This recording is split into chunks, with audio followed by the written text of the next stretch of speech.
believing in the brotherhood loyalty depicted in movies, but was betrayed by the big brother and sent to the most terrifying dead man's prison in the end of the world, thinking you would leave this world and let go. But what he didn't know was that you unexpectedly obtained the blood of the demon ancestor, becoming an awakened one. From then on, creating demonic dragons, wind, evil, tigers, and madness in the end of the world. After dark, the legend of me being the king. At this moment, under the pressure of the unnamed prison guard, you slowly enter the prison. A dozen or so young people of similar age to you, standing in a row, bowing to greet you, shouting in unison, "Brother Tiger, you are called Little White Tiger." Half a month ago, Yang Frenzy, who had just been released from prison, set his sights on the territory of your big brother, Lao Xia. Your big brother, timid and afraid of trouble, ran away directly, leaving all the problems for you to handle. To maintain the reputation of your big brother, you went alone to negotiate with Yang Frenzy. In the end, Yang Frenzy died at home. But no one expected that the first thing your big brother did when he returned was to hand you over to appease the anger of Yang Frenzy's backers.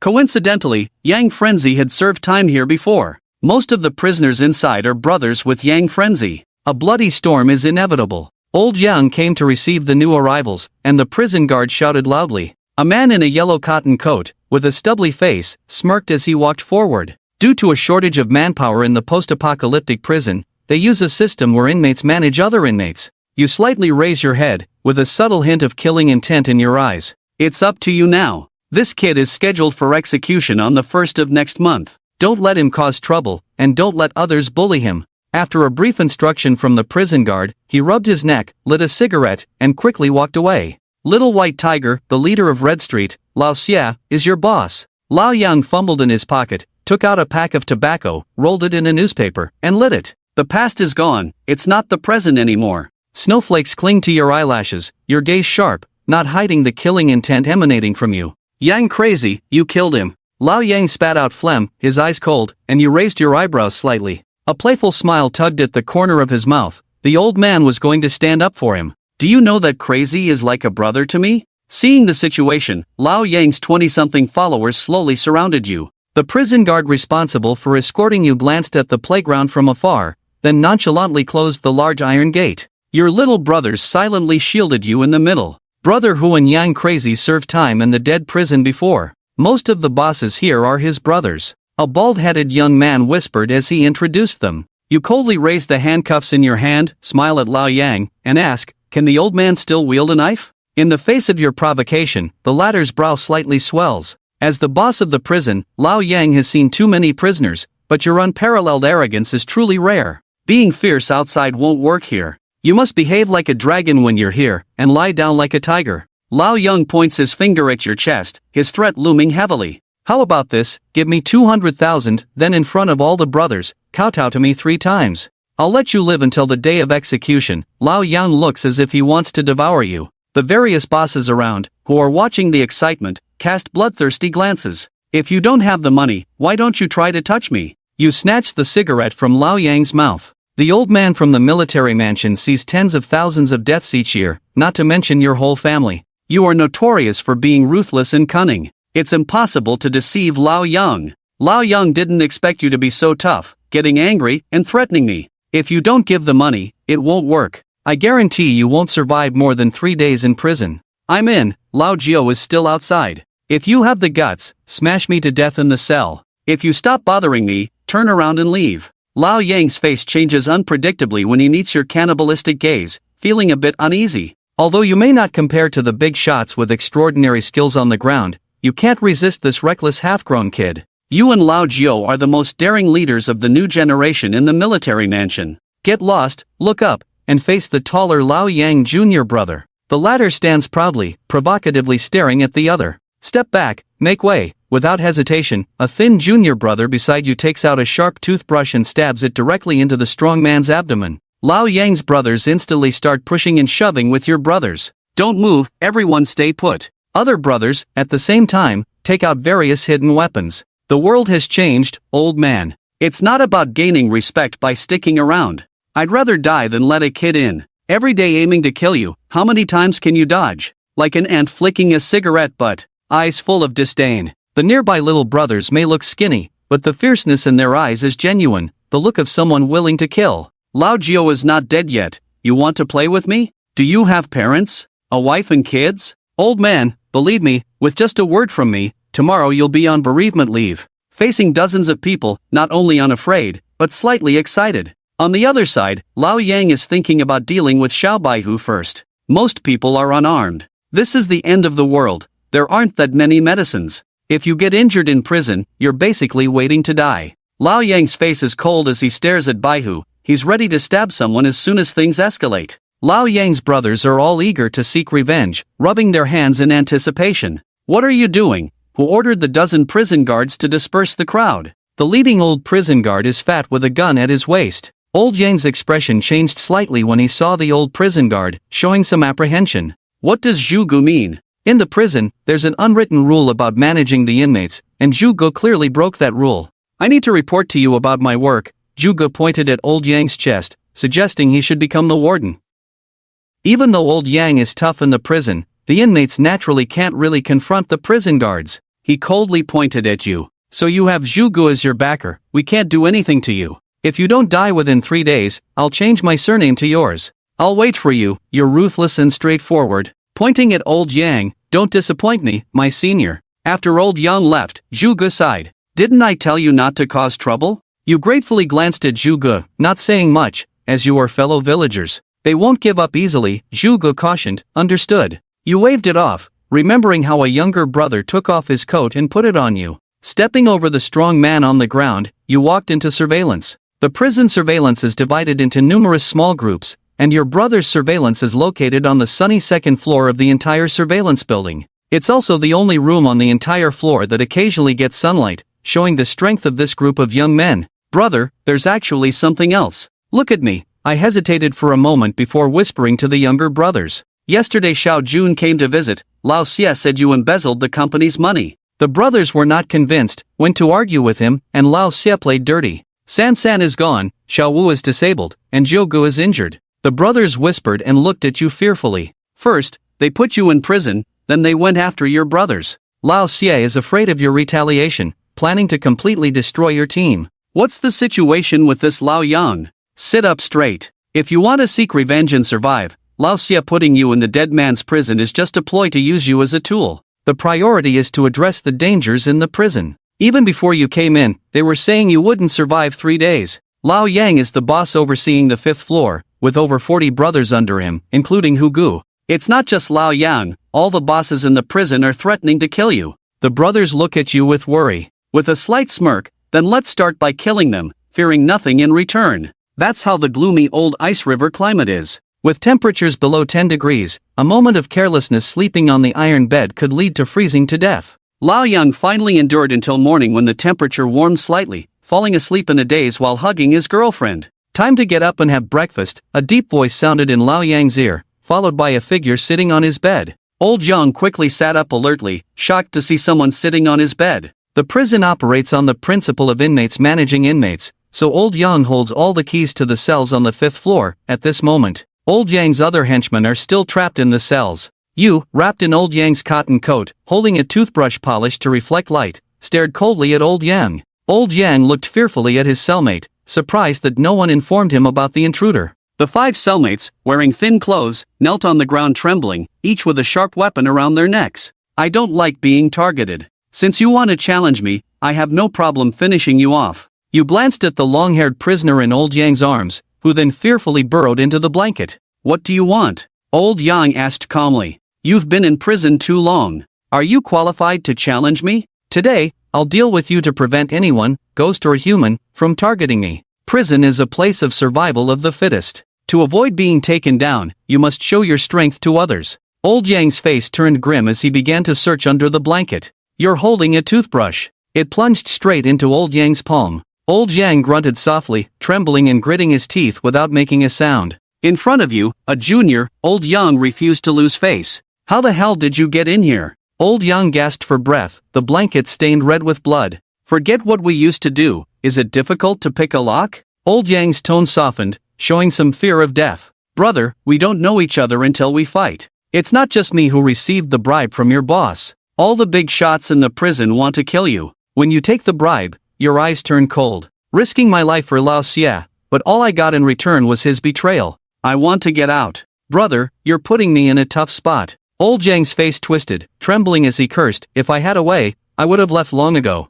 Why freeze here? Anyone else wants to kill me? You're settling for second best. He smirked. Can I not speak? Old Yang knows the rules of the prison. Betraying others won't do him any good. You nodded seriously. We're all just surviving here. You have your rules, I won't force you, but I have mine too. You flicked the cigarette butt and looked towards the corner, where 7 or 8 young brothers stood, catching your signal. You grabbed Old Yang, who was kneeling on the ground, like slaughtering a chicken. The toothbrush and sharpened wooden stick in your hand mercilessly pierced his neck. After a dozen seconds, 5 lifeless bodies lay on the ground, blood splattering the entire room. These 5 were Old Yang's core men. The reason for doing this is to establish dominance, to intimidate all the inmates on the 5th floor. Do you agree, old man? Old Yang glared at you angrily. Fuck you. The little brother with a shaved head behind me, holding a hollowed bamboo tube, stabbed it into Lao Yang's thigh. I'm talking to you, and you're speechless. I'm impressed. Lao Yang is completely impressed this time.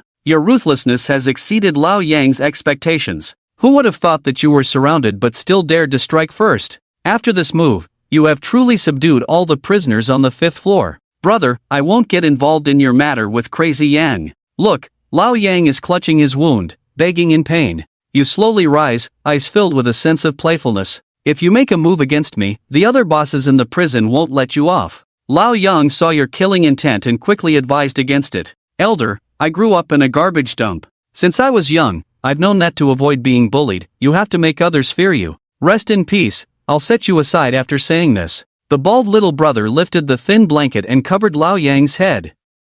7 or 8 guys rushed forward, grabbing weapons and stabbing Lao Yang. You can't kill me, I'm Mr. Li's man. I don't care whose man you are. Today, I'll make use of you. You silently light 3 cigarettes and place them by Lao Yang's bed. I want to kill 1 to warn 100, and you happen to be in the line of fire. Farewell, elder. Lao Yang widened his eyes, the blanket already stained red with blood. He never expected that you would dare to kill him. Mr. Li will avenge me. The entire prison belongs to him. You're as good as dead. Brother Tiger just received news. Lao Xia raised the bounty to 300,000. Back in the cell, a little brother immediately reported. What's the concept of 300,000? In this apocalyptic world, 3,000 can buy a wife. An ordinary person's monthly salary is only a few hundred. 300,000 can directly elevate someone's social status. For those wicked people in prison, 300,000 can ensure their families never worry about food and drink for a lifetime. Lao Xie is truly afraid you won't die, even before you face the firing squad.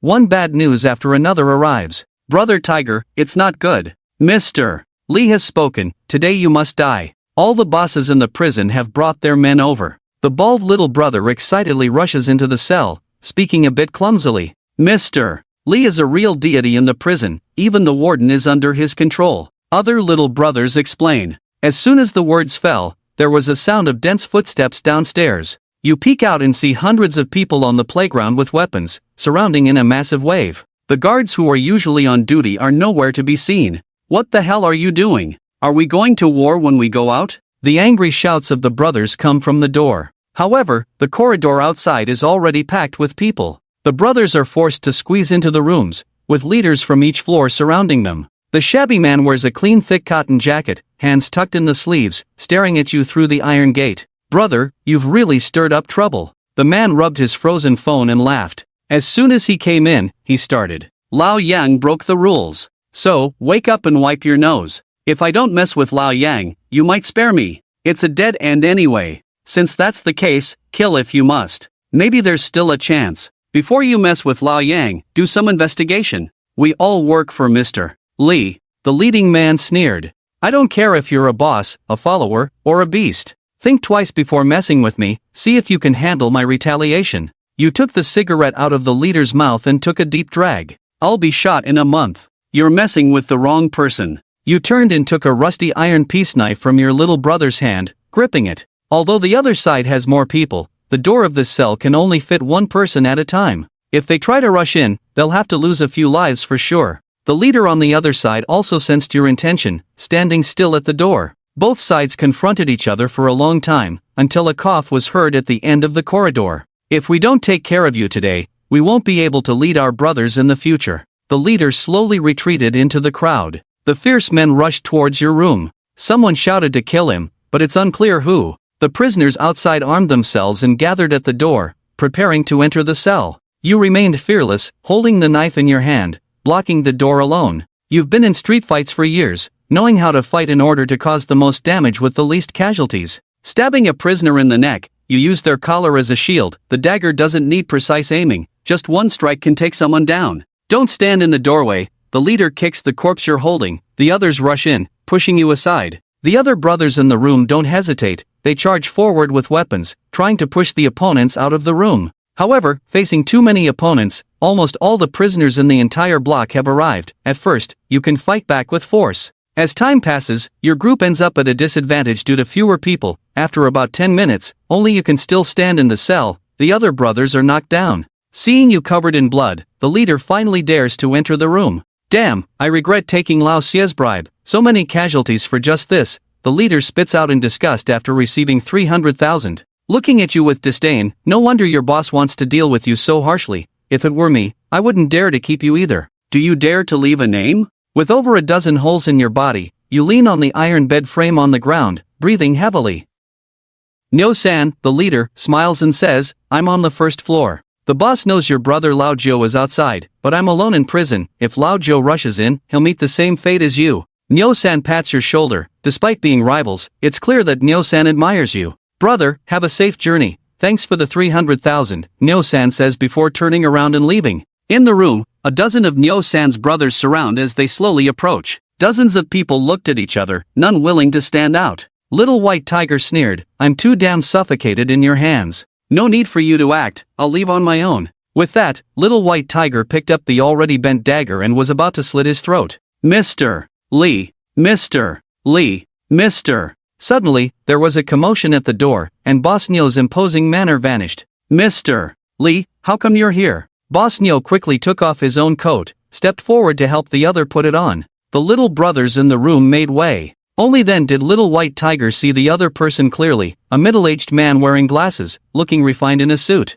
It was rare to see such a clean and fair-skinned person in prison. Judging by the other prisoners' attitudes towards him, it was evident that he held a high position in prison. Little White Tiger sat down next to a corpse, curiously sizing up the man. My surname is Lee, just like you, also a prisoner, mister. Lee was also observing Little White Tiger, nodding as he noticed the fierceness in his eyes despite his injuries. Do you know when a beast is most aggressive? Mr. Lee turned to Boss Niu with a smile. Boss Niu, a rough man, scratched his head and chuckled, during mating season. Ah, common answer, mister. Lee didn't look at Boss Niu, but instead, he focused on Little White Tiger with interest. A desperate beast is the most ferocious. Just like him, mister. Lee pointed at Little White Tiger. Everyone, leave, mister. Lee saw that Little White Tiger was silent and gestured for the others to go. Boss Niu glanced worriedly at Little White Tiger. He wouldn't be concerned if it were someone else, but what kind of trouble could this clueless guy cause? Get out, mister. Lee raised his voice, and Boss Niu reluctantly left the room.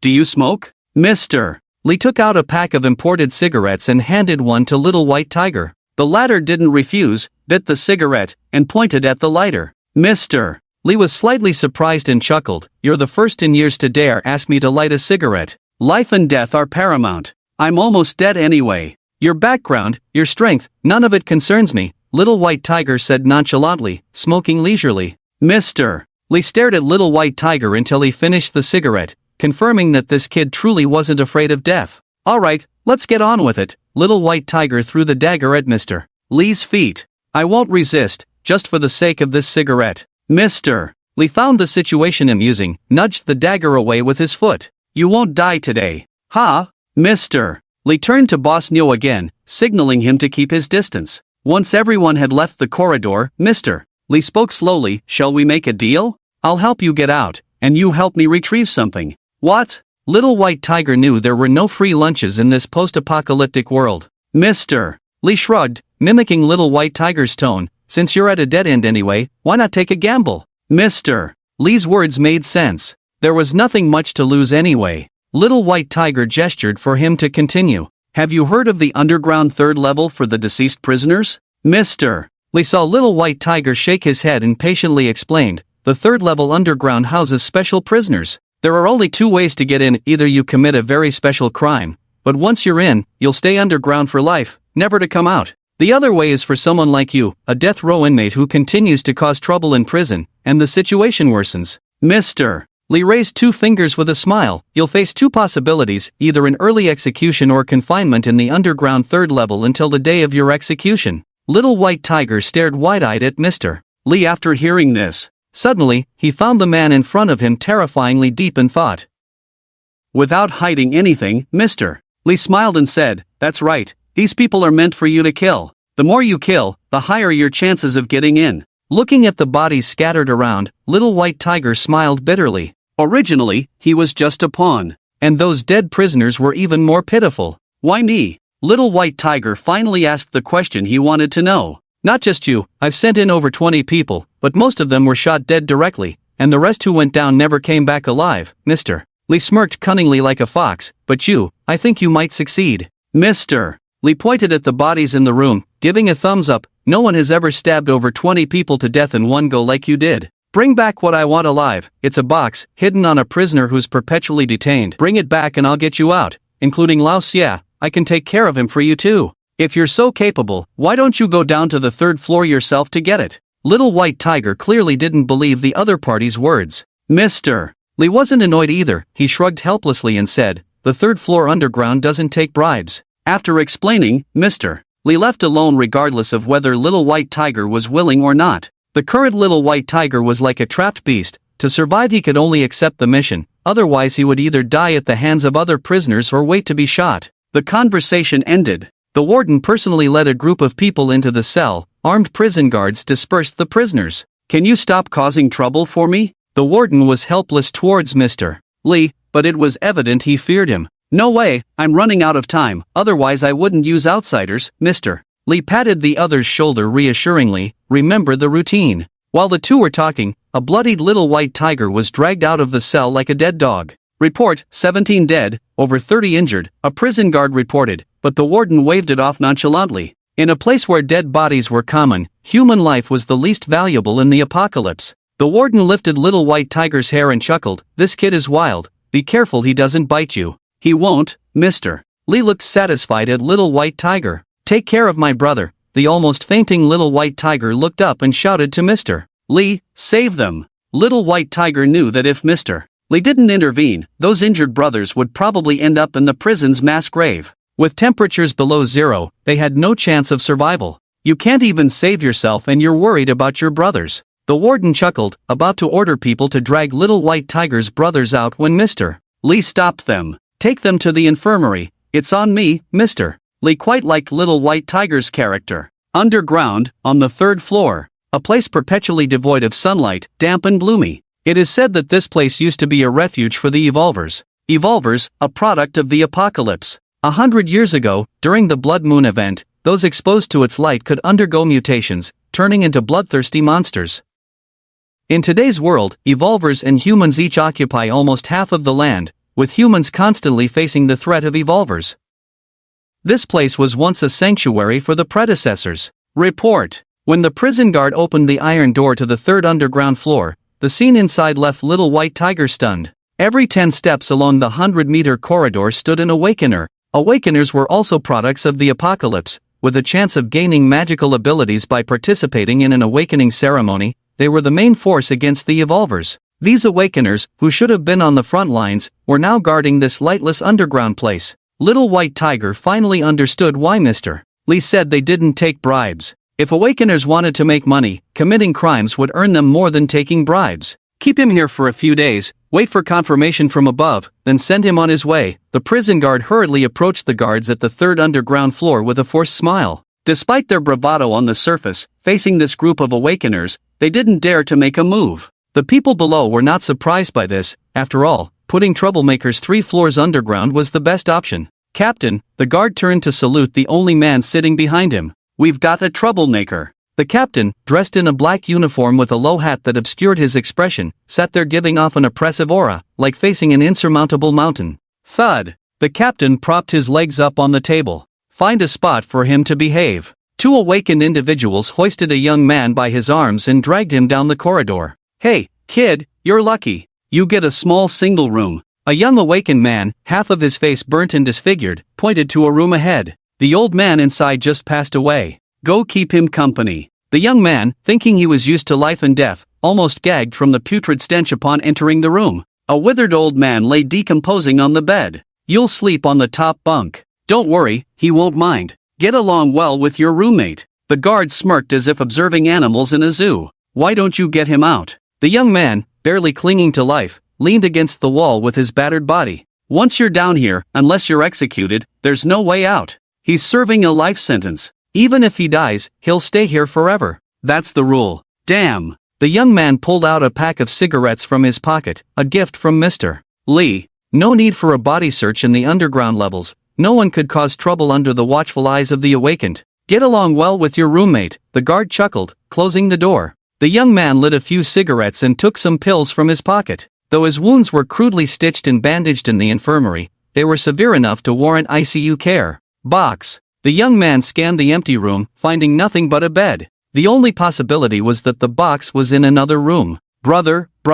A prisoner in the adjacent room beckoned to the young man at the iron gate. Give me a cigarette. The young man glanced at the awakened guard before responding. As long as we don't leave our rooms, they won't bother us. But if you try to escape, they'll definitely kill you. The man's door was diagonally across from the young man's, and they could barely see each other, a slender young man. Unlike the other cells lining the corridor, the young man's room was at the end of the hallway, facing the captain directly. Brother, are you here to find something too? The slender young man tossed a string of roasted cockroaches through the iron gate to the young man. Trade for a cigarette, even the butt will do. Covered in injuries, the young man had no time for the other man and threw him half a cigarette before retreating to a corner to lie down. Brother, stop searching. Half of the underground level is searching for something. Every room Mr. Lee has sent people into, and no one has found it. It's not just you looking, the awakened are searching too. Why else do you think they're guarding the underground level? Perhaps it had been too long since anyone had chatted with him. The young man kept rambling. Brother, don't sleep. Let's chat? Shut it. The young man snapped irritably. The underground level had no concept of time, only dim lights along the corridor. The young man didn't know how long he had slept, but he felt somewhat better. It was his secret. He had always possessed a recovery ability far beyond ordinary people. Regardless of the injury, as long as it didn't result in immediate death, he could pull through. With his mission in mind, the young man began searching his cell, but Mr. Lee hadn't specified what kind of box it was, leaving the young man feeling lost. Stop searching. In the 18 rooms below, Mr. Lee has sent people into each one, and no one has found it. You're not the only one searching, the awakened are too. Otherwise, why do you think they're guarding the underground level? Next door, the lean young man lay on the ground, greeting the white tiger through the food slot on the iron door. 3 days later, the white tiger underground became increasingly restless, turning the small 10-square-meter room upside down, even the toilet. To no avail. That could only mean the box wasn't in this room at all. But the white tiger couldn't enter the other rooms. The 3 underground levels were all awakened individuals who wouldn't allow the prisoners out for a stroll. This cut off the white tiger's idea of searching for the box in other rooms. What made the white tiger even more desperate was that because he had killed over a dozen people in prison, his execution date was moved up. 3 days later, execution. Buddy, got any smokes? The chatterbox in the neighboring cell started again. The white tiger had gotten used to the others' incessant chatter. At first, it was annoying, but when the whole world was reduced to just that one voice, you'd realize how pleasant it was. The awakened individual at the door would never pay attention to the white tiger, and the prisoners in the other rooms had never made a sound when the white tiger entered. As the chatterbox next door put it, they had all been driven insane. Spending every day in a cramped space, it wouldn't be long before people broke down. Do you know what kind of box he's looking for? The white tiger approached the iron door, pushed open the food slot, and looked at the young man next door. I don't know. I guess he doesn't even know what box he's looking for. But there aren't even takeout boxes on the 3 underground levels, and even if there were boxes,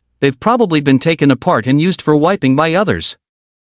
The young man rubbed his nose, greedily eyeing the white tiger. Hey, got any smokes? Even if I did, I wouldn't give you any. The white tiger lit a cigarette unkindly, smoked half of it, then tossed it to the young man. Heh, you won't find it. The awakened individual with a burnt face walked to the white tiger's cell door, hands in his pockets, and knocked on the iron door. Got a light? The white tiger had grown up on the streets and knew that to survive, you had to seize any opportunity. He took out a lighter, half lying on the ground, and reached out to light the awakened individual's cigarette. Bro, I'm being taken away in 3 days, but even if I die, I want to die understanding. What kind of box are you guys looking for? The white tiger muttered. The awakened individual took a deep drag of the cigarette, then pulled out a half-empty pack from his pocket and dropped it on the ground. The white tiger sneakily took the cigarette inside through the iron door, under the envious gaze of the chatterbox young man. I guess I could tell you. The awakened individual leaned against the iron door, glancing at his captain. Anyway, you guys aren't getting out.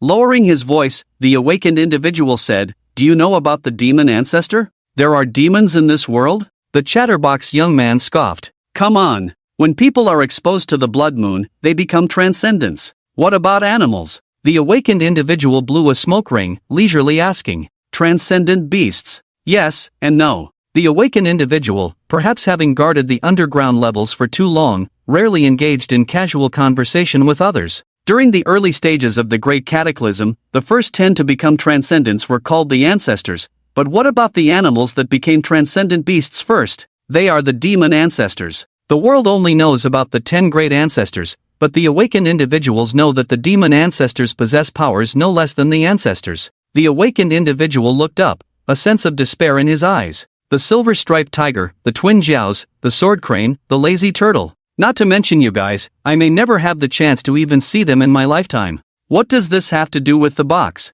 The white tiger asked curiously. The box contains their blood. Who could get their blood? The chatterbox young man scoffed, clearly skeptical. One ancestor could slaughter a city of 1 million people, so you can imagine the power of the demon ancestors beside them. Who had the strength to collect such terrifying blood? That's why I say you won't find it. The box is just a legend. It is said that a dying 9 awakened individual entrusted the blood of the demon ancestors he had collected to his son, who happened to be seeking refuge in these underground levels and died here. In your room, that person searched for the box for a full 20 years. What was the result? The awakener slapped the iron door of the little white tiger fiercely. Give up. The awakener spoke as if completing a task, then left directly. The little white tiger lay on the ground and shouted loudly through the food slot, Why are you telling me? The awakener replied without looking back, 3 days from now, you will be taken out for execution. Tell that Mr. Whoever, not to bring anyone in anymore. If there really was a box, we would have had it long ago.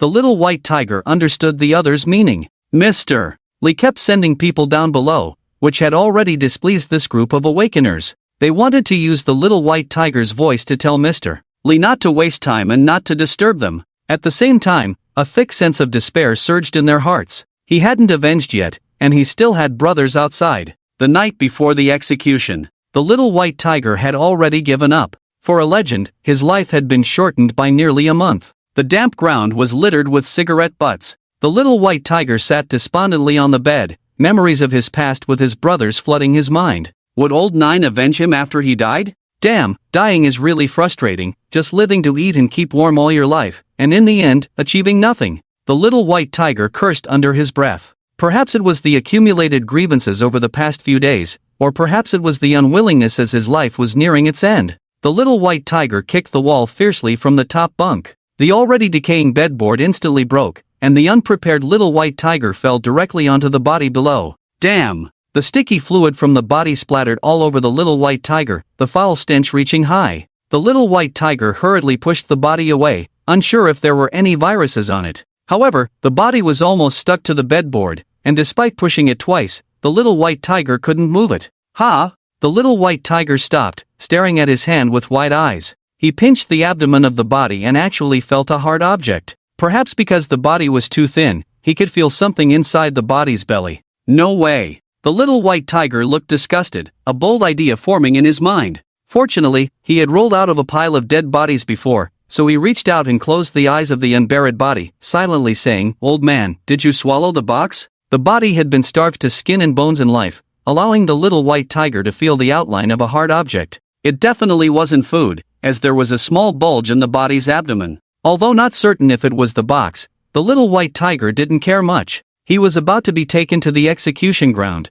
with no extra time for the little white tiger to prepare mentally. Looking around, the little white tiger picked up a slightly pointed piece of bedboard from the ground and laid the body flat. Old man, sorry, have a smoke, endure it and it will be over. The little white tiger lit a cigarette and put it in the mouth of the body. Offend you, if you feel wronged, come find me after I die, I'll beat you to death. Puff. The little white tiger bit the cigarette, holding the bedboard with both hands and thrusting it into the body's abdomen. Enduring the stench, he reached in and searched. Hearing a commotion outside, the awakener pushed open the food slot and saw the little white tiger sitting in front of the body with his back to the door, fiddling. "What are you doing?" the awakener shouted. The little white tiger turned around, his face covered in blood. "Hungry, looking for something to eat? Want some?" The little white tiger pulled out a blood-stained piece and handed it to the other person. "Ugh, you son of a b**********,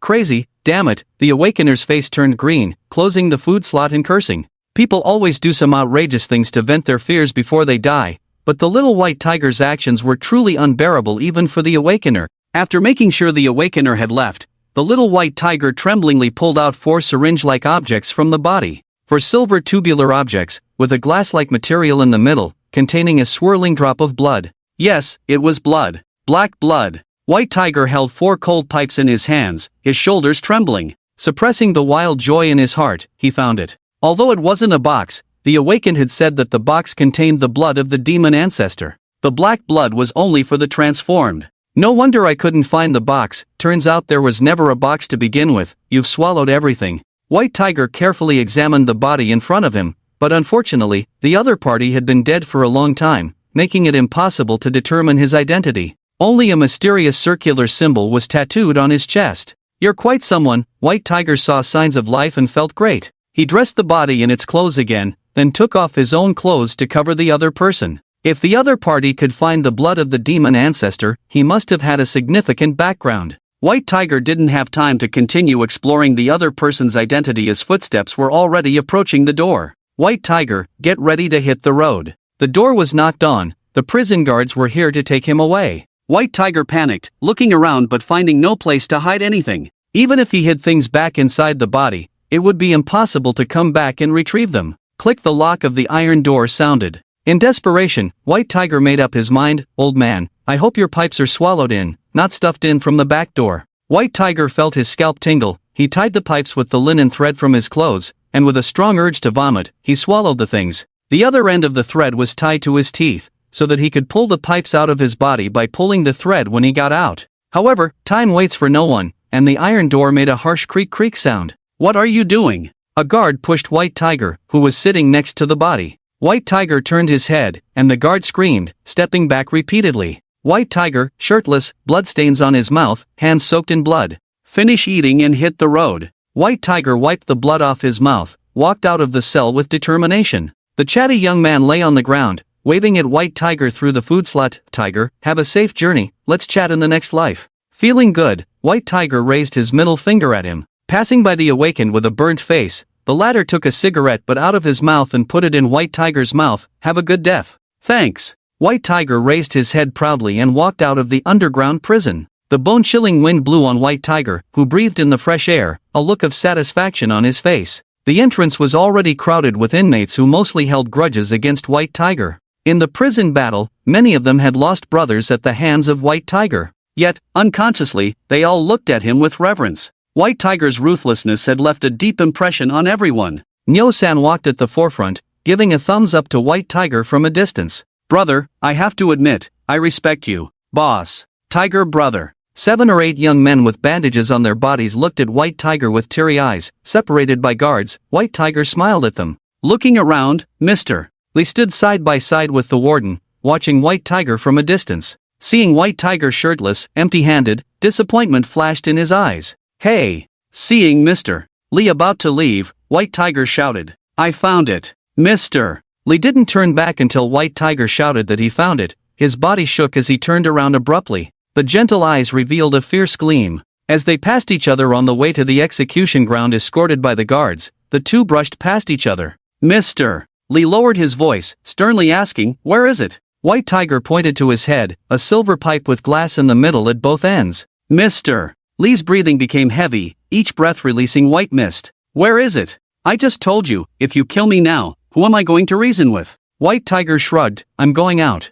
Mr. Lee exchanged a glance with the warden, pacing back and forth anxiously. The guards, without the warden's permission, kept White Tiger in place. "What will you do if you deceive me?" Mr. Lee hesitated for a long time before asking. "In your eyes, I'm just a small fry. If I deceive you, you can either shoot me once or twice, it's just a matter of taking one bullet or two, White Tiger said nonchalantly, reaching out for a cigarette. Mr. Lee's gentle demeanor turned icy as he stared into White Tiger's eyes, trying to discern if he was lying to save his own life. This wasn't the first time such a thing had happened. However, White Tiger's gaze was unwavering, meeting his without flinching. If you deceive me, you will die a miserable death. Mr. Lee finally relented because White Tiger described the contents of the box, forcing him to believe. How could a street thug know the appearance of the blood container of a demon ancestor if he hadn't seen it with his own eyes? One more condition. White Tiger seized the opportunity to make a demand. Get my brothers out of here. It will take time, but I promise you, no one will bother them during this time, Mr.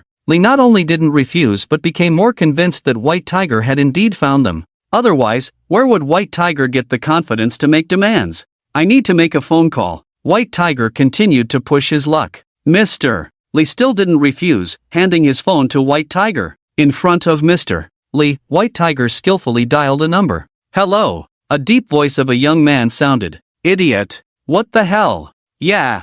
The two spoke in code, leaving the others confused. I'm coming out soon. How's it going on your end? White Tiger inquired about his brother with concern. If you're a minute late, I'll sneak into the old villain's house, the voice on the phone boasted. Today, I plan to kidnap the old villain out of town and bury him to keep you company. White Tiger laughed and cursed, but a rare hint of tenderness appeared on his face. Only in front of his brothers would White Tiger show his true feelings. Get everyone out, I'm coming out soon. White Tiger didn't explain, and the other party didn't need an explanation. Got it. The young man on the phone responded, instructing the people around him, say hi to the old villain, let him know I'm coming into town. Click click click, intense gunfire erupted. Damn old villain, clean your neck and wait for me. Help me. Click click click, the sounds of passers-by fleeing, cries of the wounded, and retaliatory gunfire came through the phone. Retreat, the young man on the phone roared after venting, if anyone dares to catch up, I won't leave, damn it, want to play with me? All of you kneel down and watch me go. Hanging up the phone, Mr. Lee took back his phone, showing admiration. Crazy 9, Mad 8, truly deserving of their reputation. Execution ground. The self-made execution ground in the prison was actually a small wasteland. Not far away was a mass grave. In the post-apocalyptic world, there weren't many rules, and executions were usually carried out in prison. It was almost impossible to parade someone publicly, as in this post-apocalyptic world, everyone was a fierce bandit, and encountering brothers like White Tigers, if you dared to parade them, they would dare to hijack the prison vehicle. Bite down. The executioner took out a pill from his pocket and placed it in White Tiger's mouth. We still have to follow the procedure. A little crime won't kill you. If this bullet hits your abdomen, don't you dare move around, or you really will die. The executioner patted White Tiger's shoulder, and the latter stood stiffly in place. The prisoner White Tiger, guilty of murder, today's execution, confirmed identity. Aim. White Tiger looked up at the sky, taking a deep breath. Fire. Bang, the bullet pierced his abdomen, a sharp pain engulfing him. White Tiger fell straight to the ground, blood flowing from the gunshot wound, the intense pain almost making him cry out. In the distance, there were onlookers who were prisoners, putting on a full show. The young White Tiger gritted his teeth and closed his eyes. The prisoner is to be put to death. Throw him into the mass grave. Yes. That night, the old man in charge of collecting the bodies pulled the unconscious young White Tiger out of the pile of corpses and placed him on a small cart. Most of the prisoners who were left unclaimed would forever be buried in the mass grave. If a family paid, the body would be taken out of the prison.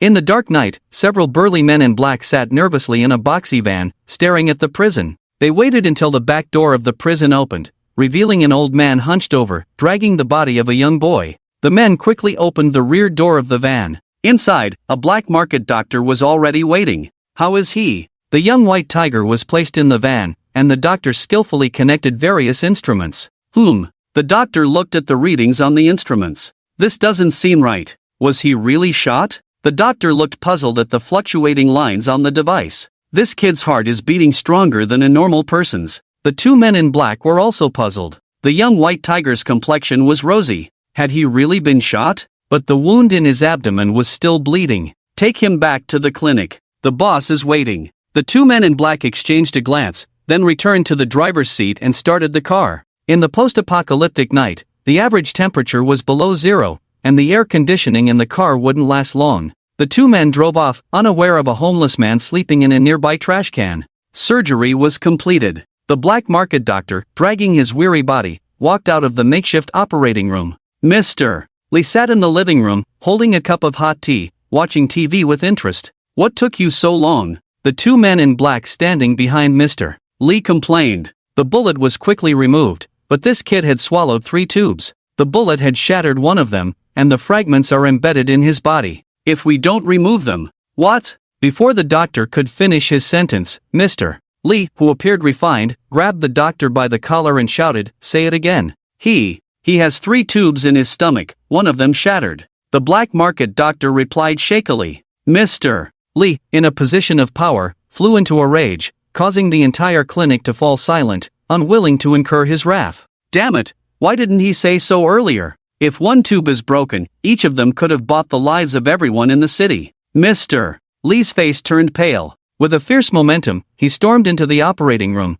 grabbed 2 tubes from the table, and swiftly left the room. You two stay here and don't let anyone near him. I'll go report to the big boss. Mr. Lee hurriedly went downstairs, got into a small car, made sure no one was around, and dialed an unfamiliar number using an anonymous space card. Boss. Mr. Lee couldn't stop trembling, his voice quivering. Only he knew the value of those tubes. Destroying one, losing one, could cost many people their lives. So late, any gains? A hoarse voice on the other end of the line asked softly. Yes. Mr. Lee took a deep breath to calm himself. I've obtained the blood of the demon ancestor. Really? The voice on the phone suddenly became more excited, tinged with excitement. Well done. Get ready to come back. But that kid is too cunning. He swallowed the container without our people knowing. When the bullet broke one container, we couldn't find the other one. He has 3 containers in his stomach. Mr. Lee spoke in one breath, not daring to take a breath, as if he were a criminal awaiting judgment in court.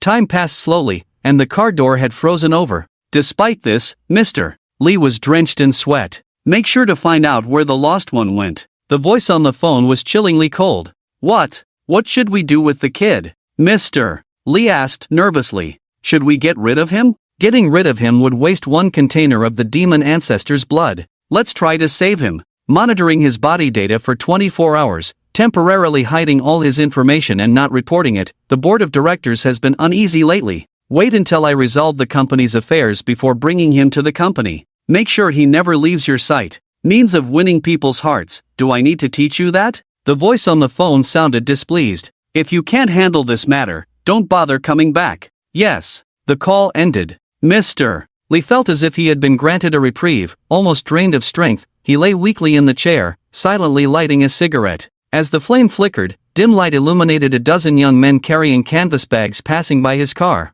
The leader, with a pompadour hairstyle and white-dyed bangs, exuded an air of indifference. Mr. Lee could tell at a glance that these men were armed, especially the leader with the pompadour, casually holding a spray can in one hand and a cigarette in the other. Bang, bang, bang, the door of the black market clinic was knocked on. Who's there? The doctor approached the peephole, the hallway outside pitch black, even the streetlights extinguished. Who? Seeking a black market doctor for treatment usually meant troublemakers or thugs, not the kind-hearted. The doctor, cautious, whispered by the door. Snap! The peephole was smashed from the outside, a dark gun barrel inserted through it, pointing at the doctor's eye. Whoosh! 2 men in black sitting in the living room drew their weapons from their waists, aiming at the door. Tension escalated for less than a minute, then the kitchen door burst open, and 7 or 8 young men rushed into the living room. Don't move, put your weapons on the table. A young man with a yellow instant noodle hairstyle leaped onto the coffee table, pointing the gun directly at the mouth of one of the men in black. Bro, which gang are you from?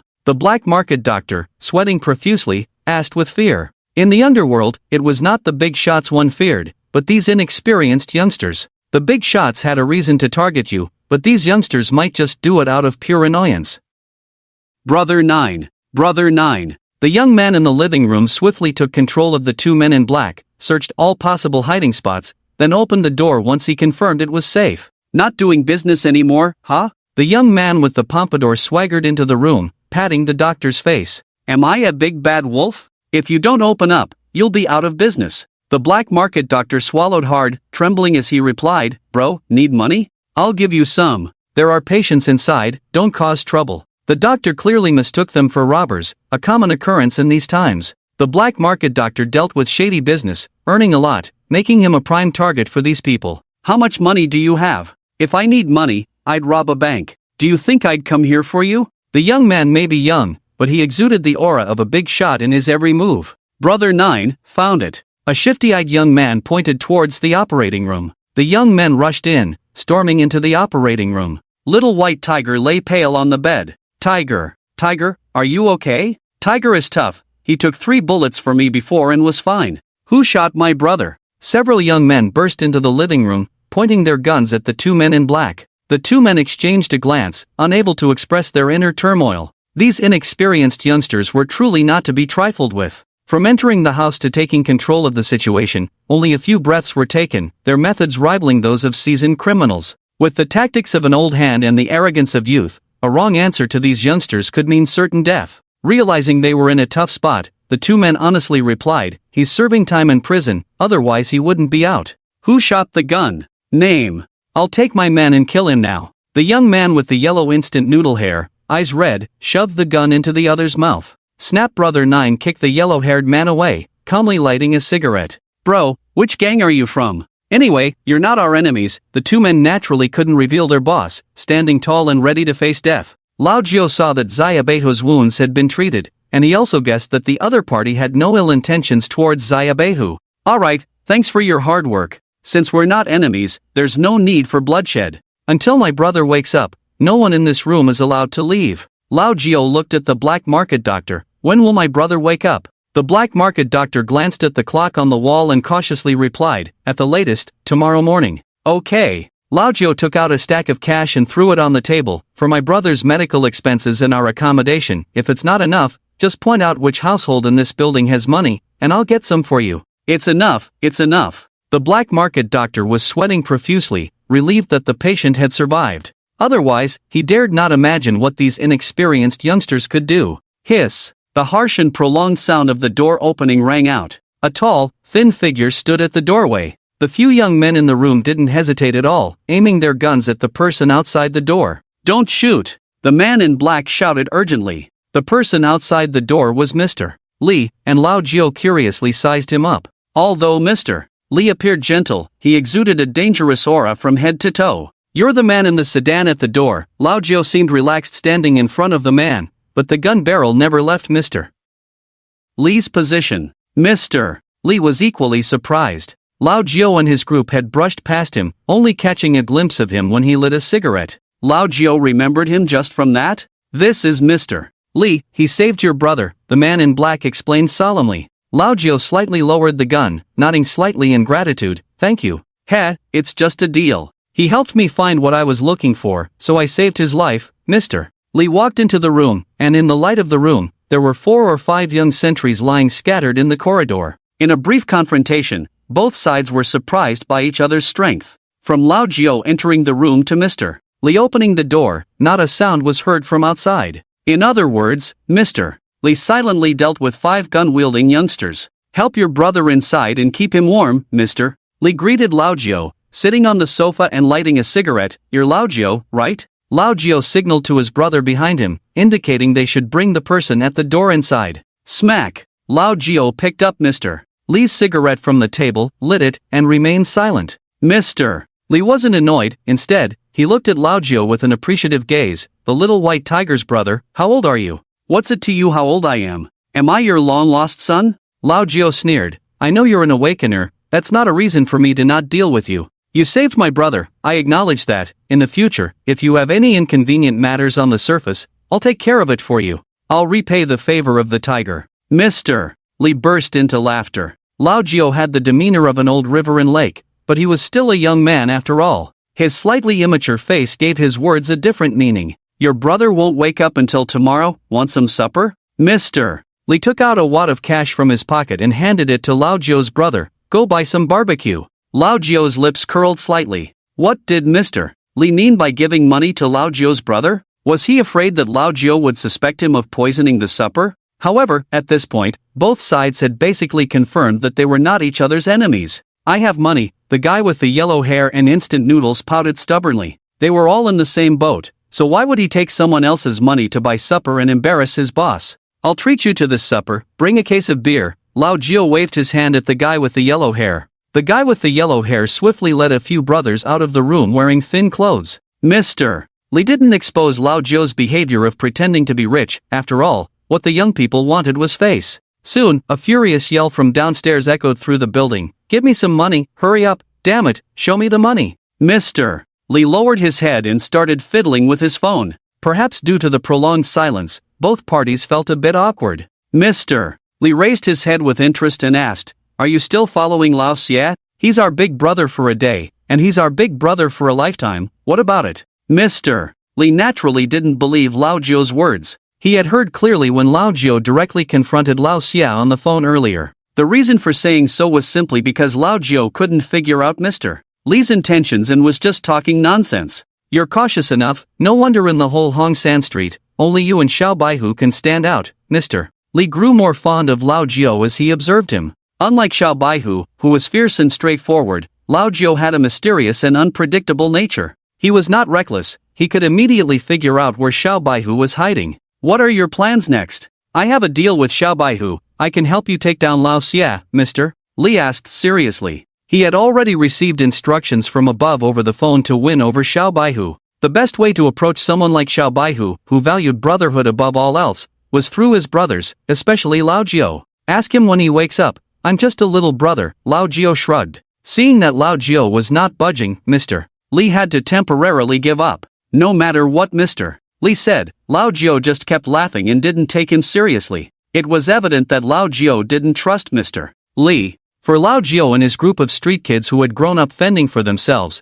they only trusted their own kind. Gaining their trust was as difficult as reaching the sky. Lao Zhou had no psychological burden when confronting Lao Xie. Why? Because Lao Zhou never saw Lao Xie as his boss. The next day, Lao Zhou slowly opened his eyes. Last night, he had slept on the floor next to Xiao Baihu's bed. He glanced at the still unconscious Xiao Baihu, breathing steadily but showing no signs of waking up. At that moment, Mr. Li entered the room with a doctor to change Xiao Baihu's bandages. They all stared in amazement at Xiao Baihu, who seemed to be peacefully asleep. Why isn't he waking up? The doctor examined Xiao Baihu, checked his wounds, and looked at the instruments, equally puzzled. He should have woken up by now. The dosage of anesthesia I used yesterday wasn't that high, the doctor said, placing a stethoscope on Xiao Baihu's chest and checking his eyelids. What's going on? You don't know either? Lao Zhou grabbed a spray bottle and pointed it at the black market doctor's head. If my brother doesn't wake up, you'll keep him company down there. Brother, calm down, there are no absolutes in medicine, the black market doctor explained, pushing the gun away. Lao Zhou's menacing demeanor was truly frightening, and the doctor's face turned pale. He might not wake up until noon, the doctor said. I don't care about your medical expertise right now. If my brother doesn't wake up, you'll have to resort to theology. Kneel down, pray for my brother, and you'll only get up when he opens his eyes, Lao Zhou shouted at the yellow-haired man. Mr. Li watched the commotion in the operating room with a cold gaze, rubbing his throbbing temples. The doctor was clueless, but Mr. Li probably had a good idea. Xiao Baihu had absorbed the blood of the demon ancestor. What kind of overpowering power was that?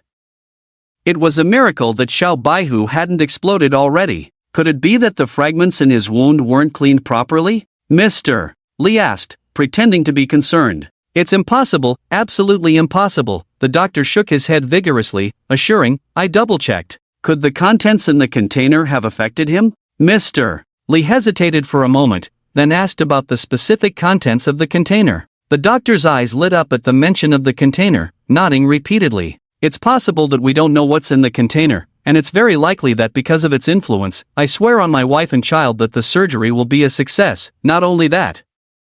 The doctor hurriedly unbuttoned the little white tiger's clothes. The original bullet holes had disappeared, not even leaving a scar. What was even more exaggerated was that white fur began to grow on the little white tiger's body, and its nails had grown several centimeters overnight. I've never encountered a situation like this in all my years of practicing medicine. He seems to have undergone a mutation, the doctor explained with a mournful face, fearing that Lao Zhou's gun might go off accidentally. For a moment, everyone in the room was at a loss. It was unprecedented for an ordinary person to absorb the blood of a demon ancestor, and Mr. Li was also uncertain. How can we wake him up? Mr. Li asked patiently. You can try to stimulate him. His body is now more robust than a normal person's. I suspect it's a problem with his brain. The doctor thought for a moment and suggested a non-solution. Mr. Li exchanged a glance with Lao Zhou and left the room. There's been a change in plans. I need to go out and find an expert to consult. You stay here, Mr. Li whispered to Lao Jiao in the corridor. If the little white tiger couldn't wake up, a bottle of demon ancestor's blood would be wasted, and Mr. Li dared not imagine how the big boss would react. At that moment, both men were concerned about the little white tiger, and Lao Jiao's guard against Mr. Li had also relaxed a bit. Go and come back soon. Mr. Li grabbed a windbreaker from the living room and left quickly. Lao Jiao stood on the corridor, feeling frustrated, and finished the remaining half of his cigarette, crushing it with his foot before returning to the room. Downstairs, a young couple who were kissing made sure there was no one around before quickly taking out their phones. Hey, boss, we found Lao Jiao. Good, keep an eye on him. Damn it, I'll skin him alive today. I'll be there in half an hour. In the operating room, the little white tiger's breathing became more rapid, and from his throat came occasional low growls resembling those of a wild beast. His already robust body seemed to have grown even taller. The most noticeable change was the dense white fur covering his body. Jiaogu, the doctor said to stimulate Hugu. How about? Haigo took out a wad of cash from his pocket. I'll go find 2 big horses to stimulate him. Are you going to stimulate him or me? Lao Jiao waved impatiently. Get out, all of you, get the hell out. Once everyone had left the room, Lao Jiao silently lit a cigarette and sat by the little white tiger's bed. The two had grown up together since childhood, their bond stronger than that of real brothers. Everyone knew that Lao Jiao's abilities were not inferior to those of the little white tiger, yet he willingly played second fiddle to him. Why? It was all because of the brotherly bond between Lao Jiao and the little white tiger. Tizi, you have to pull through, we can't do it without you. Lao Jiao, known for his madness and wickedness in front of others, had red eyes and showed a vulnerable side for the first time. Let me tell you, don't you dare leave us. If you're really gone, I'll strap on explosives and go blow up with Lao Xia right now. Damn it, we grew up together in the garbage dump, barely made it this far, and now you're just going to abandon us? Xiao Xiao, Zhuang, Lao Ren were all killed, aren't you going to seek revenge? After finishing a cigarette, Lao Jiao took a deep breath, rubbed his reddened eyes, picked up a spray bottle from the table, and walked out of the room. As soon as Lao Jiao closed the door, tears streamed down the little white tiger's face. He had heard everything just now, but he couldn't wake up because his soul had been drawn into an unknown space. He found himself in a cave, surrounded by dead silence with only the sound of water droplets hitting the ground in the pitch-black darkness. The only way out was not far ahead of the little white tiger, where a 5-meter-long, silver-glowing white tiger lay in his path. The man and the tiger had been staring at each other all night since the moment the little white tiger absorbed the silver-lined tiger blood. They had begun their confrontation. Although the little white tiger didn't know where he was, he could hear the voice of Lao Jiao. The more he heard, the more anxious he became. He knew Lao Jiao's temperament very well. If Lao Jiao didn't wake up soon, he would have to go find Lao Xia. Damn it, whether you die or not, you are a tiger, and I am also a tiger. Let's see whose teeth are harder. Little white tiger made up his mind and walked straight towards the giant tiger. Roar! The giant tiger also slowly stood up, letting out a roar that shook the heavens and the earth. Although the little white tiger was only in a soul state, it seemed to have endless strength. He quickly approached and stopped 10 meters in front of the giant tiger. Smack! Without any hesitation, the little white tiger knelt down. Big brother, I know you are a demon, can you move a bit and let me out? The little white tiger, who grew up on the streets, knew how to adapt to any situation. The giant tiger indeed showed a hint of humanity in its eyes. If you agree, take 2 steps to the side, the little white tiger persuaded with a brave face. The giant tiger remained motionless, its white fur fluttering without wind, exuding a majestic aura. Whether you eat me or not, let me go or not, damn it, are you holding me hostage? Seeing that the demon was unyielding, the little white tiger suddenly stood up and headbutted the giant tiger's chin. Perhaps it was due to being in a soul state or absorbing a drop of the demon's blood, the giant tiger was actually pushed back a step by the little white tiger. I'll kill you, damn it. The little white tiger teleported and jumped onto the back of the giant tiger, delivering a series of blows to its head. Although the little white tiger's attacks did not harm the giant tiger, the way he rode on the giant tiger still infuriated it. Bang! The giant tiger shook its body, throwing the little white tiger several meters away. Young one. The little white tiger was surprised to find that he didn't feel any pain. Just as he was about to continue his attack, the giant tiger spoke. I am Lian Shen. After the giant tiger spoke, the little white tiger was stunned. Could tigers really speak? Demon. Demon Lord? The little white tiger assumed a defensive posture and took 2 steps back, not trusting the situation. Yes, I am the Demon Lord, and you may call me Silver Striped Tiger. Did you bring me to this cave? The little white tiger never expected to be kidnapped by a tiger. This is my sea of consciousness. By absorbing my blood, you can communicate with my soul. Silver-striped tiger's eyes flashed with sorrow. My physical body has fallen in battle, and I can only summon you in this way. The little white tiger stared warily at silver-striped tiger, knowing that demons could transform into beasts. It would be embarrassing if it wanted to eat him. The demon lord was on par with the primordial ancestors and the strongest of the human race, the 9 awakened. Do you need me for something? I need your physical body, silver-striped tiger said in a low voice, with an extremely domineering tone, not negotiating with the little white tiger at all. Stop it! The little white tiger gritted his teeth, suppressing his fear. I can fight you, but if you want to take over my body, forget it. I would rather die. Silver-striped tiger gave the other a disdainful look. If she didn't need the little white tiger's help, just the words he had said earlier would have been enough to make him die 100 times over.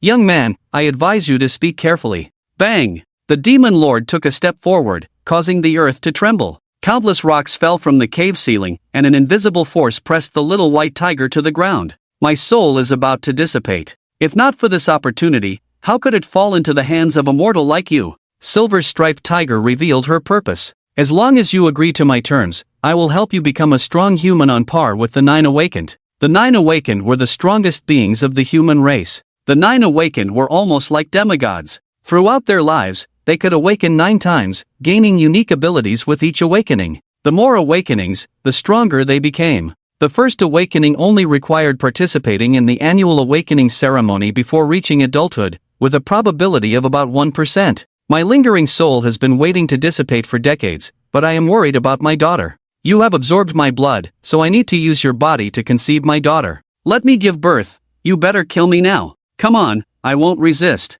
Little white tiger was immediately displeased at the idea of birthing the demon ancestor's daughter. Opting to act pitiful, knowing that if Lao Jiu found out she had given birth to a little white tiger, he would mock her for a lifetime. The demon ancestor opened its huge mouth but did not bite little white tiger. As the demon ancestor's throat wriggled, a small cat crawled out of its mouth. The pitch-black eyes of the cat were full of curiosity as they stared at the little white tiger on the ground. Child, go on, the tired voice of the silver-striped tiger sounded. The little cat hesitantly rubbed its head against the demon ancestor's foot, then wobbled over to the little white tiger. Young man, your friend is about to be in danger. If you want to leave, accept my daughter to share your body. When you reach the peak of the 9 realms, my daughter will be able to lend you her strength to reshape your body. The demon ancestor stared at little white tiger, who was immobilized by an invisible force. The little cat approached and sniffed at little white tiger's face, confirming he was just an ordinary person, then lifted its leg in disdain and urinated on his face.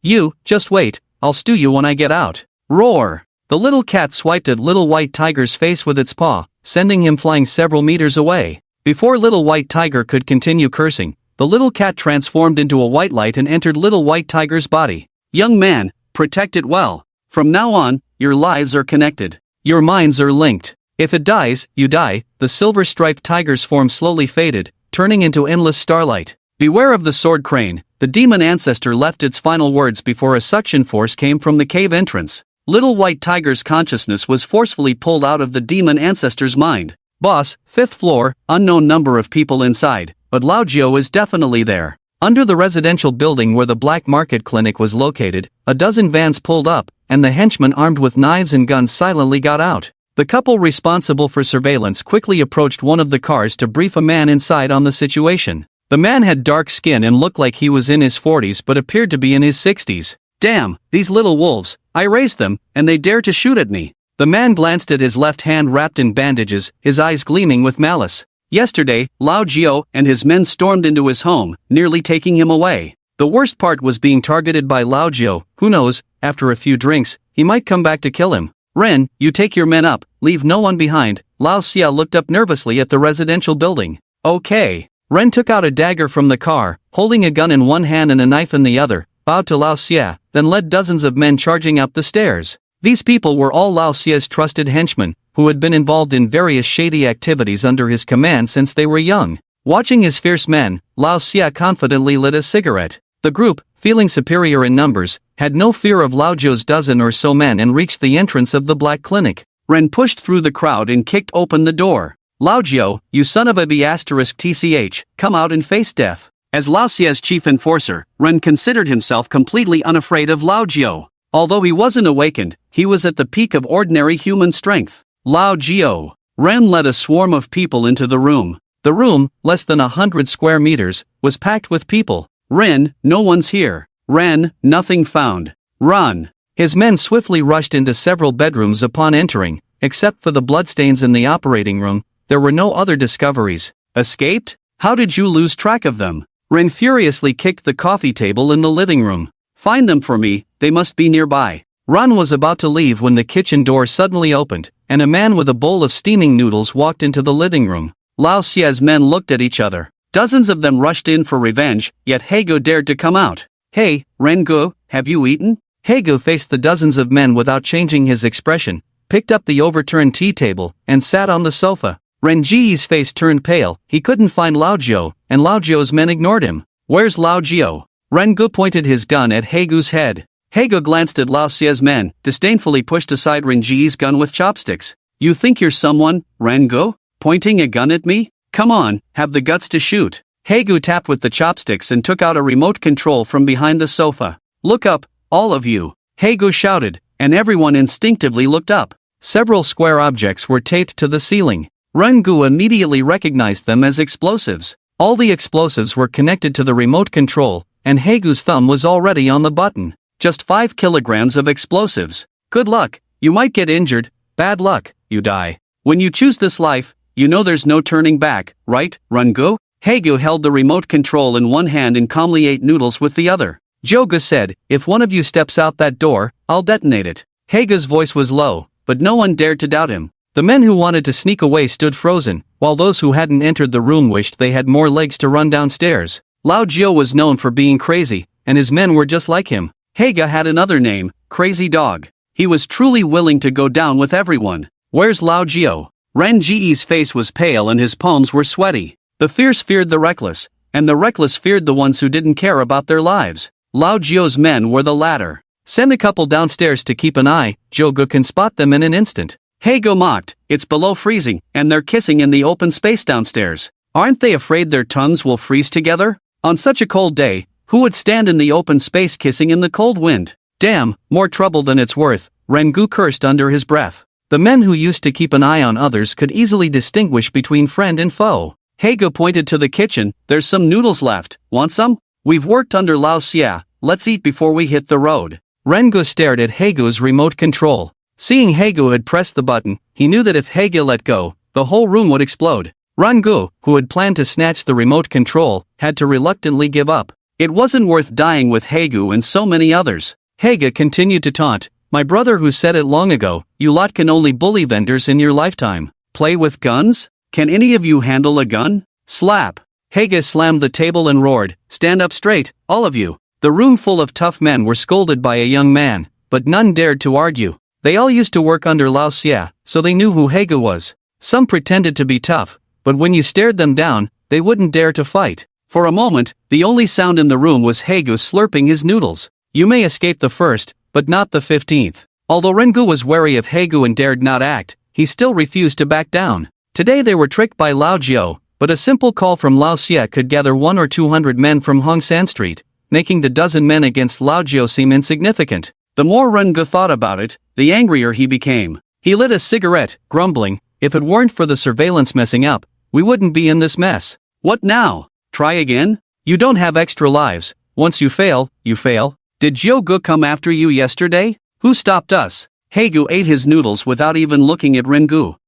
The truth was right in front of them. Ren Ji's resistance was futile. Moved a chair, Rengu sat in front of the high dog and threatened, Lao Xia has invited the awakened this time. Let's see how long you guys can keep dancing. Boss, there's an ambush. A little brother who didn't squeeze into the room upstairs hurried downstairs to report to Lao Xia. Lao Xia's face changed, Rengu rushed into the room without firing a shot, and Lao Xia already felt strange. He knew his own children the best. A sense of foreboding surged in his heart. Darn it, I should have listened to Ren and waited for the awakened to be in place before taking action, Lao Xia said, looking back. It was as if Lao Jiao was hiding somewhere ready to make a move. Tread. Faint footsteps sounded. Lao Xia happened to catch a glimpse in the rearview mirror of a man in a black raincoat walking quickly towards them. Darn it, it's Lao Jiao, Lao Xia exclaimed in shock. Other little brothers immediately pulled out their weapons and aimed at the newcomer. Whoosh! The man opened his raincoat and revealed the iconic 3/7 haircut of a young man. "Damn it, Lao Xia, stick your head out to catch the bullets." Bang! Faced with a dozen little brothers coming down to report, Lao Jiao opened fire directly. The rear windshield of the van where Lao Xia was located was shattered, and at the same time, Lao Xia's men also pulled out their guns and fired at Lao Jiao. Bang, bang, bang. Tat, tat, tat. The two sides were shooting at each other from over 30 meters apart, bullets flying past Lao Jiao like raindrops, but he didn't even bother to dodge. Facing the opposing firepower, he ran forward a little, exuding the momentum of an army. Darn it, stop him. Lao Xia was scared by Lao Jiao, knowing how ruthless these little brats could be. "Hey, when did you arrive?" Lao Xia urged the driver to drive while dialing a certain number on his phone. "What's up? Come to the Ice Palace tonight." A deep, smoky voice came from the other end of the phone. "Darn it, can you hurry up? I'm surrounded," Lao Xia said with a complex mood, dozens of people spinning around by Lao Jiao. If he had waited for the awakened to be in place before acting, he wouldn't be in such a passive situation. Listening to the gunfire on Lao Xia's end of the phone, the man on the other end calmly said, "If you die, the deposit won't be refunded. Either pay the final payment now, or I'll help you kill that kid when you're gone." "Damn it, you jerk." Lao Xia angrily hung up the phone. "Tiger brothers, come out and greet Lao Xia." Lao Jiao whistled with 2 fingers in his mouth. The doors of several households on the first floor opened simultaneously. 7 or 8 brothers of the little white tigers rushed out of the rooms, standing on the steps and firing at Lao Xia and his little brothers. Just a moment ago, the little brothers of Lao Xia who could engage in a shootout, one fell halfway through the confrontation, and the rest didn't even care about Lao Xia, they just ran for their lives. Fortunately, at the critical moment, Lao Xia's car started and rushed onto the main road amidst the hail of bullets. Lao Jiao carried a spray gun and led 7 or 8 youngsters to chase after Lao Xia for hundreds of meters, riddling Lao Xia's van with bullets before finally stopping. "Darn it!" Lao Jiao spat out a smoke. "If I knew how to drive, I would have left Lao Xia high and dry today." Saying that, Lao Jiao took out his phone and dialed Lao Xia's number directly. "Hello?" Lao Xia, who had narrowly escaped, shouted angrily on the phone, "You wait and see. You say one more word? If you don't believe it, I'll take a taxi over and deal with you," Lao Jiao threatened. "You?" Lao Xia faltered. He didn't believe it when others said it, but he had to believe it when Lao Jiao said it. "Reimburse me for the bullet expenses, I'll give you an account number, transfer 50,000 to me." Lao Jiao was really broke. These bullets had already depleted all his and the little white tiger's savings over the years. After the battle, Lao Jiao didn't even have money left to buy bullets. Lao Xia seemed to be listening to a fantasy, looking incredulous. "You want me to reimburse you for the bullet money even if you're going to kill me? I still have 20 or 30 people locked in the room. If you don't give me the money, I'll let the high dog take them all away." When it came to being shameless, Lao Jiao, this person without a bottom line, was a pro at dealing with Lao Xia. In the Black Clinic, numbers 20 to 30 were all old acquaintances of Lao Xia. How could he lead his brothers if he didn't pay up? Lao Xia sat in the car, looking as if he had eaten something awful. Through gritted teeth, he said, "Just wait. 10 minutes, hurry up. Wu Ji's place doesn't operate at night." Wu Ge was a well-known arms dealer on the surface. Lao Xia couldn't hold back anymore and smashed his phone. After a while, he had to pick up the broken phone and arrange the transfer using the driver's phone.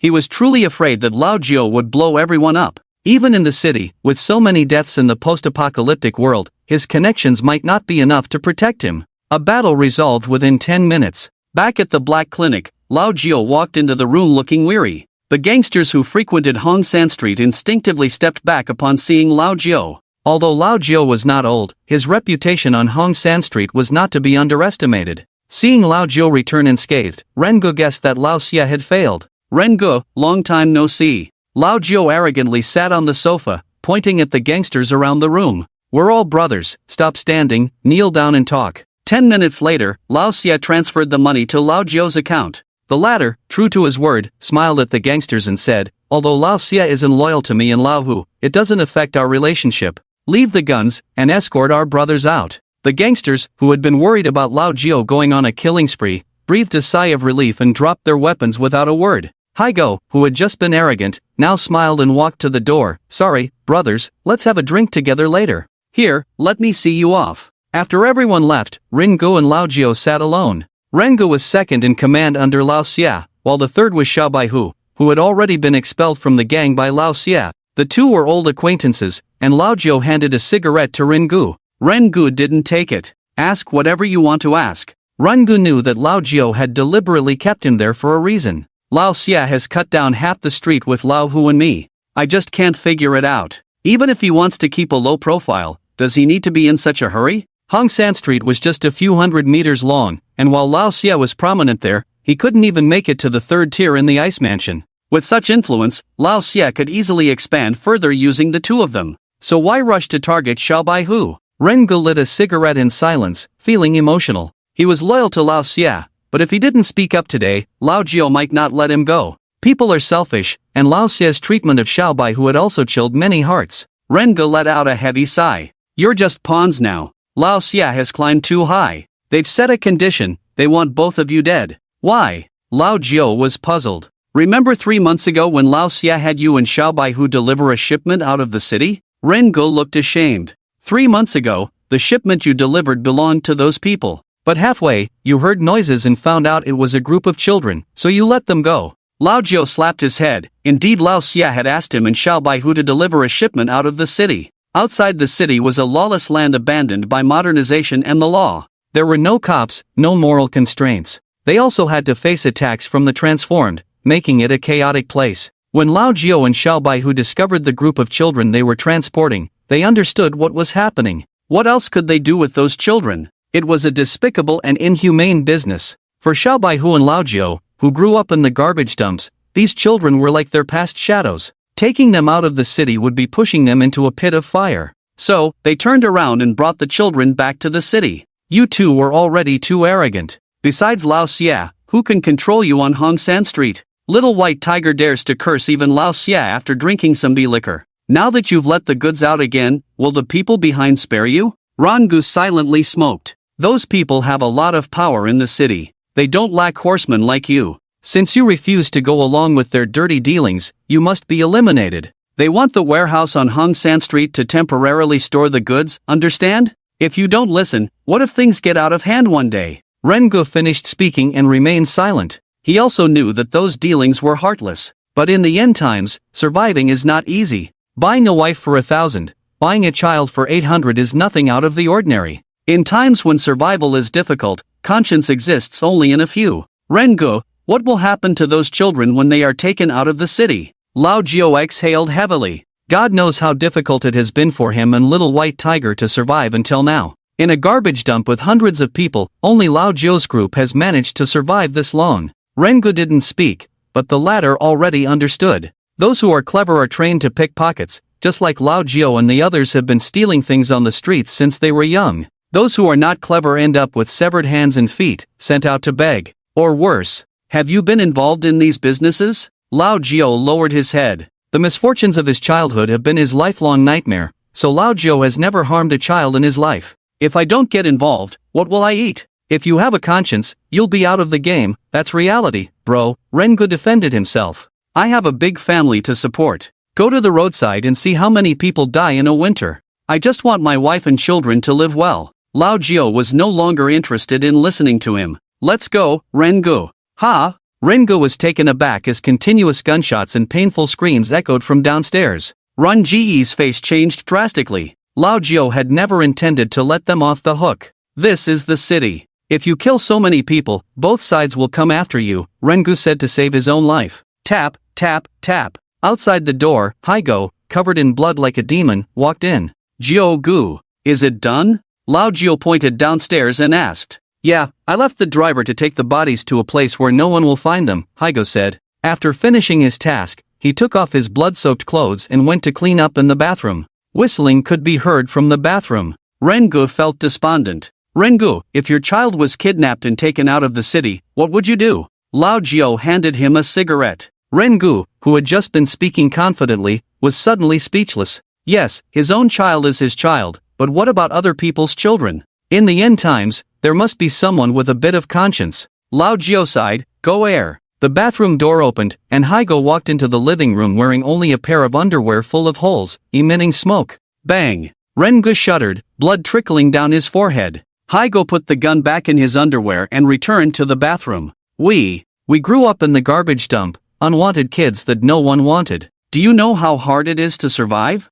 Lao Jiao sighed, I gave you a chance to survive, but you couldn't seize it. After finishing their business, The brothers quickly entered the operating room. The operating room had been converted from a bedroom, so a window was left. A rope was tied to the window, and Little White Tiger was hanging outside. Lao Jiao had no intention of taking Little White Tiger away. Tiger is awake. Several brothers surrounded Little White Tiger, who had already opened his eyes. His fur was gone, and apart from being slightly taller, there were no other aftereffects. Several brothers helped Little White Tiger sit on the bed, and Lao Jiao and Little White Tiger locked eyes. The two brothers, who valued each other's lives more than their own, remained silent as they looked at each other. "You've been through a lot, Iron Boy," Little White Tiger said hoarsely, trying to sound lighthearted as he smiled. He knew how difficult it was for Lao Jiao during his absence, trying to save himself, seeking revenge, and evading Lao Xie's pursuit. "Silly bird," Lao Jiao turned his head arrogantly, his eyes turning red. "Hee, the debt I owe you in this lifetime is far from being repaid. I'll continue in the next life." Xiao Baihu stared at Lao Jiao's back. Lao Jiao, facing away from Xiao Baihu, raised his middle finger. "In the next life, I'll stay far away from you, silly bird. Ha, you silly dog, you can't escape it. In the next life, and the one after, we'll still be brothers." Xiao Baihu leaped onto Lao Jiao's back. "Silly bird, get down." "No, haha, I'll beat you up. Ha ha." The brothers crowded together, playing and frolicking like they did in their childhood. After a long time, the brothers sat on the ground, panting heavily, Xiao Baihu gazing earnestly at Lao Jiao. "How many of us are left?" With this question, everyone fell silent. Lao Jiao, full of guilt, pointed to the people in the room. There were over 20 people, now only 12 of us remain. These over 20 people had grown up with Xiao Baihu in the junkyard, now only 12 were left, causing a pang in Xiao Baihu's chest. "I will make Lao Xie pay back for the injuries you've suffered, trust me. I believe you." Red 3 Street, inside the logistics market. As the stronghold of Lao Xie, Red 3 Street was like a microcosm of the apocalypse, muddy dirt roads, dilapidated low buildings on both sides, and the streets filled with homeless and beggars.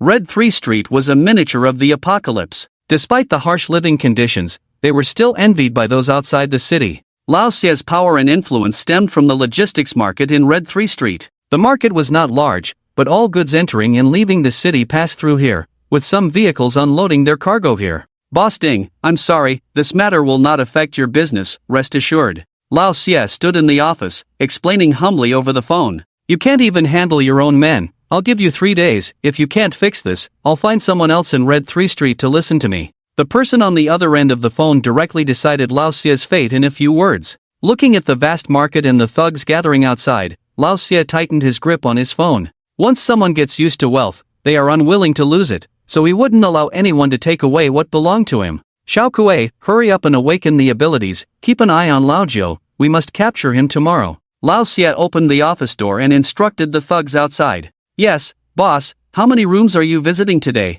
Xiao Kuei asked disinterestedly. Lao Xie's face darkened, kicking Xiao Kuei in the stomach impatiently. "It's already this late, sleep in the office today." Lao Xie's courage had been shattered by Lao Jiao, now he wanted to gather everyone in the warehouse to protect himself. The two sharpest knives were now turned against him, making Lao Xie extremely frustrated. "Send more people out on patrol." Lao Xie cursed and closed the door, putting on a bulletproof vest from the safe. Xiao Kuei stood discontentedly at the door, spat on the ground, and walked alone to a deserted corner. "Sister-in-law?" Xiao Kuei called Lao Xie's home phone. "Big brother won't be coming back today," the younger brother whispered, covering the phone. "Then you come, I'll be waiting at the usual place." "Okay, wait for me, darling." Xiao Kuei put on a black padded coat and drove alone to the warehouse. Passing by the guard post at the entrance, Xiao Kuei shouted at the guards, "Be more alert, I'm going out to bring some medicine for my sister-in-law, protect the boss." "Got it, brother Kuei." "Understood." The car started. Being the boss is great, it would be even better if Lao Xie were gone. Xiao Kuei hummed a tune as he went to see his beloved. Snowflakes drifted down from the sky, the fierce wind blowing the blizzard stinging people's faces. On the street, pedestrians had all retired for the night. It was so cold that only a few special workers were out, most people were tucked in their warm beds. Outside the logistics market, only a few sporadic streetlights flickered on the straight road. "Hey, babe, are you taking your medicine today or should I bring it?" Xiao Kuei held the steering wheel with one hand and his phone with the other, looking sleazy. "What medicine?" "Old Xie's brats, half of them are yours, come quickly," he teased. "Hey!" Xiao Kuei smirked and stepped on the gas. Screech! A sudden brake made Xiao Kuei stare in confusion at the scene ahead. "Oh, my goodness, this can't be happening. Xiao Kuan's legs began to tremble as the car stalled at that moment. The faulty streetlight flickered, and Xiao Kuei swallowed nervously. Under the flickering light, 11 figures stood in a row, covered in raincoats. With each flicker, they inched closer to the car. Ghosts. Xiao Kuei tried a few times before finally igniting the car. As he attempted to reverse, he noticed a cigarette but flickering less than 5 meters away on the roadside. A person huddled in the darkness, the glowing cigarette revealing half of their face faintly.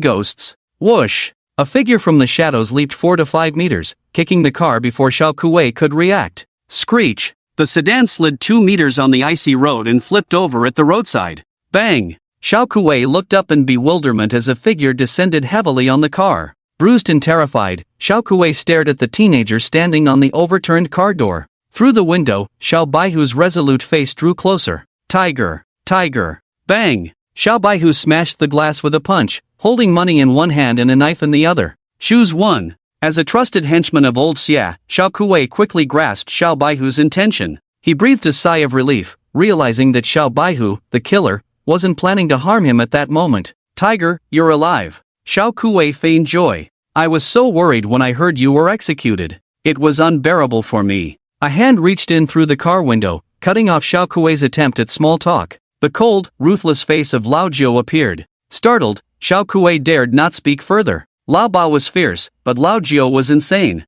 It was better to provoke Lao Ba than to incur Lao Jiu's wrath. As soon as Lao Jiu appeared, Xiao Kuei knew he had to tread carefully with every word he uttered. How bad is it? Lao Jiu's voice was dark. Cry a little, let me see. Not like that, Jiu Ji. If you don't cry, I'll shoot. Not like that, brother, dear brother, I was wrong. Xiao Kuei cried, frightened. Lao Jiu's gun was pressed against his crotch. Satisfied, Lao Jiu holstered his gun, while Xiao Baihu gestured outside the car to Xiao Kuei. The latter, not daring to make any sudden moves, obediently crawled out of the car, hands on his head, and knelt on the ground. The snow fell heavier, obscuring the view of the logistics market in the distance. 13 teenagers in raincoats surrounded Xiao Kuei. There are over 100 people in the market, 20 at the front door, 30 at the back, and over 50 hidden in the warehouse. Xiao Kuei didn't wait for Xiao Baihu to speak and spilled everything. He dared to seduce Lao Xia's wife. There was no way he would risk his life for Lao Xia. Lao Xia is afraid you'll raid his lair, so he's well prepared this time.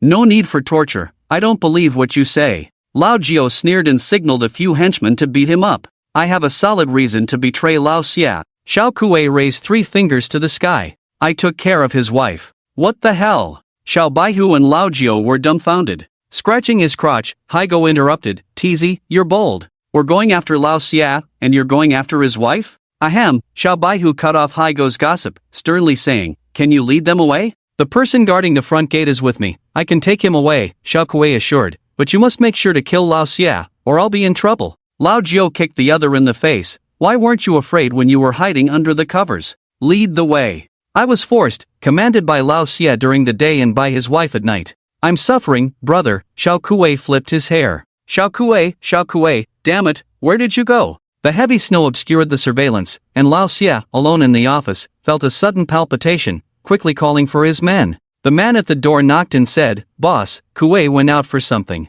Damn it, what time is it? Is there anything more important than my life? Lao Xia looked at the blurry surveillance video and asked anxiously, how are Sanair and the others preparing? Sanair and Xiao Baihu are about the same age, raised by Lao Xia since childhood, but their team is not on good terms with Xiao Baihu's team. When Xiao Baihu was around, they often clashed, neither side yielding to the other. It was only because Lao Jiu and Xiao Baihu were too ruthless that Sanair's group was suppressed. Now that Xiao Baihu has been driven away, Sanair's group naturally rose to power, becoming Lao Xia's reliable right-hand men. San Gu and the others are ready, the man shouted from behind the door. What are they doing now? Having hot pot, Lao Xia fumed. On the eve of a big battle, his trusted men were not around, and the newly promoted Sanair was casually having hot pot, not valuing his own life. Thinking of this, Lao Xia couldn't help but reminisce about the days when Xiao Baihu was still around. Back then, Lao Xia was at the peak of his power, respected by everyone in the nearby streets. Although Xiao Baihu and Lao Jiu were unruly, they had genuine skills and were good to their boss.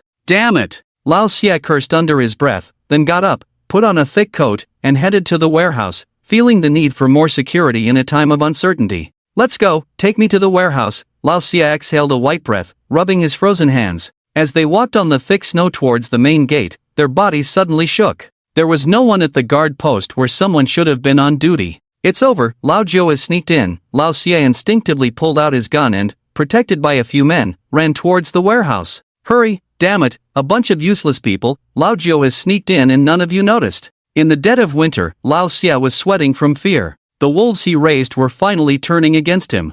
Bang! The warehouse door was violently kicked open by Lao Xie. San Er and his group were gathered around the charcoal fire, enjoying hot pot. With Xiao Baihu gone, these were the only men Lao Xie could rely on now. So, despite his anger, Lao Xie didn't dare to act rashly. Enjoying your meal? Lao Xie greeted San Er with a forced smile. Oblivious to the situation, San Er casually stood up to greet Lao Xie. Boss, please sit, the brothers are too cold, having something to eat. We'll stay up all night to keep Lao Jiao out. Lao Xie smirked, thinking to deal with San Er after the situation passed, and sat down to chat with him. Why are there no guards at the door? Lao Xie deliberately hinted to San Er to go check. San Er looked puzzled. Those are Xiao Kuei's men, I don't know either. Clueless and lacking insight. Lao Xie shook his head inwardly. San Gu, send someone out to take a look. Thankfully, another one of Lao Xie's men reminded him. On such a cold day, only a ghost would dare to attack. It's freezing, brothers are not dressed warmly enough, San Er complained while shouting to his men, get a few guys to check out what's going on. Don't worry, boss, with us here, as long as Lao Jiao steps in, I guarantee they won't get out, one of the men assured. San Er poured a cup of hot wine to soothe Lao Xie. In San Er's eyes, Lao Jiao was already at his weakest, just fighting like a trapped beast. So, he didn't really care much about Lao Jiao. Lao Xie had unspeakable grievances and now had no choice but to rely on this group of people for protection. Vroom vroom. The sound of a car engine roared outside the warehouse. Lao Xie and San Er exchanged a glance. Your people? Sitting in the cab with the air conditioning on in the dead of winter was enough to freeze someone to death. Once a car broke down or had issues, the driver almost always froze to death on the road. Who would be driving at night? San Er called two of his men to go out and see what was happening. Boom! Just as the two reached the warehouse door, it was violently pushed open. Two heavy trucks drove straight into the warehouse, knocking the unfortunate brothers several meters away. Sizzle! The trucks entered the warehouse, accompanied by a chilling wind, stopping in front of Lao Xie. Lao Xie had anticipated Lao Jiao's arrival, but he never expected Lao Jiao to make such a grand entrance. Bang! The truck's gate opened. Haigo leaned half of his body on the car door and waved to Lao Xie. Boss, San Er, long time no see. Traitor, how dare you come here? San Er grabbed a weapon from the table and aimed it at Haigo. Come on, shoot me, you son of a b***tch. Haigo jumped out of the car, lifted his shirt to reveal explosives strapped to his body. Shoot! Haigo grabbed San Er's gun barrel and pressed it against his own chest. Will you pull the trigger? Do you want me to teach you? BB. Here. Another young man driving the heavy truck ran to Lao Xie with 2 cans of liquefied gas. You guys have numbers, you're tough, it's just the two of us, kill us, and it's over. The young man named BB, with a large twisted braid, aimed the nozzle of the sprayer at the gas pipe. Lao Xie and San Er exchanged a glance, their faces twitching involuntarily. Same formula, same way of doing things. Only Lao Jiao's men would be this crazy. But they had indeed intimidated dozens of San Er's men.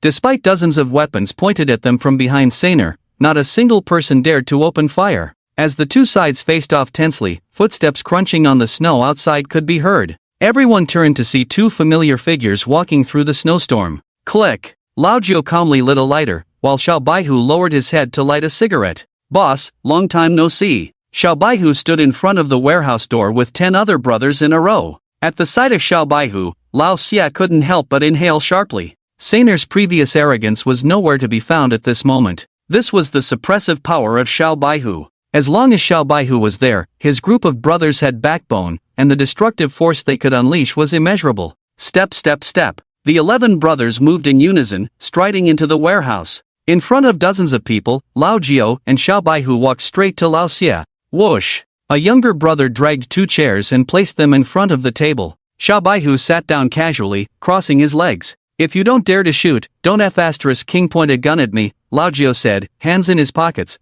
then suddenly kicked Lao San's face without warning. Move, with the 2 of us here, you only get to stand. F***ck. San Er lost face in front of his own brother, pointing the gun directly at Lao Jiao's head. Xiao Baihu raised an eyebrow slightly, calmly taking out 2 sets of chopsticks from the table. Here's my favorite tofu, Lao Jiao said nonchalantly as he picked up a piece of tofu with the chopsticks and put it in his mouth. Here, your favorite pig intestines, Lao Jiao added after finishing, offering a piece of meat to Xiao Baihu. Boss, you welcome me like this right after I got out of prison? Xiao Baihu poured a glass of wine for Lao Jiao without waiting for permission. Lao Xia knew things wouldn't end well today, but he didn't want to lose face as the boss. He waved his hand, signaling his men to lower their guns. Lao Jiao didn't draw his gun, Xiao Baihua didn't either, and his men holding the guns didn't dare to shoot. Wouldn't that make them look unsure of themselves? Xiao Hu, I. Lao Xia hesitated for a long time and raised his glass. Welcome back. There's no going back. Lao Jiao lowered his head and kept eating hot pot. Boss, how have we, the two brothers, treated you? Good. Lao Xia didn't deny it. They had control over half the street, and apart from being a bit arrogant, Lao Jiao and Xiao Baihua had never done anything to betray Lao Xia. All right. Xiao Baihua saw that Lao Xia didn't deny him, raised his glass. I toast to you, no matter what, you've taken care of us brothers for almost 10 years. Even though Lao Xia took care of them by sending them to steal and punish them if they failed a task, it couldn't be denied that without Lao Xia, they might have been long gone. Lao Xia seemed to recall the past with Lao Jiao and Xiao Baihua under his command, a hint of guilt flashing in his eyes. Xiao Hu, Xiao Jiao, to be honest, I regret it. Lao Xia's words might be true or false, but his eyes were red with sincerity as he spoke. I didn't want it to come to this. How did I let greed cloud my judgment? Lao Xia emptied his glass in one go. We've always supported you wholeheartedly. Why did you have to turn against us? Lao Jiao picked up a piece of meat and put it in Xiao Baihua's bowl. Every time we fought, we were at the front, but we got the least share of the money. Why? Lao Xia lowered his eyes, pondered for a moment, then took a big gulp from the bottle. I also want our brothers to live a good life. What's the point of staying in this street forever?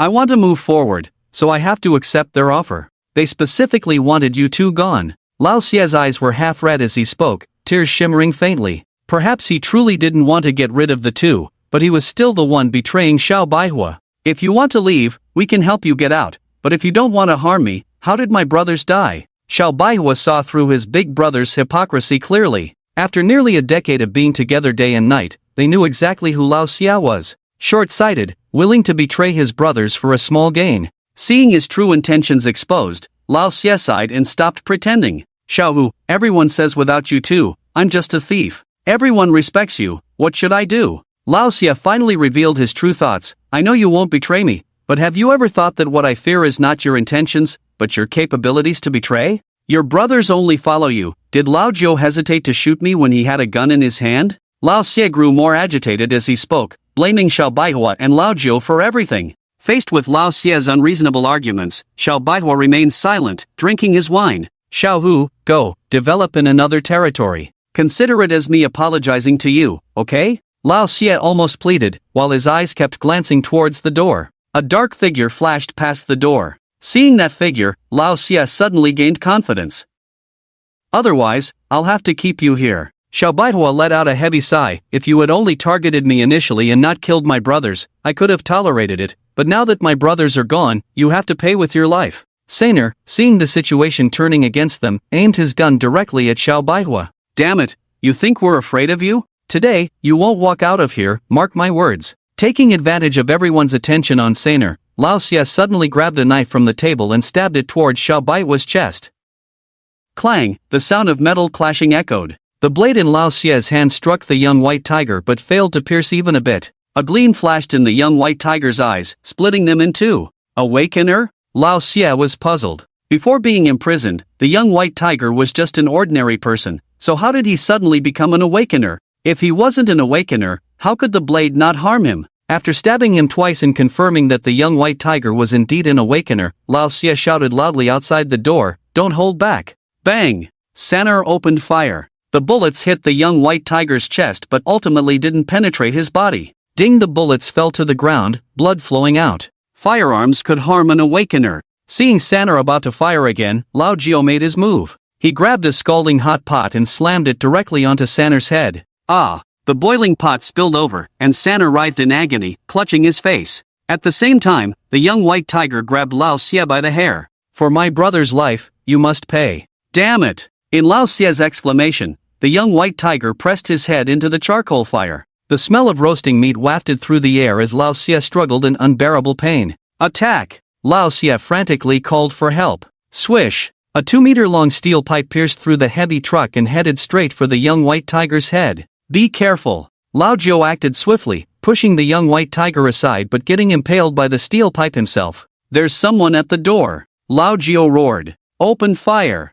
Saner also reacted, and both sides, with bloodshot eyes, engaged in a fierce firefight. "Don't shoot the ones with explosives tied to them," Saner reminded his men before the end. If the explosives on the hostage's body detonated, everyone in the warehouse could be doomed. Saner's men dragged him back to cover before daring to open fire. On the other hand, the young white tiger's brothers immediately returned fire without fear of the enemy's bullets. Rat-a-tat-tat 12 against 50, the young white tiger's brothers, led by Haegu, stood their ground and suppressed the enemy. "Damn it, hiding behind what? Come out and fight one-on-one." Haegu leaped onto a wooden crate in the warehouse like a god descending, single-handedly suppressing the enemy. "Take Lao Jiao back to the car." The young white tiger, concerned about Lao Jiao's injury, lifted Lao Xia high. "Lao Xia, we're even now." No, Xiaowu, I was wrong." Crack! The young white tiger slammed Lao Xia down heavily, simultaneously lifting his knee. The big shot who ruled Hong San Street ultimately died at the hands of his own fostered wolf cub.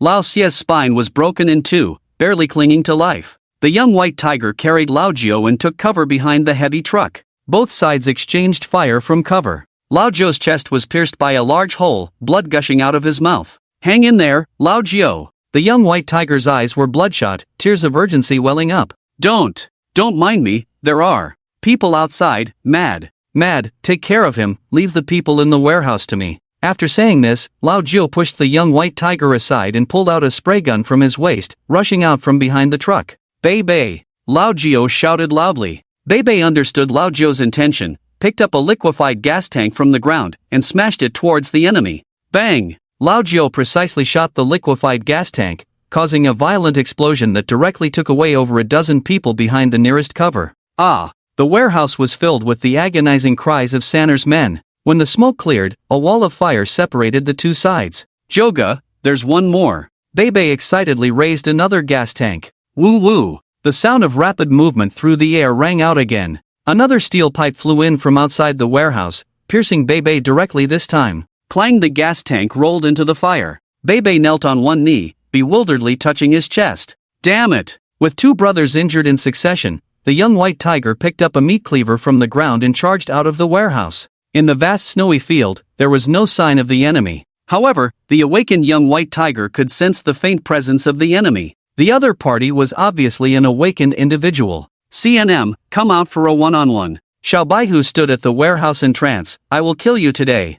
Inside the warehouse, Lao Jiao dragged Bei into cover. Saner's group took the opportunity to suppress Lao Jiao's side. Jiao Ge, damn it, it's cold." Bei trembled, curled up in Lao Jiao's arms, covering his wound with his fingers, only to find that his fingers could penetrate his body. Pierced. "Damn it." Bei took a deep breath, his face devoid of color. "Jiao Ge, I'm so cold, it feels like that day again." Lao Jiao stared at Bei with wide eyes, helpless, tears streaming down. "When I was 8, it was this cold too. It was you and Hu Ge who picked me up. It wasn't cold after that day. Brother, I'm going to die." Bei couldn't bear to look at his brother. They grew up together, accompanying each other, relying on each other, full of nostalgia in his eyes. You won't die, don't worry, I'll take you to the hospital." Lao Jiao held Bei tightly. "My parents don't want me, Jiao Ge, if I die, can I reincarnate and come back to find you? Don't reject me, don't deny me." Bei's mouth was full of blood, his eyes already glazed over.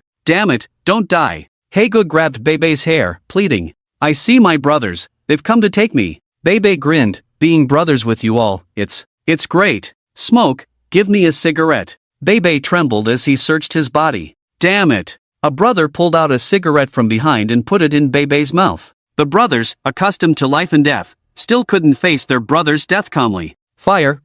Lao Jiao struggled to ignite the lighter, as if the heavens were deliberately making it difficult for these kids. The lighter just wouldn't spark. Bei let out a bitter laugh. "Brothers, wait for me, I'll go borrow a fire." Bei, already short of breath, suddenly widened his eyes, pushed Lao Jiao away, and leaped out from behind cover. In the bewildered eyes of Saner's men, he rushed into the fire, grabbing a red-hot gas canister. Snap! Bei jumped into a shelter holding the gas canister. Saner's group looked on in confusion as Bei jumped in, everyone looking at each other. "Jiao Ge, keep the brothers alive, don't come looking for me too soon, the brothers have left." Bei bit the cigarette in his mouth, taunting Saner with a smile, "Need a light? Run!" Saner and the others reacted and rushed out of the shelter. Bang! Bebe shot the gas canister, engulfing Saner's group in flames. In the snowy field, Xiao Baihu faced the awakened individual alone. In the dark corners of the warehouse where the light couldn't reach, a figure moved swiftly. Swish, swish, swish, 3 steel pipes flew out from the darkness. Xiao Baihu rolled lazily to dodge. After absorbing the blood of the demon ancestor and becoming an awakened individual, Xiao Baihu's abilities had undergone a qualitative leap. Woo, woo, woo, a gust of wind swept in, blowing snow that made Xiao Baihu unable to open his eyes. Seizing this opportunity, the opponent rushed out from the darkness. Die! The long spear in the opponent's hand pierced Xiao Baihu's shoulder. At that moment, Xiao Baihu finally saw the person clearly. It was a middle-aged man wearing a black, tattered cotton coat, a small cotton hat, with rough skin. "Kid, don't expose yourself to the enemy," the man's voice hoarse, with the pride of a victor, smiled. "Too bad you won't have a chance to correct that." Xiao Baihu felt no pain in his left shoulder pierced, instead, a smile of cunning success. Snap! His sharp claws slapped the man's face, and Xiao Baihu spat out blood. "CNM, did I remind you I started fighting at 8? Xiao Baihu forcefully pulled out the long spear from his shoulder. The man looked at the lively Xiao Baihu in disbelief. "Impossible, an awakened individual stabbed by me couldn't possibly have the ability to fight back." Xiao Baihu took off his shirt, the blood on his shoulder had already stopped. The blood of the demon ancestor was extremely domineering, having absorbed the blood of the silver-striped tiger. The body of the white tiger far surpassed that of awakened beings of the same level. "Is your awakened ability enhancement type?" The man looked at the white tiger in panic. Generally, abilities are classified as enhancement type, summoning type, elemental type, mental type, support type, mythological type, and unknown type. The strength of the white tiger's body should be enhancement type. However, enhancement types usually only enhance a certain part, and I have never seen one like the white tiger that enhances its shoulders. Enhancement or not, damn it, come on, if you can't kill me today, I will definitely kill you. The white tiger, a bumpkin who had never read a book or studied abilities systematically, had no idea what the man was talking about. He only knew that he had to kill the other party today. "Kid, battles between awakened beings are not street brawls. Today, I'll show you the difference between 2 awakened beings of the same level." The man grabbed at the void, and the long spear on the ground flew back into his hand. "Let's see if my summon spear as a summoner is sharp or if your enhancement type is tougher." The man leaped up, the spear trembling, creating several spear shadows, making it impossible to determine where he intended to strike. Seeing the white tiger standing still, the man laughed. "Indeed a rookie." Put! The long spear pierced through the white tiger's abdomen again. "I don't believe you can even enhance your abdomen." The man looked triumphantly at the white tiger. The latter also smiled. "I don't know how awakened beings fight, but I know you definitely can't handle my toughness." Without waiting for the man to draw his gun, the white tiger charged at the man, using his body to exchange blows. Smack! The long spear completely pierced the white tiger, but he also reached the man. Before the man could react, the white tiger grabbed him. "Damn it, stab my brother." The white tiger roared in anger, and the man instinctively tried to step back, but the white tiger's arms were incredibly strong, making it impossible for the man to break free for a moment. Bang! The white tiger's head smashed into the man's face. "Let me show you how we fight on the ground." The white tiger continuously struck the man's face until half of it was a bloody mess. Meanwhile, the man's hands were not idle, delivering fierce blows to the white tiger's body. Gradually, the man felt despair. The strength of the white tiger's body was something an awakened being of the same level could not possess. Hitting him was like hitting steel. "You're not going to teach me how to fight?" The white tiger grinned, biting the man's face. "Ah, damn it!" The man collapsed. In this life-and-death battle between awakened beings, this kid could still bite. It wasn't until the white tiger tore off half of the man's face that he finally managed to break free. But this time, he dared not attack recklessly. The white tiger's ruthless strategy of exchanging injuries was despicable. Seeing the wound on the white tiger's abdomen miraculously stop bleeding, the man couldn't hold back. Such terrifying healing power. "Damn it, let's continue." The white tiger beckoned to the man. The man's half-face, bitten off by the white tiger, looked extremely ferocious. "I underestimated you, a feud has been formed. Since you won't let me off once you grow stronger, I'll give you a taste." The man put away his arrogance and once again wielded his summon spear. "This is a martial skill I bought for 200,000. Although it's only one move, it's enough to deal with you." The man steadied his stance, and the summon spear in his hand began to spin rapidly. As the long spear spun faster and faster, a blizzard began to gather around it. Rotating dragon spear. the man shouted, pressing the spearhead against the white tiger with the force of the swirling blizzard.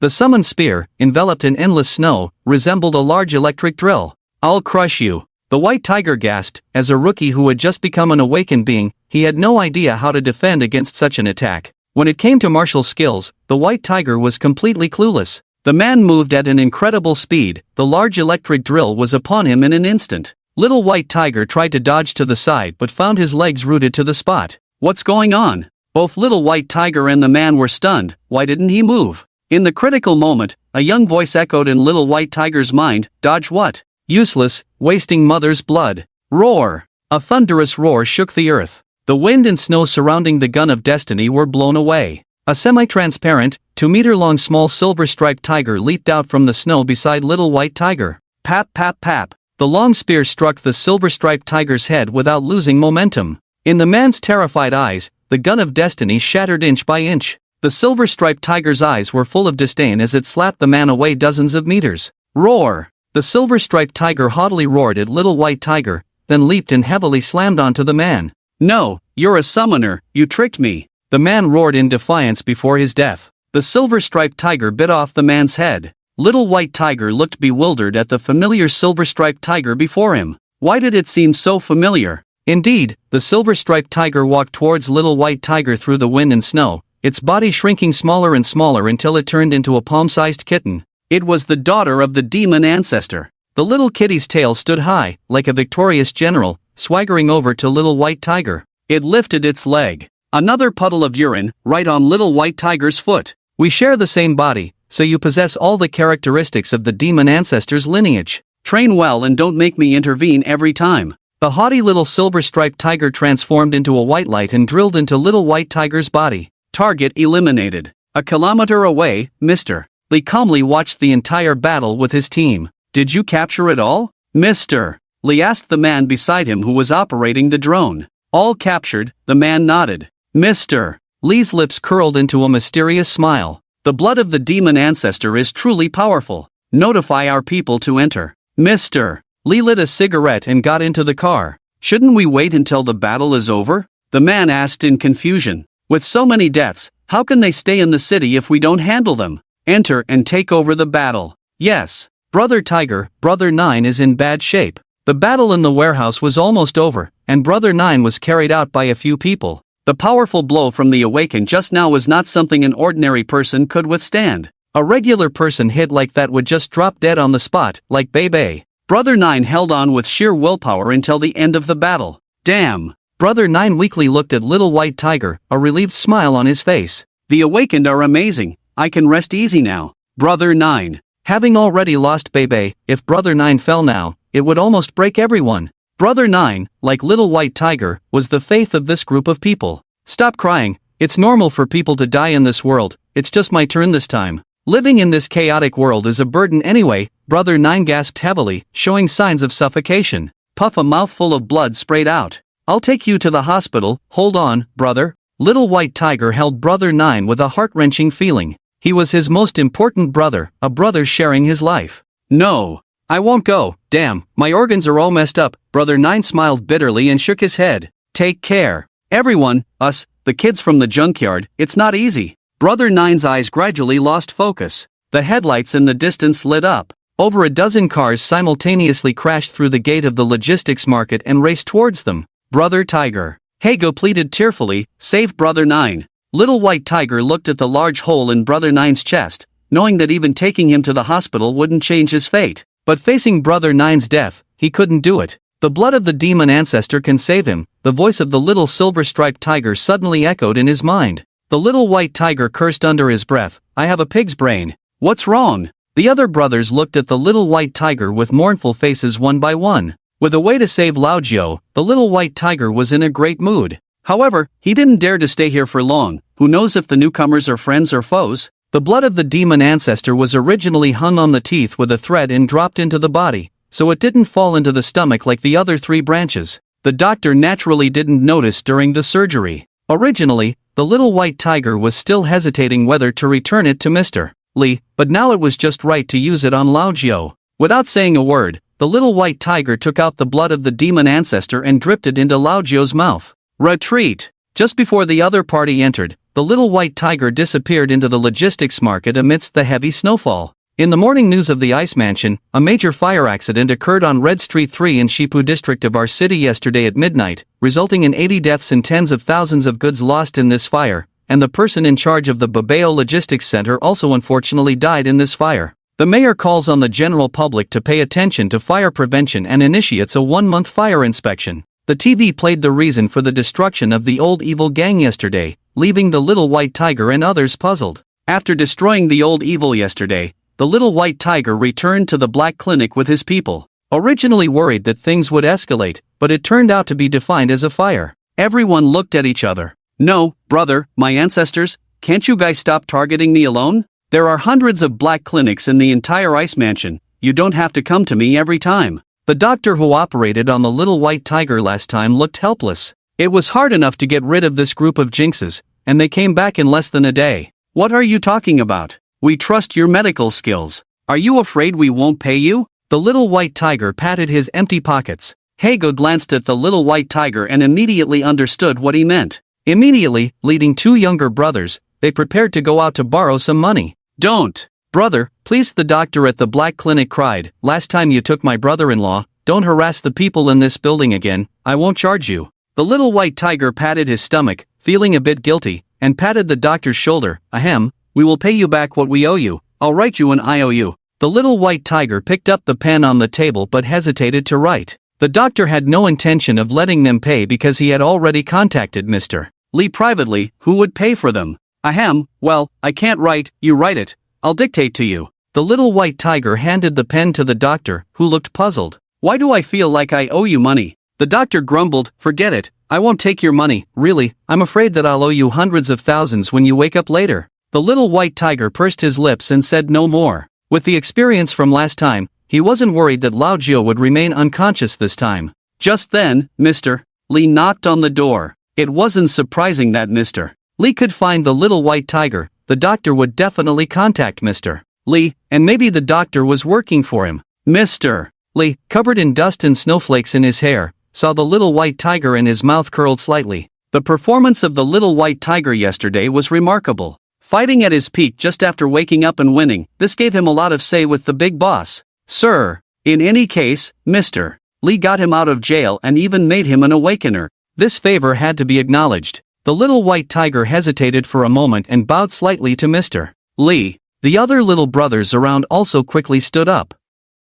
50,000 bonuses were given outside to buy your lives, you're becoming more and more valuable. Mr. Lee half-jokingly said. Killing the old evil was expected to lead to this day. The little white tiger didn't foolishly take over the old evil's territory for this reason. With the old evil dead, the backers behind him would definitely make a move, or else who would dare to mess with them in the future? Old 800,000, Mr. Lee hesitated for a moment before continuing. Puff, little white tiger choked on his tea, his face turning red. Don't run around during this time, wait for things to calm down before making any moves, Mr. Lee took off his gloves, thoughtfully touching the trigger in his hand. Little white tiger grew up on the streets, skilled in reading people's expressions. Seeing Mr. Lee like this, he already guessed that the other party must have something to discuss with him. After a while, Mr. Lee spoke first. What are your plans next? Can't stay in the city anymore, let's leave. Those who can survive outside the city are ruthless individuals. Even the bare-bottomed kids by the roadside could pull out a gun and shoot you at any moment.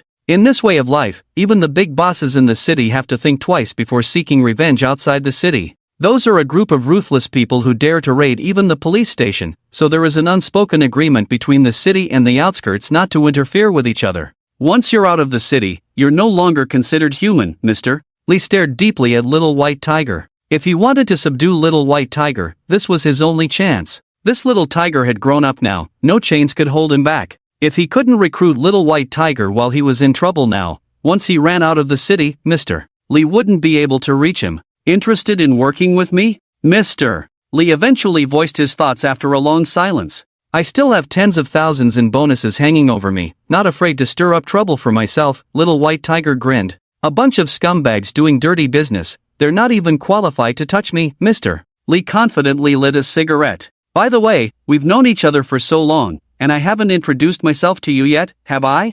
I'm Li Yuxian, affiliated with the Yuanqiao Group, currently in charge of the grain business in Ice City. Follow me, a legitimate path, how about it? The Yuanqiao Group is a multinational corporation, ranking in the top 50 in the Dragon Kingdom, with industries covering almost every sector, a true giant. Compared to them, Old Evil wasn't even worthy to shine their shoes. Little Tiger, I have high hopes for you and your group of brothers. Choosing the right path can save you decades of struggle, Mr. Li smiled meaningfully. My foundation in Ice Mansion is not yet stable. Your willingness to join me, I won't say more. There will be a place for you at the peak of Ice Mansion in the future. What if I refuse? Little White Tiger's expression fluctuated. Old Evil had hurt him once, making him no longer believe in the so-called Big Brother. You've consumed the blood of the demon ancestor. If you disagree, headquarters will send someone to bring you back for research, Mr. Li's words were subtle but the meaning was clear. If Little White Tiger didn't develop under their surveillance, he would only be taken to headquarters. Don't harbor any illusions. For the big bosses,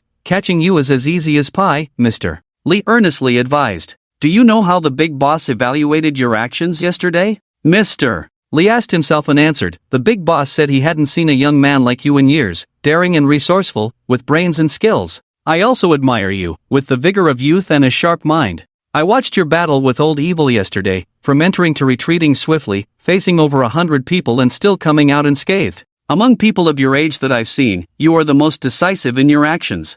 I need you to help me. All talk. Old Evil once said that what he eats, we get to drink the soup, Highdog muttered. These young brothers had completely lost faith in the Big Brother. For them, only by relying on themselves could they survive for long. Relying on a mountain that could collapse, relying on a Big Brother? They had no idea how they would die. Smack, Mr. Li drew his gun from his waist and slammed it on the table. The pure gold gun was clearly valuable. I've had this gun for over a decade. If I sell you out, you guys will be done for, Mr. Li looked seriously at Little White Tiger. He truly didn't want Little White Tiger to be taken to headquarters. He knew very well what entering headquarters meant. Little White Tiger stared at the golden gun. He wasn't afraid of being taken to headquarters, but he was afraid of implicating his brothers. Source text. Do you want to be gangsters for the rest of your lives, brothers? Can you escape the pursuit of those people? Haven't enough brothers died? Follow me. All of you can undergo the awakening ceremony. Whoever touches you in the future is declaring war on me, Mr.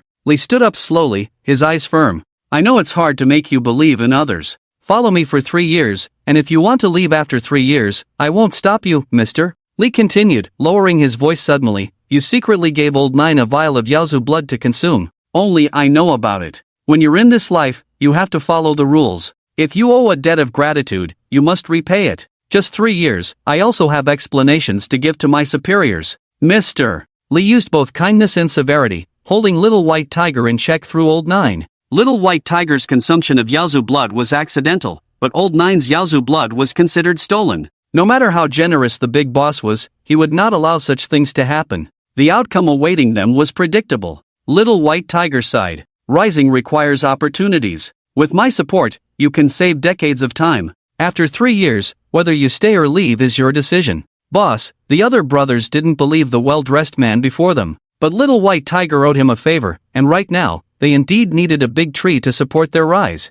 Only when they were strong enough would they have the right to choose. 3 years, I owe you a favor, Little White Tiger nodded. Mr. Li smiled satisfactorily, picking up his coat. Come with me for a trip. Where to? To solve your trouble. Little White Tiger's trouble was undoubtedly the people behind Lao Xia. Hegu and the others turned into the bedroom, soon fully armed standing behind Little White Tiger. Just the two of us will go. We're not going to fight, Mr. Li chuckled, gesturing for the others not to come. Abandon your thug mentality, use your brains more. Today, I'll teach you the first lesson, leveraging power. Little White Tiger looked puzzled. Leveraging power? You leverage my power, I leverage the big boss's power, Mr. Li straightened his clothes, patting Little White Tiger's shoulder. Everyone knows it's good to lean on a big tree. You need to know how to use this big tree. With that, the two walked out of the room. Haga sneered, leveraging power? If we encounter them, no matter what group they are from, if they provoke us, we'll take them down. After winter, the Ice Mansion had truly become an ice city. There were already few vehicles on the road, and now even fewer. Mr. Li's luxury car sped along the road with anti-skid chains. Little White Tiger sat in the car with heated seats, feeling a mix of emotions. What are you thinking? So there really are air-conditioned cars that won't freeze people? Little White Tiger looked at the envious glances from people on the roadside inside. The cars he had encountered before could potentially freeze people to death even with the air conditioning on in the dead of winter. And the envious looks of the passers-by were something he had never seen before. At that moment, Little White Tiger seemed to understand Mr. Li's words. Xiaohu, remember, once you've seen the peak, you won't be a frog at the bottom of a well anymore. You and Old Nine have drive, killer instinct, dare to fight and take risks, which is good, but you must not solidify your thinking. Not everything can be achieved by risking your life. Killing at the top doesn't require a knife or bloodshed. As they spoke, the two had already entered the most prosperous area of the Shipu district. Here were a few high-rise buildings that were rare in the Ice Mansion. Even the residents nearby were more elegantly dressed than those on Hongsan Street.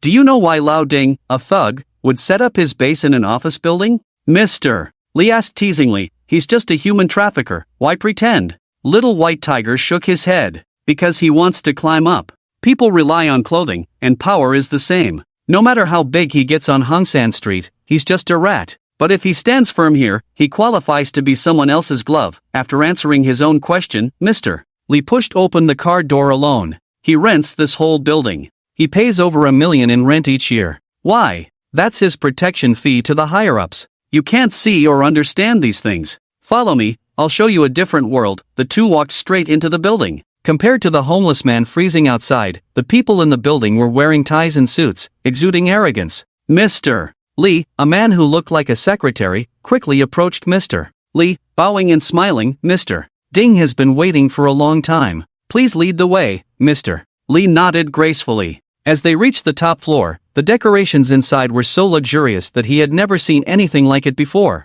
The most extravagant house he had seen was just the Lufu Paradise on Earth, the largest KTV in Shipu district. This was also the first time he had seen the biggest ground boss in Shipu district. Lao Ding, a big, fat white man weighing at least over 200 caddies. Seeing Mr. Li, Lao Ding's face was full of folds of flesh piled together. Oh, Mr. Li, what a pleasure to meet you. Lao Ding reached out his hands from afar. Mr. Li smiled slightly, shook hands, and Lao Ding invited them to sit down. Mr. Li is a busy man. I have been looking forward to meeting you for a long time, Lao Ding said with a smile as he brewed tea, his harmless appearance belying the fact that he was the biggest human trafficker in Bingfu. Hee, I've finally come, Mr. Li pointed to the young man beside him. This is my student, Xiaowu. Lao Ding's hand trembled, and the scalding tea spilled on his hand. Setting down the tea set, Lao Ding looked at Xiaowu with a smile that was not quite a smile, truly a hero from a young age. Lao Ding, you flatter me, Xiaowu replied without hesitation.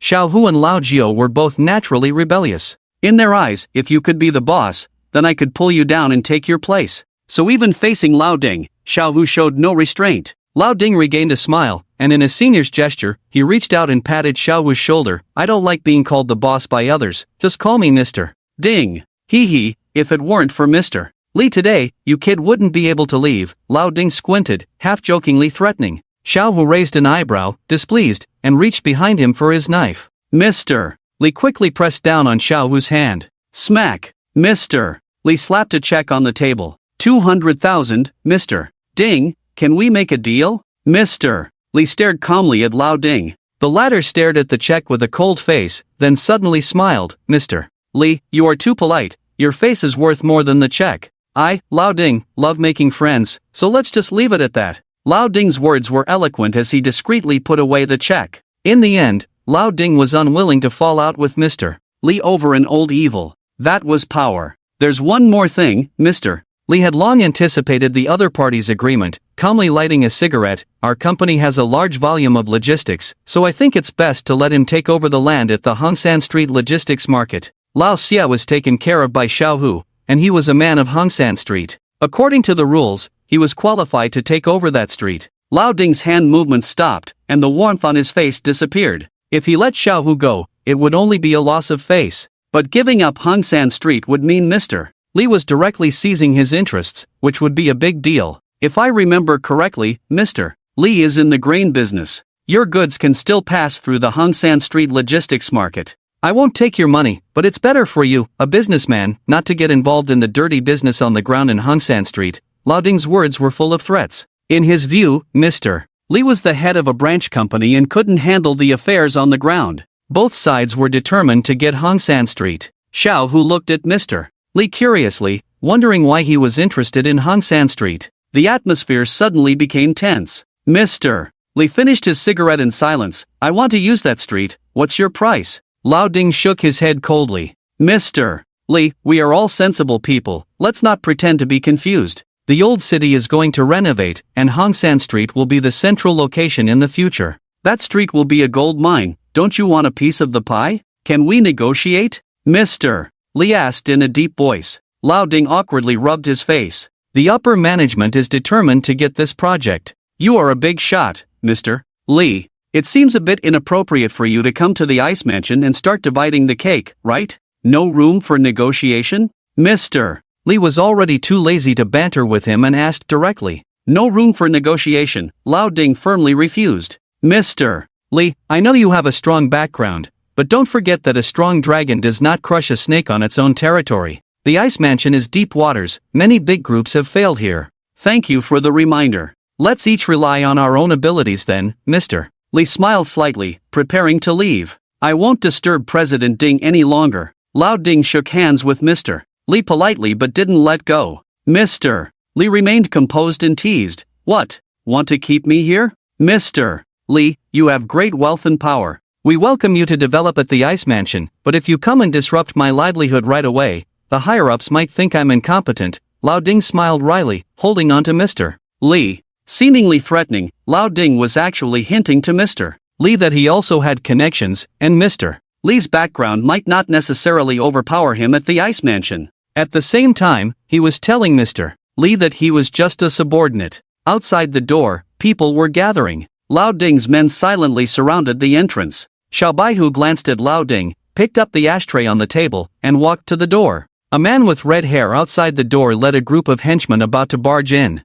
Xiao Baihu was not accommodating either. He directly smashed the ashtray on the man's head. The men outside the door immediately erupted, with over a dozen batons hitting Xiao Baihu's head. Stop! Lao Ding inside the door shouted at his men, hypocritically smiling. Mr. Li is from a big city. We at the Ice Mansion are used to the wilderness and may have not scared you, right? Mr. Li smiled back and asked Xiao Baihu, kid, scared or not? I've never backed down from a fight. You guys can argue all you want, but today, no one can come in. Xiao Baihu pulled out a dagger from his waist, showing his fierceness. The man with red hair, holding his head that Xiao Baihu had smashed, was still unwilling to back down. Lao Ding roared, can't you understand what I'm saying? Xiao Baihu sneered, dropped half of the ashtray in his hand, took a deep drag of his cigarette, and blew a puff of smoke in the red-haired man's face. Lao Ding saw Xiao Baihu's ferocity but also realized that if it were someone else surrounded by dozens of people in their territory, they would have been intimidated. Xiao Baihu, however, remained calm and unbothered. He truly didn't take the other party seriously.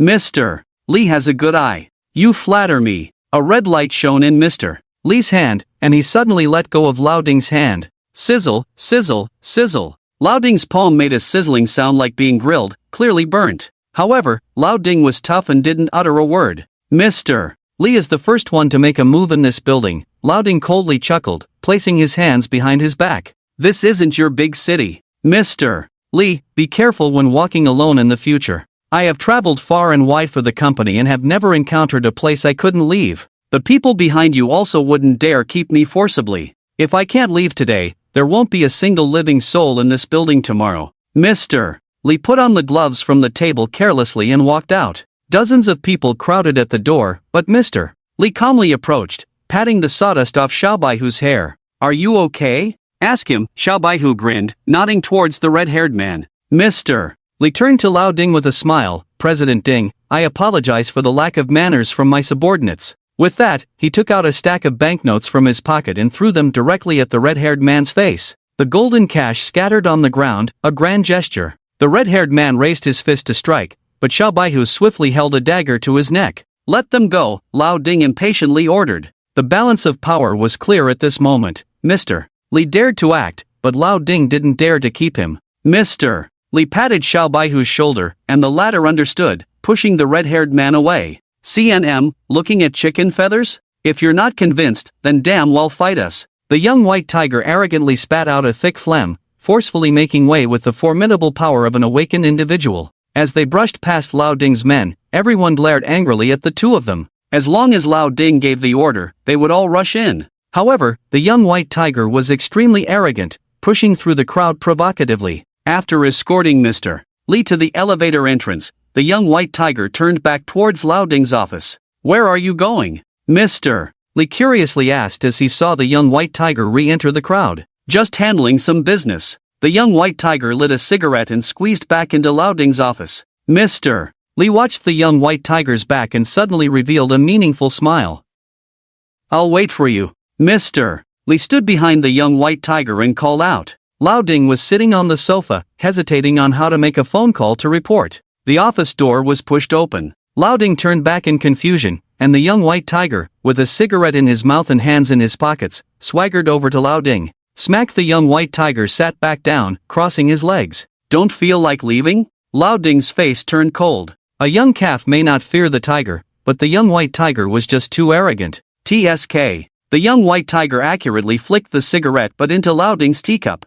"If I hadn't been recruited, I would have razed this building today." "What did you say?" Red Hair burst into the office with his men, angrily shouting at Lao Ding. "Boss, let's take them down." Lao Ding raised his hand to stop Red Hair, looking at the young white tiger with a sneer. He didn't believe the young white tiger would dare to make a move here, especially with Mr. Li still at the door. Businessmen like him wouldn't put themselves in danger. The young white tiger slowly stood up and reached out to Lao Ding. Lao Ding paused, his right arm sprouting black fur and sharp claws. If the young white tiger made any sudden moves, Lao Ding could crush his head with one blow. The young white tiger smirked, his hands moving non-stop as he pulled out the check from Lao Ding's pocket. Smack! The young white tiger lightly flicked the check with his finger. "I don't need to buy safety with money. Mr. Li is not an ordinary person, I'm playing on his behalf. Lao Ding, don't disappoint me. Use any means necessary." After speaking arrogantly, the young white tiger walked out of the office. "Lao Ding, I'll be waiting for you on Red Street 3.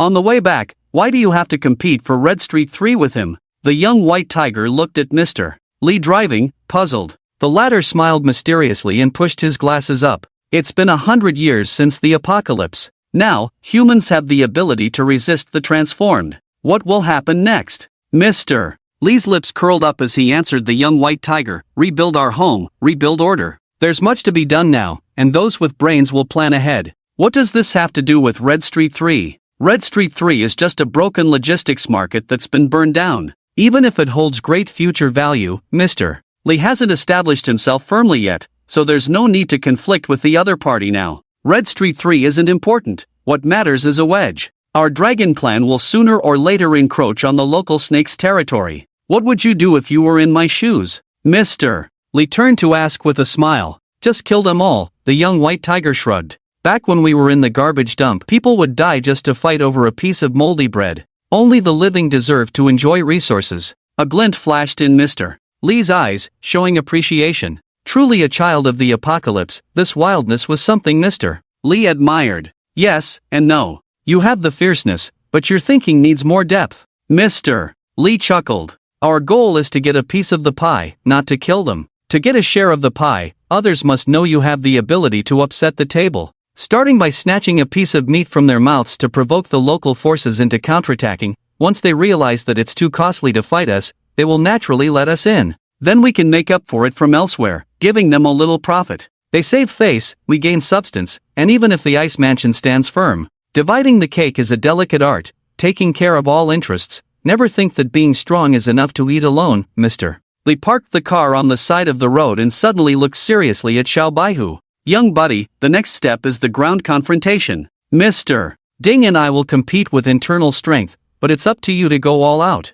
Are you afraid?" In essence, it's about the big shots behind the scenes playing their cards, and the truth will be revealed on the ground. On the ground, it's about financial strength, official connections, and the strength of their subordinates. Xiao Baihu frowned. Mr. Ding is one of the top leaders on the ground in the Shipu district, far surpassing Xiao Baihu in strength. Lao Xia is just a lackey of Mr. Ding's lackey, not to mention that Xiao Baihu only has a dozen or so brothers now. With just one call, half of the ground people in Shipu district would come out to help. How easy is it to kill Mr. Ding? Xiao Baihu looked out the window at the snowy scene, his eyes shining more and more. Mr. Li's mouth curled up in satisfaction. "Have you figured out a way?" Mr. Li asked with a smile. "Leverage," Xiao Baihu grinned, applying what he had learned. "Oh, tell me more." Mr. Ding is powerful but has a natural disadvantage. He has too much dark history. He may have protection, but these things won't withstand scrutiny. Xiao Baihu stroked his chin thoughtfully. Leverage the power of the police station. Xiao Baihu's expression turned serious again after speaking. This is the end of the world, and the discipline in the police station is not as strict as in prosperous times. Mr. Ding might have connections in the police station. Thinking about this, Xiao Baihu suddenly felt powerless. A wise son makes a glad father, Mr. Li took out a cigarette and handed it to Xiao Baihu. So, before acting, plan ahead. When the enemy moves one step, you should think 3 steps ahead. I spent $1 million before coming to the Ice Mansion to bring down the detective chief next door who hated us so much, Mr. Li said proudly. Without any surprises, he should have been transferred to the Ice Mansion by now. Hiss, Xiao Baihu took a sharp breath. He heard in prison that Mr. Li had been planning in the prison for over a year. In other words, Mr. Li had been laying the groundwork for the Ice Mansion a year ago or even earlier. Xiao Baihu respectfully fist-bumped Mr. Li. You and Lao Jiu are both promising talents. I want to cultivate you as my right-hand man. Don't let me down. Mr. Li patted Xiao Baihu on the back. The rest is up to you. I'll give you half a month. Within half a month, Mr. Ding won't make a move on Hong San Street. You and Lao Jiu must stand firm. Xiao Baihu didn't beat around the bush and directly reached out. Give me some money. Since he was helping Mr. Li, it was only fair for Mr. Li to give him money. Mr. Li smiled brightly and readily pulled out a check for $1 million. This is my private money, non-reimbursable. Don't make me waste it, Mr. Li joked. I've been playing on the ground since I was 8 years old. Don't mention Mr. Ding, there's one after another in the Ice Mansion. I won't bow to anyone. Back at the Black Clinic, Mr. Li had to go to the company to handle things, while Xiao Baihu carried a large bag of money into the room. The other brothers were sitting around bored playing landlord, and the doctor sighed as he watched his dwindling money. Brother who? Xiao Baihu threw the canvas bag on the table. Haigo opened it, his eyes almost popping out. When had these country bumpkins ever seen so much money? This.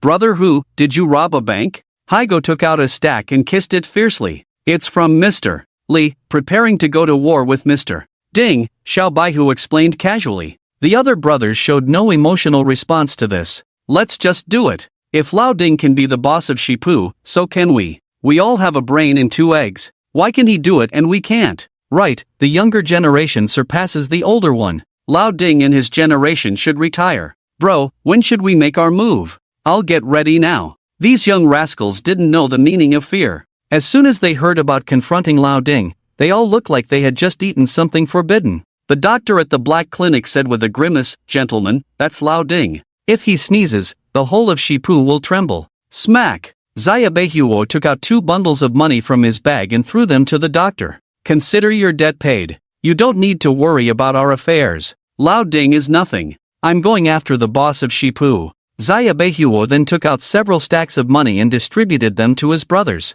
Go have some fun. I'm giving you a big break. Haigu, come with me to the city. The Black Clinic was not in Shipu, so Xia Beihuo wasn't worried about Lao Ding daring to cross boundaries to cause trouble for them. There were many rules on the ground, and if Lao Ding's men came to Dongpu District to find them, Xia Beihuo's men wouldn't need to lift a finger. The boss of Dongpu District would have to deal with Lao Ding. The brothers smiled with joy as they received the money. Tonight, I'm going to lose my virginity that I've kept for over 10 years. Anyone want to join me? Take me along. I'm in too. After some commotion among the brothers, Xia Beihuo went to check on Lao Jiu. Lao Jiu was still in a coma, and although they didn't know why he had been unconscious for so long, his injuries had healed. The doctor also assured Xia Beihuo that Lao Jiu was not in danger, which put Xia Beihuo at ease. Haigu, come with me. The rest of you can do as you please. When I come back, we'll take over Hong San Street and challenge Lao Ding. Yes. Lao Ding's office. Hong Mao paced impatiently back and forth.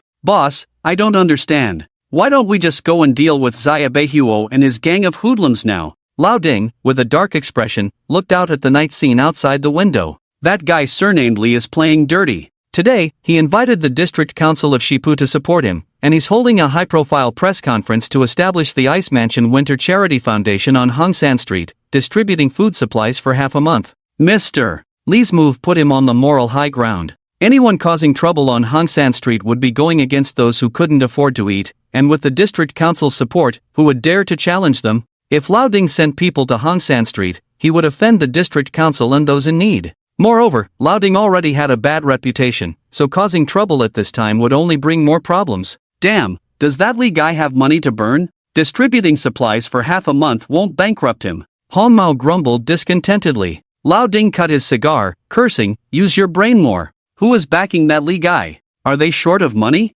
His company hasn't even started operating. How much advertising revenue can he save with this wave of publicity? Hong Mao was scolded but remained defiant. Xia Beihuo handed him an ashtray, leaving him brooding. After a moment of contemplation, Han Mao came up with a cunning idea for Liaoding, boss, but Xia Beihuo and his gang aren't in Hansan Street. I had someone check. Xia Beihuo has left the city, and Lao Jiu is hiding in Dongpu. What if we, outside the Ice Mansion, in the lawless area? Despite Xia Beihuo's swagger in the city, he had to be cautious when leaving. While there was still some humanity left in the city, outside was a dog-eat-dog world. Xia Beihuo nervously sat in a small van. The driver was a teenager of about the same age as Xia Beihuo. Bro, why are we leaving the city? Hegu whispered, holding a large canvas bag. We're looking for Lazy. Xia Beihuo looked out at the increasingly desolate scenery outside the window, feeling an inexplicable sense of relief. Lazy, a specialty of the post-apocalyptic world.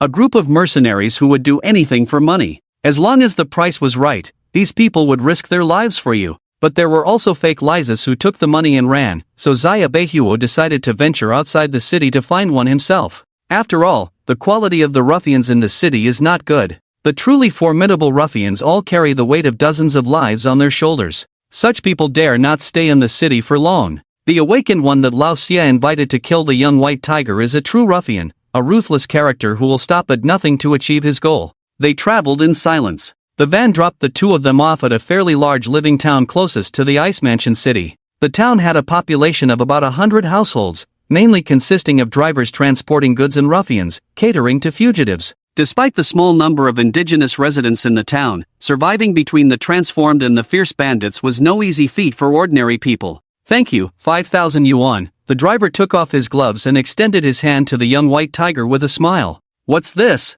Didn't we agree on 200 in the city? Hego looked puzzled at the driver. 5,000 yuan was equivalent to half a year's salary in the city. The driver was tall and burly, with a short, bristly head, looking quite arrogant. If I said 5,000 in the city, would you have agreed? If I don't overcharge, how can I make money? Do I not need to eat? Does the car not need fuel? The driver retorted confidently, if I don't cheat people, how can I earn money? Do I not need to eat? Does the car not need fuel? Before they could respond, 4 or 5 middle-aged men approached the vehicle, 2 of them holding guns. Judging by their demeanor, it was clear that they were not novices at overcharging customers. Bang, bang, bang. The middle-aged men outside the car knocked on the window. What's the matter? Reluctant to leave? You dare to cheat me? Hegu punched the driver in the face. The latter took the punch from Hegu without flinching, casually spat out some saliva, and grinned, add 1,000 for medical expenses. 6,000, pay up. The car door was opened, and a middle-aged man pointed a gun at the young white tiger's head.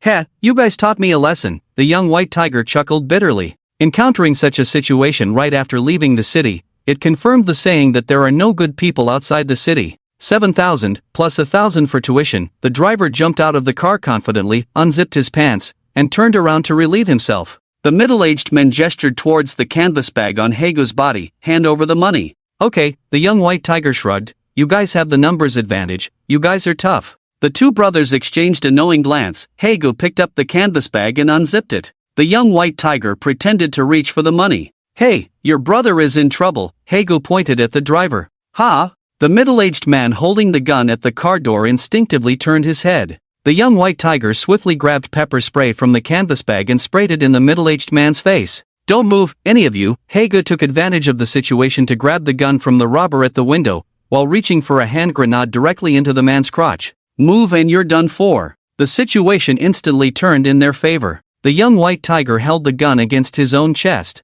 Listen up, on the count of 3, we all fire. Whoever backs down is a coward. The middle-aged man hesitated, not expecting the young white tiger to be so bold. 1. The middle-aged man swallowed hard. 2. The middle-aged man subconsciously looked at the driver. 3. The young white tiger roared, startling the middle-aged man. All right, I surrender, you can go, no need for the money. Hegu grinned, slung the canvas bag over his back, and confidently got out of the car, leading the other middle-aged man holding a gun by the belt. Hey, you guys had guns, Why didn't you say so earlier? The driver shrugged and complained, give me 400, I wouldn't have taken you if I knew.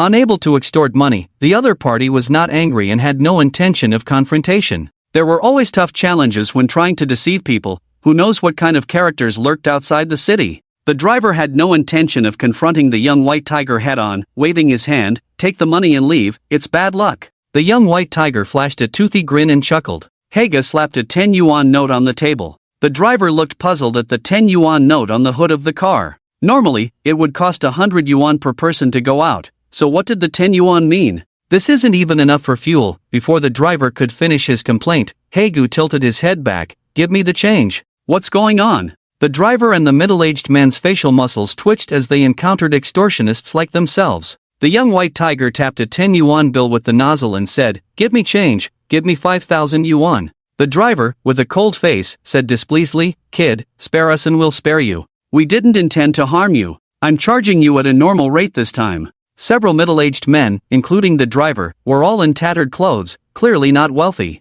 The young white tiger didn't want to make things difficult and said, forget about the money, I'll take the car. The driver was so angry he almost rolled his eyes, glaring at the young white tiger. We are all natives of Black Mountain Town. Believe it or not, one word from me and you won't be able to leave. Bang! A gunshot. Dust rose at the driver's feet, and the driver and his companions exchanged glances before running off. Awesome! Haigo gave a thumbs up to the young white tiger and hopped into the passenger seat. Offending the natives of Black Mountain Town meant they couldn't stay in that town any longer. They had to find trouble elsewhere. The young white tiger got into the car, and the two of them stared at the empty driver's seat. Drive. You drive. I don't know how. I don't either. The two looked at each other in confusion. The young white tiger hesitantly fumbled around for a while, and urgent footsteps approached from behind. They turned to see a few hundred people armed with various weapons rushing out of the town. Leading them was the prickly-haired driver. Stirred up a hornet's nest. People outside the town were known to stick together. Without unity, they couldn't survive outside the town.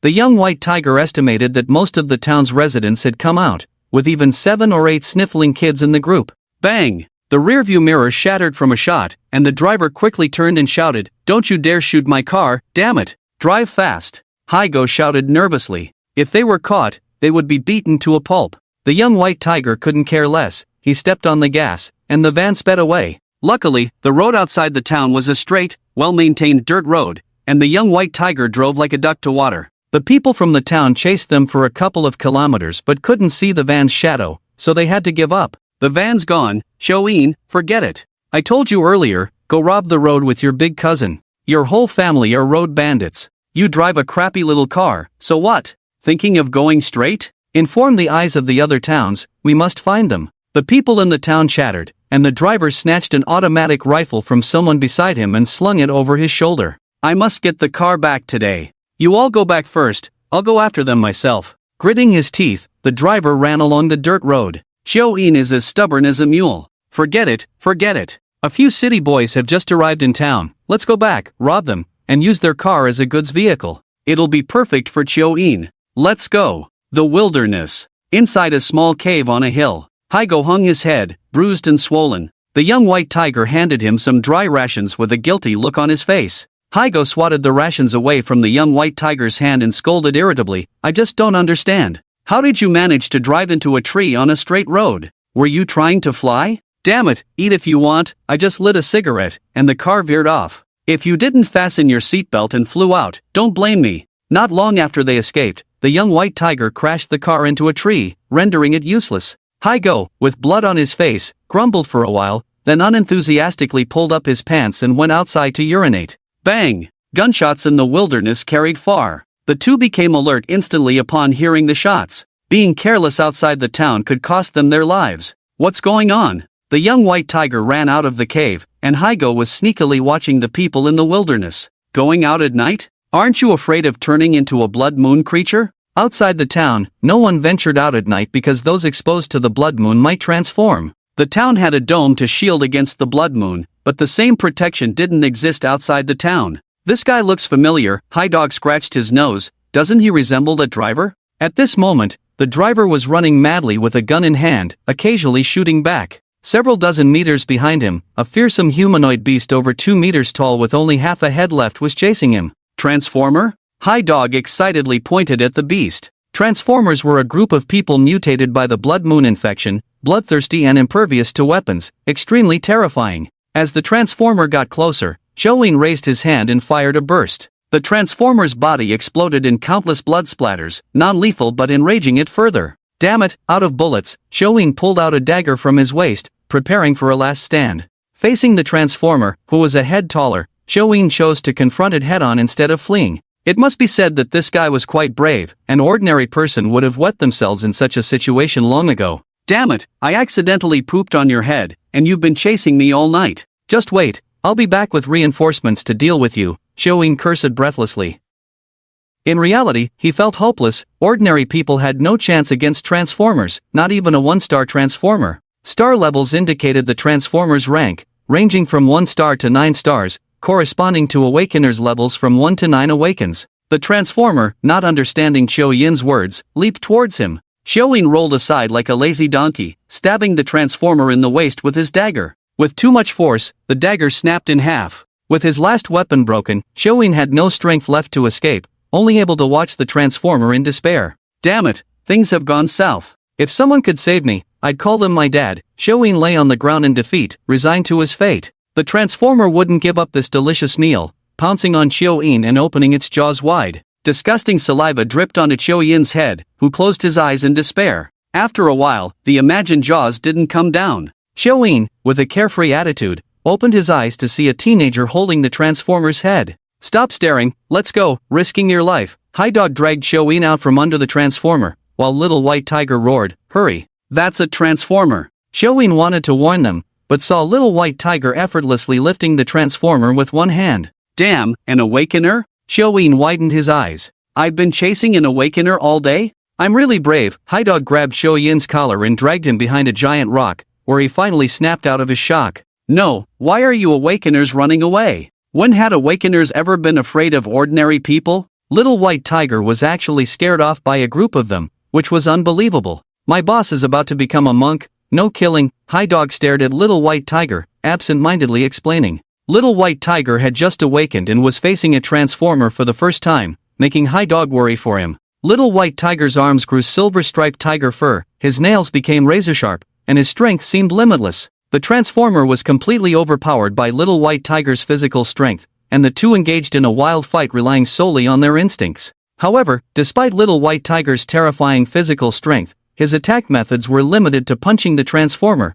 unable to kill it completely in a short time. The silver-striped tiger couldn't bear to watch and reminded, you have the genes of the silver-striped tiger within you, possessing the world's strongest attack and defense talents but not knowing how to use them.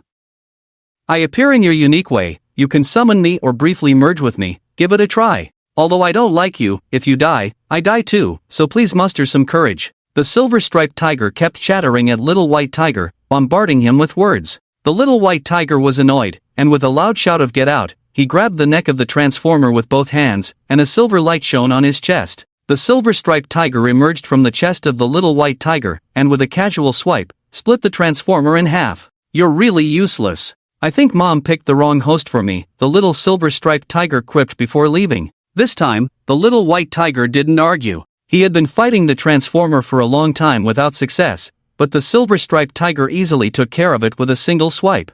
I need to take some time to learn the fighting skills of the Awakened from it, the Little White Tiger thought to himself. The two of them walked out of the giant rock, and the excited earthworms surrounded them. Awesome, Iron Boy. The earthworms patted the chest of the Little White Tiger, completely forgetting that they had wanted to chase and kill him just a moment ago. Call Dad and let him hear, the Little White Tiger teased. Get lost. If I knew it was you guys, I wouldn't have let you save me. The earthworm arrogantly picked up a gun and slung it over his shoulder. You took my car, but you also saved my life. This time we're even, he said. Okay, the Little White Tiger was impressed by the earthworm. Maybe because they were all around the same age, and the earthworm, this kid, dared to come out alone to chase the Little White Tiger, and he didn't back down in front of the Transformer. He was a tough guy. Back in the cave, the earthworm followed in with a smug look. I thought we were even. Why are you following us? The Little White Tiger mocked. Damn, what if I run into a Transformer outside and get killed? Wouldn't you have saved me for nothing? The earthworm sat in front of the two, taking High Dog's cigarette and smoking it without permission. Sensing the strange atmosphere, the earthworm explained, I'm not afraid of death, but you saved me, so I have to acknowledge that. Here's the deal, I overheard your conversation in the car. You're going out of town to find thunder, right? I know some badass guys. Oh, the little white tiger raised an eyebrow, disdainful of the earthworm's words. What ability did a small-time extortionist have to know thunder? Seeing that the two obviously didn't believe him, the earthworm assured them, I live outside the city with integrity. Do you know Xiao Fei from Haney Mountain? That's my cousin. He just robbed the Ice Mansion police station of 8 truckloads of supplies a few days ago. Haney Mountain is the largest old mountain outside the Ice Mansion city, conveniently located on the main road out of the Ice Mansion. This place can be said to be the birthplace of the robbery industry in Ice Mansion. At its peak, Ice Mansion organized 5,000 people to leave the city to fight against the robbers, only to be stripped of their pants by hundreds of robber gangs in Haney Mountain and run back to the city in embarrassment. The gangs rooted in Haney Mountain are ruthless people. Robbers are not thunder. Can they handle this job? High Dog expressed doubt about the earthworm's words. The earthworm gave the two a disdainful look. Outside the city, as long as you can afford it, robbers can also be used as thunder. After all, they all kill people. Who can't kill? The next day, Black Mountain Town.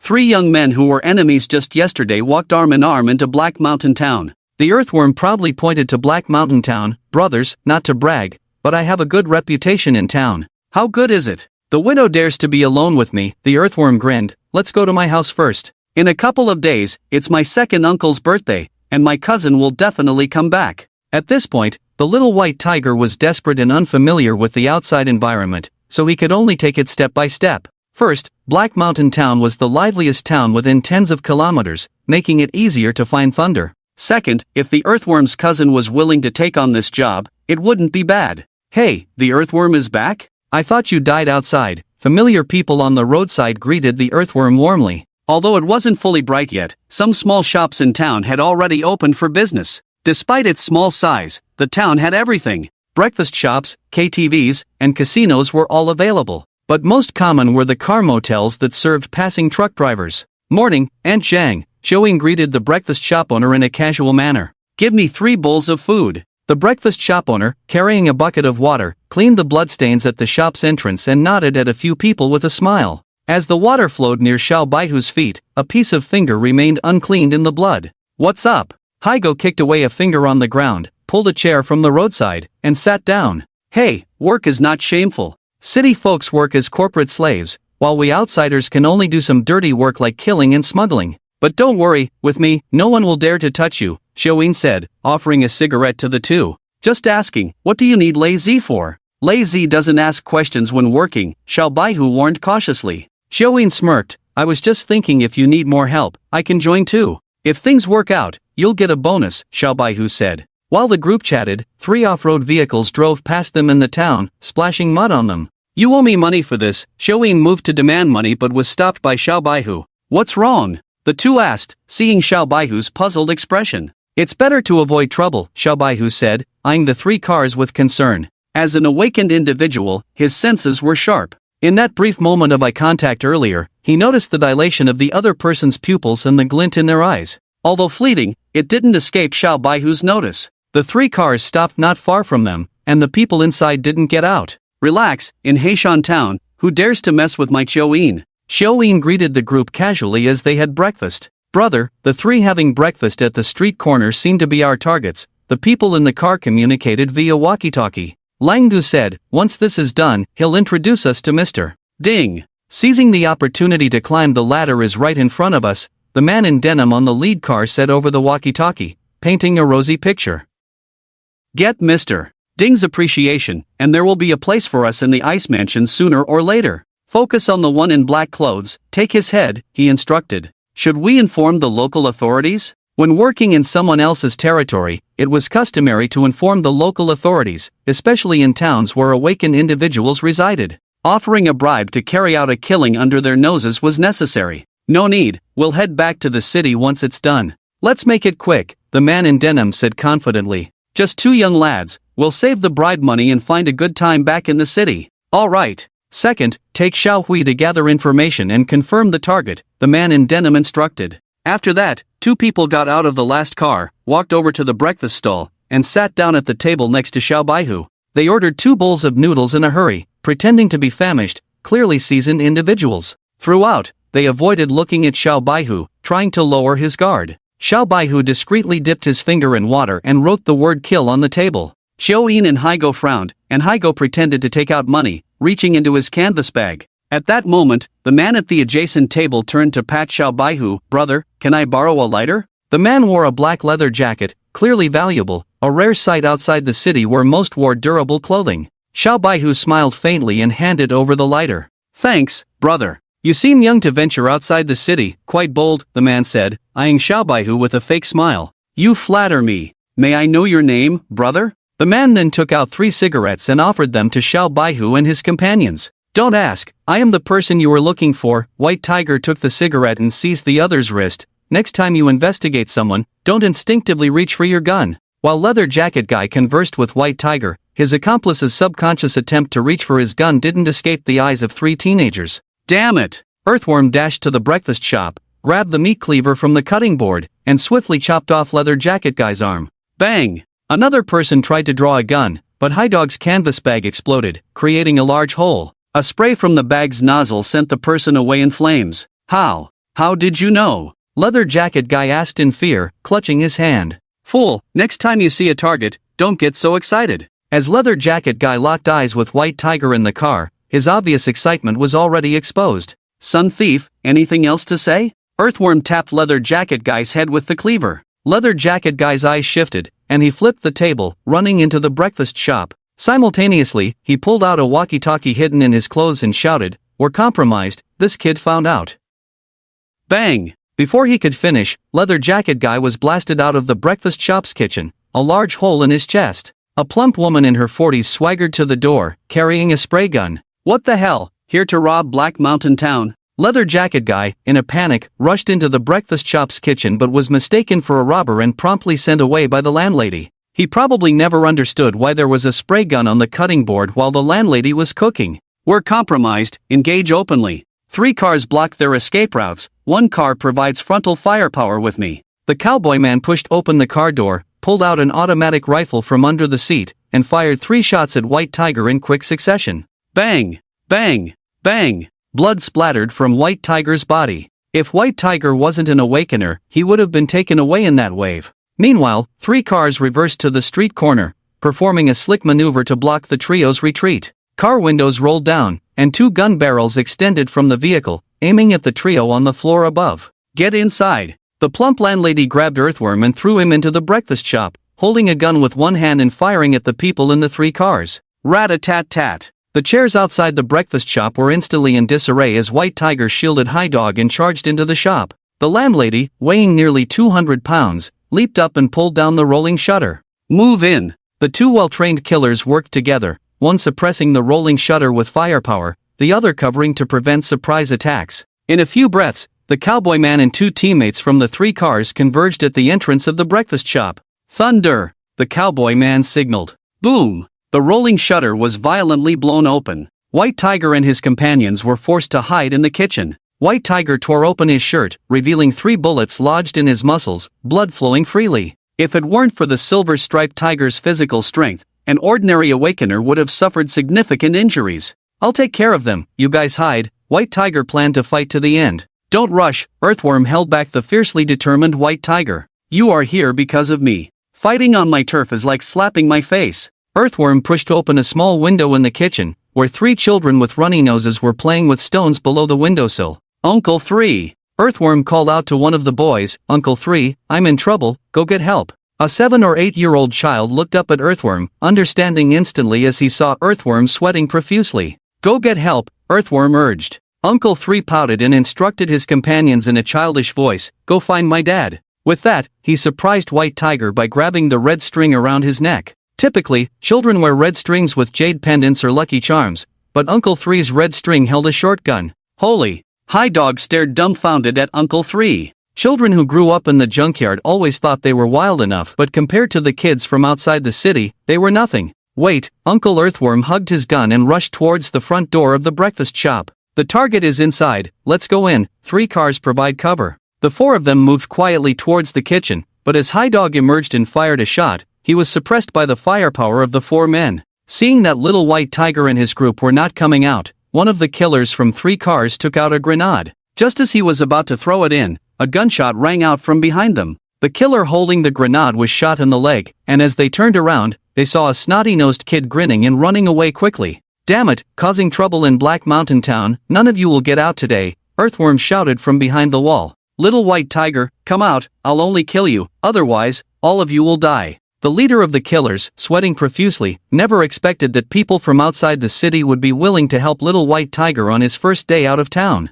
If they had known that Black Mountain Town had his back, the killers wouldn't have been so careless. Time waits for no one, as the killers directed their teammates to pull the wounded out of the breakfast shop while picking up the grenade from the ground. Bang, bang, bang, as soon as the two team members walked out of the breakfast shop, blood splattered everywhere. In the horrified gaze of the killer leader, the two teammates who had been shot fell weakly to the ground. "Damn it, who dares to bully the children of our Black Mountain Town? Kill them! Don't damage the cars, we can sell them." Dozens of townspeople wielding weapons rushed towards the breakfast shop from various narrow alleys. Cough, "Hey, can you all hear me? Someone is causing trouble in our Black Mountain Town. Everyone grab your weapons and head to the town square." The voice of the town crier echoed through the town. Seeing more and more people rushing towards the breakfast shop, the leader of the killers panicked, and a figure in white dashed out from the kitchen. Tap, tap, tap, the killer leader instinctively fired a burst of bullets, but the figure moved like a wild beast, swiftly climbing the walls. The person moved effortlessly along the straight wall, finally hanging upside down on the ceiling. "Reload, take over." The killer leader turned and hid behind his deputy, reloading his gun while observing the approaching figure. It was indeed Little White Tiger, firmly gripping the ceiling with all four limbs, grinning menacingly at the two men. "An awakener?" The killer leader felt his scalp tingle. Lang didn't mention that the target was an awakener. "Drop your weapons. Put down your guns. Kneel on the ground." Hundreds of people stood densely at the entrance, dozens of guns aimed at the two men. If they made any sudden moves, their fate would be the same as three cars and his companion. "Earthworm, are you done for?" The residents at the entrance shouted to the kitchen. Earthworm walked out disheveled, ignoring the fact that the two men still held weapons, and directly killed the killer leader's deputy with a single stroke. The blade got stuck in the man's face due to its bluntness. "Damn it, shoot at me? Look at who has more bullet holes on their body." Earthworm was still angry and slapped the killer leader's face. The latter looked at Little White Tiger, covered in tiger fur from head to toe, with despair. They were doomed. Facing an awakener, their group of seasoned soldiers couldn't possibly take him down in a short time. But they couldn't blame Lao Ding either. Who could have known that Little White Tiger would be an awakener without participating in the awakening ceremony?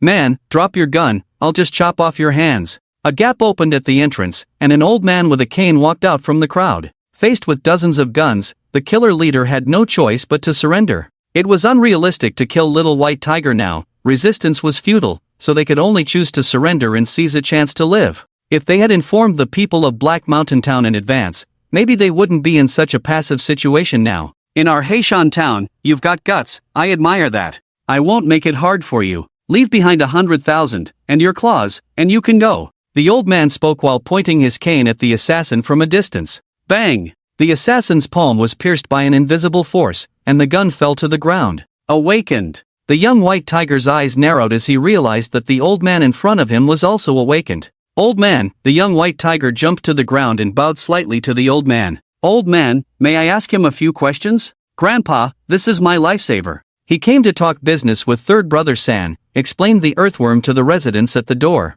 The old man glanced at the young White Tiger, a faint smile playing on his lips. "Awakened, strengthened, formidable. Xiao Fei will be back soon. You are guests here in Heishan Town. Without my approval, even the police chief can't touch you." "Thank you, old man." The young White Tiger turned to the assassin. "Who sent you?" The assassin shook his head firmly. "Kill me. It's our rule not to sell out the boss after taking a job." "Rules are meant to be broken," the old man sneered. "We may not have much here, but we have plenty of ways to torture people. Even if you were a transformer, you'd be dismantled and sold as parts if you stayed here for a night. Tell me who's behind this, and I'll let you go." The young White Tiger knew the assassin was at a dead end. If he kept using force, the assassin would only seek a quick death. Give him hope, and he might talk. After all, in the apocalypse, everyone is just trying to survive for themselves. "Speak up, and I'll let you go. These people are all my uncles and granduncles. What I say goes." The earthworm spat out a thick phlegm, speaking arrogantly.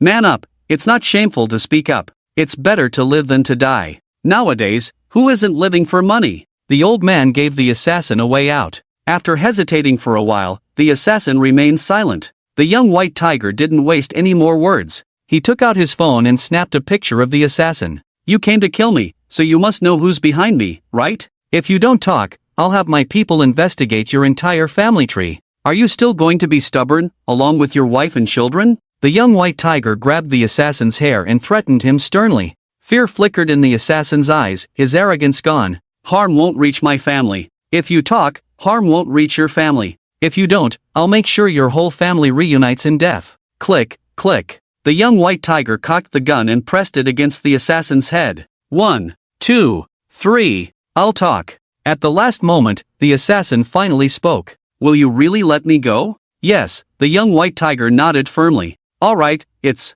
Lao Ding's subordinate. Langus sent us to find you." The assassin sat on the ground, trembling, as he lit a cigarette. It was no surprise to the young white tiger that Lao Ding had sent someone to kill him. Although Mr. Li had promised him half a month, how many people on the streets played fair? Who is Lang Gu? Lao Ding's henchman, a second awakening peak awakener. Since the assassin had already spoken, there was no need to hide anything. Not just our team, he also sent another group to Dongpu to find Lao Jiu. Damn it! The young white tiger's eyes widened in anger, a chill running down his spine. Lao Jiu was still unconscious, and they didn't have the help of Heishan town residents like he did. When are they going to make their move? I don't know. The young white tiger was anxious, realizing he couldn't stay outside the city any longer. He shouted to the earthworm, "Take me back to the city." "Don't rush, young man. It's too late for you to go back now. Let me find a satellite phone for you to contact your people," the old man analyzed calmly. Despite his frail appearance, the short and skinny old man exuded a sense of unwavering stability. After hearing the old man's words, the young white tiger inexplicably felt much calmer. "Can I go now?" The assassin looked cautiously at the old man, who smiled slightly. "Of course, I keep my word. I won't break your hands, but you have to crawl out of Heishan town." 2 gunshots rang out, and the assassin grimaced in pain, clutching his knees. In the wilderness, a man with useless legs wouldn't survive a day. His final fate was either being eaten by the transformed or freezing to death on the road, or encountering living people who would even strip him of his clothes. Black Market Clinic. Lao Jiu was still in a deep coma, and his brothers, now experienced, were no longer panicking. With money in hand, they naturally wanted to spend it. These boys who had suffered since childhood, the first thing they did after getting money was to indulge themselves. After dressing up, they stood in front of the mirror, admiring their hairstyles. "Little pig, why don't we go have some fun?" The brothers looked at the young man lounging on the sofa, who was messaging his girlfriend on his phone. Little Pig's real name was Zhu Deong, also a brother who had grown up with Xiaobehu since childhood. "I'm not going. My girlfriend doesn't want me to hang out with you guys." Little Pig looked at the photo of his girlfriend on his phone, a smile unconsciously appearing on his lips. He was the only one among the brothers who had a girlfriend, thanks to his delicate looks. Although not extremely handsome, he was very clean. Having a girlfriend means you should go out and have fun. It's like further education, learning more techniques, hee. The others lewdly stroked their chins. Despite their flashy talk, most of these boys were still inexperienced. At the age when they had just learned to masturbate, they naturally hadn't had any real encounters with women. "Joga needs someone to watch over him, you guys go." Little Pig lazily turned over. The others didn't insist, taking out 2 grenades from their bags and placing them on the table. "Be careful, we'll be back soon." "How soon?" "If it's less than a minute, I'll help you out, and you can pay me. The fat water doesn't flow into someone else's field, hee.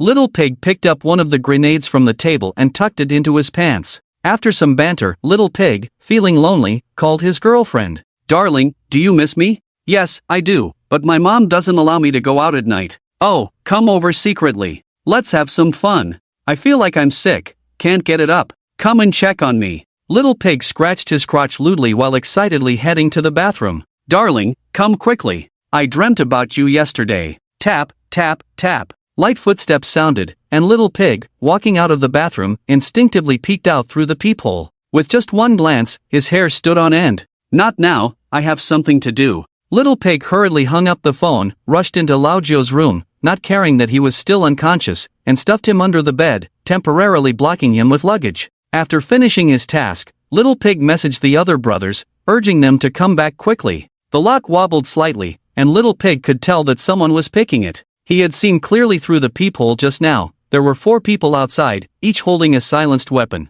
If it was Mr. Lee's men, they wouldn't need to pick the lock. Seizing the moment while the others were still picking the lock, Little Pig grabbed a spray from under the coffee table and fired through the wooden door. Bang! The wooden door exploded, and the man unlocking it fell backward. The remaining 3 men outside exchanged glances, startled. "We've been exposed." "Doesn't matter, keep going." Rat-a-tat-tat. The men outside were now exposed and no longer bothered to hide, shooting into the room through the wooden door. "Damn it, we're in deep trouble," the man at the door shouted in frustration. For professional killers were outsmarted by a half-grown kid. Little Pig was pinned down by the gunfire at the door, so he retreated into the kitchen corner, preparing for another ambush. The leader of the professional killers signaled to his men, and one of them climbed over the corridor wall and into the room. "Hey, Tiger." Little Pig lay on the ground. At a critical moment, Tiger's call came in. Unfortunately, it was too late. The killer had already arrived. Countless bullets grazed Little Pig's scalp. "Somebody wants to kill Lao Jiao, you need to." Xiao Baihu's voice abruptly stopped as he could already hear the gunshots. "Are you okay?" Xiao Baihu asked nervously. "I'm fine, damn it, I've already informed Xiao Feng and the others to come back, hold on." Xu Zai gritted his teeth. He knew that if he couldn't hold on, Lao Jiao would die. All he could do now was pray for his brothers to return quickly. "I'll call Mr. Li to send someone to rescue you guys." Xiao Baihu hung up the phone in a hurry. Xu Zai looked at the bullet-riddled wooden door, knowing that luck was not on their side today. The assassin waited until everyone else had left before making a move, clearly having stalked them for a long time, with the intention to kill. "Wife, please don't come over, be good, I'll come find you after I'm done." Xu Zai sent a message to his girlfriend before preparing to confront the other party. However, he didn't notice a man in a black hoodie had already climbed in through the kitchen window. "Don't move." The man's gun was pointed at Xu Zai's head. "Kid, you're quite cunning." Xu Zai's delicate appearance didn't mean he was weak. Anyone who could fight their way out of a junkyard with Xiao Baihu was no pushover. With a gun to his head, Xu Zai didn't hesitate to fight back, aiming the gun at the person behind him. Bang! Blood spilled. Xu Zai, pale-faced, clutched his right hand. The man in the hoodie smirked playfully at Xu Zai. He had quickly shot through Xu Zai's arm earlier, causing the gun to fall to the ground. "Still struggling? Your brothers are all out, and we're making our move now. Today, we've got you." The man shouted at the door, "Control." Bang! The already shaky wooden door was kicked open, and 2 men in hoodies stormed into the room.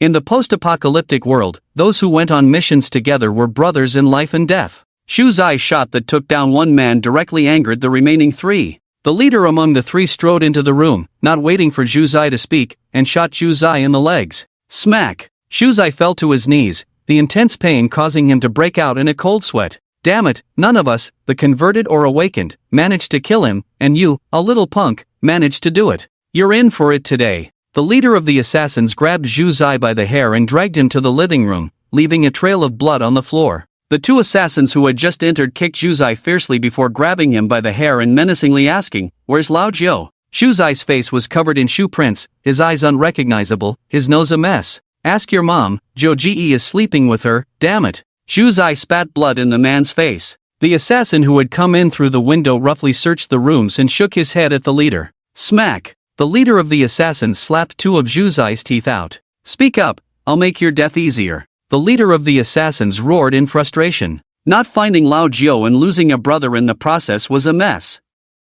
Xu Zai, with half-open eyes, pointed provocatively at his head. "Kill me, damn it, I'll be your worst nightmare with just a blink of my eye." Despite being pinned to the ground by his slender frame, Xu Zai's defiant demeanor was full of provocation. Who would have thought these kids were so tough? "You're not going to talk, huh?" The leader of the assassins pulled out a dagger and placed it against Xu Zai's ear. "Are you going to talk?" "Your mom." "Damn it." The leader of the assassins raised his hand, and Xu Zai's ear was sliced off. Blood flowed on the ground, but Xu Zai didn't make a sound. In the shocked eyes of the assassins, Xu Zai picked up his ear from the ground, put it in his mouth, and swallowed it in one gulp. "There's one more, keep going. Damn it, I won't say a word of kindness today, it's all on you." Xu Zai turned his head fiercely, revealing his other ear. The assassins were all stunned. They had encountered tough characters before, but Xu Zai, who was willing to die for his brothers, was a rare breed. For a moment, they were at a loss about what to do with Xu Zai. Merciless and tough, seeking death with all his heart. Bang! As the leader of the killers raised his knife again to finish off the piglet once and for all, a noise came from the room. The group turned their heads in unison towards the room. 3 of them grabbed their guns and walked over. The piglet's fearless eyes turned to fear. Get ready to go in, the three killers prepared for battle. Seeing that Lao Jiao was about to be discovered, the piglet, with a determined heart, pulled out a grenade from his pocket and pulled the safety pin directly. Damn it, no one touch my brother, let's go together. Despite injuries to one hand and both legs, the piglet managed to climb up from the ground with sheer willpower, fiercely grabbing the leader of the killers by the thigh. Jiao Gu, run! The piglet shouted as he released the grenade from his hand. Thud, thud. The grenade rolled slowly to the door. The three killers, well-trained, simultaneously flew backward to find cover. They also took the piglet away from the grenade on the ground. But in such a small room, where could they escape to? Boom! After the explosion, the piglet was covered in wounds from the shrapnel. The three killers crawled out of the rubble with faces full of ash but did not continue their attack. The actions of the piglet made even these seasoned killers have to respect him. For his brother, he went to the extreme. Jiao Gu. Run! Blood gushed from the piglet's mouth as he crawled slowly on the ground with only one functioning hand. It wasn't until he reached Lao Jiao at the door that the piglet struggled to turn over, leaning against the door with a smile. Today, you won't pass. Brother, you are something. The leader of the killers gave a thumbs up to the piglet. When you're in this world, what are you here for? Most people are here for money. For money, Lao Xia could betray Little White Tiger. For money, Lao Xia would rather engage in some shady deals. When encountering someone like the piglet, who puts life and death aside for brotherly love, who wouldn't be moved? Mr. Li gave Little White Tiger 1 million, but each of the brothers only got 10,000. The piglet did the work of tens of thousands for just 10,000. If it was for money, who would be so determined to face death? Jiao Gu. Go! Jiao Gu. Hurry! The piglet slowly lowered his head, murmuring unconsciously. Blood flowed into the room with his body. Bang! The room became even noisier. The three killers exchanged glances, and the leader stepped forward, raising his gun skillfully. Brother, I admire you, I'll send you off, help you find peace. People like the piglet, you could say he's simple, you could say he's foolish, willing to give up his life for brotherly love. But you couldn't laugh at him because he did what most people couldn't. The piglet raised his head slightly, grinned at the killer. Damn. Bang! Bang! Gunshots! The door cracked. A claw covered in crimson scales burst through the door, protecting the piglet's face perfectly. As the claw slowly opened, the bullets fell to the ground. At the last moment, the man whom the piglet had guarded with his life appeared. The door opened. Lao Jiao, bare-chested with waist-length hair, covered in scales, stood in front of the three men. Jiao Gu, run! The piglet sensed Lao Jiao's presence, said his last words, and finally collapsed. Lao Jiao's pupils glowed red, pure killing intent locked onto the three men. The three professional killers were actually made uneasy by Lao Jiao's gaze. Lao Ding's men? Lao Jiao's dry throat emitted a hoarse voice. The ones who came to kill you. The three men formed a triangle, aiming their guns at Lao Jiao. He didn't even look directly at them, bent down to pick up the piglet, and walked back into the room. Click! One of the killers pulled the trigger, but the leader stopped him. The three men exchanged glances and surprisingly stopped their actions. Thank you. Lao Jiao didn't look back. Only after injecting adrenaline into the piglet's body in the operating room did he finally breathe a sigh of relief. Tai Zi, wait for me, don't die, otherwise your Jiao Gu will never get over this hurdle. Old Nine gently rubbed the unconscious piglet with a heartache. Stepping out of the room, Old Nine closed the door softly, as if afraid of disturbing the piglet's rest. Taking out his phone, Old Nine calmly dialed the ambulance number. Heijiao Road, Laodong Building, room 502, one person. Old Nine calmly stated the address. Today, only the living can leave. But rest assured, even if you die, we will send your brother to the ambulance. He deserves it, the leader of the assassins said sternly. Brotherhood is often shouted about on the streets, but rarely truly upheld. Send a car over immediately, Old Nine said after hanging up the phone, his muscles bulging one by one. A fierce red light shone in his eyes. Awakened? The three men gasped in shock. You didn't take advantage of the opportunity to kill my brother. Today, one of you will live, Old Nine revealed his fangs. Attack! Bang!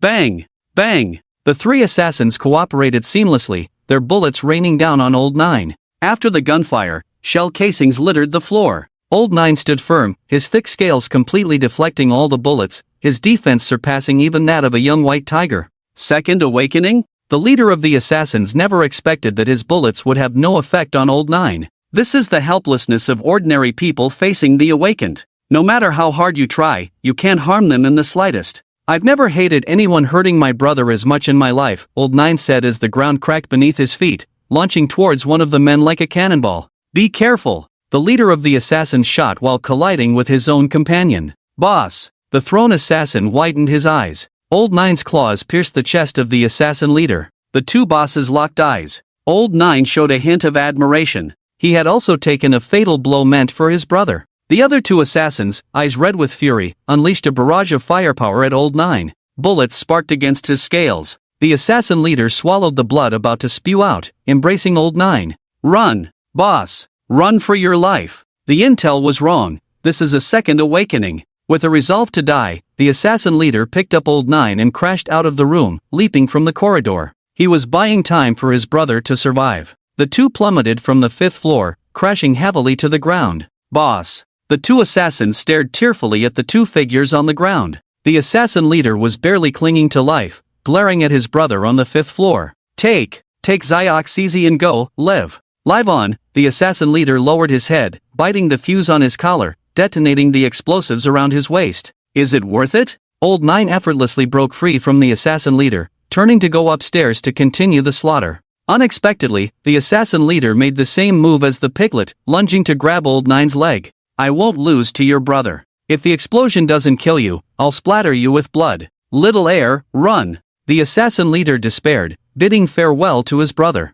You have your brothers, and I have mine. Our brotherhood is no less than yours. Today, we lose, I admit, but don't you dare touch my brother, he said with a resentful look at Old Nine. A violent explosion erupted. The assassin leader's body was thrown high into the air, eyes fixed on Old Nine in death. Boss. The two assassins, who should have escaped, ran down the stairs, disregarding Old Nine, and threw themselves in front of the half-bodied assassin leader. Boss. Brother. Don't cry, it's embarrassing. Run. Ah, the waves will silence us. Run, the assassin leader said with bitterness, looking at Old Nine. It was as if he was saying, see that? My brothers are no less than yours. You can go. Old Nine hesitated for a long time before speaking. Your lives were exchanged by your leader. Go? Are you kidding me? The two assassins, resolute, drew knives from their waists. When the four of us brothers formed a bond, we vowed to stand by each other through thick and thin. Don't think it's just you bunch of punks who have any loyalty. Bring it on. Damn it. The two of them lunged towards Lao Gio without hesitation. Roar. Lao Gio let out a thunderous roar without a moment's hesitation, his claws sharp as blades. Clang. The three men brushed past each other, leaving only Lao Gio's shadow on the ground. Smack. Two assassins fell to their knees, clutching their necks. Lao Gio's claws effortlessly tore through their necks. In their final moments, the two assassins struggled to crawl towards their leader. The three men lay on their backs, peacefully closing their eyes. Leader. Brother Gio. At the entrance of the residential area, Lao Gio's brothers and an ambulance arrived simultaneously. Damn it. Lao Gio's brother Xiaofeng aimed the spray gun at the assassins on the ground but was stopped by Lao Gio. The grudges end with death. Lao Gio knew that the assassins were just pawns. The real mastermind was still hiding. He found a mobile phone on one of the assassins, with only one call record inside. Clearly, it was the person behind the scenes. He dialed back, and after 3 rings, the call was answered. Hello? Is it done? Who is this? Lao Gio asked in a low voice. There was a pause on the other end, clearly realizing that his hired assassins had failed. Dare to give your name? Lao Gio tilted his head and asked, even if you don't tell me, I can find out. Is Lao Ding's man only capable of this? There was silence on the other end. Wait for me, you're done for. Lao Gio said coldly, starting with Lao Ding, it will eventually come to you. The war has begun, now. Hey, are they okay? Xiao Baihu paced anxiously in the room. Mr. Li on the phone side, the piglet has been taken to the hospital for treatment. And Lao Gio? Mr. Li rubbed his temples, looking troubled. Lao Gio led your 9 brothers into Shipu district and has now disappeared. Damn it, how dare he, with just 10 men, intrude on Lao Ding's territory with thousands of people. He's truly a madman. The mastermind behind this assassination was Ao Lang, and with Lao Gio's temperament, he would definitely seek revenge. This was also the headache for Mr. Li. Lao Gio was completely uncontrollable. He had called Lao Gio more than 10 times, but Lao Gio only replied with one sentence. Don't stop me, or I'll take you down too. Xiao Baihu paced in place, knowing his brother's temperament very well. Xiao Hu, I want to take you guys to a higher level. Before engaging in violence, you need to understand your purpose. Our goal is to divide the cake at the table, not to fight for momentary glory. Mr. Li was a big player in the business world, and he saw the actions of Lao Jiao and the others as immature. Revenge without a purpose was a meaningless struggle. However, he forgot that Lao Jiao and the others were not cold machines. The brotherhood between them was immeasurable. Mr. Li wanted to persuade Xiao Baihu to stop Lao Jiao, but Xiao Baihu solemnly replied, Mr. Li, you are a god in the business world, we are ghosts on the ground. For you, profit is most important, but for us, brotherhood is everything. We have survived till now because of our unity. Thank you for showing me a different world. I am no longer a frog at the bottom of a well, but I am still Xiao Baihu, who values brotherhood above all else. Xiao Baihu stubbed out his cigarette. From now on, we will take charge of the battlefield. Wait for me to bring you Lao Ding's head. What are you going to do? Mr. Li shouted in disbelief. I've explained everything to you? I've heard you, but the moment the gun goes off on the other side, the war begins. Mr. Li, I will definitely handle your matter, but you don't need to know the process. That's it. Xiao Baihu hung up the phone and rushed out of the room. Earthworm, earthworm, Xiao Baihu shouted loudly in the yard. Here, Earthworm yawned as he walked out of another room. Take me to see the old man. This was the first time the Earthworm had seen such a terrifying murderous intent on the face of the young white tiger. Just looking at him felt like being torn apart. When the young white tiger met the old man of Heishan Town, he took out a bank card from his pocket and got straight to the point. Old man, I need to borrow troops. Borrow troops? What do you need them for? The old man calmly lifted his teacup, showing interest as he asked. My brother needs the Rui Jingubang to subdue the chaos in the sea, and I have to deliver it to him. The young white tiger lit a cigarette and respectfully bowed to the old man. Old man, can you lend me troops for killing? Watching the young white tiger suppress his anger, the old man calmly put down his teacup. I can provide you with people, but what can you bring to Heishan Town? Seeing the sweat on the young white tiger's forehead, the old man slowly revealed his intentions. He could help the young white tiger, but the price he demanded was not just money. The old man and the young man stared at each other intently. After a moment, the old man spoke first. I know you have someone behind you. The condition is to mention him. Two young men daring to leave the city to deal with Lei Zi without any adults behind them was unacceptable. So the old man saw through the fact that there was a big boss behind the young white tiger. I want 100 residential permits within the city. The old man sighed. The area outside the city is not suitable for living. I am old and want to provide a better environment for the next generation of children. Okay, the young white tiger nodded without hesitation. Think it over before you answer. 100 permits, the old man reminded. If you can't do it, I won't hesitate to turn hostile. Residential permits within the city were extremely scarce, with only a few hundred issued each year. Getting one or two was easy, but thinking about over 100 was out of the question. The old man meant for the young white tiger to call Mr. Li. However, calling Mr. Li at this time would directly expose his identity. After much thought, the young white tiger decided to act first and report later. The people behind me have great connections. If I can't do it, I'll personally bring you my head. Borrowing Li's tactics. This time the young white tiger had to borrow his influence. Courageous, the old man nodded in satisfaction, but rules still need to be followed. How much money you put in determines how much effort we put in. With a slap, the young white tiger placed his bank card on the table. There's still 900,000 in it, and I can mobilize millions more at any time.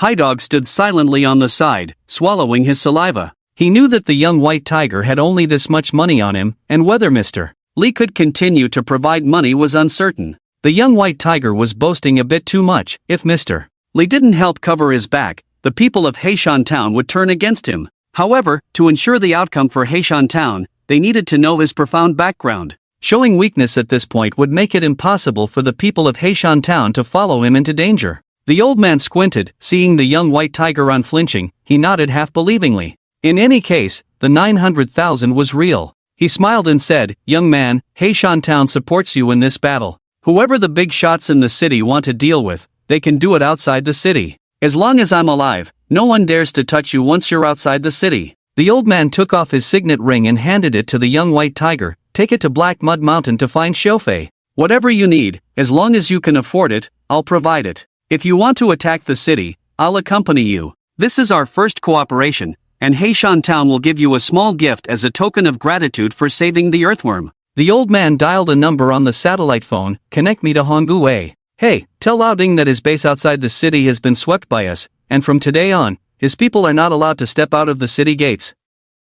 That's my order. Dominant, the young white tiger saluted the old man with respect. I won't say more. You can rest assured and make your move. Money is like bullets. If you can spend money, we outsiders can risk our lives. Alright. Little White Tiger stood up eagerly. My brother is fighting hard in the city. Old man, I'll bring him to visit you another day. Go ahead. The largest KTV in Shipu district. Smack Ulung slapped his own little brother on the head. You guys make a big fuss every day, even the mayor can't handle you. Now you can't even deal with two little punks. I'll consider you guys as the big shots, all talk and no action. Ulung glanced at the red-haired opponents sitting beside him and scolded his subordinates. The two men looked almost identical, the only difference being that the red-haired one had red hair, while Ulung had flowing black hair. Bro, forget it. Let's first figure out how to deal with Little White Tiger and Lao Jiao, red hair reminded. The spy said Lao Jiao brought his guys into Shipu. This kid is just plain crazy. If he gets to Ding Zone,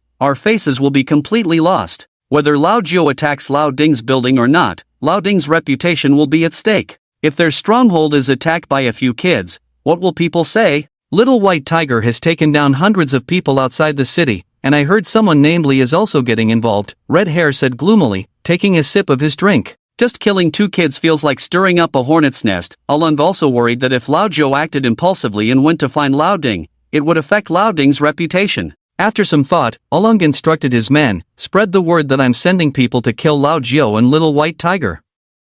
Red Hair's eyes lit up. Ulung was trying to divert attention away from Lao Ding. Damn, can these two kids really cause trouble? Hey and Aishan. Guided by Chiu-Yin, Little White Tiger rushed all the way and arrived before dark. On the rugged path, a man with two twisted braids was squatting in the middle of the road, snorting powder. The flashy appearance and bizarre behavior made Little White Tiger uneasy. Is your cousin reliable? He's unreliable most of the time, but when it comes to fighting, he's absolutely reliable. Chiu-Yin kicked open the car door and waved to the man eating dinner on the road. Bro. The sound of footsteps approached. The man with twisted braids stood up slowly, and dozens of thugs behind him emerged from the roadside bushes. These people had a completely different aura from the city thugs, each with a lifeless look, resembling walking corpses. Little White Tiger had seen this kind of gaze in the eyes of wanted criminals on TV before, a look that only comes from killing and numbness. After sizing each other up for a moment, the other side spoke first. Are you in charge of our business? Little White Tiger strode forward confidently, glancing at the burly men behind the man.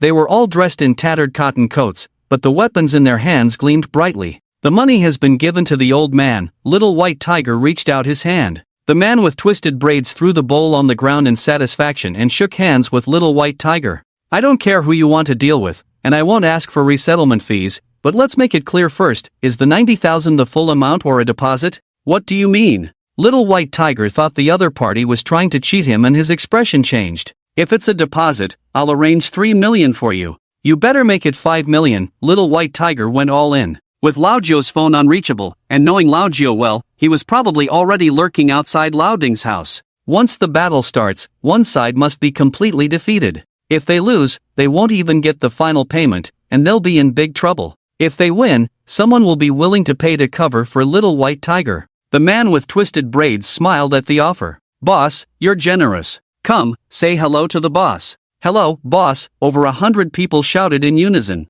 These bandits may be shabbily dressed, but their momentum was not something the city thugs could compare with. Can you get us into the city? If you do not have a permanent residence permit in the city, people from outside the city need to apply half a month in advance to enter the city. Generally, people from outside the city who want to enter the city take unconventional routes. For example, there are some tunnels dug by city residents at the foot of the city wall specifically for them to come and go, but they charge a fee. Hemp Braid calmly lights a cigarette. The child of the Nangpu district councillor was tied up by us. Later, I will give him a call and let him personally open the city gate for me. Damn, Little White Tiger became even more uneasy. Hemp Braid waved carelessly. You go into the city first. Gone Lao Ding, Little White Tiger emphasized, giving these people a word of caution. After all, Lao Ding is a prominent figure in the city. I don't give a damn who he is, Hemp Braid sneered. Ask Lao Ding if he dares not to pay the toll when passing through my territory. All right, inside the city. Mr.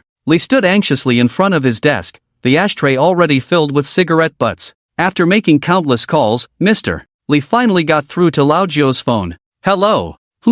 Damn, you finally answered the phone. Don't rush to confront Lao Ding. Let's discuss it together when Xiaohu comes back, okay? Mr. Lee could reason with Little White Tiger, but faced with Lao Jiao, he felt powerless. The biggest difference between Lao Jiao and Little White Tiger is that Lao Jiao is a genuine mental patient with medical records from the hospital. Therefore, his thoughts are incomprehensible to ordinary people. My brother is in the hospital, I can't bear this grudge. Lao Jiao hesitated for a moment. I can spare Laoding, but that guy, Alung, must die. Mr. Li scratched his ear, suddenly realizing he couldn't understand Lao Jiao's mindset. TZ, I called you because I was afraid you wouldn't come out, not because I was afraid you would go kill Laoding. Laoding is a 4th tier, Alung is a 2nd tier, and Lao Jiao is a newbie who just awakened. Who could he possibly defeat? But in Lao Jiao's mind, it was only a matter of whether he was willing to kill, without any concept of whether he could win. Mr. Li, if Little White Tiger doesn't make a move for half a month, and the pig enters the hospital, he will also be dealt with outside the city. People on the ground don't have so many rules. If you don't subdue him, who will dare to challenge you? Once I send Alung's head to Laoding, they will behave. Can't you come back? Mr. Li shouted in frustration. Both sides are still sizing each other up, and you're already flipping the table?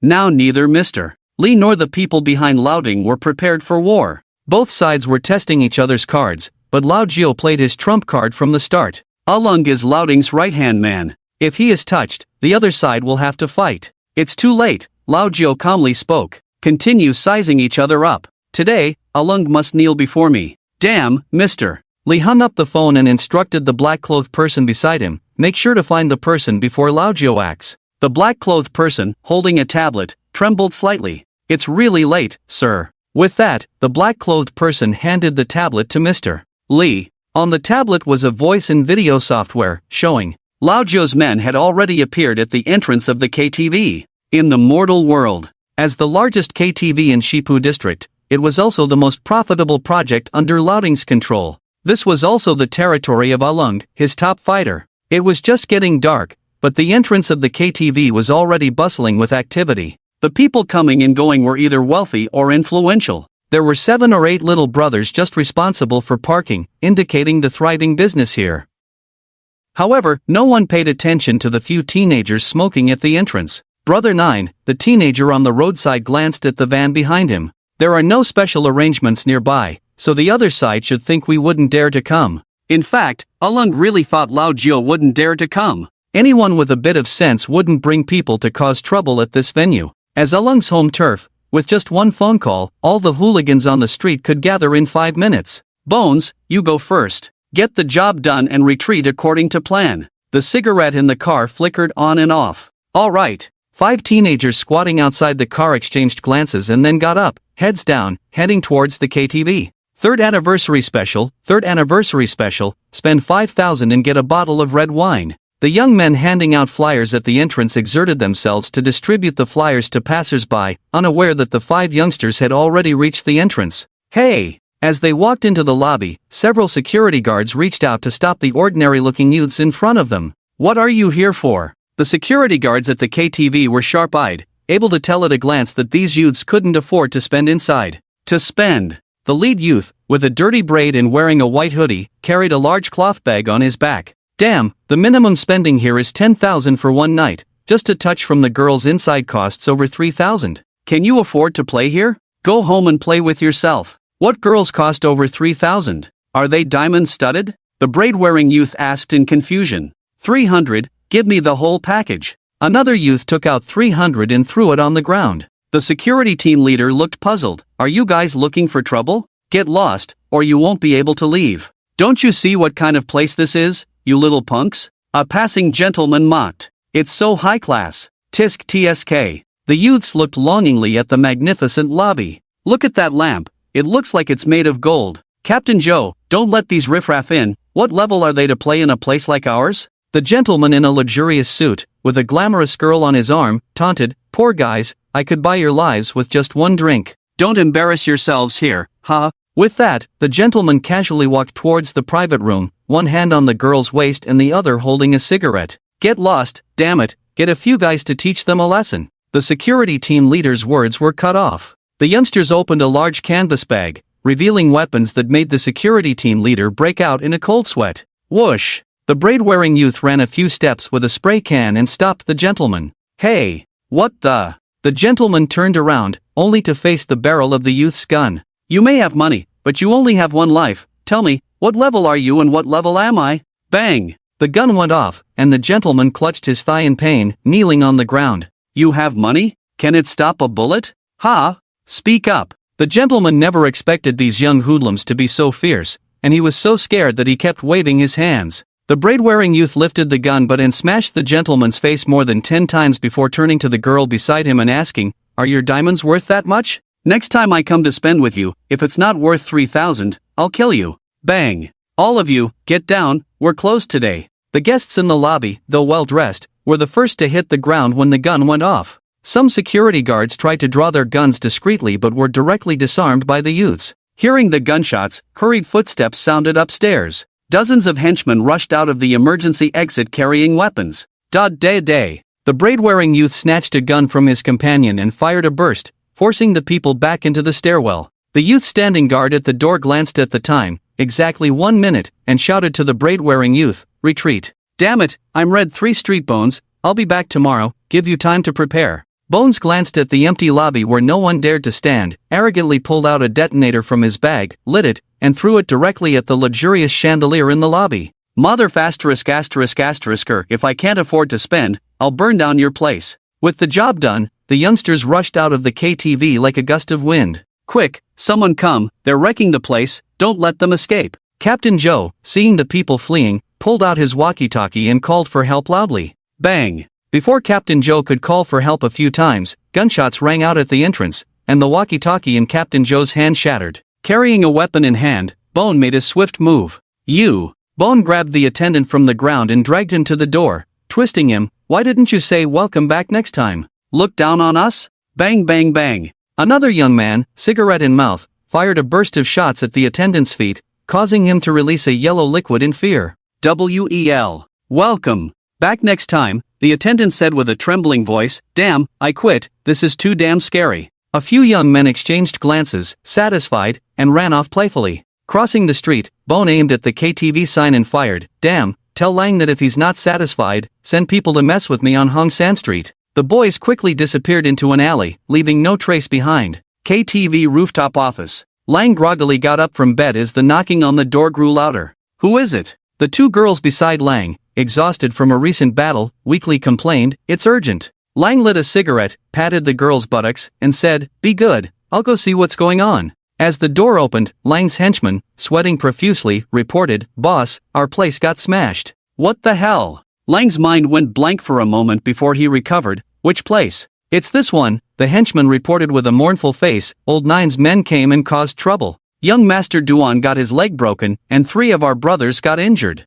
Lang looked bewildered. He never expected Old Nine to dare to come after him. Who in the entire Shipu area dared to mess with him? Perhaps he had been too comfortable for too long, losing his sense of danger. Despite knowing Old Nine's unstable nature, he had let his guard down completely. How do I explain this to Ding? Lang slapped the henchman's face. "Where are they? Couldn't catch them?" They ran, they hit people and ran. Before we could react, they disappeared into the alley. Less than 2 minutes in total, the henchman explained, holding his face. Lang kicked the henchman away in frustration. "I don't want to hear your excuses. Find them, everyone, go out and bring them back. We must catch them, go now." After 2 failed assassination attempts, now his place was directly attacked. Lang couldn't bear to think about Ding's reaction when he found out. Back in his room, Lang stood by the window, hands on his hips, panting heavily as he stared at the chaos below. "I'm really angry now, come here," Lang called out to the girl on the bed. Half an hour later, Lang let out a heavy sigh and silently lit a cigarette. Ding ding ding, the phone rang, and Lang's face turned green when he saw the caller ID. "How dare you call me?" Lang roared. On the other end of the line, Old Nine calmly asked, "Do you want to mess with me? What do you think?" "Damn it, I will definitely take you down today," Lang cursed, grabbing the girl's head. "Look down," Old Nine sneered. Lang looked down and saw Old Nine standing on the street, hands in his pockets, looking at him with interest. Their eyes met, and Lang almost jumped out of the window, realizing he was completely naked. "Damn, show off before a fight, do you have a serious illness?" Old Nine taunted Lang from a distance, gesturing with his thumb and forefinger. "Don't show off something of that length, I heard you're into enhancement? Why don't you enhance your little brother? I'm harder than you even without enhancement, little buddy." "ILF ****, dare to come up?" Lang gave up on the phone call and cursed loudly, leaning against the window. Old Nine smirked, hung up the phone, and walked straight to the KTV. At the entrance, an old woman was cleaning up the lobby and the decorations that Bone and his crew had destroyed, accompanied by a group of girls. An elderly woman who didn't know what was going on saw Lao Jiao trying to barge in and quickly stopped him. "Young man, I'm sorry, we're not open today," she said. Lao Jiao's face darkened. "Do I look like someone who can afford to spend money?" The girls looked at each other. "If you're not spending money, why are you here?" Lao Jiao looked around and sneered, "You scammers, charging 200 for one night on Red 3rd Street. We think it's too expensive. Auntie, please step aside." Lao Jiao's companions behind him pulled out their weapons. The woman's eyes twitched, and a lot of her makeup fell off her face. Just as they had been hit once, another group of people arrived. The other girls did the same, making way for them. As Lao Jiao passed by one of the girls, he deliberately reached out and touched her cheek. 3,000 for a touch, put it on my account, he said. Add 3,000. Add 3,000. His companions followed suit. The group swaggered into the lobby, and all the staff ran out to chase after the troublemakers, leaving only a few guests waiting for their cars in the lobby. When another group of young men entered with guns, many of the old hands simply lay down on the ground. Especially the young master who had been injured by Bone, curled up on the sofa, almost in tears. Lao Jiao scanned the crowd and shouted, "We're closed today, so all of you go play by yourselves. If you don't leave, I'll charge you for staying." Whoosh! Everyone in the lobby ran out. These guests were all wealthy. Who would want to mess with these desperados? "I'll go up and meet this Lao brother. You guys guard downstairs until I come down. Even if the mayor comes, no one is allowed in. If anyone dares to come in, set the building on fire." Lao Jiao pressed the elevator button. "Got it, bro." A few young men nodded and stood behind the front desk with their guns raised. The elevator slowly ascended. Standing at the elevator door, Lang gripped a machete, wearing shorts, ready to confront Lao Jiao. The elevator door opened slowly, and Lang tightened his grip on the machete. "I'll see how many lives you have left today." The elevator door opened halfway, and Lang shouted and rushed into the elevator in one swift step. Where is he?" Lang looked at the burning fuse inside the elevator in confusion. "Looking for me?" Lao Jiao's figure appeared at the end of the corridor. "You're used to taking the stairs, don't like elevators," he said. "Damn it," Lang cursed. Boom! The huge impact sent Lang flying out. "Lao Jiao, get your ass out here." Getting up from the ground, Lang's remaining shorts were also burned off. Looking down the corridor, there was no sign of Lao Jiao. Ding ding ding, a phone rang in the room. After circling around and not finding Lao Jiao, Lang anxiously answered the phone with a pale face. "Brother Lang, I'm out of fuses, I'll retreat for now, we'll meet again next time." Lao Jiao's calm voice came through the phone. "Damn it," Lang broke down. He ran to the window and looked down, but there was no sign of Lao Jiao. "Where the hell are you? Come out and fight me." The proud and strong Lang was being toyed with by Lao Jiao, his mindset completely shattered. Unable to think clearly, all he wanted to do was tear Lao Jiao apart. On the left, Lao Jiao's voice sounded again. On the external unit of the KTV's air conditioner, Lao Jiao stood with a spray gun, calmly speaking. Lang turned his head and was met directly by Lao Jiao's spray gun. Bang! The spray hit Lang's eye accurately. At this distance and power, even a strong person would go blind if hit in the eye. Lang's eyeball was shattered, leaving a bloody hole, a terrifying sight. "Underestimating your opponent," Lao Jiao sneered. "Luckily you're a step ahead of me, otherwise you wouldn't last a round against me." Lang had indeed suffered a great loss from underestimating his opponent. In his mind, Lao Jiao was just an ordinary person. Even with firearms, he believed he couldn't harm him. Coupled with Lao Jiao's taunts, Bone smashing the place, and the explosion in the elevator, each step was designed to mess with Lang's mindset. When it comes to killing, Lao Jiao's experience could fill a book. Lao Jiao! Anger roared from Lang, echoing down the street. Everyone involuntarily looked up. Lao Jiao slipped into the next room. Lang covered his eyes with tissue, held a knife in one hand, crashed through the wall, and charged into the next room. Lao Jiao's figure disappeared again, leaving a nearly burnt-out fuse on the bed. Boom! Lang was once again thrown back. In the ruins, Lang lay facing the ground, blood pooling around him, his breath fading. Thud, thud, thud. Hearing footsteps drawing closer, Lang, playing dead, gritted his teeth, his hatred for Lao Jiao reaching its peak. A minute passed, but the footsteps did not approach the room. Lang couldn't hold on any longer and lifted his head slightly. Lao Jiao sat calmly on a bench outside, smoking and playing with his phone. "Playing dead, huh?" Lao Jiao shrugged. "You keep going, I'll pretend I didn't see." "Childish," muttered Lao Jiao. "Damn it!" Lang leaped up like a fierce tiger towards Lao Jiao. In midair, Lang's enhancement ability activated, his arms turning silver gray with a metallic sheen. Let me show you the difference between an ordinary person and an awakened one. Lang grabbed Lao Zio's neck with one hand, sneering, "Do you think you can kill me?" But what happened next made Lang's face pale. Red scales covered Lao Zio's entire body, far surpassing Lang's enhanced arms. "You're an awakened one too?" Lang stared at Lao Zio in disbelief. "When did I say I wasn't an awakened one?" Lao Zio looked innocent. Lang continued to squeeze Lao Zio's neck, trying to strangle him. "Awakened or not, you must die today." The scales on Lao Zio's neck began to crack under Lang's peak pressure. Excited, Lang laughed. "You're not dead yet." Lao Zio grinned. "Why do you think I let you catch me?" Lang was stunned as Lao Zio's speed was astonishing. Like a sharp blade, his fingers pierced Lang's remaining eye. "Damn. Ah." Blind with both eyes, Lang grabbed Lao Zio, smashing several walls before punching Lao Zio away. Cough, cough. Lao Zio coughed up blood, slowly getting up and dusting himself off. Second awakening is resistant to control. Lang assumed a defensive stance. Even though blind, he could still locate Lao Zio by sound. "I'm done playing with you." Lao Zio leaped from the rooftop. Lang couldn't let Lao Zio escape and followed him without hesitation. Beep, beep. Wow, he's not wearing pants. Isn't that Lang? Beep, beep, make way. The bustling street made Lang anxious as he jumped onto the main road. Various noises made it impossible for him to pinpoint Lao Zio's location. In the middle of the road, blood trickled from Lang's eyes as he cautiously listened to all the surrounding sounds. Just 10 meters away, Lao Zio stood in the traffic, calmly smoking. Caught off guard, Lang felt his scalp tingle. Lao Zio never intended to leave. He knew a direct confrontation between first and second awakenings would disadvantage him, so he had no intention of facing Lang head-on from the start. This was his fighting talent. Lao Zio's talent was at a monstrous level. From causing trouble to now, every step Lang took was within Lao Zio's calculations. "Lang, look up." Many familiar merchants at the door loudly reminded Lang. Lang somersaulted repeatedly, only to hear a thud in front of him. "Lang, if you ever go blind, you can become a circus performer. Your somersaults are top-notch." Just as Lang regained his balance, he heard Lao Zio's mocking voice behind him. "Death's embrace." Lao Zio's body was as flexible as a snake, his arms like pythons wrapping around Lang's neck from behind, his legs locking Lang in place. "Do you know how pythons devour their prey? I will break your bones inch by inch. Take a deep breath, and it will soon be over." Lao Zio completely restrained Lang, and the two of them lay in the middle of the road in a very indecent posture. Lang's face turned red,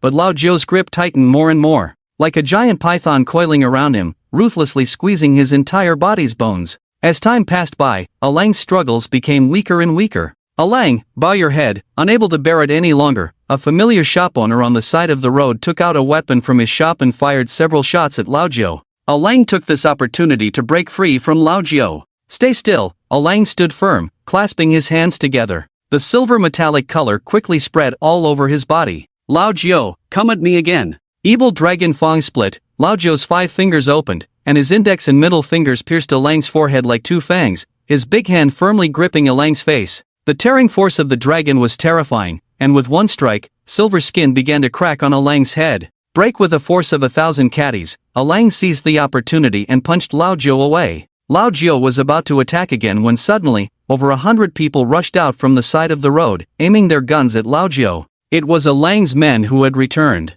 "Damn it, causing trouble in our territory, brothers, leave him to us." Facing the endless bullets, Lao Zio didn't dare to be arrogant and quickly dodged behind a car on the other side of the street. Lang heard his brother's voice and finally breathed a sigh of relief. A sense of joy of surviving a disaster surged through him. This kid Lao Zio was too wicked. He actually managed to fight evenly with a peak second awakening after just one nap. "Lao Zio, you're not getting out today, damn it, I will definitely kill you today," Lang shouted excitedly with the support of his men. "We must keep this kid, otherwise, he will become a big problem. Everyone, surround him and beat him to a pulp." Lang loudly commanded his men, "Even if we have to use a human wave attack, we must keep him. Kill Lao Zio. Bury him. Let the people of Hong San Street see what real strength is." "More people? We'll drown you in spit one by one." More and more of Lang's men and many shop owners took the opportunity to join in the fight. The situation took a turn for the worse. Lao Zio was pinned behind the car, and the battle with Lang had already injured him, making it impossible for him to maintain his full-body scale state for too long. With too many opponents in front of him, Lao Zio could be worn down. "Ha, Lao Zio, today is your death day, damn it, you think you're so tough? You want to fight one-on-one? Come out and face my brothers." Lang laughed heartily. The onlookers couldn't help but sigh. give Lao Jiu another 10 minutes, and Alang would really win. It was a matter of timing and fate. Woo woo. At the moment when Alang's men rushed forward, the roar of motorcycles came from the end of the street. 3 motorcyclists rode on the roofs of the vehicles, speeding down the road. The leader was furious. Who the hell dares to bully my brother Lao Jiu? Jiu Gu, the hound is here. Jiu Gu, we're here. Damn it, who said my Jiu Gu has no brothers? Jiu Ji's brothers are here to show Alang what real style is. Tada tada, at the end of the street, the Bone and his men returned. Xiao Feng from the KTV also rushed out with his men. Dozens of teenagers went crazy and charged towards Lao Jiu. Even facing enemies 10 times their number, even knowing they would die if they went back, the teenagers' loyalty was unquestionable at this moment.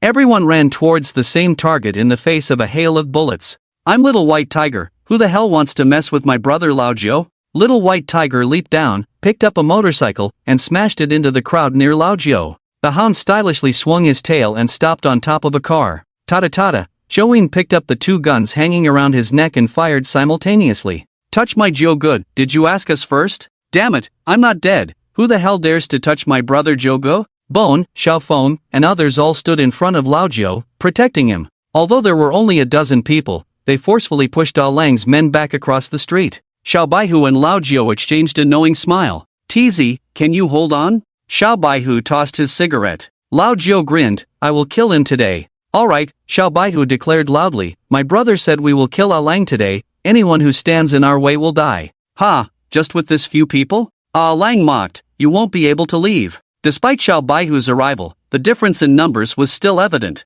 More people? Xiao Baihu took out a walkie-talkie, pointed at Alang arrogantly and shouted, enter. Vroom vroom vroom bang bang bang on the street, a heavy-duty snowplow bulldozed through. Vehicles on the road swerved to avoid, those who couldn't were flipped over on the sides. Under the glaring headlights, the snowplow drew closer. The 2 sides faced off across the street, and the snowplow sped through the middle. It was then they saw that 3 freight trucks followed the snowplow, covered with thick green canvas. Click, the snowplow stopped in the middle of the road, and Xiao Fei with 2 braids kicked open the door, climbed onto the roof. Damn, outsiders from the city, where's the gunfire? Let the boss see if this money is worth it. Gunfire erupts. Xiao lifted the canvas on the truck. The men in the truck bed stood up in unison. Hundreds of weapons spewed out flames simultaneously. The sudden barrage of firepower, coupled with the height advantage of the trucks, sent Alang's men running for cover. Gunshots filled the air. Xiao Fei squinted, calmly lighting a cigarette. In less than 3 minutes, no one dared to stand on Alang's side.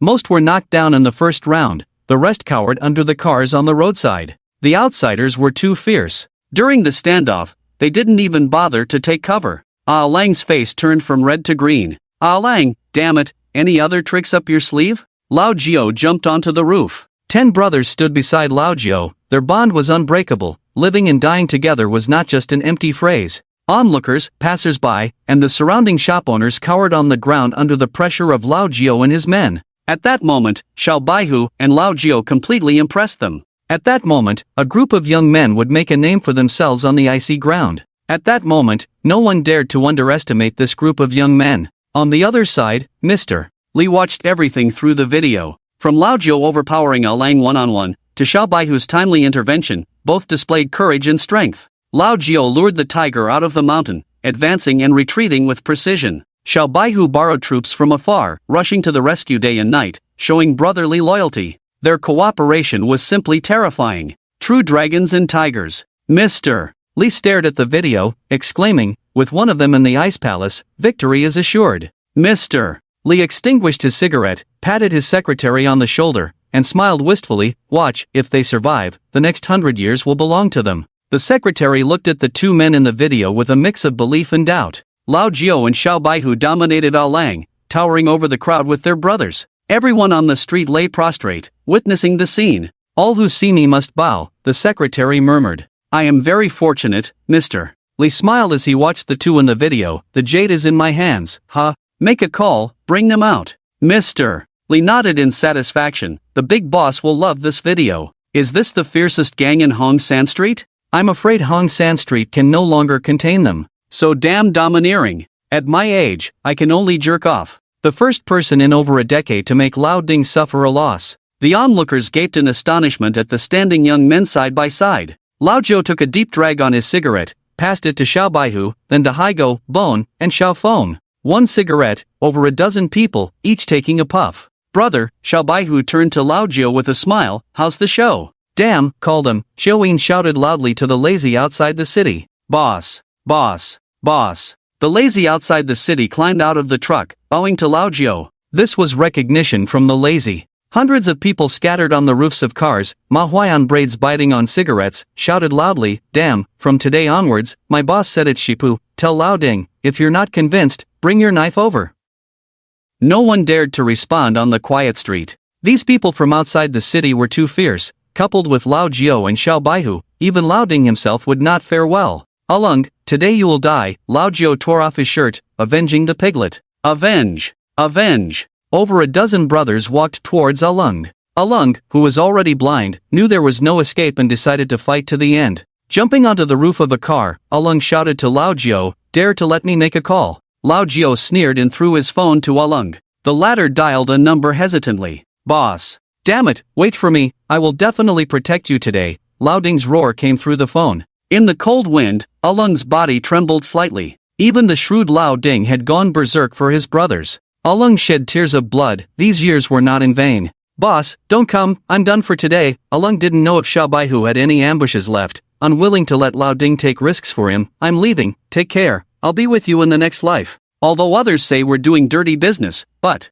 you've been good to me. Take care of my brother, boss. Alung trembled and hung up the phone. Damn it, Alung, don't be impulsive, wait for me, Lao Ding's voice roared on the phone. After throwing the phone to Lao Jiu, Alung shouted loudly, covered in gray steel from head to toe. Let's fight! Damn it, revenge! Lao Jiu and Xiao Baihu leaped at the same time. How many awakened sons of bitches? Screw them, Haigo pulled out a dog-leg knife and followed closely. Death entanglement. White tiger silver claw. Sonic burst. The skills of the three intertwined. Xiao Baihu and Lao Jiu took a punch from Alung, spitting out blood. However, they also held onto Alung's arms. Lao Jiu wrapped around Alung's left arm like a python, while Xiao Baihu firmly locked Alung's right arm. They could control Alung, but the knives and spears of the other brothers couldn't touch him. Relying on his terrifying defense, Alung made the young men helpless. Lao Ding was already on his way, watching the time slip away second by second. If this continued, Alung might actually turn the tables.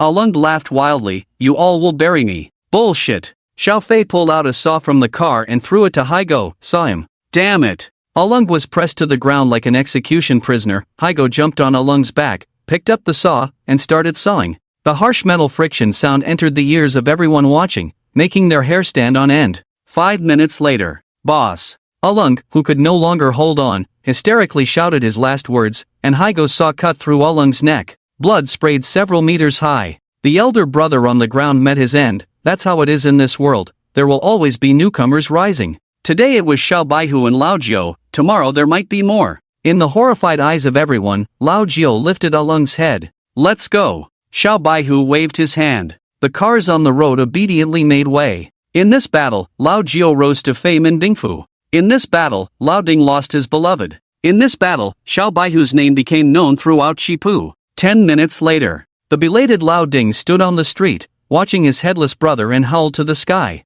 Ice Mansion, the third private hospital. In the apocalypse, hospitals were exclusive to the wealthy. The duty nurse dozed off with her chin resting on her hand at the duty desk, the door blown open by the wind. Rubbing her bleary eyes, the nurse muttered about closing the door, only to see a dozen bloody figures standing at the entrance. Gee ghosts! The nurse screamed and ran away. Old Nine and Little White Tiger, covered in blood, led their brothers into the hospital, completely unaware of how terrifying they looked. Is this hospital haunted? Haigo rubbed his nose. Old Nine, holding a plastic bag and with one hand in his pocket, found Piggy's ward following the address Mr. Lee had given. Piggy, who had just undergone surgery, lay quietly in the ward. Through the glass door, the brothers clenched their fists involuntarily. The brothers who had been drinking and joking together the day before now lay like this, unsettling for anyone. Hello, family members are not allowed to visit here. The duty doctor's words choked in his throat. The group of teenagers in front of him not only looked terrifying but their eyes seemed almost predatory.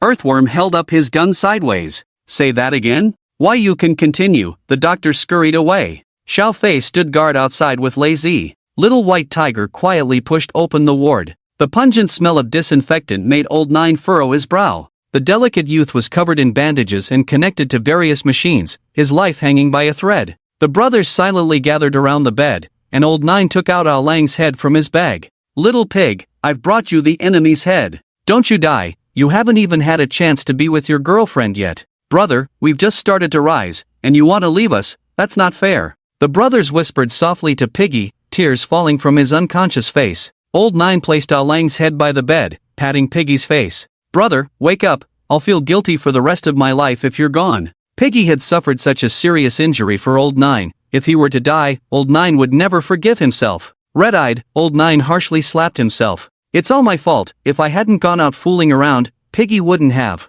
"Piggy!" Xiao Fei leaned against the wall, listening to the sobbing in the room, and shook his head. "Damn, they're all tough guys on the street, but crying like a woman in the ward." Earthworm lay outside the ward, enviously exclaiming, "Their bond is really deep." Little White Tiger and Old Nine were decisive and even ruthless outside, but in front of their brothers, they were like children.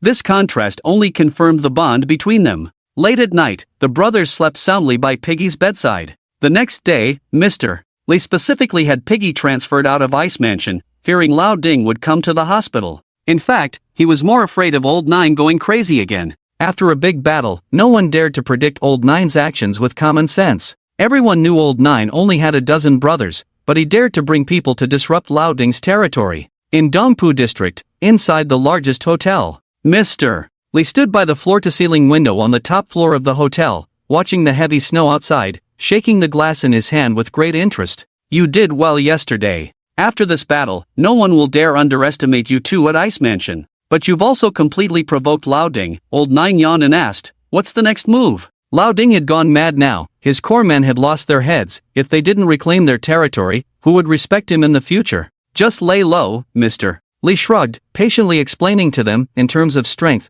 with just the lazy you hired, you won't be able to handle Lao Ding's men, so avoid direct confrontation for now. Although they had won yesterday, it was unexpected. Lao Ding hadn't even shown up, and if they were to face him head-on, Little White Tiger's men wouldn't be enough. To make someone perish, you must first drive them to madness. The current Lao Ding is indeed a lunatic. The more he does, the more mistakes he makes. Why not just kill him directly?" Xiao Fei sneered disdainfully. "Outside the city, once the war starts, there's no hiding. If a direct confrontation is not possible, then assassination it is, ensuring the enemy doesn't have it easy." Mr. Lee smiled faintly, "Killing is not the goal. We must wait until the people behind Lao Ding abandon him before taking action, to avoid unnecessary conflict." The group was taken aback. To kill Lao Ding, they needed approval from those behind him? "Our goal is to establish a foothold in Bingfu, not to engage in all-out war with the local big shots. The angrier Lao Ding gets, the more uncontrollable he becomes. As long as we can get some righteous individuals to target him,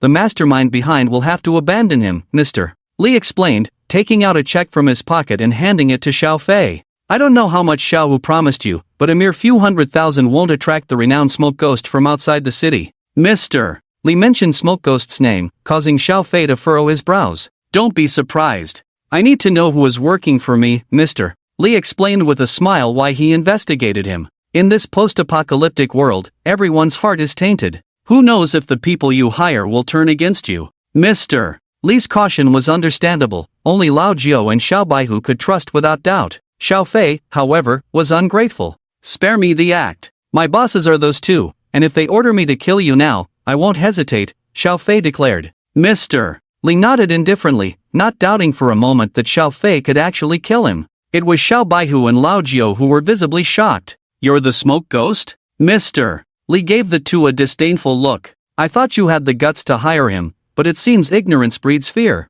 The name Smoke Ghost was taboo in Bingfu, the two only knew him as Xiao Fei. If they knew he was the Smoke Ghost, Xiao Baihu might not have had the courage to employ him. If Lao Jiao was considered crazy, then Smoke Ghost was simply severely ill. If the Bingfu police station found out this guy had entered the city, the entire city would be on high alert out of disrespect for him. One madman, one lunatic, one severely ill. Our team has become a group of problematic children, Mr. Lee joked half seriously. The 5 overlords of Bingfu, Ming Wang, Hua Lao, Nalan, Shorty, and Luan. You almost wiped out the Nalan family, do you dare enter the city? The 5 overlords of Bingfu represented the top 5 strongest individuals or factions in Bingfu. Even someone as powerful as Lao Ding was just a pawn in their game. Mr. Li's true fear lay with these 5 individuals, as they had influence both within the system and on the ground. Xiao Fei had single-handedly slaughtered over 100 people from the Naylan family in the 6th district of Bingfu. You buried 2 district police chiefs outside the city.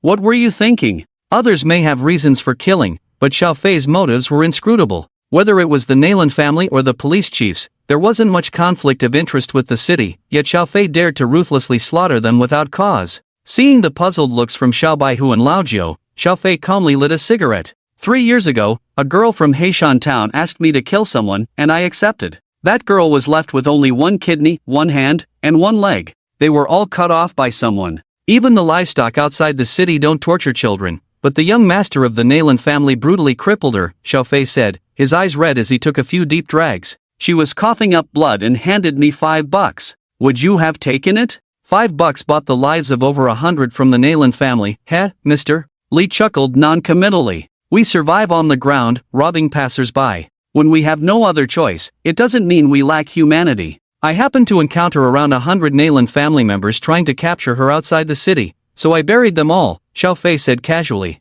Though Xiao Fei's explanation was simple, the repercussions of offending the Naylan family were immense, and Xiao Fei was now shouldering that burden as he entered the city.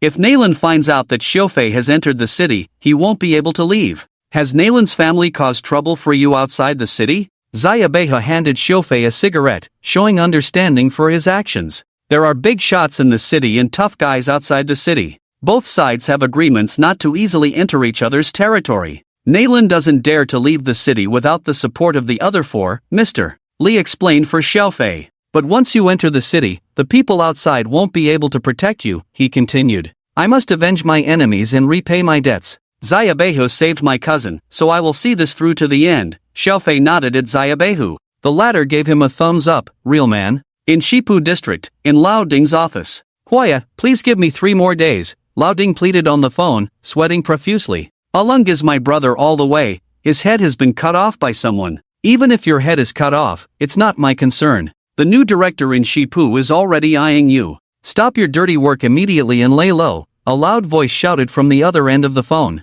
After Alung's death, Lao Ding's men went crazy looking for people in Shipu. The whole Shipu was turned upside down. This grand operation naturally caught the attention of some just individuals. Your own backside is so dirty, I don't need to remind you, right? The new police director doesn't even accept the gifts we send. He has already opened a file on you, so calm down, Huaya threatened coldly. You can die, but don't drag us into it, understand? Yes, Lao Ding felt aggrieved, but he had to yield to Huaya.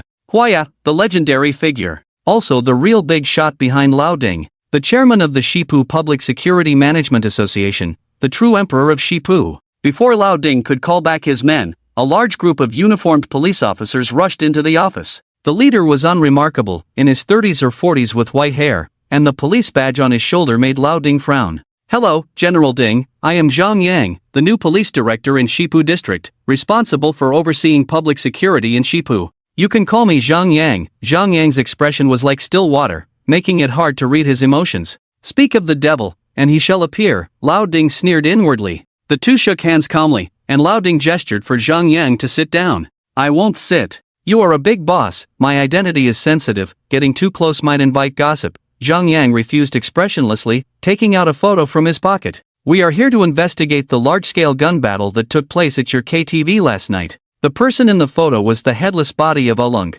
causing a slight twitch at the corner of Lao Ding's mouth. Director Zhang, what do you mean? What is your relationship with the deceased? Zhang Yang stared intently into Lao Ding's eyes. He is my brother. According to my investigation, the deceased was a prominent figure in Shipu district, with dozens of cases against him in the police department. I am curious, with so many charges, how did General Ding manage to settle them for him?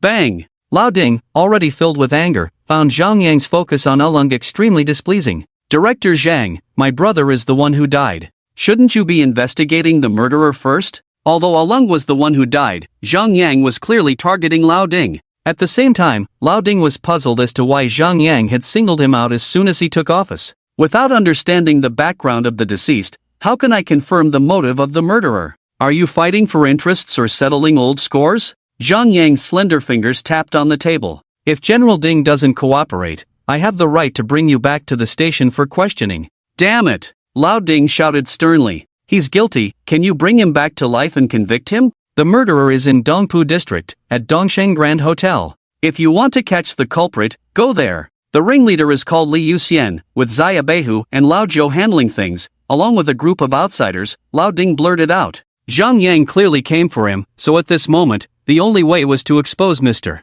Li's old bottom to divert the others' attention. Sure enough, when Zhang Yang heard the name Li Yuxian, he was first stunned, then frowned, and finally revealed a meaningful smile. Dongpu District, Dongsheng Grand Hotel. Mr. Li was holding his phone, looking at the latest news from Bingfu, while Lao Jiu and the others were leisurely lying on the bed playing mobile games.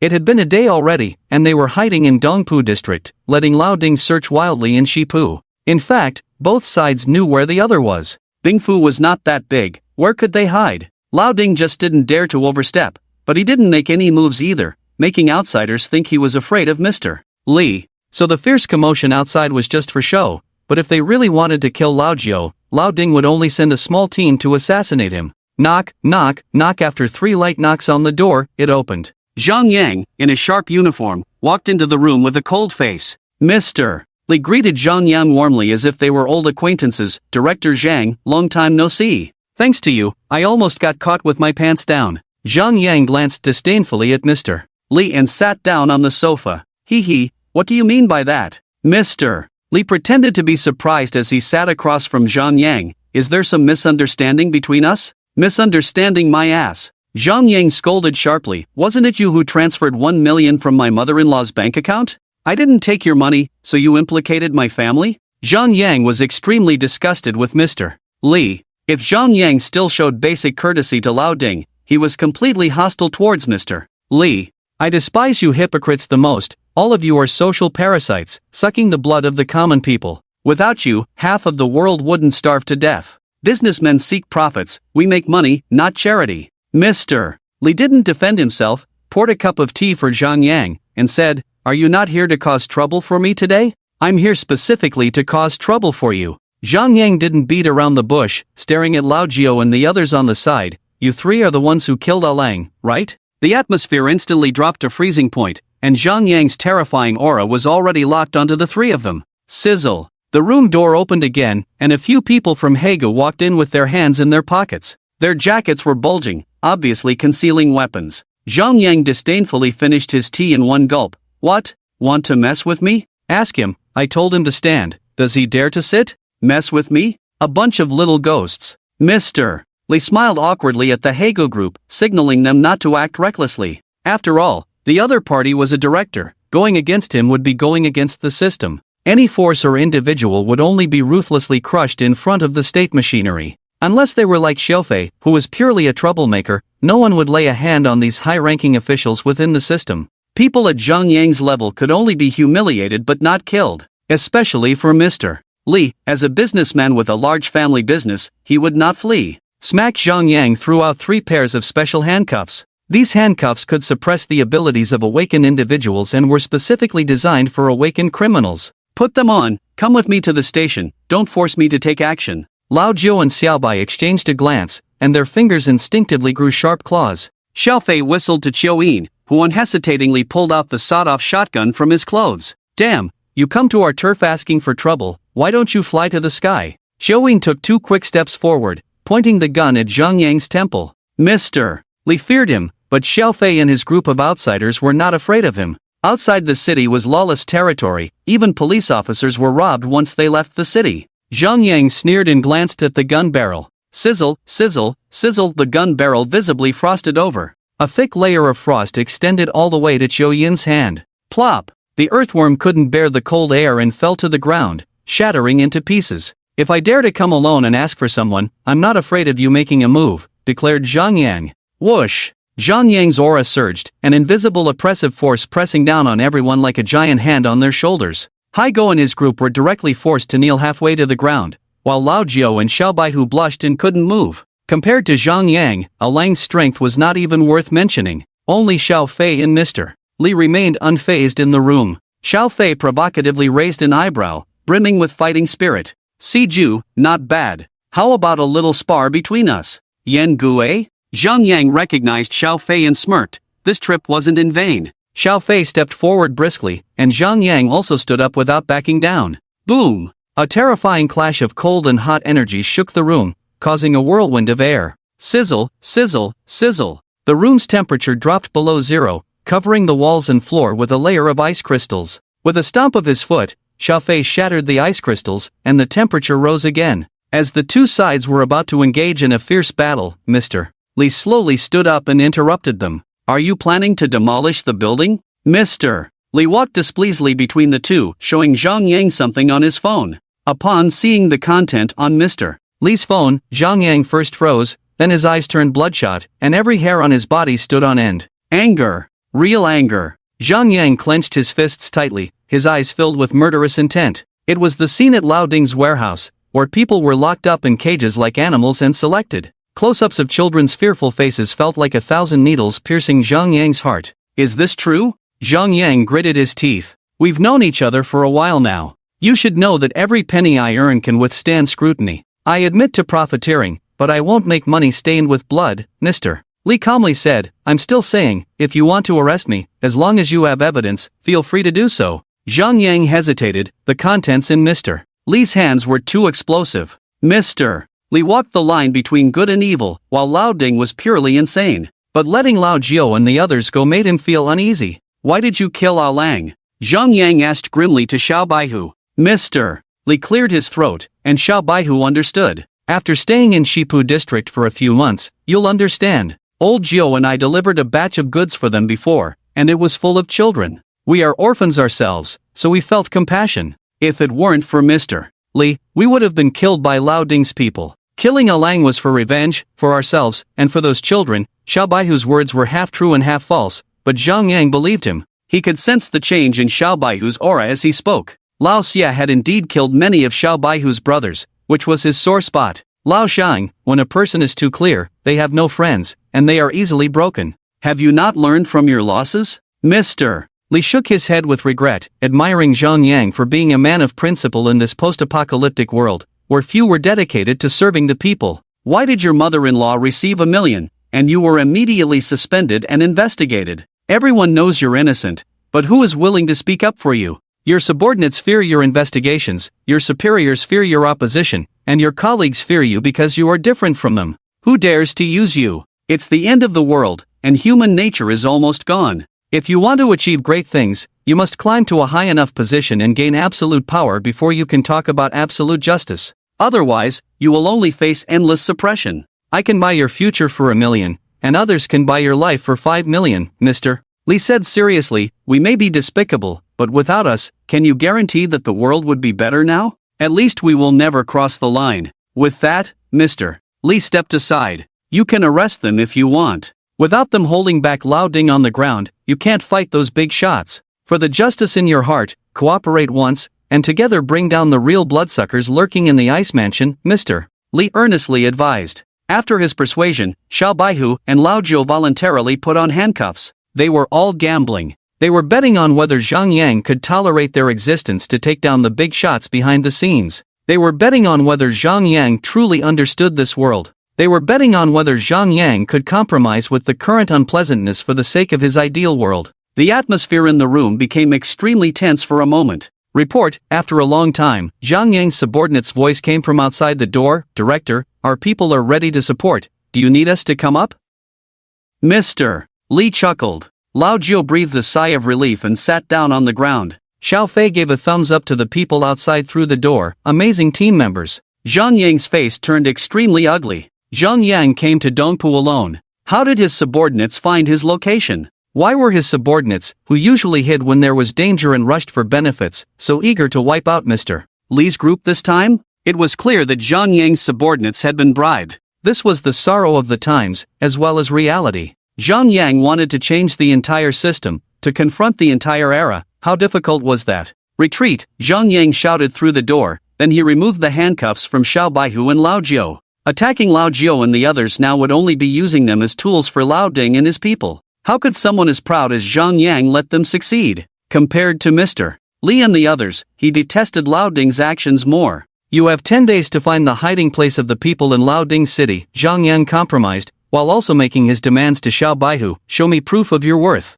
No problem. Happy cooperation. Xiao Baihu reached out for a handshake but was slapped away by Zhang Yang. You are bandits, I am a soldier. Don't you dare try to get close to me. Let me know if you harm the people or commit crimes. I will arrest you all the same. Zhang Yang straightened his clothes and left in large strides. This person is trustworthy, Xiao Fei sighed after Zhang Yang left. If everyone in this world were like him, I would go sell pancakes now and turn over a new leaf. Hee hee, Wudalang, huh? Xiao Baihu grinned. Undeniably, Xiao Baihu and his group deeply admired people who could stick to their principles. The end times needed such people, but the end times could not tolerate them.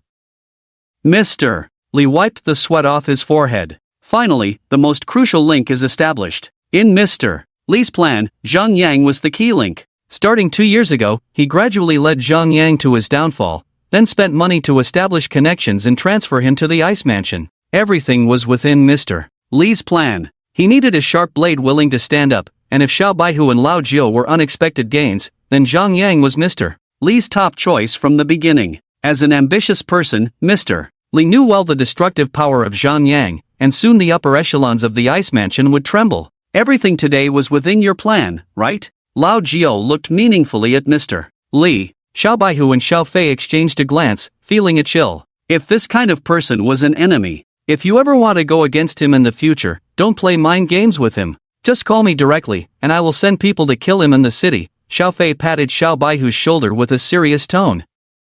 Trying to sow discord, huh? Iron, are you afraid we won't die? Lao Jiu gave Xiao Fei a cold look. The matter is settled, Mr. Li stretched lazily. I will leave the Ice Mansion for a few days to invite a god to suppress the people behind Lao Ding. During this time, you are free to act. Remember, the bigger the commotion, the better. Expose Lao Ding completely to the public eye. Understood. 5 days later. In the office, Lao Ding rubbed his head wearily. It seemed like the whole world was against him for a moment. He had intended to use Zhang Yang's help to deal with Lao Jiu, but Zhang Yang went to the hotel and came back to reorganize the internal affairs. Within just 5 days, 2 squadron leaders of the Shipu police station were investigated, and a deputy director was removed from office. Lao Ding's connections within the police station were almost completely severed. Although Zhang Yang didn't trouble him further, there was always a sense of impending doom hanging over Lao Ding. Uncle Ding. A flamboyantly dressed young man walked into the room, waving arrogantly at Lao Ding.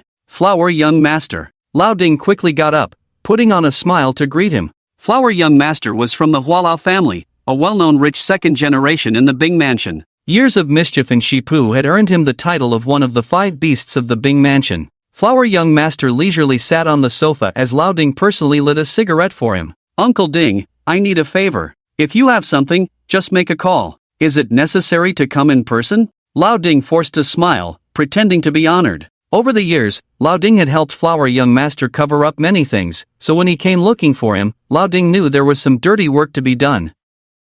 Flower young master patted Lao Ding's shoulder with a solemn tone. I know you've been troubled lately, so I came to check on you. I'll call Ming Wang in Dongpu later and have him drive the people out of Dongpu. Flower young master arrogantly blew out smoke, and Lao Ding reluctantly agreed, suppressing his frustration. Ming Wang was as influential as Flower young master's father. How could a junior like him give orders? Maybe Flower young master didn't even have Ming Wang's number. But if Flower young master wanted to act tough, Lao Ding had to play along. Well, the old man made a deal with the Sanyang Society, exchanging a batch of top-quality goods and 2 boxes of gold for a rare item. Rare items were a specialty of this era. The Blood Moon's arrival had caused mutations not only in humans and animals but also in some rare treasures and divine weapons. These mutated divine weapons were the rare items, each possessing magical abilities. Due to their reliance on mutations, the quantity of rare items was extremely limited. Even the 5 overlords of the Bing Mansion only had 3 rare items among them. The old man can't leave the city, so this task was originally assigned to my 3rd brother.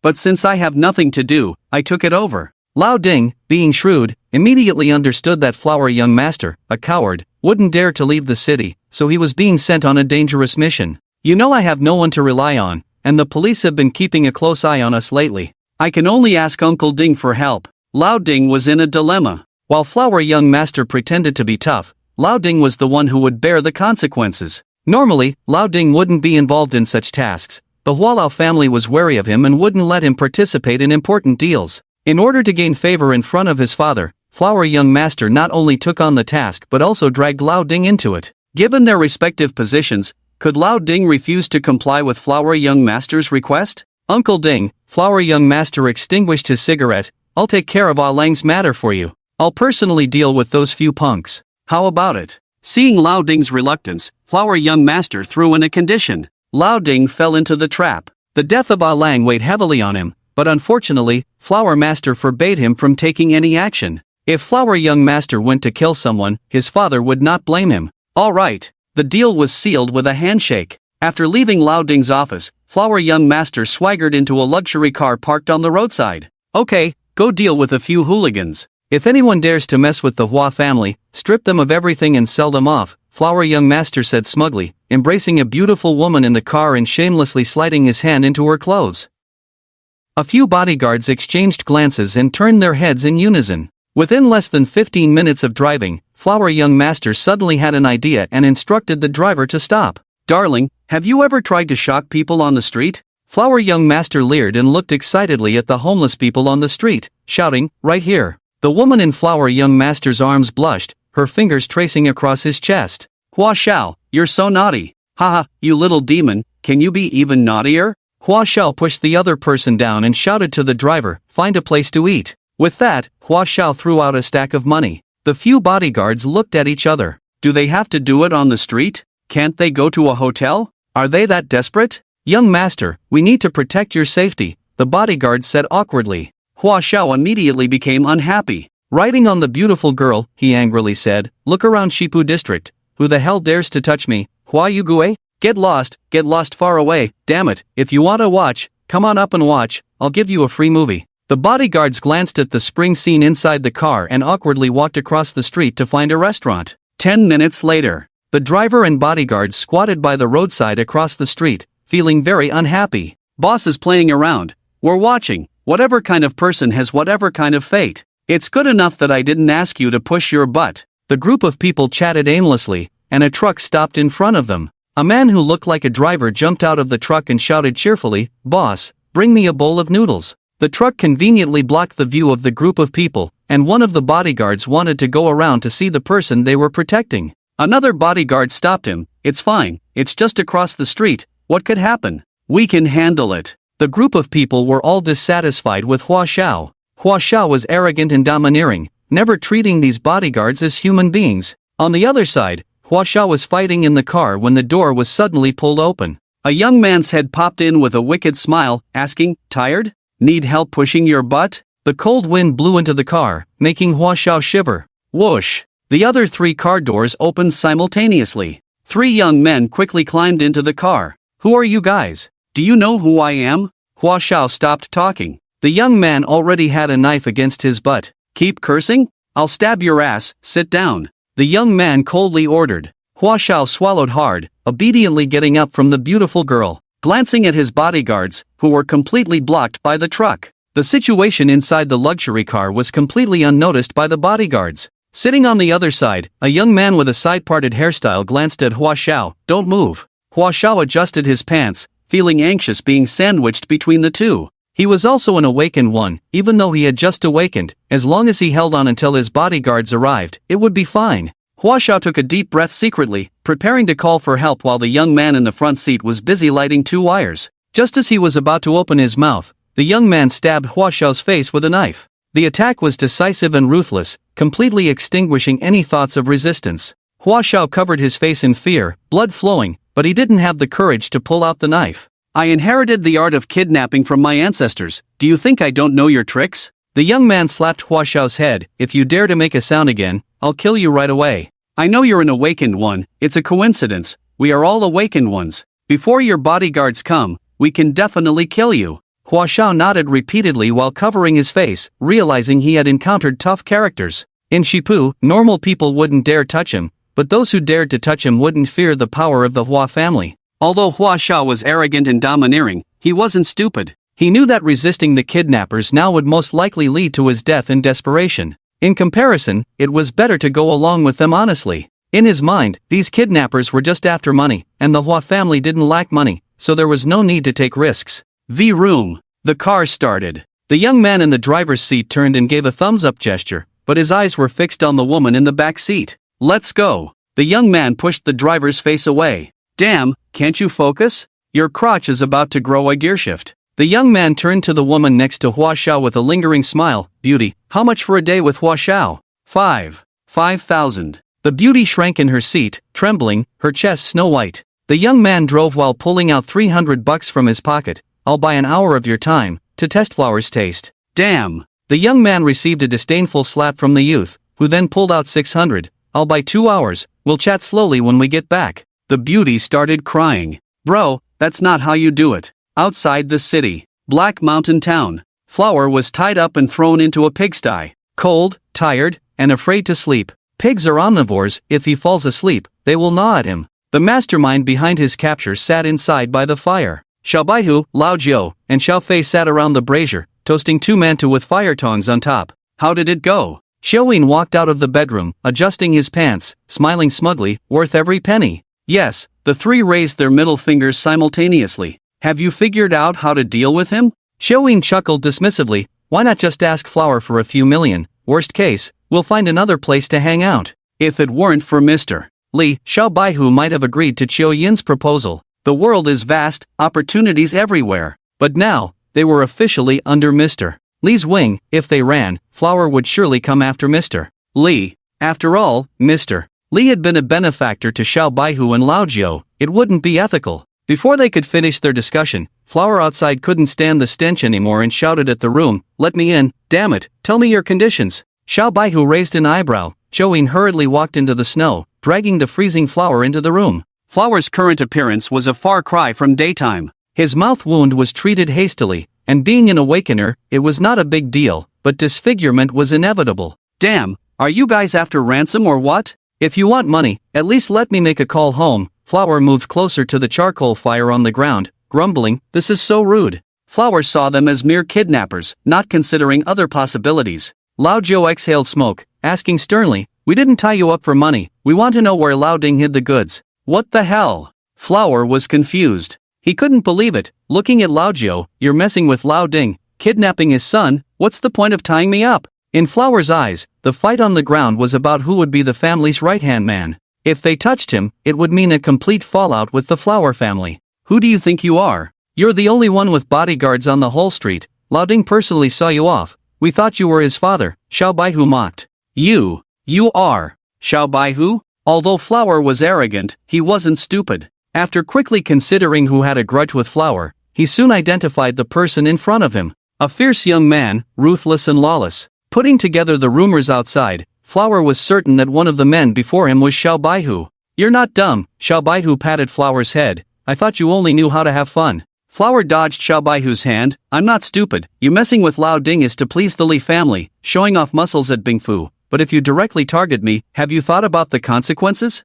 Before Flower could boast, Lao Jiu slapped him hard across the face. Already injured, Flower grimaced in pain. Teasy, we're not like Lao Ding, he's content being a dog, we're not pawns of Mr. Li, kill you, I'll take your fingers to your old man and ask for millions to run away, dare to bet? Xiaoyin cheerfully pulled out an iron saw from his bag, the one used to cut off Alang's head, and threw it on the ground. Lao Jiu stared at Flower expressionlessly. Flower felt a chill down his spine. Lao Jiu's demeanor was no joke. If Lao Jiu had a family, property, and business, Flower would truly be afraid. White Tiger and Lao Jiu were both individuals who could eat their fill without their families going hungry. In other words, they had no weaknesses. Pushed to the edge, one would dare to kill him. After much hesitation, Hua Xiao decided not to take the risk. After all, Lao Ding's life was not valued in the eyes of the Hua family. The goods are not in the city. Hua Xiao sat up straight, looking serious. If I tell you, will you let me go? No, they all replied in unison. Bang! White Tiger, cigarette in mouth, threw a shovel in front of Hua Xiao. If you don't want to talk, dig a hole yourself, then jump in. I'll even erect a monument for you. Hua Xiao shrank his neck and made a final request. I don't want to go back to the pigsty, give me a better room, and I'm hungry. The young master of the Hua family, who had lived a life of luxury, had never encountered such a situation before, and now he hoped to improve his life with a dejected look. Seeing no objections from the others, Hua Xiao asked for another cigarette. The goods. We'll leave the city tonight. After smoking half a cigarette, Hua Xiao threw it away. A group of mysterious people will exchange some goods for us tonight. My old man values this deal a lot, and by this time, Lao Ding's men should be taking the goods over for the trade. Hua Xiao finished speaking, shrugged helplessly, that's all I know. The others' eyes lit up. Wasn't this the perfect opportunity? With the goods in hand, they could even make Lao Ding take the blame. Let's get to work. Xiao Fei stood up and clapped his hands. Lao He, organize the people. Ice Mansion City Gate. Lao Ding directed 5 trucks to slowly pass through the checkpoint. The city gates closed at 6, but Lao Ding's goods were too sensitive, so they always traveled at night. The captain in charge of guarding the city gate nodded in satisfaction after receiving some money. Thank you, Boss Ding. We're all brothers, no need for formalities. After I'm done with this, we'll stick to our old ways, and we'll have a good time on earth and in heaven. Lao Ding patted the captain familiarly, and they exchanged smiles. A cold wind blew, lifting the windproof cloth on the trucks. The truck compartments were welded with steel bars, and a group of emaciated children cowered in fear between the bars, looking at the people outside. Bro, let me go this time, Hong Mao said, leading a group of 30 to 40 people in a dozen off-road vehicles. In the past, Lang used to handle these tasks, and he had connections outside the city. Now that Lang was gone, Lao Ding planned to escort the goods himself. Hong Mao patted the things in his backpack. Bro, you shouldn't go. It's too dangerous out there. It's a troublesome time now, I'll make the trip myself. Lao Ding shook his head, feeling a pang of nostalgia for Lang.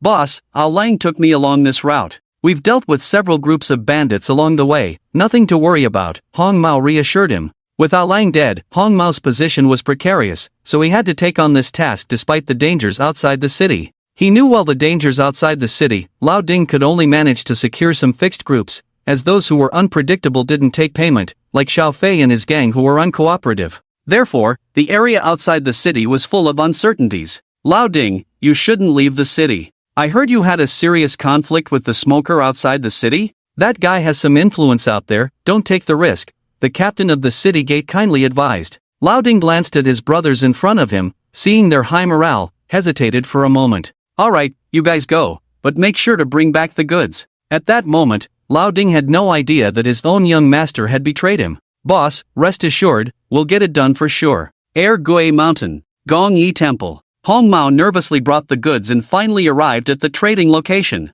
From a distance, he could see a dozen men in down jackets and fur hats standing by the deserted temple gate. Down jackets were rare these days, ordinary people wore thin cotton clothes. This temple was a remnant from before the great disaster, now just an empty shell. Blessings, blessings, hoping for a smooth return to the city, the first time delivering alone, the red-haired man sat in the front seat, hands clasped together in prayer towards the temple. Bro, we're here. The driver stopped the car, and the red-haired man, holding a gun, poked his head out, asking, which way, my friend? 3 golden crows in the sky, 5 yellow malevolent stars on the ground, came the response with a light cough. This was the code, a way of announcing oneself. The red-haired man put on a thick cotton coat, tucked his neck in, crossed his hands into the sleeves, and jumped out of the car. Old Ding's other brothers stared intently at the red-haired man, ready to open fire at the slightest hint of trouble. After all, in the outskirts of the city, treachery was common. Fortunately, the other party was genuinely there for the trade, and the leader handed a cigarette to the red-haired man.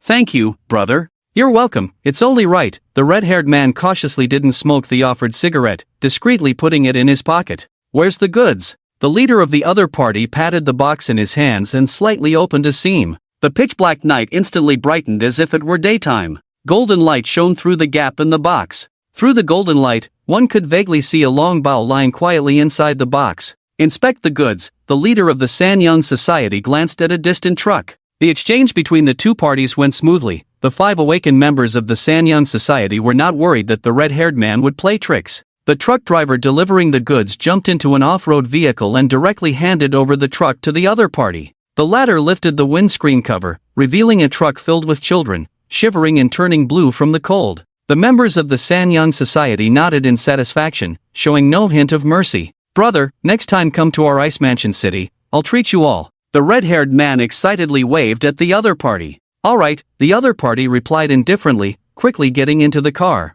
They each drove off in different directions. Boss, got it, the red-haired man reported proudly to old Ding. He was already thinking that once this job was done, all future delivery business would be entrusted to him. Maybe he could even climb up the ranks with Hua Xiao. Okay, come back soon. I'll be waiting for you in the office, old Ding replied in a low voice, his lack of enthusiasm evident. This job was originally for Hua Xiao, and if something went wrong, he would bear all the responsibility without any reward. Brothers, step up your game, don't use high beams. When we get back to the city, I'll arrange something for you all. The red-haired man encouraged the other drivers in the convoy through the walkie-talkie. Thank you, Brother Hai. Brother Hai is mighty. Flattery from the younger ones followed one after another. So, running outside the city isn't dangerous after all. Who would dare to rob the road in the middle of the night in this freezing winter? Click. Lost in his own pride, the red-haired man suddenly hit the windshield. Damn, how the hell are you driving? The red-haired man, frustrated, slapped the driver. The driver, instead of dodging the blows, pointed tremblingly ahead. The pitch-black road, with the headlights only reaching a few meters in the fierce wind. By the light, they could vaguely see figures moving ahead. No, it can't be a road robbery, right? The driver swallowed hard. Get the weapons. The red-haired man hastily took out a gun from the back seat, ready in his hand. Turn on the high beams, I'll see who's messing with us. Click. The high beams turned on, and the red-haired man felt a chill down his spine. Snowflakes drifted from the sky, and on the desolate road, a row of men in raincoats stood in formation. The road was barely wide enough for 3 cars to pass side by side, with about a dozen men lined up in a row. In the dark night, these men looked like demons from hell, standing silently in the cold wind, not making a sound. Brother, which way are you headed? The red-haired man shakily took out a roll of cash from his pocket and threw it on the ground. Have a drink on me. The man leading the opposite group shuffled his feet, kicking the cash aside. Slowly raising his head, a man in the raincoat hood, cigarette in his mouth, revealed only the lower half of his face to the red-haired man. Damn, they're not many, we can take them. The red-haired man took a deep breath, gripping his gun tightly, ready to retaliate at the slightest provocation. Prepare for a strong attack. Red Hair, seeing the other side hesitating, began to command through the walkie-talkie. Red Hair's men jumped out of the car one after another, grabbing their weapons and aiming at the opponents. Brother, move aside, I'll give you 50,000, Red Hair, unwilling to conflict with outsiders, finally advised. The leading man lifted his rain hat, and Red Hair's eyes widened in recognition. It was Bone, the troublemaker from the Alang KTV incident. Around Bone were his brothers, all members of the Old Nines gang. It's you, Red Hair shouted sternly. In response, Bone raised an RPG. It was an antique from before the Great Disaster, but well maintained. Although it was uncertain if it would fire, it clearly intimidated Red Hair. Brother Nine said, leave your things, strip naked, and run back to the city. Bone spat out his cigarette. Who do you think you're scaring? Just 10 of you dare to stop dozens of us? Don't you know the word death? Red Hair got out of the car, pretending to be tough, pointing at his head. Go ahead, shoot here. Bang! The shell grazed Red Hair's head, narrowly missing. The RPG shell hit the crowd behind him, causing instant casualties. Red Hair stood frozen, his legs trembling uncontrollably. A slight movement, and his head would have been blown off. Damn, these kids are really crazy, Red Hair muttered to himself, even forgetting to retaliate. Where's the gunfire? Xiao Feng shouted, looking around. From Haney Mountain, show yourselves, cheer for our allies. Gunfire erupted from both sides of the road as dozens of men emerged from the snowy roadside. In the freezing weather, buried in the snow, the determination of these bandits was evident. Caught off guard, Red Hair's group scrambled to find cover. Just as Red Hair was about to get into the car, Bone sprinted and leaped onto the hood, smashing the windshield with an axe. 10 young men with axes crowded into the car, even reaching through the windows to attack Red Hair. The driver was immediately pulled out of the car by Xiao Feng. You're not worthy of being chopped by me, kneel down. You! Bang, bang! Red Hair tried to hide in the back seat, but all 4 car doors were opened, and Bone and his men squeezed into the car. In the cramped space, Red Hair only managed to fire 2 shots before his hand was chopped off by an axe. You bastards, did someone put you up to this? Still acting tough? Within seconds, Red Hair had received over a dozen cuts, blood splattering all over the car. Is this the best the city folks can do? All of you kneel down and throw your weapons on the ground. Xiao Fei's men rushed onto the road. In one round, most of the men brought by Red Hair were killed or injured. To ambush them, Xiao Fei had sent over 100 men, showing no mercy. As the gunfire subsided, in the desolate wilderness, only the agonizing pleas for mercy from Red Hair could be heard. Eventually, a subordinate of Xiao Fei pulled a few of the frenzied youths away. Don't kill him, the boss said he's useful. Get a few guys, stitch him up with a stapler. Damn,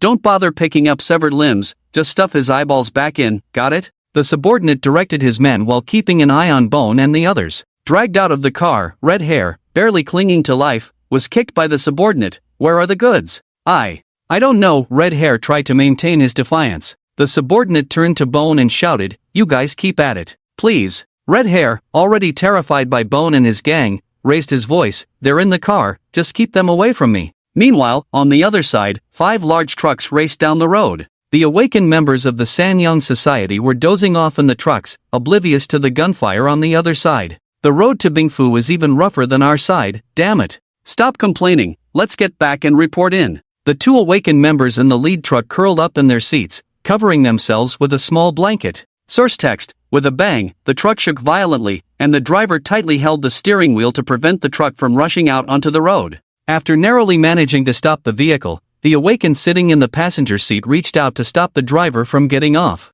There's trouble, don't get out. The awakened saw through the rearview mirror that the ground was covered with caltrops. Outside the city, the only people stopping vehicles were a certain kind, highway robbers. There are people over there, another awakened pointed into the distance. 3 figures slowly approached in the darkness. Awakened. Be cautious, the awakened in the lead car communicated with his companions through a walkie-talkie. It was only when the 3 figures walked into the light of the car's headlights that everyone could see them clearly. One was a tall and muscular young man, another had a slicked-back hairstyle with a carefree demeanor and hands in his pockets, and the last one had 2 braids tied up. The faintly emanating dangerous aura from the 3 figures told those inside the car that they too were awakened. Brother, we're in a hurry. We don't know who owns this road. How much do you think can settle this? The leader of the 3 Sons Society took off his hat and shouted at White Tiger. Gold, goods, lives, leave them all, White Tiger smirked, pointing at their car. The leader of the 3 Sons Society frowned. The fact that they could accurately mention goods and gold meant they had been watching them for a long time.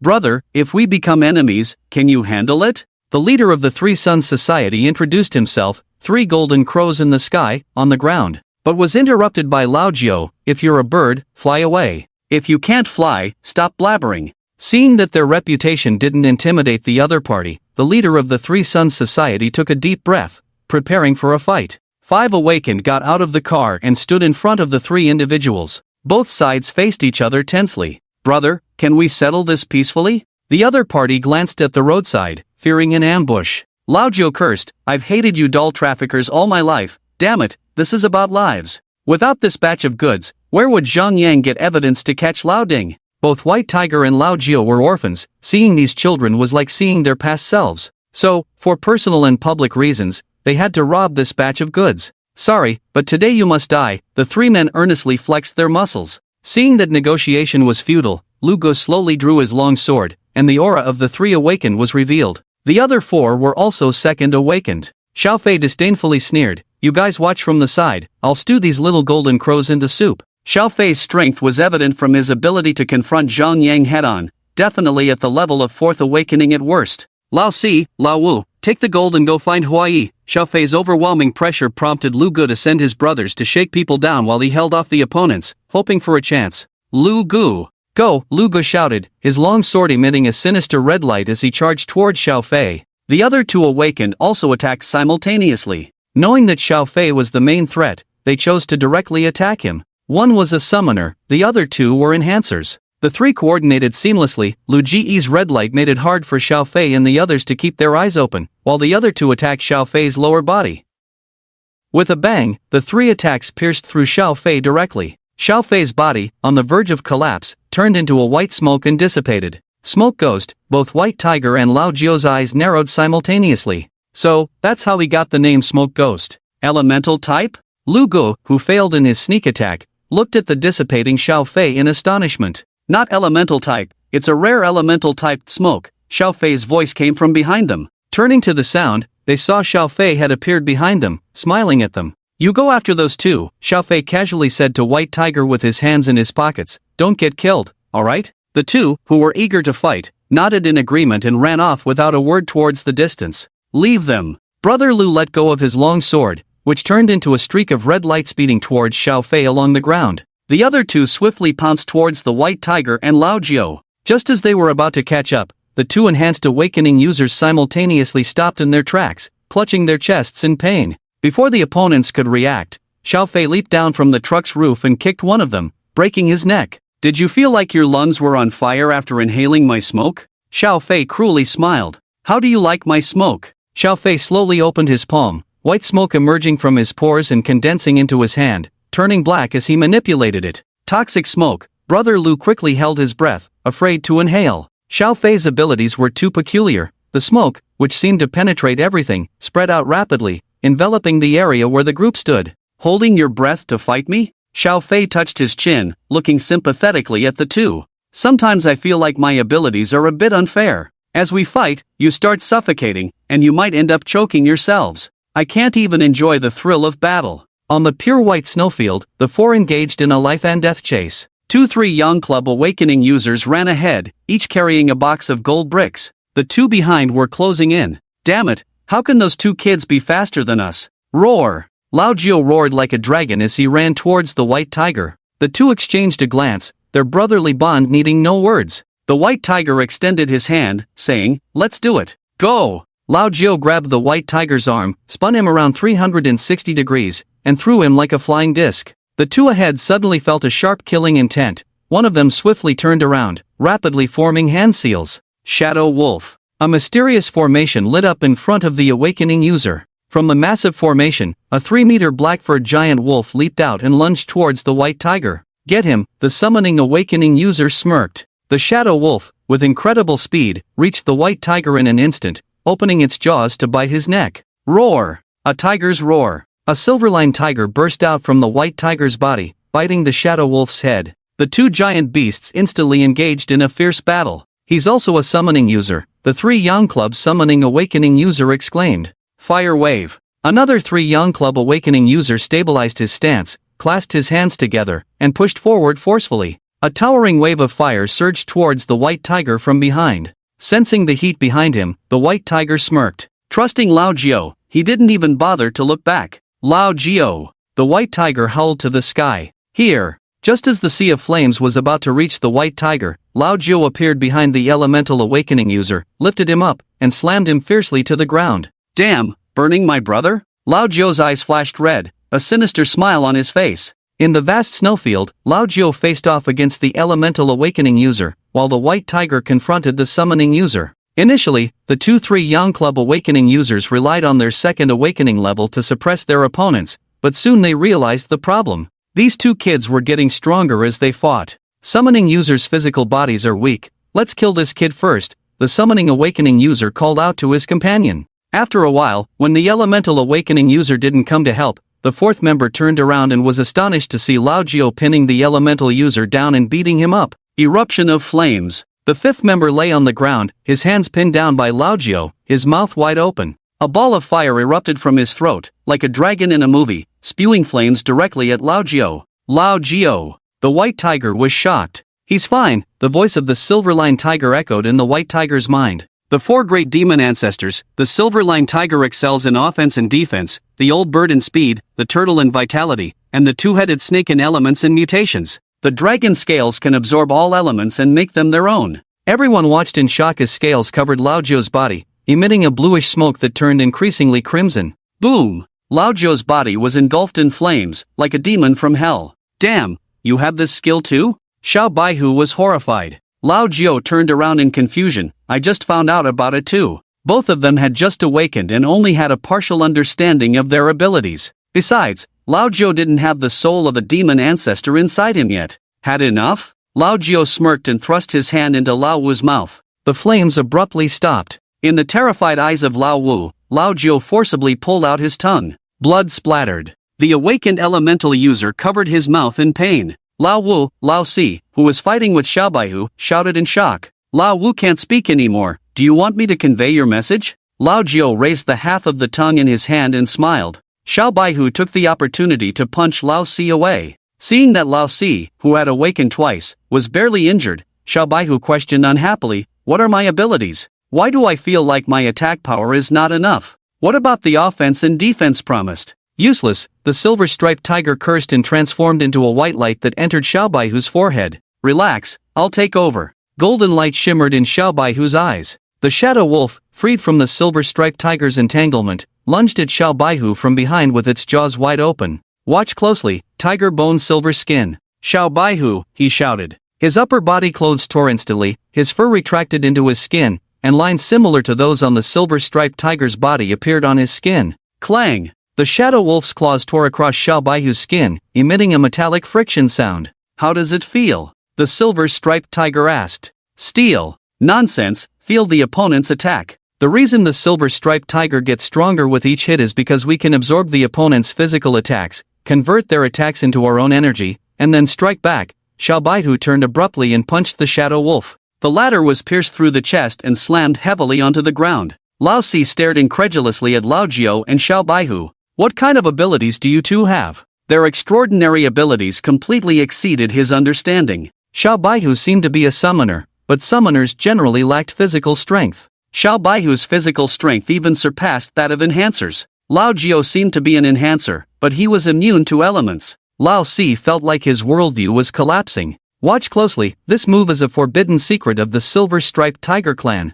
The Silver-Striped Tiger controlled Xiao Baihu's body, both claws bending simultaneously. A wave of spatial distortion. The space around the claws began to twist. Space. Space. Impossible. Impossible. Lao Si's eyes were about to pop out. Spatial abilities belong to the unknown category, extremely rare, and not thoroughly researched by humans for over 100 years. The silver-striped tiger's claws can tear through space, ignoring defenses. The silver-striped tiger hums softly, charge. Bang! Xiao Baihu's body shot towards Lao Si like a cannonball. Little wolf, Lao Si called out to the shadow wolf in desperation to intervene. A black shadow flashed in front of Lao Si, and the shadow wolf snarled at Xiao Baihu. Sky Splitter! Xiao Baihu shouted. His claws drew 5 silver marks in the air, tearing the space where they passed. Without feeling any resistance, the shadow wolf's body split in two as the space was torn apart. The claws left 5 blood marks on Lao Si's chest through the shadow wolf's body. Bang!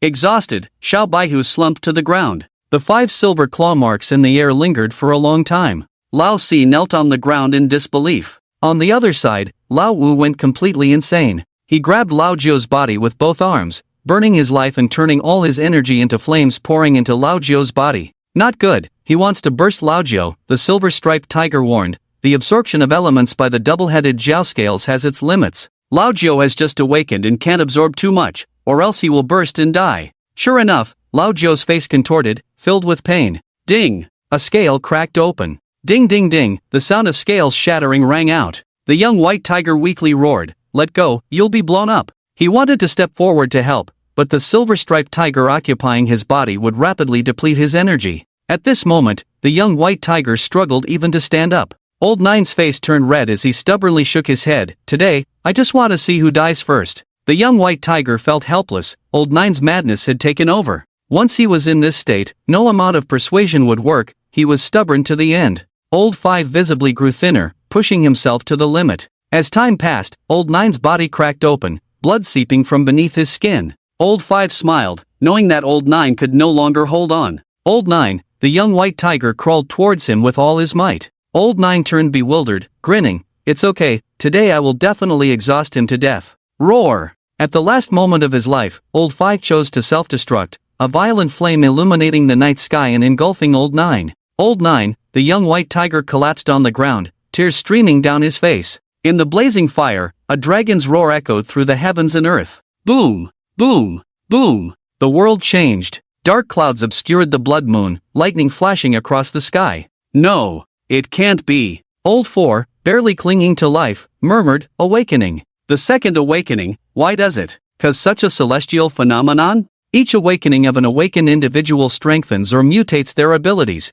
but only one type of awakening brings about a celestial phenomenon. That is the 9th awakening, which only occurs when a human steps into the realm of demigods. The 9th awakening signifies a powerful being in the realm of demigods, transcending the physical form. Old Nine's second awakening causing a celestial phenomenon was unheard of. Roar! A red serpent, as thick as a thigh and over 10 meters long, soared into the sky to undergo the baptism of lightning. Is that a dragon? The young white tiger stared at the serpent writhing in the sky. It resembled a dragon yet not quite, a serpent yet not entirely. The serpent had no horns on its head but bulges along its belly. Boom! A massive lightning bolt struck the serpent. Whoosh! Scales began to fall off the serpent's body, especially around its head. Boom! A second lightning bolt struck, eliciting a painful cry from the serpent. Golden scales started to grow on its head. Boom! A third lightning bolt gathered in the sky. However, Old Nine's serpent was already weak and plummeted,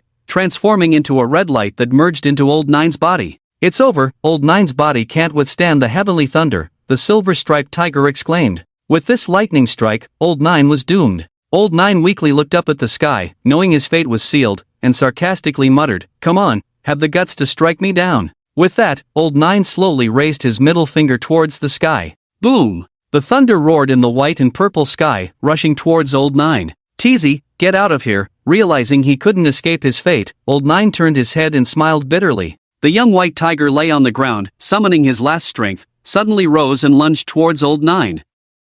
"Are you crazy?" the silver-striped tiger exclaimed. "He's my brother. If he dies, I die with him." The young white tiger roared, "Old Nine, don't you dare leave me behind." Smack! The two brothers collided. Old Nine gasped, "You're asking for it." "I'll die with you," the young white tiger grinned. The two brothers locked eyes. Yes, at this moment, neither of them would abandon the other. Damn it, to hell with the heavenly thunder and earth thunder. To hell with it. The two simultaneously raised their middle fingers towards the sky. Supporting each other, the two barely standing figures looked up and howled. Roar! The dragon roared, the tiger growled. "Brother, let's go, let's go." The sky lit up as the heavenly thunder descended slowly. Before the thunder arrived, the ground had turned into scorched earth. Roar! Time seemed to stand still, with only the brothers' heroic spirits filling the heavens and earth. With brothers by their side, what fear did they have of heavenly thunder? Brother Tiger. Brother Nine. In the distance, Hygo led the brothers charging fearlessly towards them.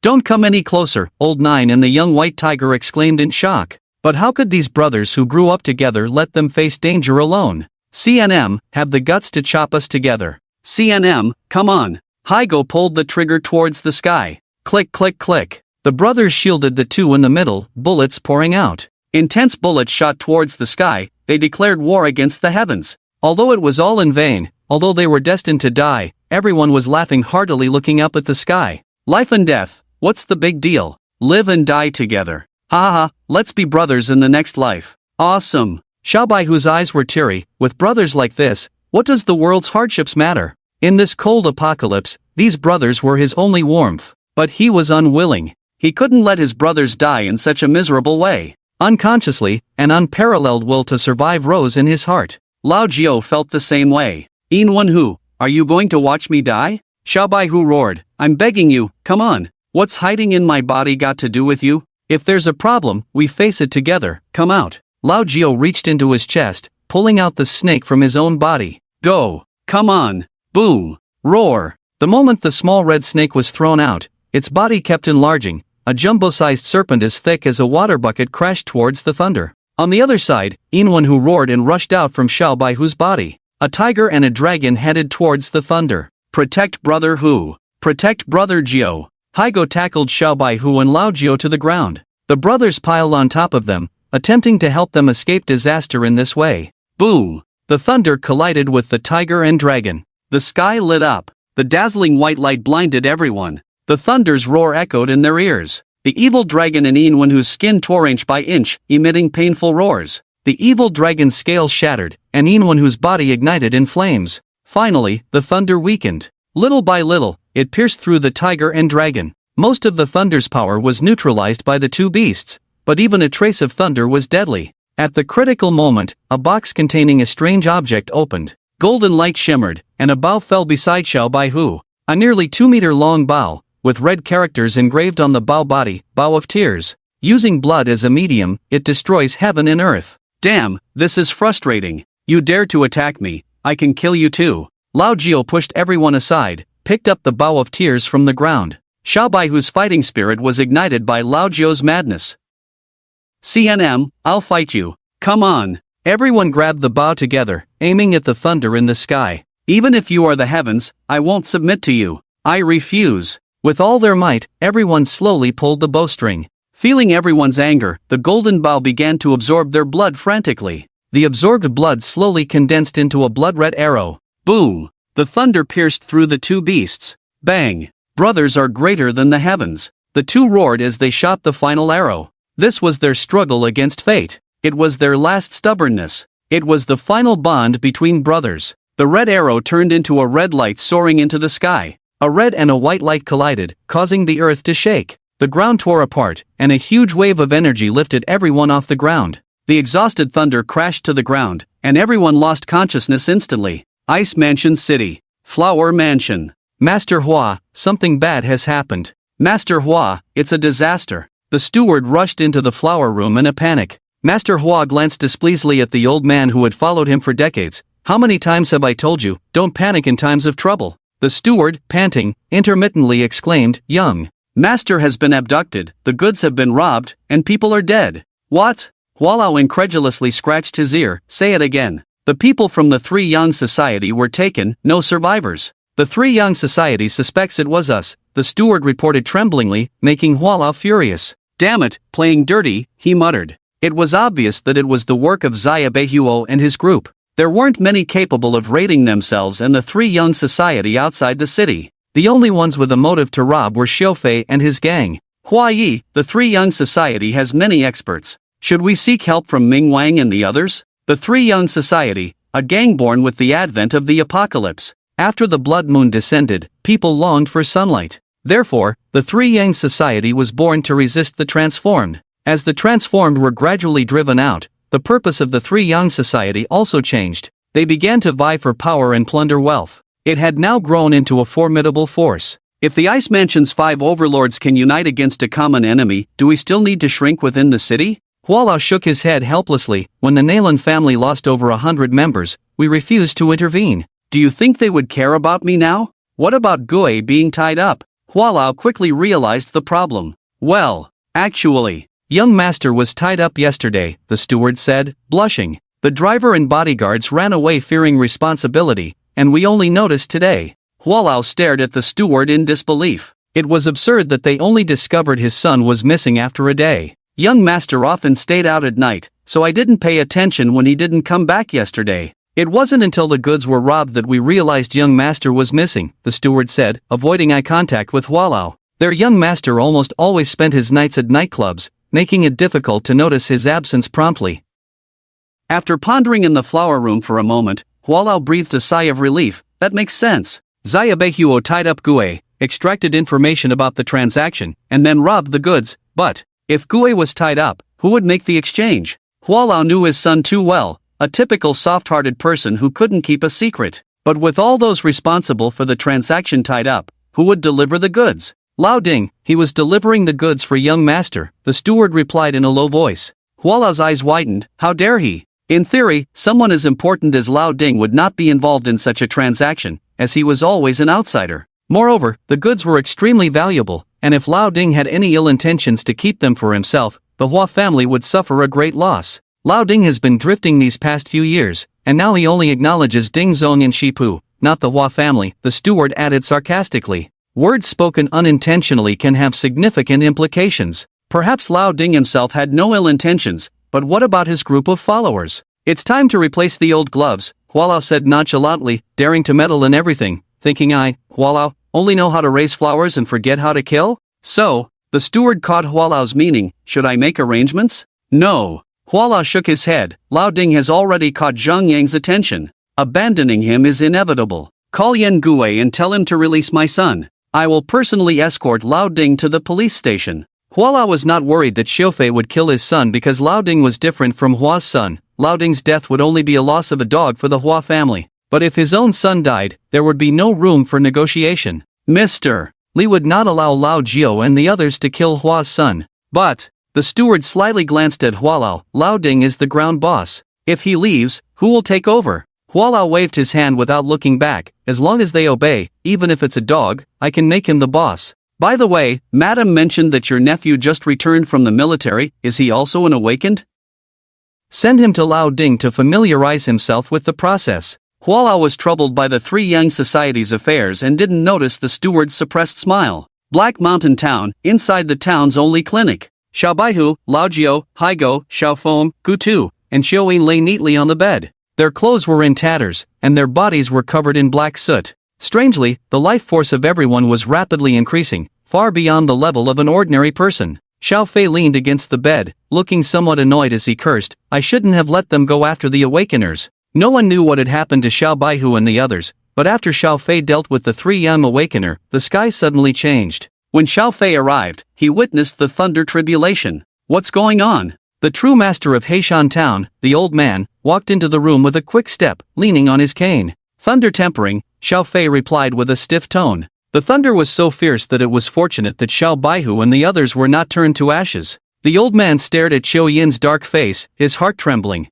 Xiao Fei, do you see if they have qi on them? Qi was a unique energy possessed by awakeners, necessary to use martial skills and activate special abilities. It could be understood as the internal force on ancient knights, belonging to a specific type of energy. An old and a young awakener stared closely at Qiu Yin, and after confirming multiple times, they couldn't help but gasp in shock. It's Qi, Qiu Yin. Awakened? Isn't it? The annual awakening ceremony hasn't even started yet. The two looked at each other, seeing auras surrounding the bodies of the young men before them. This inexplicable scene left even the two experienced individuals puzzled. What's going on? Xiao Fei poked Qiu Yin's head. How did he awaken without the ceremony? After hesitating for a while, the old man mentioned a possibility. Awakening is actually stimulating the potential within the body. The awakening ceremony gathers energy from the sky to refine the body and unleash potential. The thunder struck them, perhaps accidentally unlocking their potential. The two exchanged a glance, unable to think of any other possibility. The energy gathered by the sky was as violent as the thunder. No, the thunder's energy far surpassed that of the sky. The sky was created by humans, firstly to resist the blood moon's rays and secondly to absorb sunlight and gather energy to develop human potential. This is a stroke of luck. The old man sighed. For an ordinary person, not even 100 lives would be enough to survive. As they spoke, several blue energy bodies floated out of Qiu Yin's body. The translucent energy bodies rose slowly like balloons. Boom! At the moment the energy bodies touched the ceiling, a violent explosion lifted the entire roof off. Damn! Xiao Fei quickly ordered his men to move Xiao Baihu and the others out of the room. As soon as his men touched Haigo, a strange cry rang out, their palms burning unusually hot. Haigo was enveloped in a mysterious blue flame. Elemental fire. But his flames were blue, looking very peculiar. Damn these little devils. Xiao Fei exerted all his strength to throw everyone into the snow outside the door, feeling a mix of emotions. These young men had all become awakeners in an instant. The probability of awakening was 1 in 100, and collective awakening was unheard of. Oh my god, look. A young man pointed fearfully at the ground. In front of everyone's eyes, the young men's figures faded. In a few breaths, the young men disappeared from the spot. Gone. They're gone. Oh my god. Xiao Fei and the old man's faces turned serious. It was normal for ordinary people not to see, but as awakeners, Xiao Fei and the others clearly saw a strange energy emanating from Laojiu, spreading throughout the small courtyard. A faint gray mist appeared in everyone's eyes. Illusion. Xiao Fei's mouth twitched. Even when the little guy is unconscious, he can subconsciously control illusions to protect his brothers. Damn, monster, the old man grumbled discontentedly. This was Laojiu's self-defense mechanism, but what surprised Xiao Fei and the others was that Laojiu was originally an awakener. Moreover, Laojiu should belong to the enhancement or summoning category, but illusions were a form of mental skill. After much deliberation, they arrived at a conclusion that was not really a conclusion. Laojiu had awakened a new ability. Dual awakening. A rare genius among the human race. Summon everyone back, enforce martial law in the town. From now on, Black Mountain Town will not receive outsiders. The old man decisively ordered his subordinates. Once the dual awakening was exposed, the people in the city would likely stop at nothing to eliminate them. Throughout the history of the human race, dual awakenings were few and far between, and without exception, those who survived and grew up were the pinnacle of the human race. It seems like we, Black Mountain Town, have stepped onto the edge of the wave. The old man tightly gripped his cane, laughing excitedly. Laojiu and Xiao Baihu had a strong bond, and Black Mountain Town now belonged to them as half-allies. In the future, they would rise. One success would benefit all. Laughter filled the town of Black Mountain. Occasionally, someone would use a gun as a firecracker, and Xiao Fei's men gathered in the yard of the mayor's house. Hua Lao called, exchanging Old Ding for his own son, marking the end of this phase of the struggle. Next, Mr. Li only needed to negotiate with the 5 overlords in the city, and things would be settled. I'm hungry, get me something to eat. In the backyard, Xiao Xiao learned of the deal between Hua Lao and Xiao Fei, feeling pleased. Xiao Fei was in a good mood, personally carrying a bowl of dog food into the small shed in the backyard. Having a good father is great. Without your father, you wouldn't stand a chance of returning to the city. Xiao Fei sighed. Some are born into wealth, while others have never had their fill of food. In the past, Xiao Fei would never have let Xiao Xiao off the hook, but for the sake of Xiao Baihu and Laojiu, Xiao Fei had to compromise. Because their future lay in developing in the city, Hua Lao's willingness to compromise for his son was the best outcome. Killing Xiao Xiao would lead to an endless feud with Hua Lao, which would be more trouble than it was worth for Xiao Baihu, who had yet to fully mature. Xiao Xiao smugly retorted, "This isn't over, just you wait. Don't feel like going back to the city?" Xiao Fei's expression turned cold, kicking the bowl out of Xiao Xiao's hand. "Your father wouldn't dare say that to me. Who do you think you are?" "Hee," Xiao Xiao smirked, "I'm talking about the Three Young Society. If they find out you stole the goods, you're in trouble. Then you needn't bother." Xiao Fei walked out of the shed with his hands in his pockets. Xiao Xiao lay contentedly on the woodpile, imagining that tomorrow, when he returned to the city, he would find some beautiful women to dispel his bad luck. The door opened again, and a cold wind blew in. Xiao Xiao shrank back, closing his eyes and arrogantly said, "Why don't you beg me? Maybe I could put in a good word for you with the Three Young Society." A figure blocked the light above Xiao Xiao's head. Seeing no response, Xiao Xiao slowly opened his eyes. A middle-aged man with a side-parted hairstyle, one eye completely covered by hair, looked at him gloomily. "Nah, Nalan Xiao. Uncle Nalan," Xiao Xiao swallowed nervously, instinctively shrinking back. You came to save me?" Xiao Xiao forced a smile. Due to the previous incident where Hua Lao refused to leave the city to avenge the Nalan family, tensions had risen between Nalan and the Hua family, so Xiao Xiao didn't believe the other party had come to save him. Nalan Xiao stared at Xiao Xiao with a smile that didn't reach his eyes, full of resentment, and said, "Why should my nephew die outside the city while you get to go back?" No, uncle," Xiao Xiao fearfully opened his mouth towards the door, "save me." The next morning, a head was thrown into the Hua family. A roar echoed through the ice mansion. Late at night, Black Mountain Town. Xiao Baihu woke up leisurely, and Lao Jiu and the others sat on the bed in high spirits. All the brothers had awakened, which was definitely a cause for celebration. Before Xiao Baihu could ask, the entire town lit up with a red glow. Ding ding ding, the sound of the bell rang out, and the town instantly became lively. "What's going on?" Lao Jiu pushed the door open in confusion,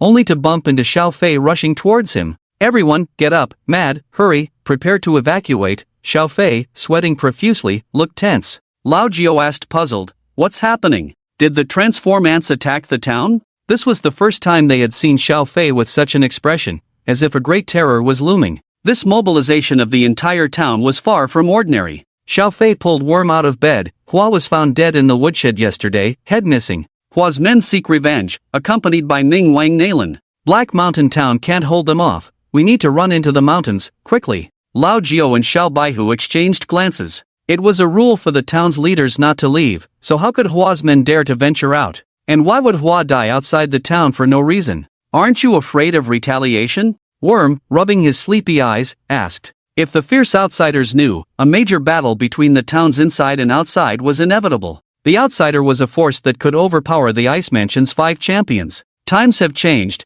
Xiao Fei cursed in frustration. I received word that the 5 old men in town voted to leave. The Nalan family, Hua family, and Ming Wang all agreed to go out. Initially, when Nalan wanted to leave town for revenge, Hua was the most vehemently opposed. But now the situation had changed. Hua and Nalan sought revenge together, with Ming Wang joining them. The objections of the other 2 families were futile. "Move!" Lao Jiu realized the seriousness of the situation, dressing quickly and directing his brothers to prepare to flee. Xiao Fei handed the box containing the blood-weeping bow to Xiao Baihu. "Take care of it, follow me." The group rushed out of the courtyard, and the town's natives had already begun to retreat in an orderly fashion. It seemed like this wasn't the first large-scale evacuation. The townspeople were not overly panicked, with the young helping the elderly head towards the mountains. Boom, boom, boom. As they spoke, the enemy had arrived. The road outside the town was filled with vehicles, a massive procession stretching for hundreds of meters. Running like this, we'll be caught sooner or later, Xiao Fei cursed under his breath. "You go first, I'll hold them off." There were few awakeners in town, making it impossible to intercept the large forces from the city. Staying behind meant certain death. Xiao Baihu glanced at the townspeople disappearing into the distance. "I'll stay with you." Lao Jiu nodded. They couldn't abandon Xiao Fei to fend for himself. "They're coming for you, run." Xiao Fei pointed to the mountains. "I've informed the Overlord. Tizi, take care of my family." The townspeople of Black Mountain Town were all of the same lineage, and those fleeing were Xiao Fei's relatives. Their unity as a clan was their capital for survival outside the city. "You'll die alone, I'll accompany you." "Mad, what's there to fear? Let's fight." Xiao Baihu refused to abandon his brother. Leaving Xiao Fei behind at this moment was a death sentence for him. Nalan and Xiao Fei had a deep-seated enmity. Just as Xiao Baihu and Lao Jiu were about to arrange for their brothers to ambush, Xiao Fei swiftly acted, knocking the 2 out. Worm, take the people and go. Xiao Fei's sweat dripped down his forehead as he urgently shouted, don't you dare get yourselves killed. We're the troublemakers you hired. If something happens, don't involve the boss. That's the rule. Let's go. Bro, Worm said with a trembling voice, I'll stay with you. With a slap, Xiao Fei hit him on the face. Stay with your mom, get lost. Nalan is after me. Xiao Fei and Nalan had an irreconcilable feud. If Nalan couldn't find Xiao Fei, he would surely take it out on the townspeople of Black Mountain Town. After dealing with Worm, Xiao Fei grabbed his hair tenderly. Brother, you must protect our family. The town can't be without awakeners. Uncle is getting old. You'll have to rely on him in the future. Follow Lao Jiao and Xiao Baihu well. Don't worry, there are tunnels under the town. I'll find a way out. Let's go. From Black Mud Mountain, get your weapons ready. Let the city folks see what it means when tough people come from poor mountains and evil waters. Bury them all here. Xiao Fei shouted, and dozens of men carrying guns rushed out from various alleys. Damn, a few guys from the city think there's something, let's kill them. Xiao Fei, how should we do this? Right, today we'll settle the score in town with them. The fierce bandits of Haney Mountain were used to living on the edge, not afraid of such situations at all. Excited like they had taken drugs, they stared eagerly at the approaching convoy. Get lost. Xiao Fei kicked a guy and said, live well, live with dignity. The guy burst into tears, holding onto Xiao Fei's leg tightly. Bro, I'm not leaving, I want to stay with you. Bones, take them away. After kicking a few more times, Xiao Fei looked at Bones. Tell Little White Tiger, Lei Zi will see this through, won't take the final payment, I'll handle it, and in the future, take care of my family. Xiao Fei's actions seemed like a farewell. Everyone knew Xiao Fei probably wouldn't survive. 3 of the 5 Jews left the city. Even if the tough guys from outside the city came, they might not be able to handle it. Xiao Fei chose to stay for Little White Tiger, for Heishan Town. Lei Zi had done his best. Bones knelt down without a word, kowtowing to Xiao Fei. Brother Fei, I'll deliver your message, thank you. The brothers knelt before Lei Zi. Brothers, we'll remember today's favor. On behalf of our boss, thank you all. If you're alive tomorrow, I'll buy you drinks. If you're not, I'll avenge you. Bones and the others didn't want to leave, but if they stayed, Lao Jiao and Little White Tiger would surely die. Xiao Feng took out a dagger. Brother Jiao said we can't betray our loyalty. Running away today would be a betrayal, but to protect Tiger and Jiao, forgive our betrayal. We can die, but Tiger and Jiao can't. I'm sorry. Xiao Feng cut off a finger. According to the rules of the Jianghu, betraying loyalty means 3 cuts and 6 holes. Today, we'll start with 1 finger. We'll remember your favor and avenge your enemies. Within 3 years, if we don't cut off Hualao and Nalan's heads, I'll come and apologize in person. The brothers gritted their teeth and cut off their pinkies. Xiao Fei's deputy smirked. Xiao Ci is quite tough. Another deputy patted Bones' head. Damn, we're lazy. We do business for money, life and death are fated, that's the rule. Kid, the lazy of Heishan Town never betray the boss, remember that. Xiao Fei turned away without looking at Bones. Let's go. Bones carried Xiao Yin and ran towards the mountains in pain. As they left, the empty town was left with only Xiao Fei and his group. Xiao Fei lit a cigarette and calmly turned to his brothers. Scared? Scared of what? Damn, the world is tough, better to die early and be reincarnated. Ha, even with a big scar on my head, what's there to be afraid of? Xiao Fei bowed apologetically to his men. I'm sorry, I promised to give you a good life, but I broke my word. Without you, we would have starved long ago. Xiao Fei grinned. Enough of that, today we hit the road together. Let the city folks know that Heishan Town is not to be messed with. Xiao Fei waved his hand, and his men entered the houses on both sides of the road, preparing for battle. 3 7-seater cars slowly arrived at the town's entrance. Men in neat security company uniforms stood on both sides of the road. Lao Ding quickly stepped forward to open the car door for Hualao. 3 of the Ice Mansion's big shots came out. Hualao's foot in expensive leather boots emerged from the car. Boss! Hundreds of people gathered at the town's entrance shouted in unison. Hualao, Nalan, and Mingwine got out of the car one after another. The scene was grand, just like the big shots in the city played. Each of these men was imposing and extraordinary when they stood there. The Bright King looked at the men under Hualao's command and sighed, strong troops and horses. Hualao, with a hint of pride, tilted his head back slowly and gazed at the town. In the middle of the town's entrance, a figure stood before the crowd. Xiao Fei sat calmly on a bench, crossing his legs casually, with a cigarette in his mouth. Facing the fierce gaze of a dozen awakened individuals and hundreds of strong men, Xiao Fei locked eyes with the Bright King. Are you also getting involved in this? It's not like you, Hualao could influence Nalan because they shared a common enemy. However, the Bright King had always secluded himself, making him the least likely person to leave the city. Hua Lao and Nalan dared to leave the city because their greatest reliance was the Bright King. As the leader of the Ice City's 5 overlords, his departure indicated that the city was prepared to wage war against outsiders. Brushing past Hua Lao, the Bright King approached calmly. I didn't come for you, where are those 2 kids? The Bright King stated his purpose solemnly. The Ice Mansion City is not big enough to accommodate 6 factions. I must maintain the balance in the city. Li Yuxian must be eliminated. Mr. Li wanted to make a move. He had to defeat Lao Ding to prove his strength. Conversely, if Xiao Baihu and Lao Jiu, the 2 people pushed onto the stage by Mr. Li, were defeated, Mr. Li would have to step down. With 5 districts in the Ice Mansion, each overlord controlled 1 district. If Li Yuxian entered, how would the territories be divided? It was inevitable that there would be hidden conflicts in the city, possibly leading to chaos and bloodshed. If the people below fight, you've already lost by stepping in yourself, Xiao Fei sneered, dropping his cigarette butt. You guys won't find them. I also want to see the invincible body of the Bright King. Letting the people below fight was an unspoken agreement between Mr. Li and the Ice City's 5 overlords. No matter how intense the battle, as long as they didn't harm each other, they could prove their strength. However, if the Bright King personally intervened to kill Lao Jiu and Xiao Baihu,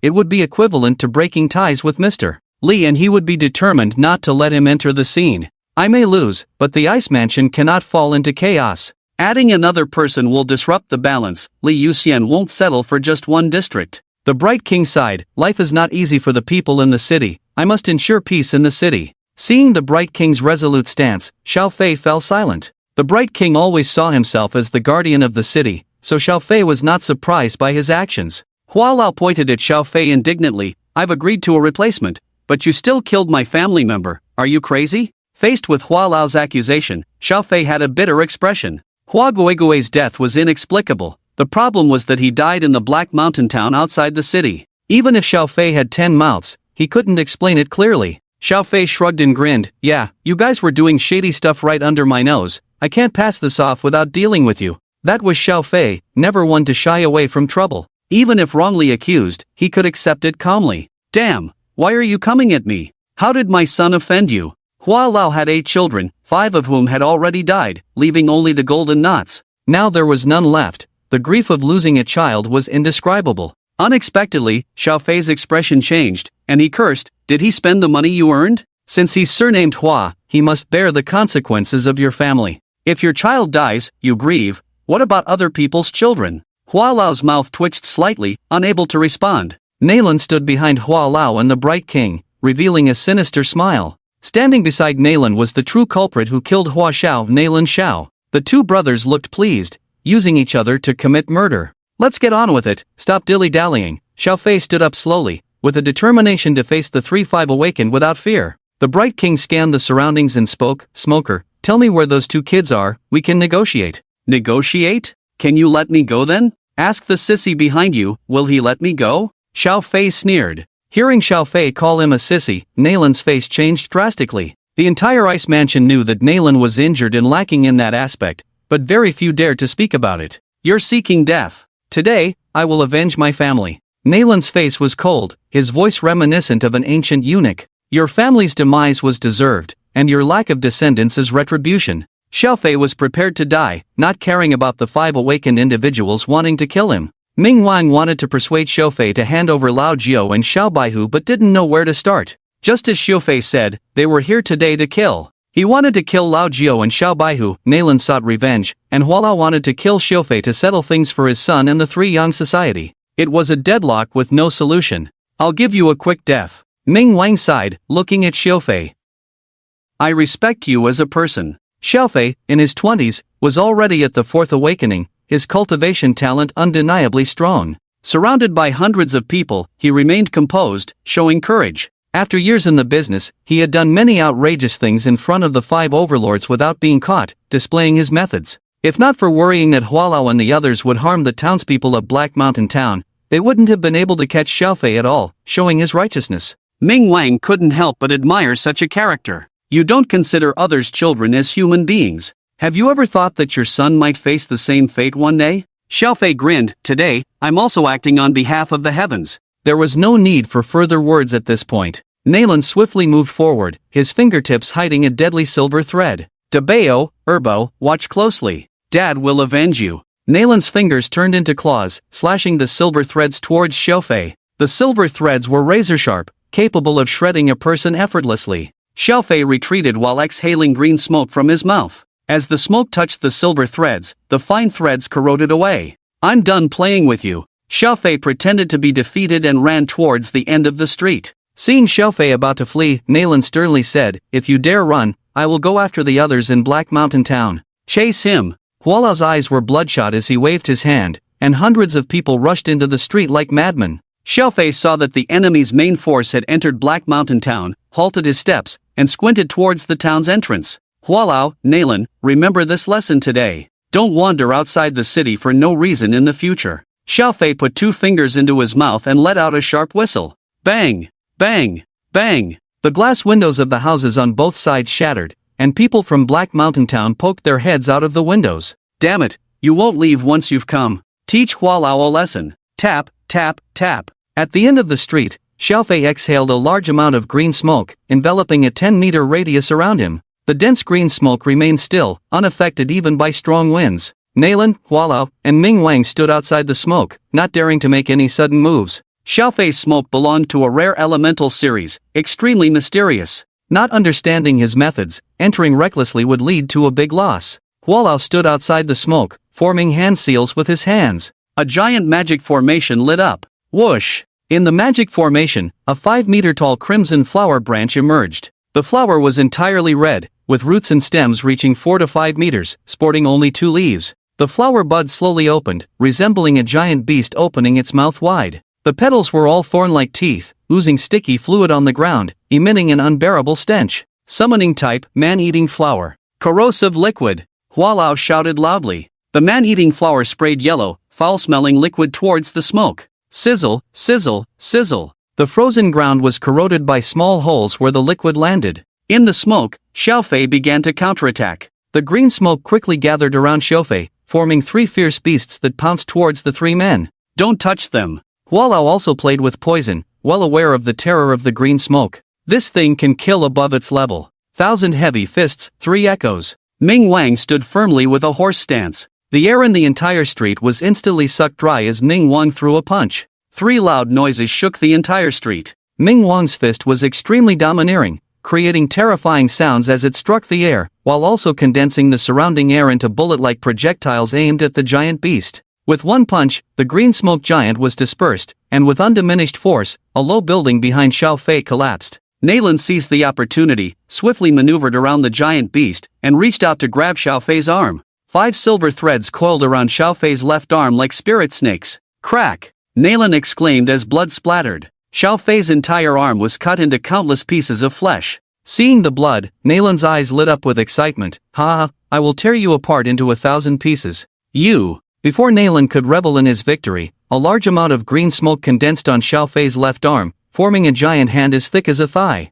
Boom! The giant hand made of green smoke punched Nalan, sending him flying several meters. Xiaofei's strategy of exchanging injuries left Nalan at a significant disadvantage. After rolling on the ground several times, Nalan stood up with a grim expression, a cruel smirk on his face. Fortunately, if I had come alone today, I might not have been able to defeat you. For awakenings and 5 awakenings, the smoke ghost's reputation is well deserved. Ming Wang nodded solemnly. His smoke is so peculiar, possessing physical attack capabilities. Hualao also agreed, acknowledging that any one of them would struggle to defeat Xiaofei alone. Before understanding Xiaofei's methods, no one could gain the upper hand against him. Xiaofei calmly lit a cigarette. "Give me another 10 years, and the Ice Mansion will have nothing to do with you. Be grateful, but there are 2 guys even more formidable than me who will come looking for you soon." Exhaling a puff of smoke, Xiaofei expanded it to protect himself. Faced with Xiaofei's smokescreen domain, the group had no effective countermeasures. Although Ming Wang managed to punch a few holes in the smoke with his fists, they were quickly filled. He's buying time. Hualao realized Xiaofei's plan. He's waiting for reinforcements. Reinforcements from outside the city. He's waiting for the overlord. Hualao and Nalan's faces revealed fear. Xiaofei taunted from within the smoke. "The awakenings are nothing special." Delaying time was just to give the people of Black Mountain Town a glimmer of hope. However, a scene soon unfolded that would crush Xiaofei. Nalan smiled as he brought forward a 7 or 8-year-old child. "Big brother, I brought someone." Nalan's smile darkened as he dropped the child to the ground. Third uncle. Xiao Fei roared in shock. The captured person was none other than the worm's third uncle, whom Xiao Fei had to address as third uncle based on seniority. Sitting on the ground, the third uncle, despite his small stature, brushed off the dust and waved his hand. Nephew, fight well and crush them. You little bastard, Nalan scolded sharply, twisting the silver threads towards the third uncle. Bang! Ming Wang was quick to throw a punch, blowing away the silver threads. What are you doing? Nalan's voice was sharp, reminiscent of an ancient eunuch. Ming Wang frowned. You can kill the smoke ghost, but you can't kill a child. Nalan, like a cat with its tail stepped on, snarled ferociously, all my children are dead, why can't I kill his smoke ghost? If you don't come out, I'll crush him right now. Nalan nearly crazed, holding the third uncle tightly. I said, let him go. Ming Wang also grew angry, his resolute face filled with killing intent. Turning towards Nalan with his burly figure, a strong aura of death locked onto him. The situation remained at a standstill, with Ming Wang glaring fiercely. You can conspire behind my back, but if I see it, I must intervene. This was the helplessness of the apocalypse. Ming Wang knew that humanity was lost in the apocalypse, but he didn't have such grand ideals. Rescuing the weak in front of him was simply to keep a clear conscience. At a critical moment, Hua Lao stepped forward to stop Ming Wang. Our son is also a human being. Today, the smoke ghost must die. Do you have to wait for the Overlord to arrive? Overlord, the true master outside the city. Although it seems like a chaotic mess outside the city, with everyone fighting each other and betraying one another, everyone respects him as the king. In order to mock the so-called Ice Mansion 5 overlords, he deliberately named himself Overlord. Nalan, take action. Seeing that the smoke ghost couldn't be dealt with for a while, Huayi roared, and Nalan raised his hand to strike at San Shu. Bang, a gunshot. San Shu, holding a small short gun hanging around his neck, accurately hit Nalan's head. The bullet fell to the ground, leaving Nalan unharmed. This is the physique of the 5 awakenings. You little wolf, I won't spare you. Nalan angrily lifted San Shu high. Nephew, don't come out, my father said, there are no cowards in Heishan town. San Shu looked worriedly at the green mist. This is the bond between relatives, how could Xiao Fei bear it? The green mist dispersed, and Xiao Fei leaped out. Despicable. Xiao Fei pushed Nalan away, grabbed San Shu and held him in his arms. Nalan and Huayi both showed ecstatic expressions. Seizing the moment when Xiao Fei protected San Shu, both of them attacked at the same time.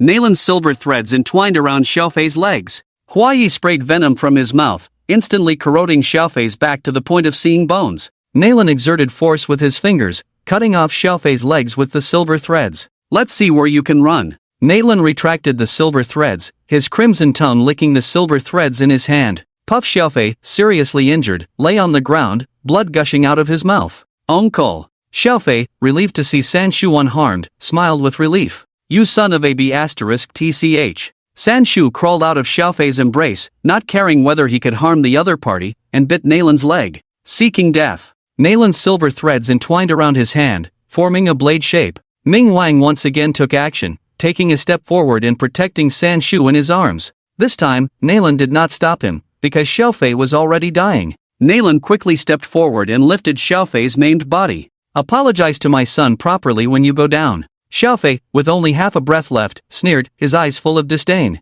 With only one hand left, Xiao Fei contemptuously smiled, placing his hand on Nalan's shoulder. Ask your son if he dares to see me. When I go down, I will make them all scatter to the winds. Nalan's ecstatic expression suddenly changed, and the Nalan following behind him quickly intercepted him. Big brother, let me talk to him. Nalan's brother smiled slyly, leaning in to whisper to Xiao Fei's ear, I killed Hua and framed you, and I will kill every single person in Heishan town, hee. Ha ha. The two brothers from the Nalan family covered their faces maniacally, tears streaming down. Do you hate us? Nalan's younger brother asked smugly. However, the two soon stopped laughing, as Xiao Fei looked at them expressionlessly. Xiao Fei was expected to be angry, to roar in defiance. But Xiao Fei simply said calmly, thank you, Ang. I also have a secret to tell you. Xiao Fei grinned. The two brothers from the Nalan family curiously leaned in to hear Xiao Fei's last words. The moment Xiao Fei approached them, black smoke spewed from his mouth. The black smoke, denser than the green smoke, clung like maggots, impossible to dispel.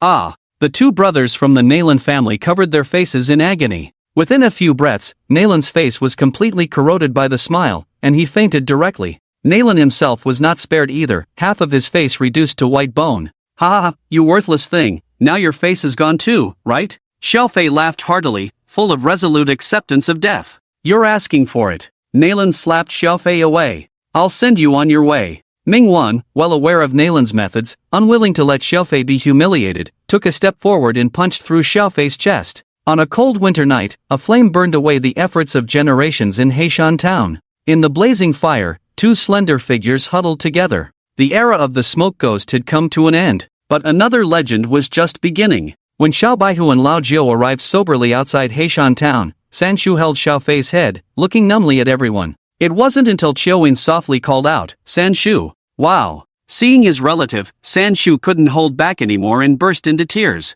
Lao Jiu almost crawled to Xiao Fei, whose 7 apertures were bleeding, a smile on his lips as he peacefully departed. Fei Ge, Xiao Baihu gently shook Xiao Fei. Where are your hands? Your legs? Lao Jiu roared as he touched Xiao Fei's broken limbs. Whoosh! Everyone knelt in front of Xiao Fei, tears flowing like a spring. He could have avoided death, even the city's conflicts. For Chiu-Yin, he willingly accepted Xiao Baihu's task. For his family, he willingly faced death. Such a person was purely bad and lived purely. San Shu took out a blood-stained phone from his pocket, playing Xiao Fei's final words before death. In the video, Xiao Fei leaned against San Shu, blood gushing continuously.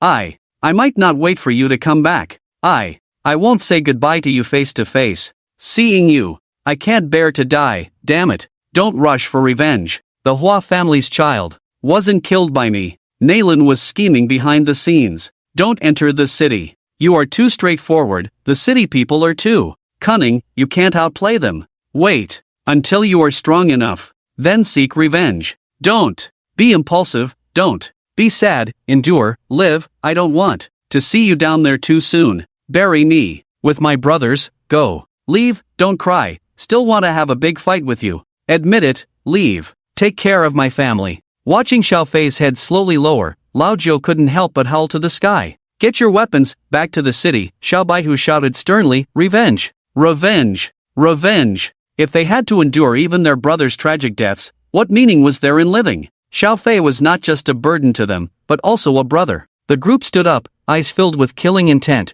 marching towards the city without hesitation. However, a figure blocked their way. San Shu, with his small body, opened his arms, tears streaming down, stopping Xiao Baihu. Xiao Fei said, "You are not allowed to seek revenge in the city. If you want to enter the city, you have to step over my body." In the night, the old man of Heishan Town walked slowly with a cane. Behind him were hundreds of townspeople, tears on everyone's faces. Xiao Fei was the hope of Heishan Town, their loved one. Their hatred towards the city was no less than Xiao Baihu's. Each person's eyes revealed endurance and determination. Let's hold the funeral first. Xiao Fei's death was his fate, blame no one. Child, weakness is the original sin, remember the feeling today, be ashamed and then brave, your future path is still long. The old man sadly reached out his trembling hand, pressing it on Xiao Baihu's shoulder. You are Xiao Fei's brothers, from now on, you are the children of Heishan Town, this is your home, go back first.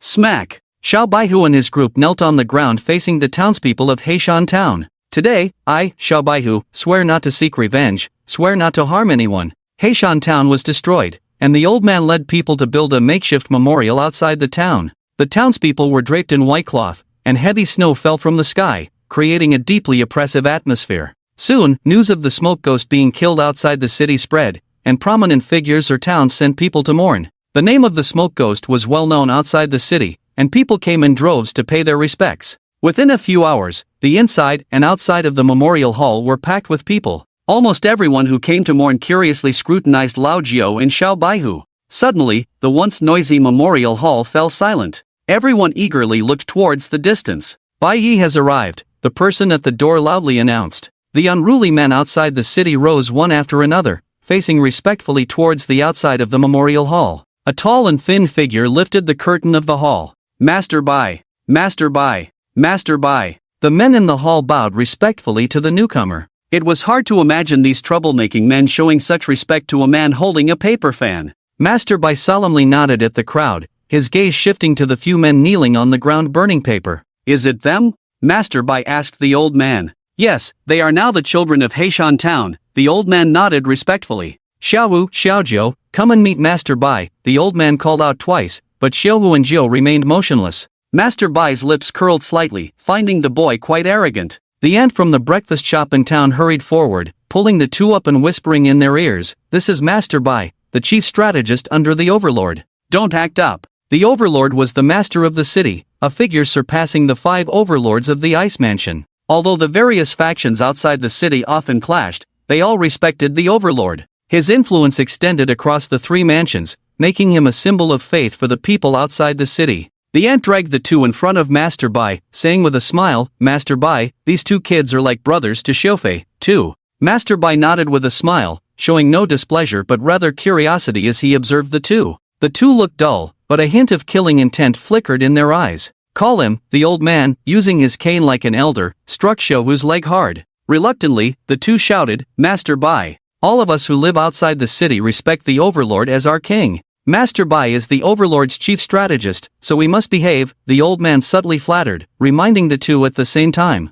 Xiaohu's eyes cleared, and he looked curiously at the other man. The tall and thin man, dressed in a white robe and holding a folding fan, resembled a scholar from ancient TV dramas. As Master Bai stared at them, a sense of unease welled up in their hearts. His gaze seemed to see through everything. "Can you avenge Xiaofei?" Jiao was the first to speak. "The rules in the city have been broken. What's your stance?" With these words, the crowd's expressions changed. Although Jiao's words made sense, questioning Master Bai so boldly was a sign of great disrespect. However, some agreed with Jiao, and those who were close to Xiaofei took the opportunity to shout, "The city folks have beaten us up, and we can't let it slide. Master Bai, give the order, I'll be the first to charge into the city." "Master Bai, ask the Overlord to come out. If we don't act this time, the city folks will think we're scared of them." The crowd spoke up, but Master Bai raised his hand with a smile, signaling for silence. "The Overlord is not in the Ice Mansion, he has entered the Forbidden Zone. Within a month, he will return, and by then,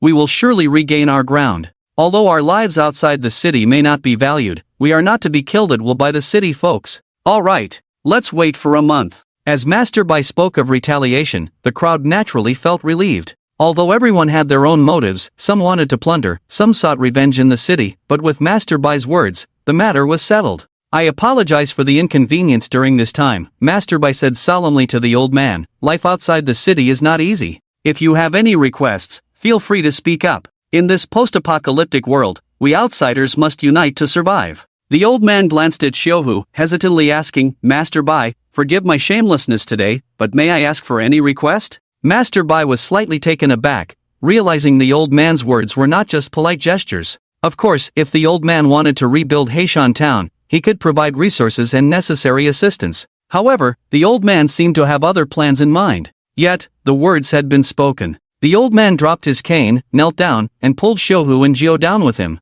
Xiaofei was not fortunate. The Overlord wanted to take him under his wing at first, but he foolishly refused. "I hope the Overlord will reconsider and accept these 2 youngsters." The crowd gasped in shock. The old man's words were a bit presumptuous, even risking offending the Overlord. If the Overlord became angry, the whole town of Black Mountain could suffer. All eyes were now on Lao Jiao and Xiao Baihu. What qualities did these 2 children possess to make the Overlord want them as disciples? What do you think? White Master looked at the two without giving a clear answer. Others cast envious glances. Joining the Overlord's ranks was like reaching the sky in one step. With the Overlord's name, one would be respected wherever they went. If Xiaofei had accepted the Overlord's invitation initially, not even the King of Hell would dare touch him. Now, the same opportunity lay before the two. Before they could react, the breakfast shop owner standing nearby knelt down and said eagerly, "They are willing. Please accept these 2 children, Overlord." The old man trembled, pointing at Xiaofei's photo. "For the sake of my Xiaofei." The townspeople of Black Mountain knelt one after another, all seeking a chance for the two to rise. White Master, puzzled, asked, "Aren't they from your town, Black Mountain?" If the old man were pleading for a worm, White Master could understand. But risking White Master's wrath for outsiders was truly puzzling. "They are children of my Black Mountain," the old man replied firmly. White Master placed his hands on the two's shoulders, a powerful force surging into them. Lao Jiao instinctively raised his hand to retaliate, but Xiao Baihu grabbed his wrist. They felt their blood boiling as a terrifying force surged within them, as if trying to tear them apart. After a while, White Master withdrew his hands, nodding at the old man with a half-smile. "You are still as cunning as ever."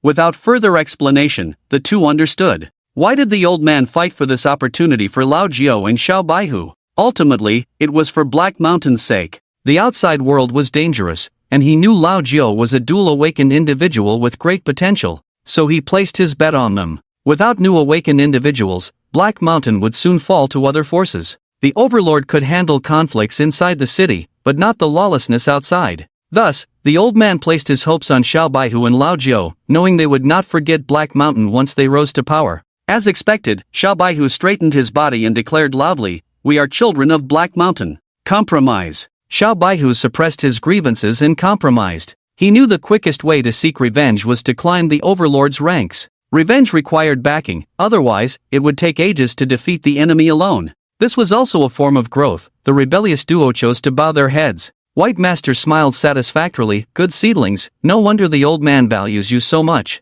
However, the Overlord is not at the Ice Palace. Come to the mountain gate in a month, and I will introduce you. Whether you can impress the Overlord depends on yourselves." White Master's words were not empty promises, nor did he speak for the Overlord. It was a well-handled situation. The opportunity was given, but seizing it was up to them. Don't feel wronged. Although you have great potential, remember, geniuses are as common as grass in this world. Less than 1/10 of them survive to grow. You need a shelter, and at the same time, White Master pointed out bluntly, you have abilities but lack the knowledge to use them, no martial skills to assist, no master to guide you. You will walk a long and winding road for decades. Under the Overlord's tutelage, each disciple is a rare talent. The opportunity is yours, figure it out yourselves. With that, White Master turned and left. After Mr. I left, the old man sighed heavily and said, "Children, remember, face is not important. I know you don't want to be disciples of the tyrant, but this is your fastest opportunity to accumulate strength." "I understand," Little White Tiger nodded. "Mr. Li is a businessman and won't stop at anything to deal with the 5 people in the city. They must find another way." Just as Mr. I left, a small earthworm hurried into the hall and whispered to the two, "Zhang Yang is here." The two exchanged a glance and let out a heavy sigh. They hadn't expected Zhang Yang to come out of the city. His identity was sensitive, and if the people outside the city found out about him, they might bury him. However, this also indicated that Zhang Yang was eager to take action against the Ice Mansion's 5 tyrants. A few hundred meters outside the hall, Zhang Yang sat in a car in casual clothes. Lao Jiu and Little White Tiger got into the car, while Worm and a few others stood guard outside. Zhang Yang opened a box of cigarettes and tossed it to the two. Feeling defeated? The two remained silent. Zhang Yang smiled bitterly as if he had anticipated it long ago. The 5 tyrants of the Ice Mansion are deeply rooted in the city. Now you know their strength. Making a fuss while being used by Old Li. There's no need to sow discord. Little White Tiger lit a cigarette and asked impatiently, "What are you here for?" "2 things. First, I'm planning to go after Lao Ding. You guys hand over the goods and the people you've detained to me. Second, I want to remind you that Old Li's goal is just to divide the cake. My goal is to drag the 5 tyrants into hell completely. What about your goal?" Zhang Yang seemed casual but was actually evaluating the two. If they blindly followed Mr. Li, they were not on the same path as Zhang Yang. Because once the 5 tyrants were killed, Mr. Li would be the only evil dragon in the city. Lao Jiu and Little White Tiger would be enemies. This time, the two didn't hesitate. "Before the 5 tyrants are extinct, you can trust us." "Agreed." Zhang Yang nodded. "Sometimes you thunderheads are more trustworthy than the pseudo-gentlemen in the city. What's the next step?" Zhang Yang rhythmically tapped the car window with his finger. To make Lao Ding spill about the Hua family, he needs to know he's been abandoned by them. At the same time, we need to guard against the Hua family silencing him. Lao Jiu expressed his concerns after a moment of silence. The goods were robbed, and the Hua family will act quickly unless their minds are empty. Zhang Yang had targeted Lao Ding, and it was wise for the Hua family to abandon him to save themselves. Of course, they might choose to protect Lao Ding, but that wasn't important. What mattered was making Lao Ding believe he had been abandoned by the Hua family. People only betray when they have no way out. "Do you have a plan?" Zhang Yang asked with a smirk.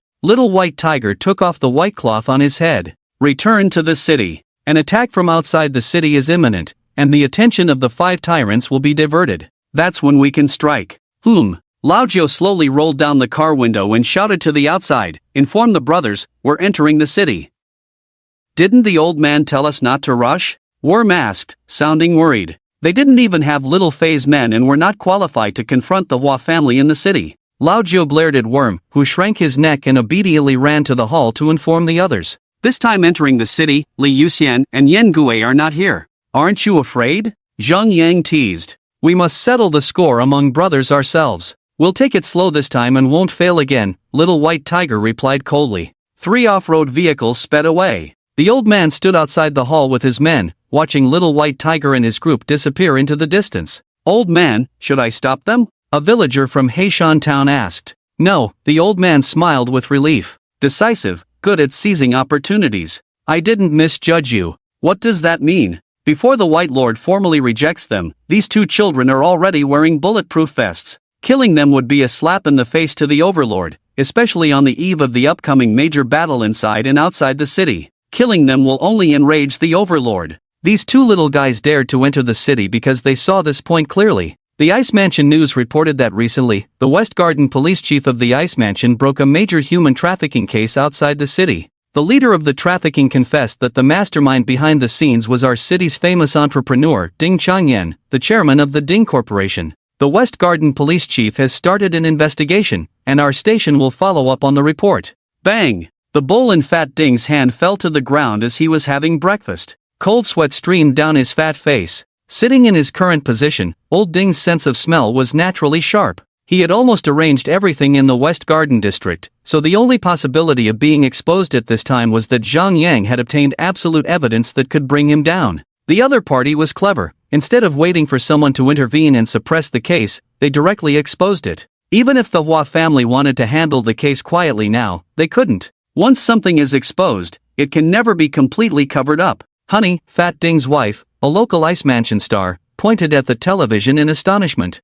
It seems like they are reporting about our group. I know. Fat Ding slammed down the bowl and chopsticks, took out his phone, and dialed his contacts. Hello, Director Zhang. Fat Ding didn't finish his sentence before a woman's voice came from the other end of the phone. Hello, Director Zhang is in a meeting, and this is the director's private phone. If it's official business, please follow the proper procedures. Click. Fat Ding's fat face twitched, and he dialed another number. Hello, Director Li. Hello, Director Li is on leave. May I ask who was calling? Old Ding couldn't help but shout. I called your home phone. Did he run away from home on leave? Click. The dial tone sounded. Old Ding slumped weakly in his chair, knowing he had been abandoned. Those buddies who used to be like brothers now avoided him like the plague. They are avoiding us. His young wife hugged their child and whispered softly, Old Ding, stop calling. Right now, we need to be careful of them. Fat Ding's body trembled. Fear slowly surfaced in his eyes. Yes, once he got into trouble, how many people would be implicated?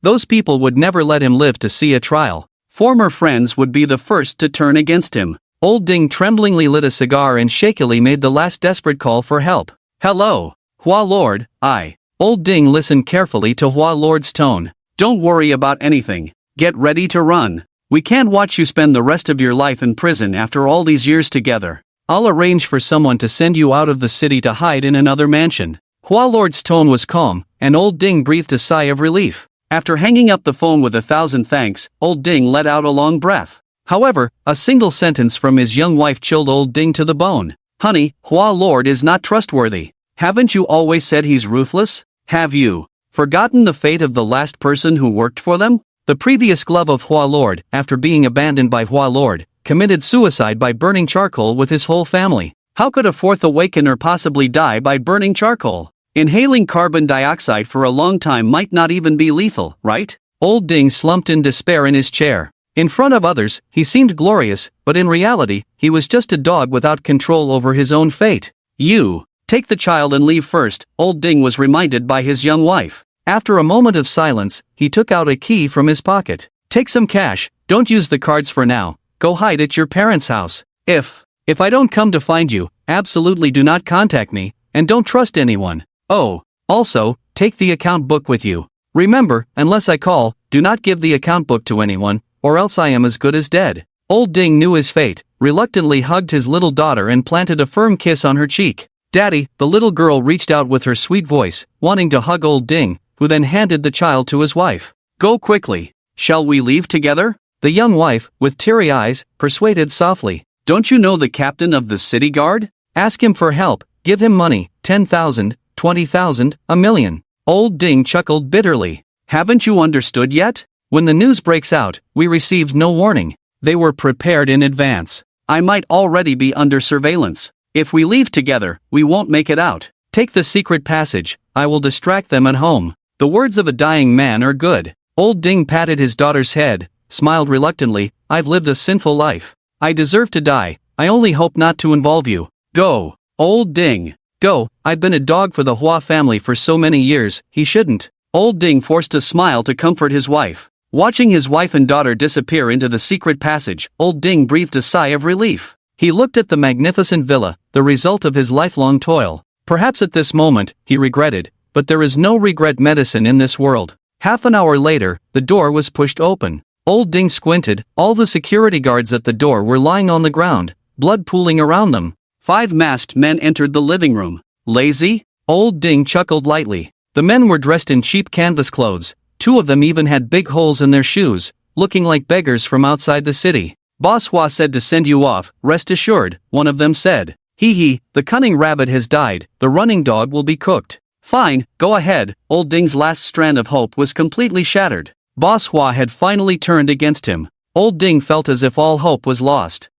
Lazy grinned, we don't care about your business. The boss pays us to kill. Brother, you are a decent man, don't worry, one clean cut, no face damage, won't affect your appearance. With that, the 5 men lunged at Old Ding simultaneously. Even Old Ding, who was already deflated, couldn't handle the 3 skilled Lyses. But at the last moment, Old Ding suddenly stood up. A 3-meter-tall bear pounced from behind. How could a big shot with blood on his hands surrender so easily? Damn it, if Boss Hua is ruthless, don't blame me for being unjust. Old Ding glanced at the secret passage, made sure his wife and daughter had safely left, then broke the window and leaped out. Lazy caught up, slashing Old Ding's shoulder with a knife, but he toughed it out and charged out of the house. Chase! The 5 men exchanged glances and ran after him. Old Ding ran out of the yard, leaving a trail of his own security guards' bodies. As he climbed over the wall, an unmarked off-road vehicle happened to be parked at the gate of Old Ding's house. Old Ding? Get in quickly, the steward in the off-road vehicle waved at Old Ding, puzzled.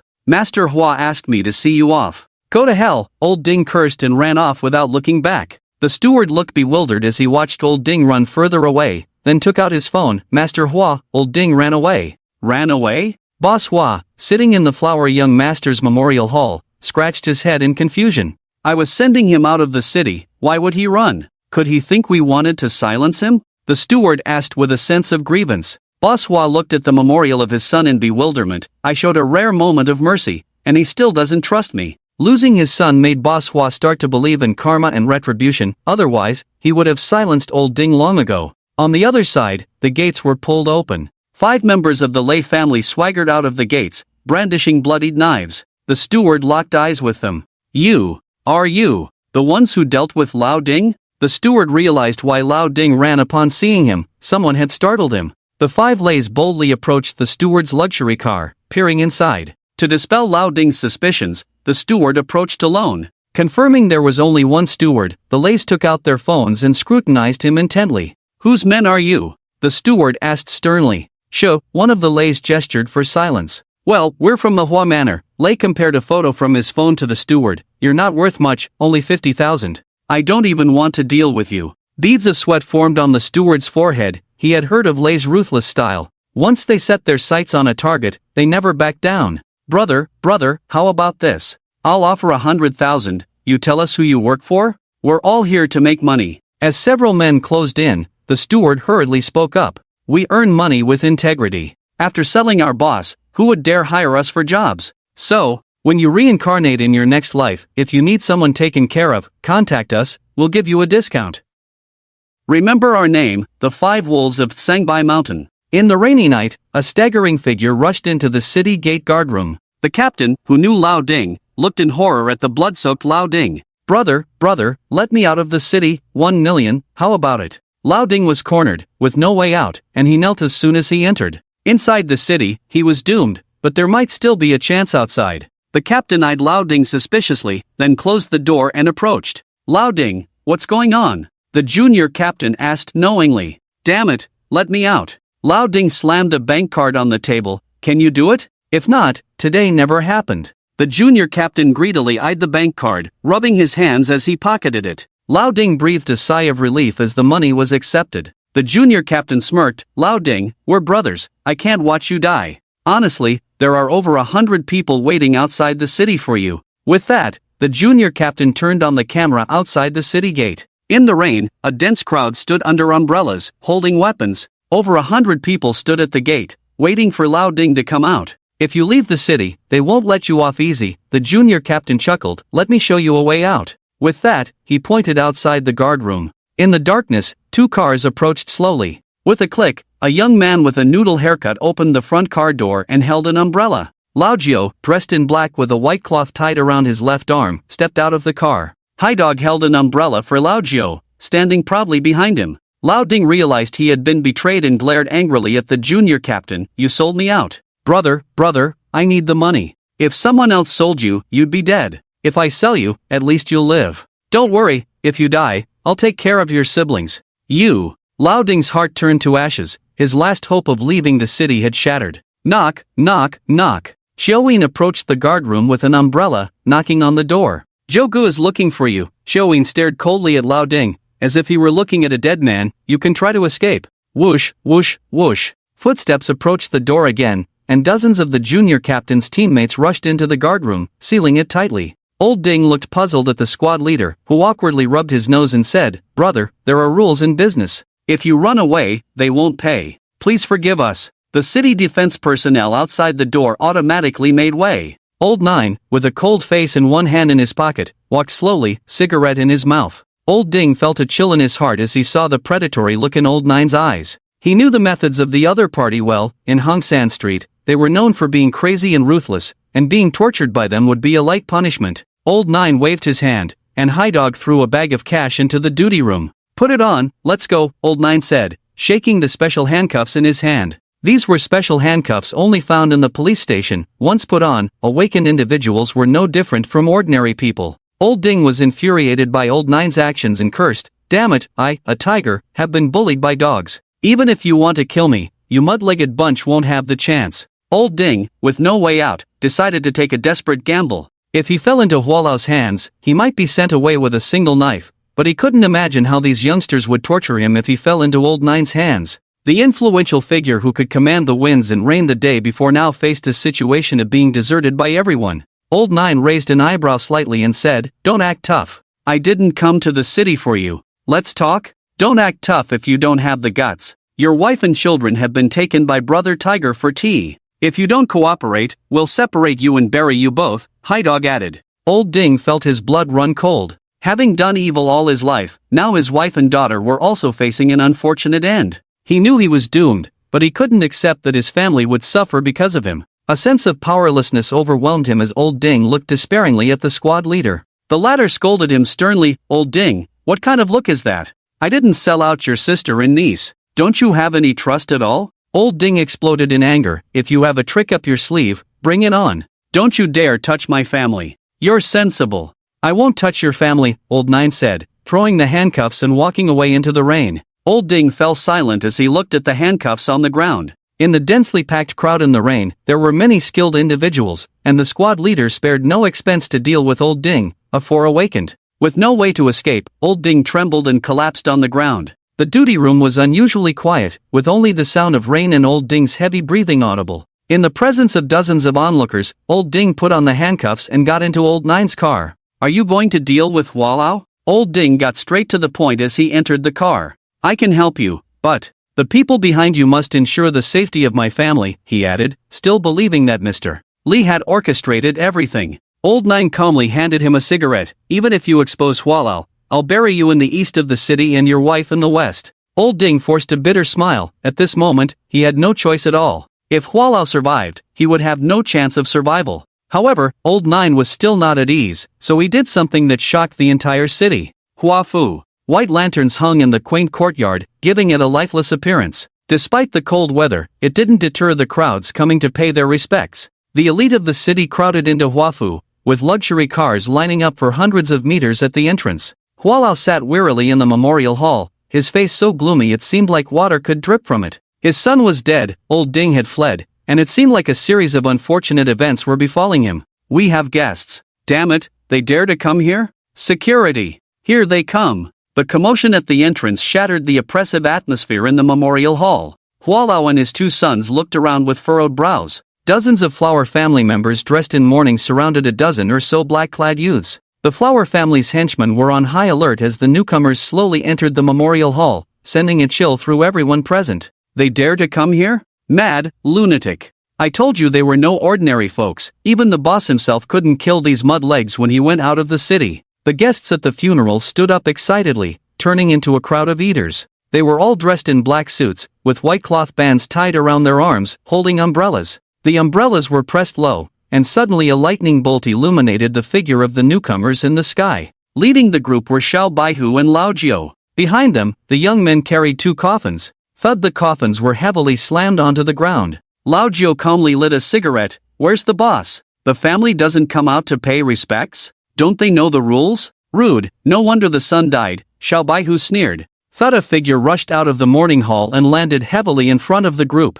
The boss glared at Xiao Baihu with a murderous look. You won't leave once you've come today. Lao Jiu nonchalantly lit some ghost money from a roadside brazier to light a cigarette. You, as his father, don't even understand your own son. I, Hua Xiaobing, am the fastest gun in the Hua family. Don't you want to send a few big ocean horses down to accompany him? Don't you want grandchildren? Xiao Baihu grinned. You look so grim, one would think it's you lying inside, acting like you're the star of the show today. The boss's face changed unpredictably, unsure of the intentions of these 2 youngsters. Just yesterday, they had killed Xiao Fei, and he thought these 2 should be hiding in the mountains, but they had entered the city so quickly. Come, Lao Jiu waved his hand. Xiao Yin arrogantly walked to the outside of the mourning hall with Lao Ding. They were also carrying 2 huge wreaths with the words "Eliminating harm for the people," celebrating together written on them.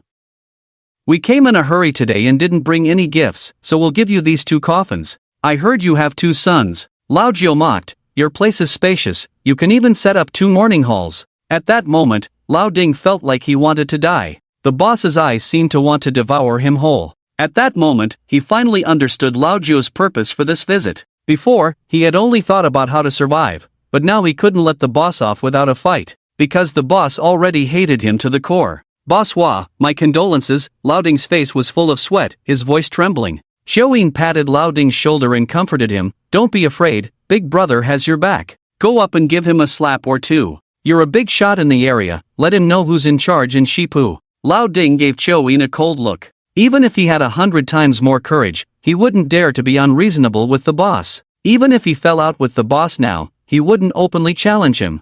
I see you really don't want to leave, the boss shouted sternly. Whoosh, from behind the mourning hall, at the entrance, and from all directions, hundreds of thugs rushed in. Dozens of awakened individuals surrounded Lao Jiu and his group. Since you're here, stay and accompany my son in burial, the boss said without further ado, raising his hand as his men pulled out their weapons. Make way. Get out of the way. What the hell are you doing? Just as the boss's men were about to act, the crowd at the door was dispersed by a brutal force. Zhang Yang, dressed in uniform, led a group of people in confidently. The thugs who were about to act saw the newcomers and instinctively put away their weapons. The boss's face turned even darker. At that moment, Zhang Yang appeared just in time, his intentions clear. Despite the boss's power, he couldn't make a move against Zhang Yang in public. The boss forced a smile and said, Director Zhang, you've come at the right time. Can't help it, eliminating harm for the people. Zhang Yang pointed at Lao Ding. I'm here to arrest a suspect, hope we didn't disturb young Master Hua's sleep?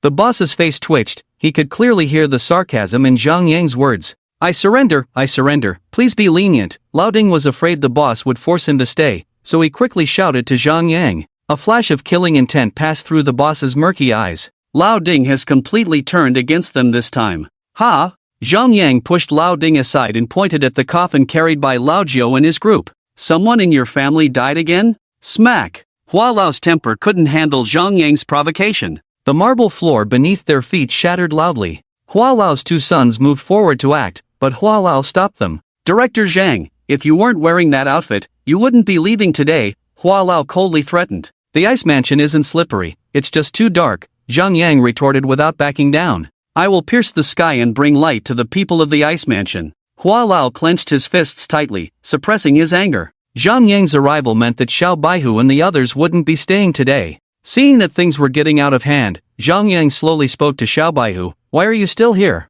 You're not welcome here. It's not him lying down, so why wouldn't he be welcome? Lao Jiu deliberately raised his hands in a trumpet shape towards a photo of Hua Xiao and shouted, Hua Xiao, rest in peace. When you see your father in your dreams, tell him how you died. Xiao Baihu approached Hua Lao with a cold smile. We didn't kill your son. Think about who might have done it. Do you think I'll let you go just because you say so? Hua Lao clearly didn't believe Xiao Baihu's words. Hua Xiao died outside the city. If they didn't do it, then who did? Are we supposed to be afraid of you? I dare to kidnap your son, so I'm not afraid of your revenge. Xiao Baihu pointed at Hua Lao's chest, saying each word deliberately. Use your pig brain and think, what benefit would killing your son bring me? Initially, both sides had reached an agreement that Xiao Baihu and his group had no reason to kill Hua Xiao. It not only went against Mr. Li's interests but would also invite retaliation from the Hua family. Hua Lao had his suspicions, but his anger at the loss of his son clouded his judgment. We're at a point of no return.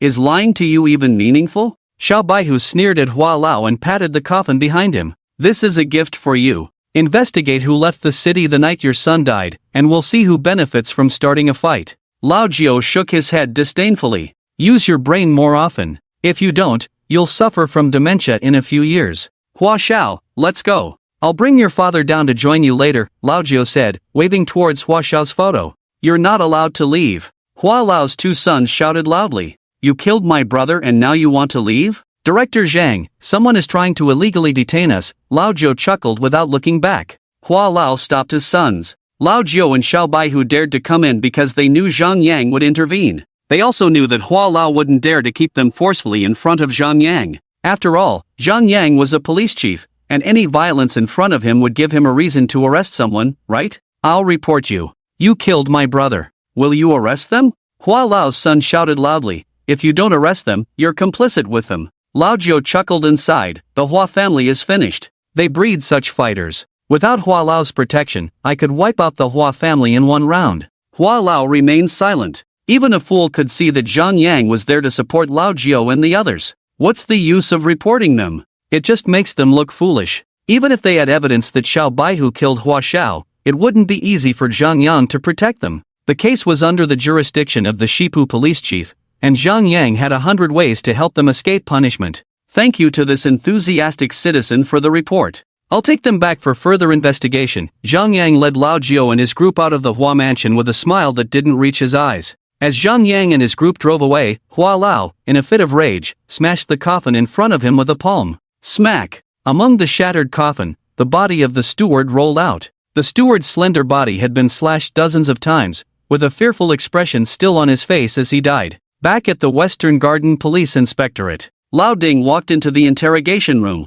waiting for questioning with interest. Should we beat him first or make him confess directly? Lao Jiao took the tiger claw handed to him by Chiu Yin and put it on his hand while Zhang Yang was away. Let's beat him first. If I don't vent this anger, I won't be able to talk to him properly. Xiao Baihu went up and kicked Lao Ding's fat face. 10 minutes later, Zhang Yan walked into the interrogation room with a bowl of instant noodles. Lao Ding lay on the ground with a swollen face. What happened? You look like a mess. Be more careful when you walk, Zhang Yang muttered as he helped Lao Ding up. The latter glared fiercely at Xiao Baihu, filled with anger. He had already turned against them, only to be beaten up by Lao Jiao and his men on the ground. Don't look at them. If they haven't sawed off your head, it's thanks to your brother Alang watching over you, Zhang Yang said while eating instant noodles. Spill everything you know. I guarantee you'll spend the rest of your life in prison. Hua Lao is very cautious in his dealings. I never get involved in their dirty work, and I have no contact with Hua's own business, Lao Ding said as he asked Zhang Yang for a cigarette and began to speak slowly. You don't have to give him money every month? Hegu thought Lao Ding was deliberately not speaking, so he took out a hammer, preparing to use the memory recovery technique. Zhang Yang waved his hand in disdain at Hegu. These guys were reckless. If they really beat Lao Ding to death, they would be in big trouble. Lao Ding explained with difficulty, it's true that I give him money every month, but how can you prove it's from those dirty deeds? They could say it's rent, and you could accuse him of disrupting housing prices, right? Xiao Baihu and Zhang Yang exchanged a glance, clearly not believing Lao Ding's words. Lao Ding was a big shot. It was impossible for him not to have any leverage over Hua Lao. You're all just actors. Stop pretending and state your demands, Zhang Yang said, tapping the table. If you really won't talk, then you're useless to me. I'll release you now, and you can go. Lao Ding was stunned. Go? If he walked out of the police station now, someone would come to kill him within 100 meters. Zhang Yang had deliberately said this because he had seen through this point. If Hua Lao doesn't fall, you won't survive. Your family will die no matter where they go, Xiao Baihu sneered. Lao Ding was at a dead end now and stopped pretending. Lao Ding was confused. My wife and child are not in your hands? No, just scaring you, Xiao Baihu shrugged innocently. They had only been in the city for a day, needing to hire Thunder and discuss strategies with Zhang Yang. They didn't have time to find his wife and child. Lao Ding's face turned pale. At least his wife and child were safe in Xiao Baihu's hands, but outside, it was truly dangerous. Damn it, I fell for your tricks. Lao Ding couldn't hold back anymore and rushed forward to hit Xiao Baihu. Lao Jiao swiftly lifted Lao Ding's huge body from behind.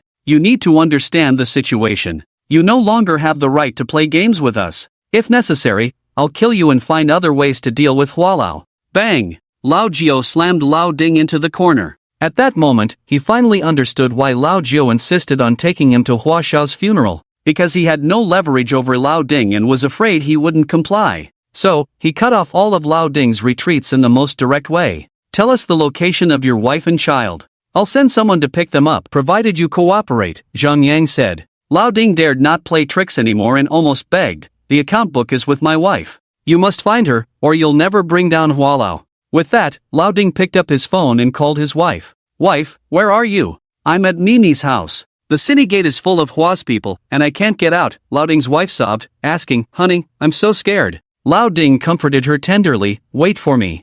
I'll send someone to get you. Once he got his wife's address, Lao Jiao set off without a word. Hua Fu. The phone of Hualao rang. Master Hua, Zaya Beihu took people out, seems to be going to pick someone up, heard them mention account books. On the phone, Silly's eyeliner secretly reported. Whoosh Hualao suddenly stood up, a murderous intent rising in his eyes. If Lao Ding's account book falls into Zhang Yang's hands, the Hua family won't be able to survive in the city. Dad, what's wrong?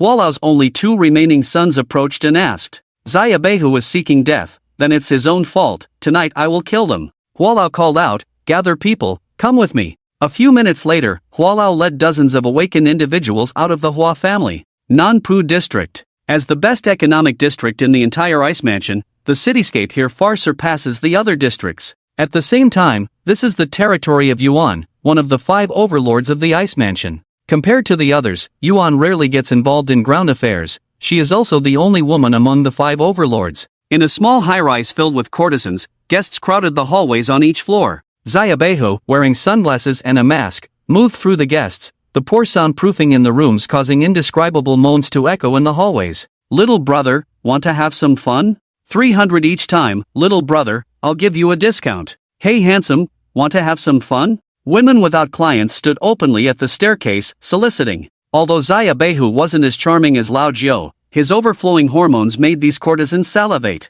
Following the address to the 7th floor where Lao Ding's wife was hiding, Lao Jiao lightly tapped Zaya Beihu to warn, there's a problem. Zaya Beihu scanned the guests in the corridor, none were clients. Although they disguised themselves well, the floor where Lao Ding's wife was lacked the suggestive sounds of intimacy. Leaked, Zaya Beihu pretended to pass by and went straight to the 8th floor. At the same time, he took out his phone and quickly messaged Lei Zi, deal with it. What to do? Lao Jiao asked anxiously. Once Lao Ding's wife falls into someone else's hands, Zhang Yang's plan will be ruined. Damn it! Zaya Beihu stopped in his tracks, leaned against the stairwell on the 8th floor, silently lit a cigarette. How could it leak? Silly is suspicious. This was not unexpected. After so many years in Shipu, Hualao's connections in the police department were not something Zhang Yang could clean up easily. As the two spoke, they didn't notice that this floor was not as bustling as the others. Tap tap tap, the crisp sound of high heels on the 8th floor corridor. A seductive woman in a white fur shawl, her cheongsam slid up to her thighs, walked into the stairwell, looking like she was going downstairs.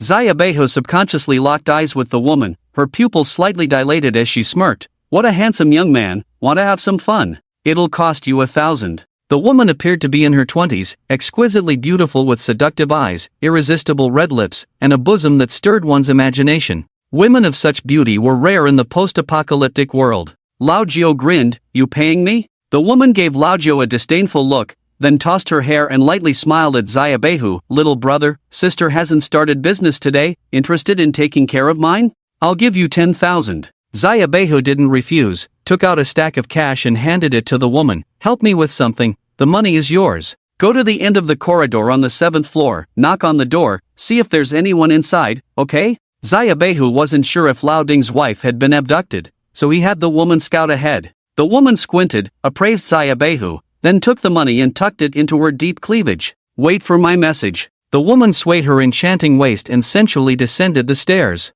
A moment later, she led a young woman holding a child up to the 8th floor. Done. The woman approached Zayabehu as if boasting, her magnificent chest pressing against Zayabehu's sturdy chest. The latter subconsciously wanted to step back, only to find a wall behind him. The woman chuckled and brought her face close to the little white tiger, her fragrant breath brushing against its face. "You're so cute," the woman teased as she pinched the little white tiger's cheek. Lao Jiao patted the little white tiger solemnly. "Teasy, she definitely wants to mess with you, stay away from her, she's a human juicer." With that, Lao Jiao sternly took out Lao Ding's finger ring and said to Lao Ding's wife, "Lao Ding asked us to pick you up." "Thank you." The woman held her child tightly, casting a wary glance at the alluring woman. "Let's go." The woman made the little white tiger blush and hurriedly led her away. Passing by the 7th floor, the men on the entire floor glared fiercely at the group coming down the stairs. One of the awakened men flicked his sleeve, a dagger slipping into his hand. "Don't move." Another awakened man grabbed his companion in fear. "Are you crazy? You dare touch Xiaoyuan's building, don't you want to leave?" Outside the building, dozens of awakened individuals surrounded it tightly. Hualao, draped in a coat and biting a cigar, resembled a hunter waiting for his prey. The group was forced into the lobby of the small building, watching the people outside vigilantly. Brother Jiao, the little white tiger led Lao Ding's wife downstairs, and Xiaoyin hurried over. "We can't leave, Hualao is outside." At this moment, Hualao stood outside exuding a murderous aura, a terrifying pressure locking onto the little white tiger and the others. The enmity between the two sides was so intense that not even Buddha could mediate. Hualao made no effort to conceal the killing intent emanating from him. "Strange, the little white tiger drew a dagger. Why aren't they coming in to attack us?" The dozens of awakened individuals could easily overwhelm them and kill them directly. Despite Hualao's visible anger, they inexplicably refrained from entering the building. "Hualao, are we going to make a move?" A third-level awakened man standing beside Hualao whispered, "I can take them down alone." Hualao took a deep drag of his cigar and shook his head helplessly. "We can't act in Xiaoyuan's building. Wait for them to come out. I don't believe they can hide inside forever." The sound of footsteps echoed on the ground. The woman walked into the lobby with graceful steps, exchanging a nod with Hualao. However, she ignored him and, passing by the little white tiger, provocatively raised her eyebrows. "Little brother, sister has something to attend to, so I'll leave first. We can have a friendly match when you have time." "My brother who doesn't like your type, I'll fight on his behalf," Lao Jiao said nonchalantly despite the imminent danger. "Humph, I don't like skinny ones, you look like a little worm." The woman disdainfully glanced at Lao Jiao and walked out of the small building. Xiaoyin looked puzzled. "Does she know me?" Surprisingly, the awakened individuals outside the building recoiled as if they had seen a ghost. Hualao calmly left their sight. Walking several meters away, Hualao called out softly with a stern face, "Xiaoyuan, what's the meaning of this? Are you protecting them?" Xiaoyuan tucked a strand of hair blown by the wind behind her ear. "I'm not interested in your affairs. My rule is no fighting in my building. Whoever breaks the rule, I'll deal with them."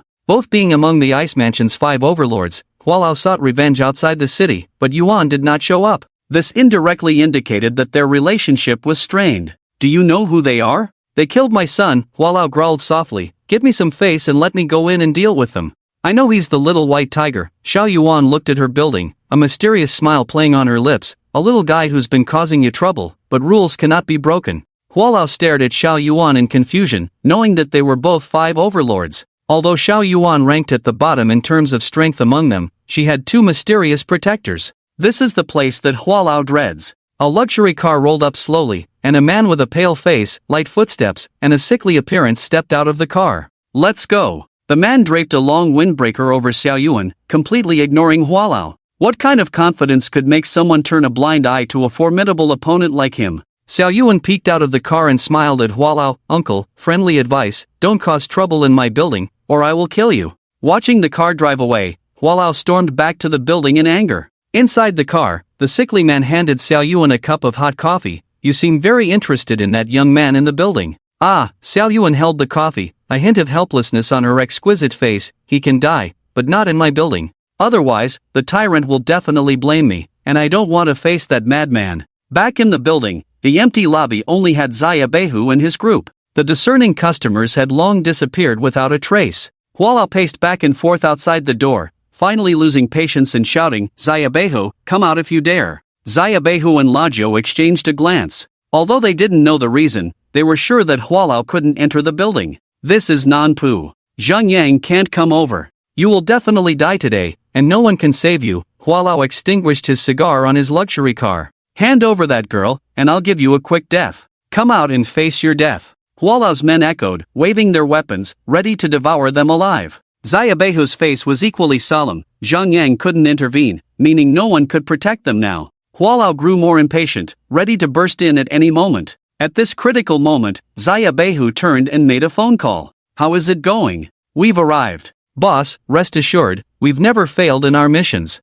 On the other end of the phone, the sounds of joy and sorrow grew louder. Time passed by minute. The crowd outside the building began to stir. Huaya, let me go in and kill them. I'll take the consequences, worst case, I'll run away, a third-level awakened individual said pleasingly to Hualao. If we delay, things might change. Touched, Hualao looked at the awakened individual. Your name is Song Ming, right? I remember you. Finish this and go play outside for 2 years. When you come back, I'll let you take over Lao Ding's position. Song Ming was overjoyed. Wasn't following Hualao all about making a name for oneself? The opportunity had come, and he seized it. As long as he killed Xia Beihu, he would soon reach the pinnacle of life. Without hesitation, Song Ming turned to his brothers behind him and shouted, "Brothers, how has Huashao treated us usually?"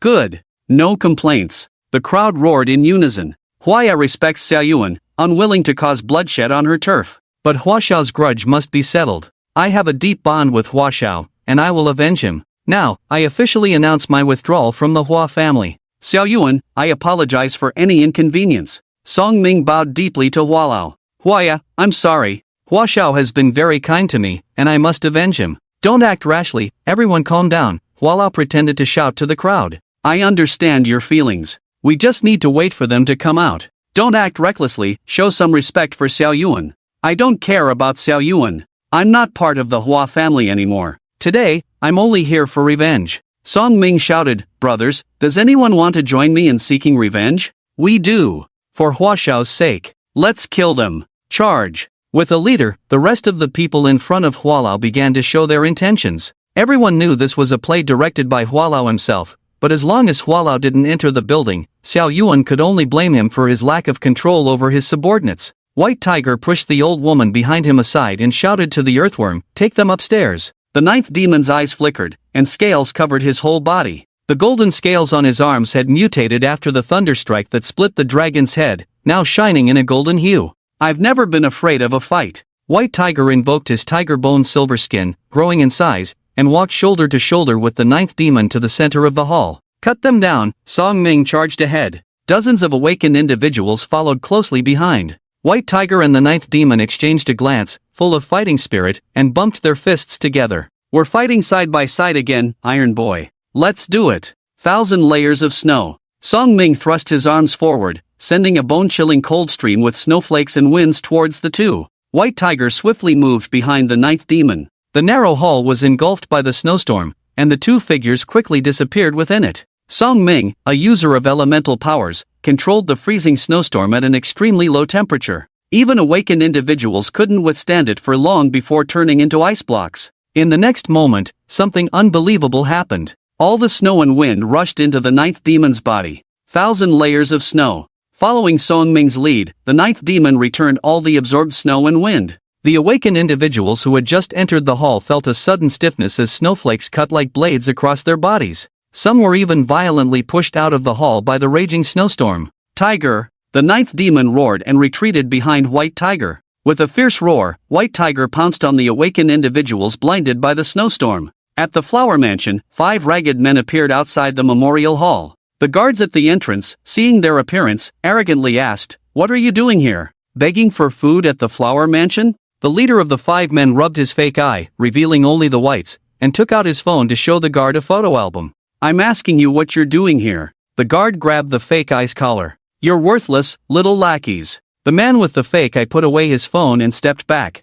Suddenly, another man, Thunder, struck the guard with an axe to the face. Most of the awakened individuals from the Flower Mansion had gone to confront White Tiger, leaving the Flower family vulnerable. Hearing the commotion, the Flower's son, along with a group of guards, rushed to the entrance and confronted the man with the fake eye. "Causing trouble at the Flower Mansion? Do you want to die?" Seeing the disheveled appearance of the men, the Flower's son was furious. Chop them up and feed them to the dogs. Damn it, Thunder, do your job. The man with the fake eye sneered. The boss said the Flower family needs to lose a son. The coffin is ready, and tonight it will be for you. The 5 men drew their weapons, and the Flower's son instinctively hid behind his bodyguards, taunting, "Just the 5 of you against 3 awakened individuals?" Due to the death of Flower's son, Flower Lao began to prioritize his son's safety. Although most of the awakened individuals had been taken away this time, leaving only a 4th-level awakened individual and a dozen low-level awakened individuals to protect his son, the 5 Thunder brothers were indeed a force to be reckoned with. "Heh, the boss pays, we risk our lives. If you're afraid of death, we won't come. Today, whether we 5 brothers can survive is uncertain, but you will definitely die. We do things hard, let's do it." The 5 men leaped into the crowd. Inside the little kite tower, White Tiger and the 9th demon were engaged in a fierce battle with the Flower's men. One immune to elements, the other with full defense. They were not afraid of the awakened individuals rushing into the building. At first, Flower Lao stood at the door, calm and composed, but gradually became anxious. Couldn't 30-odd awakened individuals handle 2 young boys? It was far from the truth. White Tiger and the 9th demon squeezed on the stairs, using the narrow staircase as a barrier that no one could breach. 1st and 2nd level awakened individuals could hardly inflict any significant damage on them. Moreover, elemental awakened individuals could only watch from the sidelines, as the more aggressive their attacks, the fiercer the 9th demon's counterattacks. "CNM, charge in and wear them out." Song Ming stood at the back, his forehead dripping with sweat. Xiao Baihu and Lao Jiu were unscathed at the same level, and the awakened below the 2nd awakening couldn't break through their defense. But Hua Lao was watching from behind, so he couldn't back down. Outnumbered? CNM, brothers. Got it. Haigo and his group settled down as Lao Ding's wife appeared on the stairs. The brothers stared eagerly at the awakened in the hall, waiting for Xiao Baihu's command. "Let Hua Lao see what a group fight is, what brotherhood is. Bring 1,000 men, we can handle them all." Xiao Baihu reached into his body and pulled out Inwenhu. "Ernyo, go." Ernyo was the name Xiao Baihu gave to Inwenhu. The latter glared displeasingly at Xiao Baihu and leaped into the crowd. Deceptive Thunderblast, Zhou stood behind Lao Jiu and threw out a dozen blue light balls. Boom! Boom! Boom! With Zhou Yin's ability explosion, the hall was in chaos, signaling Xiao Baihu and the others to counterattack. "CNM, remember how we used to fight? Brothers united, let's get them." Xiao Baihu turned from defense to offense, lifting an awakened and crashing into the crowd. "Zhou Gu, use mine." Zhou Ying controlled the light ball to enter Lao Jiu's body. The latter need an awakened in the groin. Boom, the awakened flew several meters, his groin a bloody mess. Watching this, the other henchmen of Hua Lao all clenched their buttocks. Although Lao Jiu and the others hadn't formally learned martial arts, they had been street fighting since childhood, mastering dirty tricks like groin strikes, eye gouges, and throat jabs. Xiao Baihu and Lao Jiu aimed for the weakest spots in their opponents, making them defenseless. Hua Lao's face turned green as he watched from outside. A group of newly awakened teenagers actually managed to drive down dozens of his men from the stairs. The strengths of both sides were completely mismatched, with Xiao Baihu's group relying on Lao Jiu and Xiao Baihu to absorb damage while the other brothers picked off enemies on the side. Meanwhile, Song Ming and his group, seeing that Lao Jiu and Xiao Baihu couldn't break through, began to consider retreating. Hua Lao shook his head in disbelief. Song Ming stood in the crowd, feeling embarrassed, as he slowly gathered elemental energy in his hands. Go! Song Ming suddenly pushed several of his men in front of him, and 7 or 8 of them stumbled towards Xiao Baihu. While Xiao Baihu was dealing with the others, Song Ming swiftly moved forward and aimed an ice spike at his eyes. Poochie! At the critical moment, Xiao Baihu was pushed aside, and the ice spike pierced Haigo's body. Haigo, with this sudden turn of events, Xiao Baihu was thrown into chaos. Several brothers quickly dragged Haigo to the stairs. Hua Lao gleefully shouted at Xiao Baihu, "Today, I will kill each of your brothers in front of you. Charge in, give it all you've got, they can't handle it anymore." Song Ming quickly retreated to the back of the team after a successful strike. "Lao Jiu, you always boast about brotherhood. How does it feel to watch your brothers die in front of you?" Song Ming stood behind the crowd, attempting to disrupt Xiao Baihu and Lao Jiu's focus. As he expected, their minds were all on Haigo, causing them to repeatedly retreat under the attacks. Scales fell from Lao Jiu's body. Haigo lay on the stairs, realizing that Lao Jiu and Xiao Baihu couldn't hold on any longer. He quickly stood up and shouted, "What is a brother?" The brothers were puzzled, then understood Haigo's meaning. This was the slogan they had shouted since they were young. Haigo stood up firmly, shouting, "Brothers are like knives, I am the sheath, you are the blade. Together, we slay our enemies with fiery vengeance." Lao Jiu punched and awakened, then turned back. The previously panicked brothers suddenly looked at each other and burst into laughter. With brothers by their side, there was nothing to fear. What is a brother? They roared. Brothers are like mountains, you are the green mountain and I am the tree, deeply rooted and inseparable. The brotherly bond lasts a lifetime. The little white tiger seemed possessed by a killing god, its claws continuously slashing, limbs and arms flying, allowing the opponent's attacks to exceed his own limits, allowing his own blood to flow from the cuts. The little white tiger pounded on his chest like a war drum, the sound echoing through the small building, striking fear into hearts. Hygo motivated his brothers in his own way, and the little white tiger responded with drumming. What are brothers? Laojiu's arm scales shattered, standing at the stairway, fighting to the death without retreat. Hygo leaned against the wall and loudly replied, brothers are like wine, you take a sip,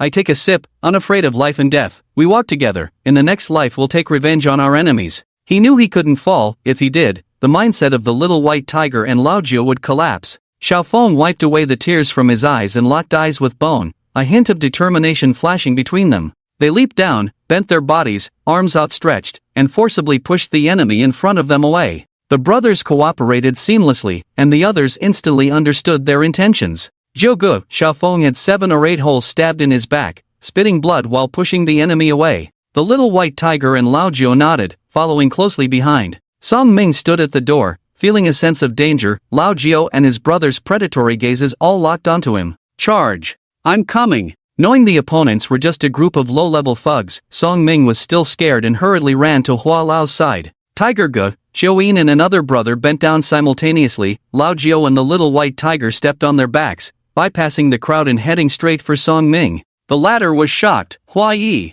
seeking death. Hua Lao swung the vine in his hand, hitting the chests of the little white tiger and Laojiu. Smack! Even with their tough tiger bones, they couldn't withstand the blow from a 5 awakened. The little white tiger spat out blood and flew backward. Laojiu, get him! The little white tiger grabbed Laojiu in midair and smashed towards Song Ming. Laojiu's eyes turned red, and under the stimulation of overwhelming killing intent, his hair grew rapidly down to his waist. Smack! The hungry tiger pounced. Like a hellish demon, Laojiu grabbed Song Ming from behind, sinking his teeth into the opponent's throat. Hua Yi! Bang! Seeing Laojiu charge out of the building, Hua Lao was overjoyed and stepped forward, delivering a powerful kick to Laojiu. Scales shattered all over his body. Laojiu, with half of his chest caved in, was kicked tens of meters away and crashed into a vehicle behind him. Hua! Hua! Song Ming covered his throat, his face full of despair. The mighty 3 awakened was cornered by a second awakened like Laojiu.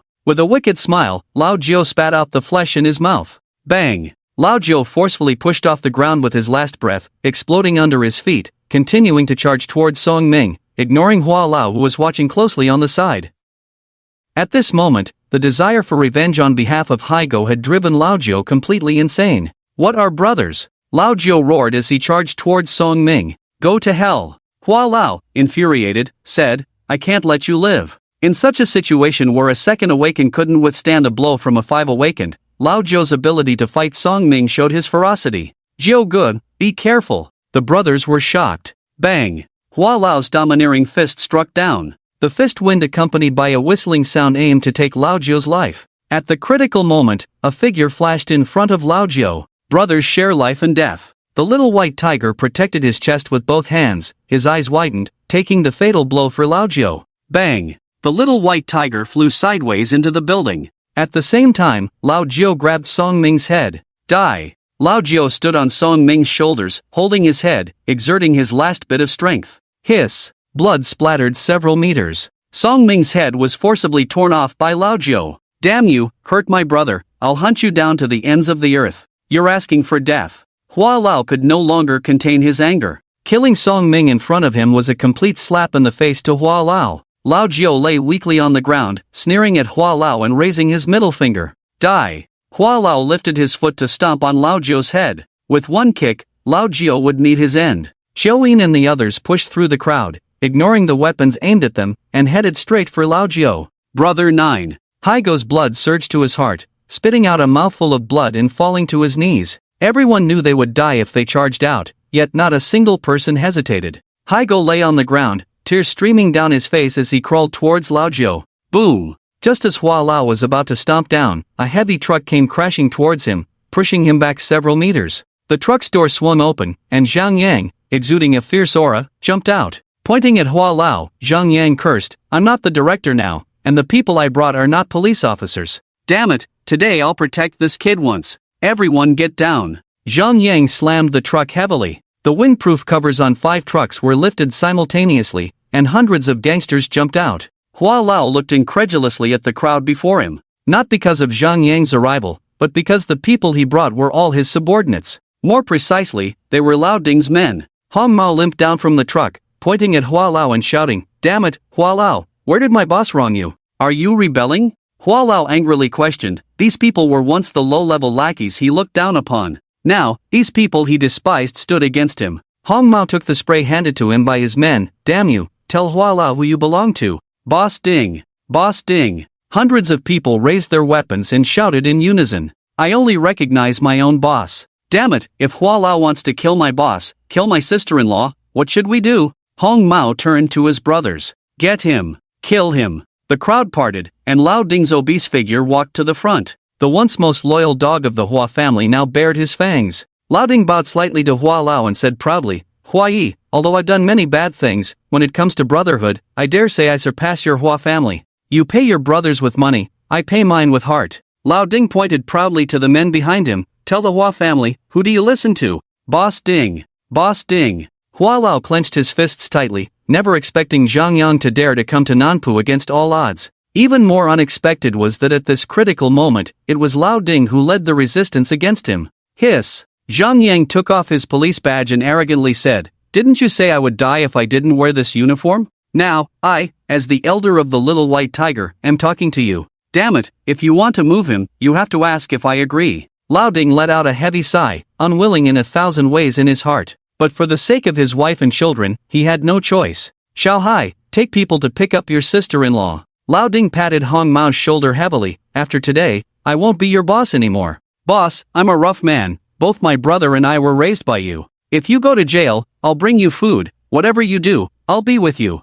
Hong Mao's eyes were red as he knelt on the ground and cowed out heavily. "Boss, a day as your boss is a lifetime as your boss. Go." Lao Ding looked proudly at Hua Lao. "Brothers, bring my sister-in-law home, kill the people of the Hua family." Hong Mao shouted, and hundreds of ordinary people surged towards the awakened ones of the Hua family. Knowing it was death, knowing there was no return, Hong Mao and the others did not retreat. Passing by Lao Jiao, Hong Mao kicked him in the face. "Damn it, we'll settle our score later. Take Jiao and leave first." Zhang Yang waved to Chiao Yin. "Leave them, don't worry about that woman, kill Little White Tiger Lao Jiao first." Hua Lao urgently ordered his men. At that moment, he was truly afraid. He feared the talents of Little White Tiger and Lao Jiao. He feared their vengeful nature. If they were allowed to escape, if they were allowed to grow, the entire Hua family would be slaughtered. At this moment, he also understood the meaning of the words Xiao Fei said before he died. Before the Hua family members could react, there was a loud bang. In the hall, the old Ding Ma Zi and the Hua family members were all sent flying. A huge wave of energy lifted everything in the hall. In the dust, a person holding an umbrella, covering their mouth with a scarf, slowly walked to the door.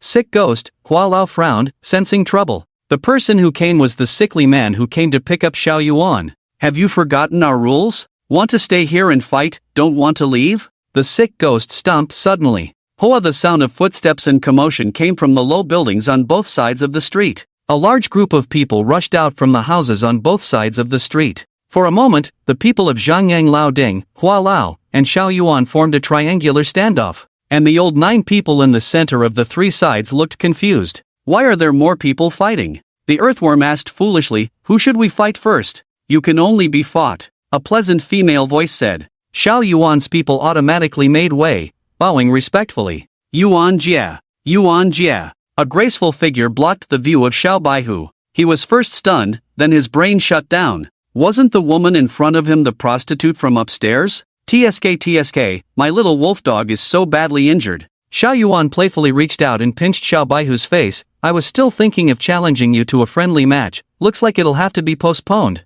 "I can take his place." Old Nine lay provocatively in Xiao Baihu's arms. Xiao Yuan lifted her foot displeased, her sharp high heel stepping on Old Nine's mouth. "Also your mouth shut if you don't watch it." Smacked Xiao Baihu pushed Xiao Yuan away disdainfully, protecting Old Nine in his arms. "Don't touch my brother, or I'll kill you." "All right, now, shall we go book a room?" Xiao Yuan teased, leaning down, the valley between her peaks in full view. Xiao Baihu's face turned red, he turned his head. I didn't mean that kind of doing. Poof. Xiao Yuan's finger traced over Xiao Baihu's sturdy chest. Then how do you plan to do me? Cough. Hua Lao and Zhang Yang couldn't bear it and spoke up. The tense atmosphere was thrown into chaos by Xiao Yuan. Those who didn't know might think she was here to hook up. What's the matter? You old folks won't allow us young people to pursue true love? Xiao Yuan gave the two a cold look. The latter exchanged glances, unsure of Xiao Yuan's intentions. Would one of the Ice Palace 5 overlords have a love affair? Who would believe that? Anyone who could dominate the Ice Palace was no fool. Both were on high alert. Zhang Yang thought Xiao Yuan was Hua Lao's helper, while Hua Lao thought Xiao Yuan was here to protect Xiao Baihu. After a moment of silence among the three parties, Xiao Yuan spoke, "You dare fight on my turf, thinking I won't kill?" Smack. The sick ghost pointed casually, and the nearest awakened person to him died instantly. A large hole in the forehead. Anyone who fought in the building today is not allowed to leave the street. Xiao Yuan's aura instantly changed, her green hair fluttering without wind, exuding the air of a decisive queen. Hua Yi, I'm giving you face, these people must bleed dry on this street. Xiao Yuan coldly scanned the Hua family members. Have you forgotten? They have all voluntarily left the Hua family. Xiao Bing, aren't you going to act? Clean up for Hua Lao. The sick ghost acted again, folding the umbrella into a sword, his figure ghostly darting through the crowd. In the time it takes to smoke a cigarette, all the Hua family members awakened perished. Hua Lao stood in place with a grim face, arriving with great momentum, but now he was left alone. You will not die a good death. As the last Hua family member awakened fell, he grabbed Xiao Yuan's ankle before dying, cursing unwillingly. Smack. The pointed heel of Xiao Yuan's high heel pierced through the opponent's head, blood splattering several meters and landing on her face. Uncle Hua, no need to thank me. Keeping them around will only bring you trouble. Xin Yuan's delicate fingers were stained with blood from her face, which she used as lipstick on her own vermilion lips. Hee hee, alright. They broke the rules, I admit. What about them? Uncle Hua pointed at Lao Jiu on the ground and chuckled, I'll avenge them outside the building. You won't stop me, will you? Hua Lao was determined to kill Xia Beihu and Lao Jiu. A hint of anxiety flashed in Xin Yuan's eyes. Protecting Xia Beihu would mean falling out with Hua Lao and several other overlords. Not protecting the two would leave the overlord unable to explain. Seeing the other party in a dilemma, Hua Lao sneered, I've followed your rules, now I'm going to kill. If you try to stop me, then I'll have to settle it with you. After a long time, Xin Yuan seemed to make a big decision and stepped aside. As long as it's not inside the building, I don't care. Xin Yuan's icy gaze swept over Xia Beihu, a hint of guilt flashing in her eyes. Xia Beihu nodded slightly, thank you. Although Xia Beihe didn't believe Xin Yuan had any special feelings for him, she was genuinely helping him openly and secretly. She could have waited until the fight was over, but she chose to interrupt Hua Lao at that moment. She even cleared Hua Lao's helpers for Xia Beihu, going above and beyond. Zhang Yang took a step forward and stood in front of Hua Lao. With a wave of his hand, the sick ghost ordered, clear the area. Whoosh! Everyone unrelated left the street. Zhang Yang and Lao Ding remained facing Hua Lao. 5 against 4. Hua Lao's imposing aura enveloped everyone with a terrifying pressure. Now no one can save you. Zhang Yang can't stop me, he said. You are the first young men to make me feel threatened. I will crush you and your brothers one by one, Hua Lao declared, then suddenly struck out, sending a worm flying several meters away. Ha, I will crush your brother's feelings in front of you, he continued. Any last words? Lao Ding sneered. Now no one could stop him from seeking revenge. The fact that Lao Ding and Zhang Yang couldn't protect Xia Beihu and Lao Jiu was evident. Unless Xin Yuan intervened again, but the other party had already gotten into their car, looking like they were going to watch the show from a distance. Click. Lao Jiu tremblingly lit a lighter. The few brothers who could still move gathered to light cigarettes. Lao Hu, are you okay? Lao Jiu asked, holding his wound, is this reliable? Lazy gets things done. He won't stop until he achieves his goal, Xia Beihu gasped, glancing at his phone. As long as they're alive, they'll definitely figure things out. Hua Lao rolled up his sleeves, sneering, your time is running out. Go down and keep my son company. Zhang Yang and Lao Ding were on high alert. Despite their bold words, they were uncertain inside. If Hua Lao could rise to the position of one of the Ice Mansion's 5 overlords, he must have had strong methods, or he would have been ousted long ago. Looking across the Ice Mansion city, only a few other overlords could contend with Hua Lao. Honk honk, 2 horn blasts sounded. A black car without doors and broken windows swerved its way into view. Bang! The car crashed by the roadside, and the driver, covered in blood, pushed open the door. 3 severely injured men dragged a well-dressed man out of the car. Yes, they dragged him out. All 3 were seriously injured, the driver holding his neck, sitting on the ground with a heavy body. 1 hand and 1 leg were severed, with only flesh connecting them. The other 2 were not in any better condition, with gaping wounds the size of a bowl in their abdomen, their intestines spilling out halfway.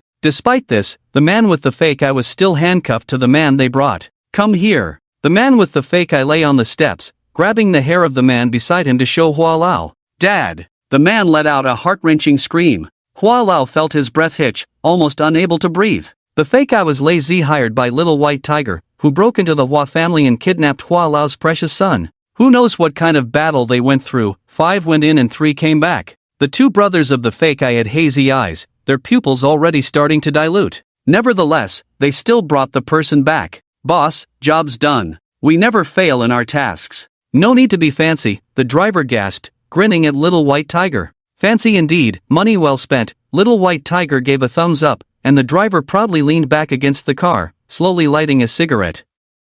This job of yours, damn near got us killed. Surrounded by dozens, cutting at us. Damn, 3rd and 4th brother are dead, tired, need some rest. Think of us brothers for future jobs. The driver spoke intermittently, then his head drooped, breathless. Separated by the car, tears streamed down the fake eye's face. He knew his brothers were gone, but the mission had to be completed. Trembling, the fake eye pulled out explosives from his pocket. Don't move, boss's orders. Must deliver the person to him. You try to snatch, I'll take your son with us, the fake eye warned Hua Lao, stopping him in his tracks. No one doubted the fake eye's words. Willing to storm into the Hua family and kidnap someone for the mission, the ruthless man who faced off against hundreds wouldn't give Hua Lao a chance to save his son. Dad! Save me! Hua Lao's son, not an awakener, was frightened by the fake eye's explosives, crying loudly. Damn it, you're tying up my son again, can't you find another way? Hua Lao scolded Little White Tiger angrily. Hua Xiao had been taken outside the city by Little White Tiger, and now another son was kidnapped.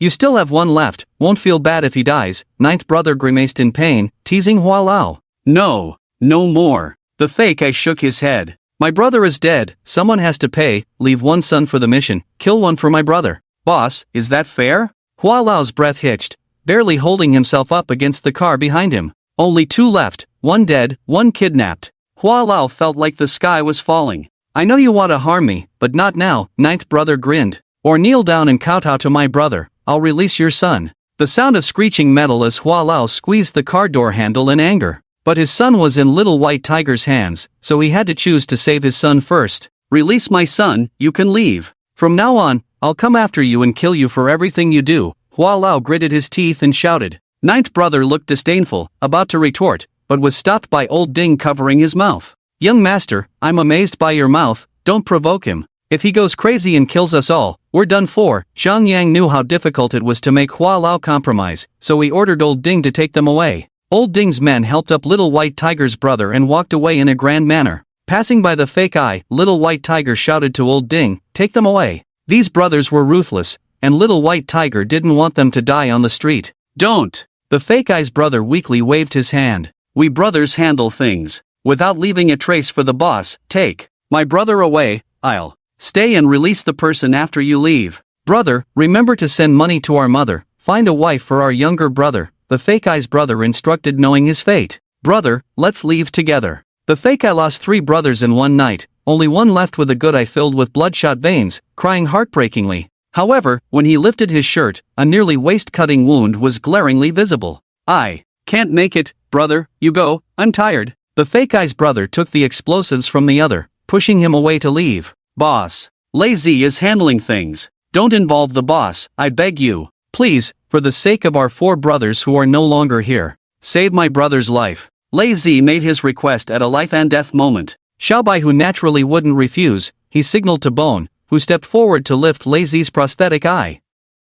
Brother, 2nd brother, Heir Zi. The fiercest Lei Zi lay on Bone's back, crying uncontrollably. For the mission, for the rules, he lost 4 brothers. Heir Zi leaned against the steps, eyes full of reluctance, gesturing to Lei Zi, brother, stay alive, don't tell our mother. Hua Lao stood grim-faced in place until Xiaobai, whose figure disappeared from his sight, then quickly walked over to his son. Heir Zi unlocked the handcuffs while coughing up blood. Seeing revenge was hopeless today, Hua Lao could only vent his anger on Lei Zi. How do you want to die? Hua Lao asked coldly, his fists clenched. Trembling, Erzi took out a cigarette, lit it, and took a deep drag. You don't need to do it, I'll go on my own. With that, Erzi lit the fuse of the explosives in his hand. I wanted to wait for the boss to leave, to take your son on the road together. But we can't break the rules, we can't tarnish the boss's reputation. You go, I'll rest. Erzi waved to Hua Lao and closed his eyes. Boom! The next day, inside the Ming Palace, a middle-aged man who had left the Ice Palace sat before the Ming King. The two sat on tatami mats like old friends, chatting happily. During this time, the Ming King looked a bit haggard, worried about the warlord's siege. A great battle was about to unfold. This tea was flown in from the Jiangnan region, please enjoy. The man calmly poured tea for the Ming King. The Ming King took a sip, his expression unchanged as he said, "This tea is excellent, but too expensive. This cake of tea is worth a piece of cake from the Ice Palace, Mr. Li is indeed a businessman." The man was none other than Mr. Li Yuxian, who had left the Ice Palace to bring reinforcements. Hearing about the clash between Lao Jiu Xiaobaihu and Hua Lao, Mr. Li returned to the Ice Palace ahead of time. You don't want me at the table because you're afraid the cake won't be divided well. 5 districts, 1 more person, 1 district will have to be split in 2, right? Mr. Li smiled confidently, it's simple, 1 person enters, 1 person exits, the overall situation in the city remains unchanged. The Ming King's hand holding the tea froze in mid-air, he understood Mr. Li's intentions. With Hua Lao and Xiaobaihu Lao Jiu already irreconcilable, for Mr. Li to enter, Hua Lao must exit. With Hua Lao having lost 2 sons, he would never allow Mr. Li to develop peacefully in the city. I've known Hua Lao for decades, now that he has lost his sons and still needs to exit, isn't that too much? Mr. Li, leave a way out in your actions, we'll meet again in the future. The Ming King knew all too well about the unspeakable dealings in Hua Lao's hands, but this was a world where the strong preyed on the weak. If you let others take over, can you guarantee they will do better than Hua Lao? At least now Hua Lao has grown in power, started to care about his reputation, many things are done in secret, and on the surface, everyone can still get along. If you let those 2 brats you raised come up, within 3 months, apart from you, Li, everyone else in the Ice Palace will probably suffer. The Ming King praised, I admit the 2 boys you found are tough, but their aggression is too strong, lacking in maturity. Mr. Li was considering how to drive out Hua Lao, while the Ming King cared about the stability of the Ice Palace. If Hua Lao were replaced by Mr. Li, it would undoubtedly cause a shakeup in the situation, especially with the warlord about to attack the city. Unable to reach an agreement, Mr. Li was not in a hurry to leave, patiently accompanying the Ming King for tea. Compared to Xiaobaihu and the others who were quick to resort to violence, Mr. Li always acted discreetly and gently. Dragon Country Rule of Law News reported that a major case of human trafficking occurred in Bingfu today. The former chairman of the Ding Group in Bingfu, Ding Dingchang, and the general manager, Li Hai, along with several other suspects, voluntarily surrendered to the Shipu police commissioner. They confessed to their crimes without reservation. According to informants, the mastermind behind this major human trafficking case is Hua Qingfu, the chairman of the Shipu Public Security Management Committee in Bingfu. A loud crack echoed as Ming Wang's teacup shattered in his hand. His face turned ashen as he glared at the television. Last time they dealt with Lao Ding, Hua Lao swiftly took down a high-ranking official from the Bingfu TV station. He never expected history to repeat itself so soon, but this time it was the Dragon Country Rule of Law News, headquartered in the capital. Bingfu TV station was just a local station, but the Rule of Law News, what level were they at? This was the difference between the 5 overlords and the Yuanqiao group, one being a local big shot and the other having real power and influence. It is reported that the National Security Department has organized a special investigation team to go to Bingfu and will surely uproot the crimes. After the TV broadcast ended, Ming Wan was already sweating profusely. If Zhang Yang was trouble, then the investigative team from the capital coming down would be a disaster. The Yuanqiao group's move was a direct blow. The people coming down from the capital wouldn't even touch the Bingfu 5 overlords, and even if they did, the chances of them being bought off were slim. After all, who could outmatch the Yuanqiao group in wealth? Since Mr. Li has already taken action, why bother making a special trip? Ming Wang asked with a smile that wasn't a smile. Mr. Li's move caught him off guard. Courtesy before force, after all, we will be building Bingfu together in the future, hee, Mr. Li slightly bowed to Ming Wang. Listen to my advice, the rule of law will only improve in the future. People like Hua Lao will be eliminated sooner or later. If I act, at least it won't involve you. If I step in, Bingfu's economy will at least rise to a new level. Can you cover up Hua Lao's mess for him forever? You should know who to choose, Mr. Li said before turning and leaving.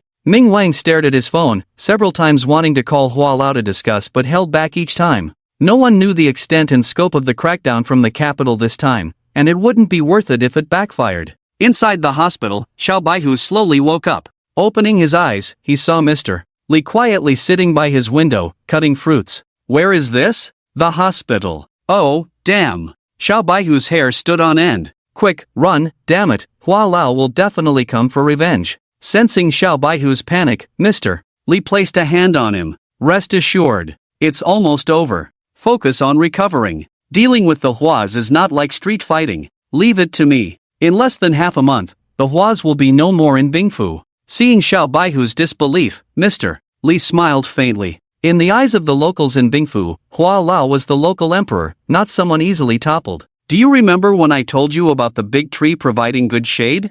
Yeah. This time, it's not me who's dealing with Hua Lao, it's the big boss. I alone can't shake the Huas, but for the big boss, the Huas are just pawns on a chessboard, to be moved whenever he wants. Initially, Mr. Li had only intended to develop with the Bingfu 5 overlords in Bingfu. Now, things had escalated beyond his capabilities. You have nothing to worry about next. Rest well, Mr. Li sincerely expressed his happiness for Xiao Baihu. The big boss is very pleased with your performance this time and has arranged a good place for you. Where? How old are you this year? 17. Hee. Do you know how many 9 awakenings have appeared in the human race in total? Mr. Li's tone suddenly changed. I don't know. Too little, Mr. Li sighed. Someone has discovered the unique technique left behind by the only 9-sense master in the 3 mansions of the Dragon Country's northeast. After this busy period, you guys should go to the Spring Mansion for a task. The big boss said, no matter what method you use, whether it's stealing or robbing,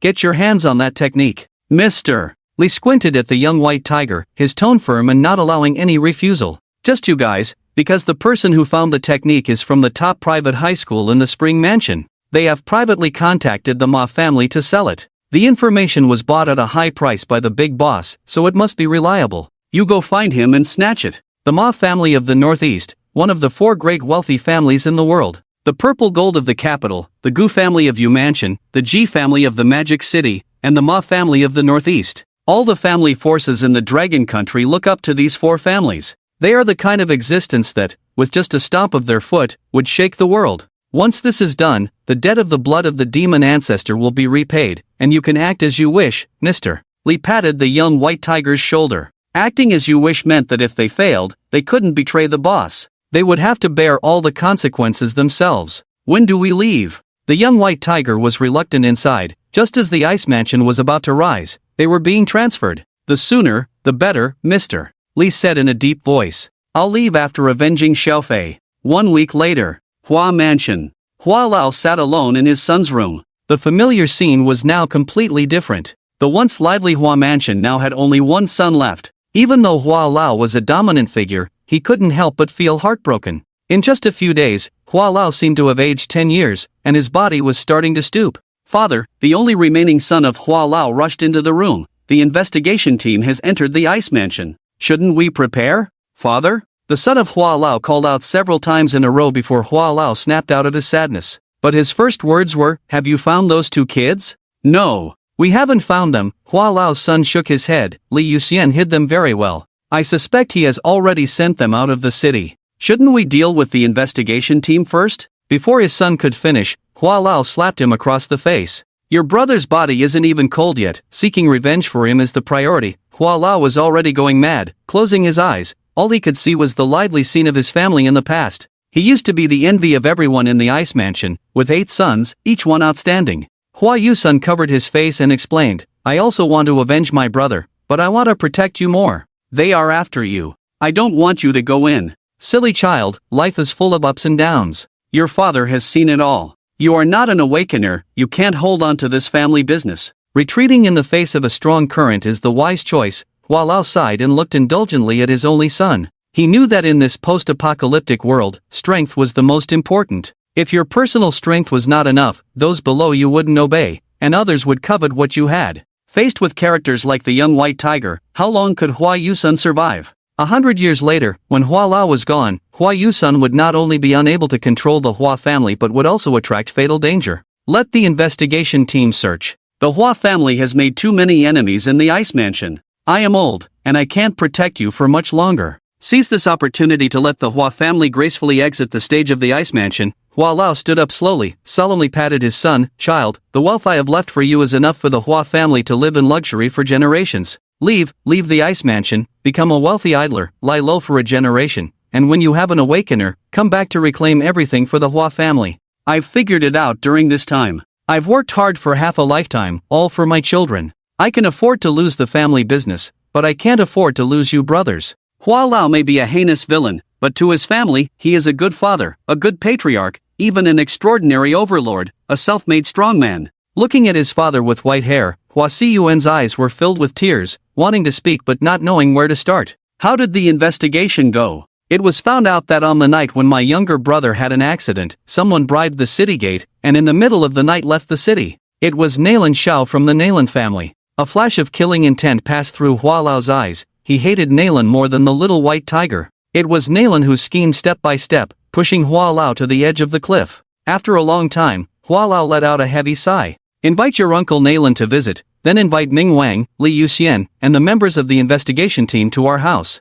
Hua Lao walked to the window, his figure infinitely desolate. Once everything is settled, you will leave the Ice Mansion and go to the capital. I will arrange a business for you there. Child, if Nayland and the little white tiger are still alive, you must change your name and live in hiding. If I die, you must not come to pay respects. If I am imprisoned, you must not come to visit me, understand? Father. That night, Ice Mansion Private Hospital, VIP ward. Nayland Xiao's face was half corroded to the bone. If not for his strength, he would have been taken away by Xiao Fei. Even so, he was not doing well. Xiao Fei's poison had penetrated his skin, completely destroying his internal organs. Although he was alive, his strength had greatly diminished, suffering daily from the erosion of the poison. Nayland Xiao weakly lay on the bed looking at his elder brother. Brother, be careful of Hua Lao. I always feel that there is no good feast. Don't worry. Nayland smiled in his characteristic eunuch voice. Hua Lao should be scared by the investigation team, seeking to join forces with me and Ming Wang against them.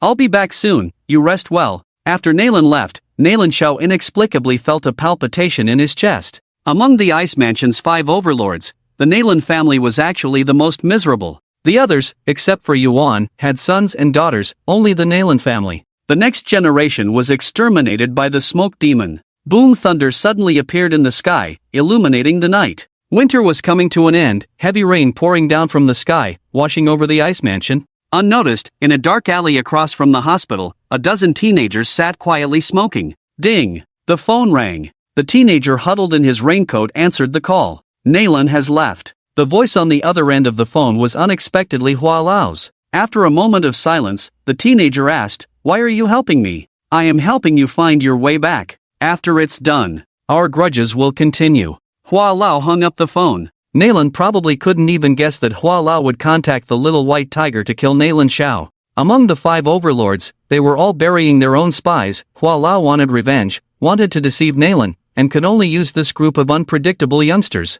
Nayland couldn't guess, Ming Wang couldn't guess, even Mr. Li couldn't guess. Hua Lao was sure that the little white tiger would not refuse. These spirited youngsters would never refuse the opportunity to avenge their brothers, even if they knew Hua Lao was using them, even if. There were hundreds of people ambushed in the hospital. The little white tiger and Lao Jiu would still act. If he refused, he wouldn't be the little white tiger. Snap! Haigo opened the umbrella. Brother! The young men looked silently at the little white tiger. He flicked the cigarette but with his fingers, lifted the wide-brimmed hat of his raincoat, and locked eyes with Lao Jiu at the end of the alley. Lao Jiu made an okay gesture. "Don't worry, TAC, I support whatever you do. Move." The little white tiger suddenly stood up. The young men simultaneously took off their raincoats, drew their weapons from their waists, and headed towards the hospital. As they left the alley, Shoin put 2 fingers to his lips and whistled. A dozen vans parked on the roadside opened their doors at the same time. Dozens of shabbily dressed men jumped out of the car and locked eyes with the young white tiger, nodding slightly.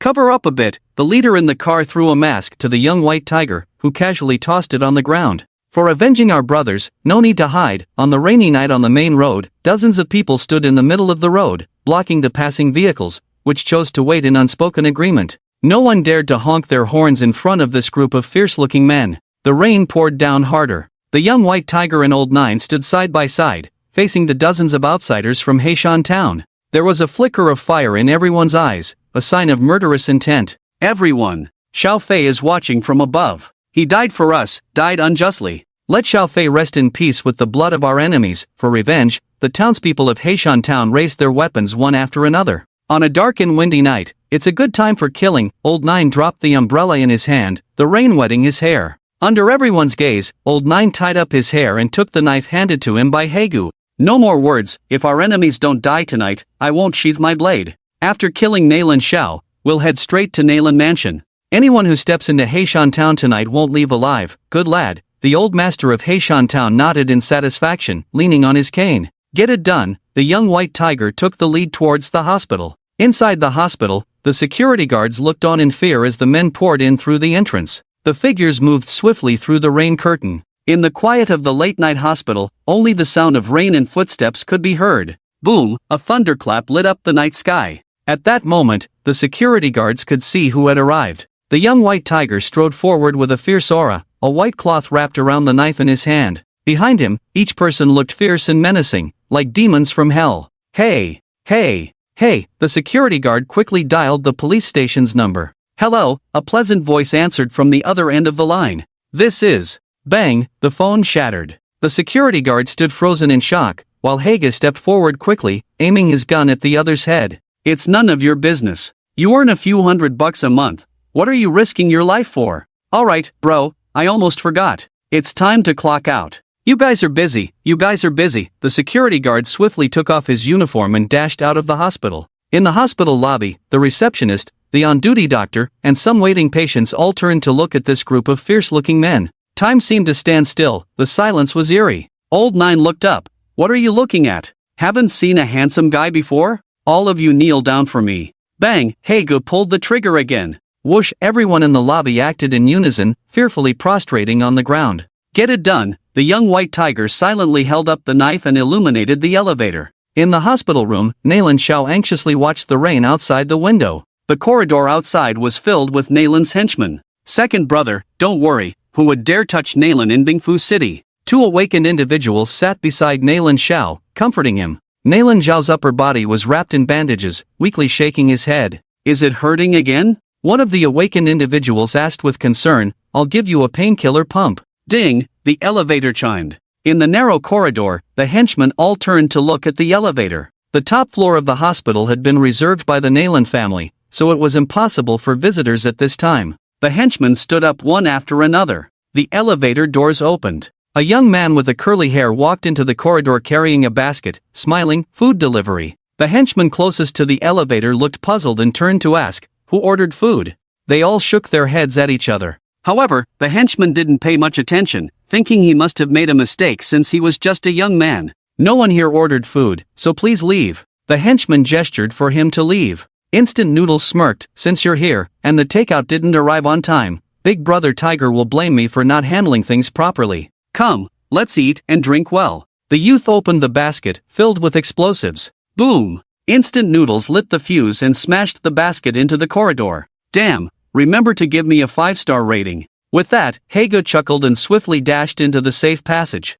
Boom! The hospital building shook violently. The entire building lost power, and the top floor turned into rubble. Most of the thugs arranged by Nalan were first or second awakeners. In such a narrow space, such a violent explosion, though not fatal, would inevitably cause injuries. Damn! Chase! The thugs were disoriented by the blast, too stunned to think much, stumbling as they followed into the safe passage. Inside the ward, Nalan's smile widened in shock. 2/3 awakeners were also startled by the intense explosion, rushing out of the room to find 7 or 8 large holes in the corridor, reeking of gunpowder. Brother, someone is attacking, I'll go check it out. One of the third awakeners hesitated for a moment but decided to go outside, instructing the other awakener to take care of brother. After the third awakener left, Nalan struggled to get up, his voice hoarse. Quick, get out of here, they're coming for me. At that moment, he was scared. Ever since Nalan left, he had been restless. Now, at his weakest moment, an unprecedented sense of crisis made him uneasy.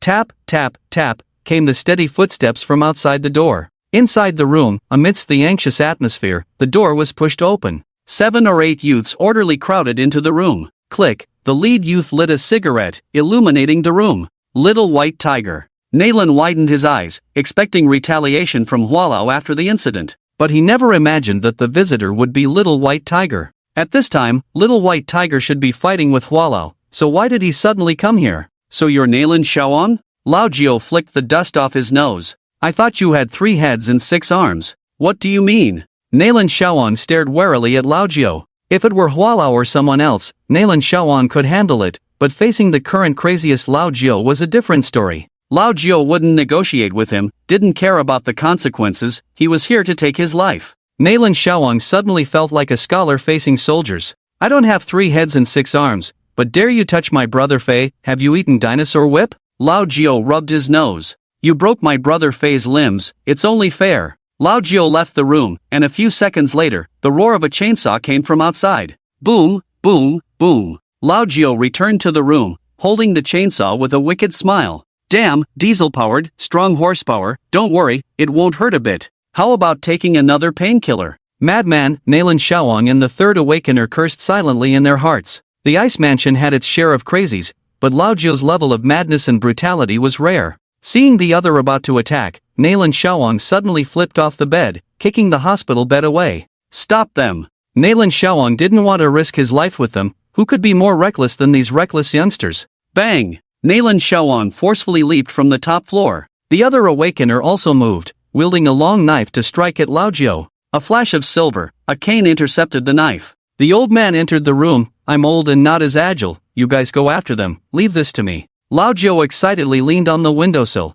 shouting at Nayland Xiaoan, who was stumbling in the rain. Run, the big bad wolf is coming, ha! Little White Tiger leaped down as Lao Jiao turned to his brothers and ordered, get him. In the small room, 7 or 8 young Awakeners cooperated with the old man to attack the opposing Awakeners. On a rainy night, Nayland Xiao's eyes were unfocused as he staggered out of the hospital and onto the street. The intense pain in his organs almost made him faint several times. Help! Help me! Nayland Xiao grabbed a pedestrian. I'll give you 100,000. Call the police, someone wants to kill me. Ah! You! The pedestrian looked fearfully behind Nayland Xiao. Bang bang bang! The sound of a chainsaw came, and a teenager quickly approached, the chainsaw splitting the hand of the person Nayland Xiao was holding. Blood splattered. Nayland Xiao grimaced in pain, forcefully pushed away Lao Jiao, and ran for his life. Lao Jiao held the chainsaw, cigarette in mouth, annoyed. Damn, this chainsaw is too hard. Hey, why does it feel like it's lacking power? Do you know how to shift gears? Help me adjust it to maximum power. Lao Jiao's face was covered in Nayland Xiao's blood. He chuckled and handed the chainsaw to a passerby lady. Ah, ghost! The passerby lady had never seen such a bloody scene and fainted on the spot. Damn, someone's being killed. So damn arrogant. The hospital entrance was bustling with people, and the sound of Lao Jiao's violent chainsaw attracted passers-by, who looked over in curiosity. 2 teenagers were chasing a mummy, relentlessly hacking away, blood pooling on the ground. Although Nayland Xiao was seriously injured and unable to unleash the power Awakener should have, his foundation was there. His physical strength far exceeded that of an ordinary person, as even the White Tiger blade was shattered, yet the opponent was still lively. The 3 of them ran wildly, with the 2 behind occasionally striking Nayland Xiao. Damn, they're really fierce. Are these 2 kids too clueless? Onlookers were amazed but dared not intervene. After chasing for over a kilometer, Nayland Xiao finally ran out of stamina and was kicked down by the White Tiger. Nervously, Lao Jiao rushed into a nearby restaurant and threw a large bill, buy knives.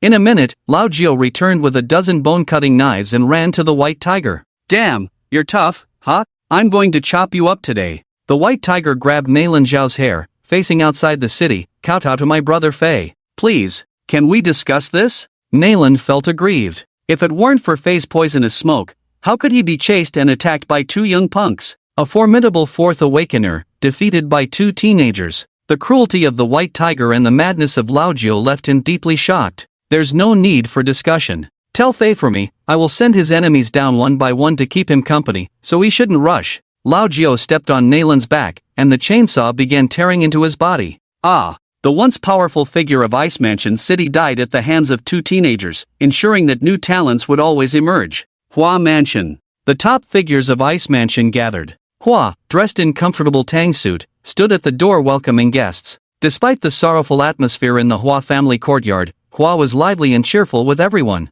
Ming Wang and Nalan were naturally on good terms with Hua. Surprisingly, Hua greeted Mr. Li with a smile. Although Mr. Li was knowledgeable and experienced, seeing Hua's kind and gentle face sent a chill down his spine. How could a good man who just lost 2 sons still smile and greet people? This level of composure was somewhat terrifying. The feast at Hongmen, Mr. Li stood at the door, looking at the shining figures of the Hua mansion, suddenly feeling like he might not walk out of there. Why don't you come in? An old, rundown car stopped, and a middle-aged man with white hair in Zhongshan suit got out. The man walked steadily, broad-shouldered and imposing. Captain Yao, Mr. Li's eyebrows raised, feeling relieved. The man was the leader of the investigation team that had just entered Ice Mansion, invited by Hua, indicating that there would be no trouble today. The two seemed to be old acquaintances. Captain Yao walked over with his hands behind his back, leading 2 team members, and remarked to Mr. Li, quite ruthless. What? Mr. Li was taken aback.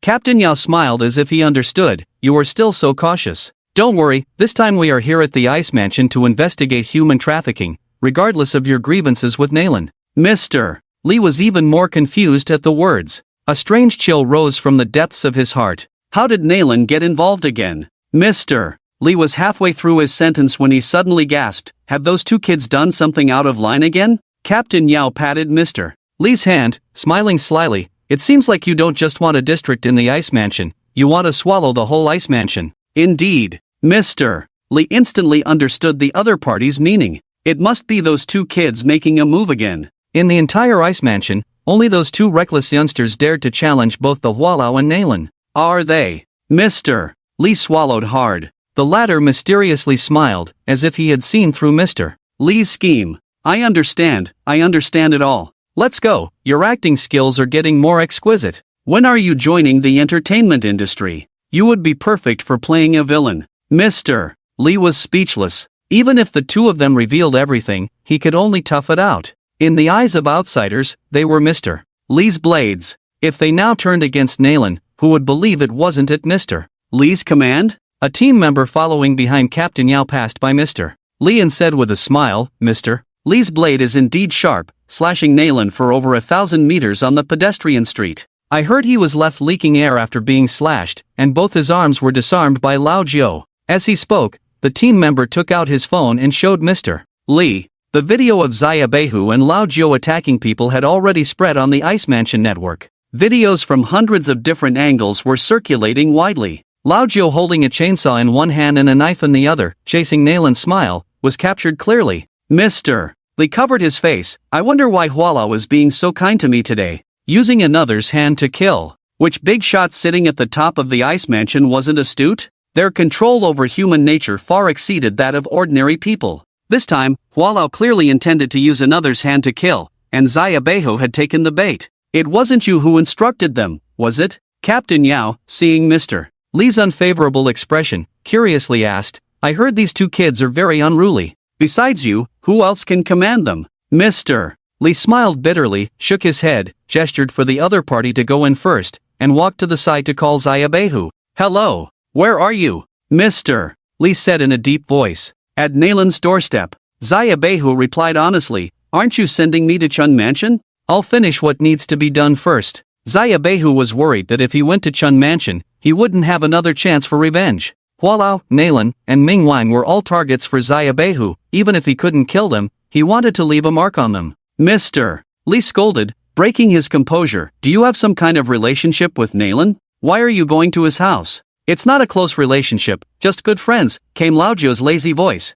Looking at the brightly lit Hua mansion, a chill ran through Mr. Li's heart. Hualao had made his move. The once dominant figure had returned. At the same time, Mr. Li also guessed Hualao's plan. If Xia Beihu killed Nalan, he would become enemies with Nalan. If Mr. Li intervened to protect both, Hualao would join forces with him to kill Nalan first. If Mr. Li didn't intervene, Hualao would unite with Nalan to kill Xia Beihu. Even if the plan failed, Xia Beihu and Nalan would inevitably continue their feud in the future. No way out. Now, stop immediately and wait for me at the entrance of Hua's house, Mr. Li warned seriously for the first time. If you still consider me your leader, you must listen to me this time. Do you know how passive I am right now? Mr. Li, I know Hualao is using me, Xiao Baihu calmly said. Hualao knows his time is running out, so he wants revenge. He wants to escalate the conflict between us and Nalan. This matter will definitely be resolved tonight. Don't make a move, don't get involved in Hua Lao and Nalan's affairs, leave it to me, Xiao Baihu earnestly requested, trust me.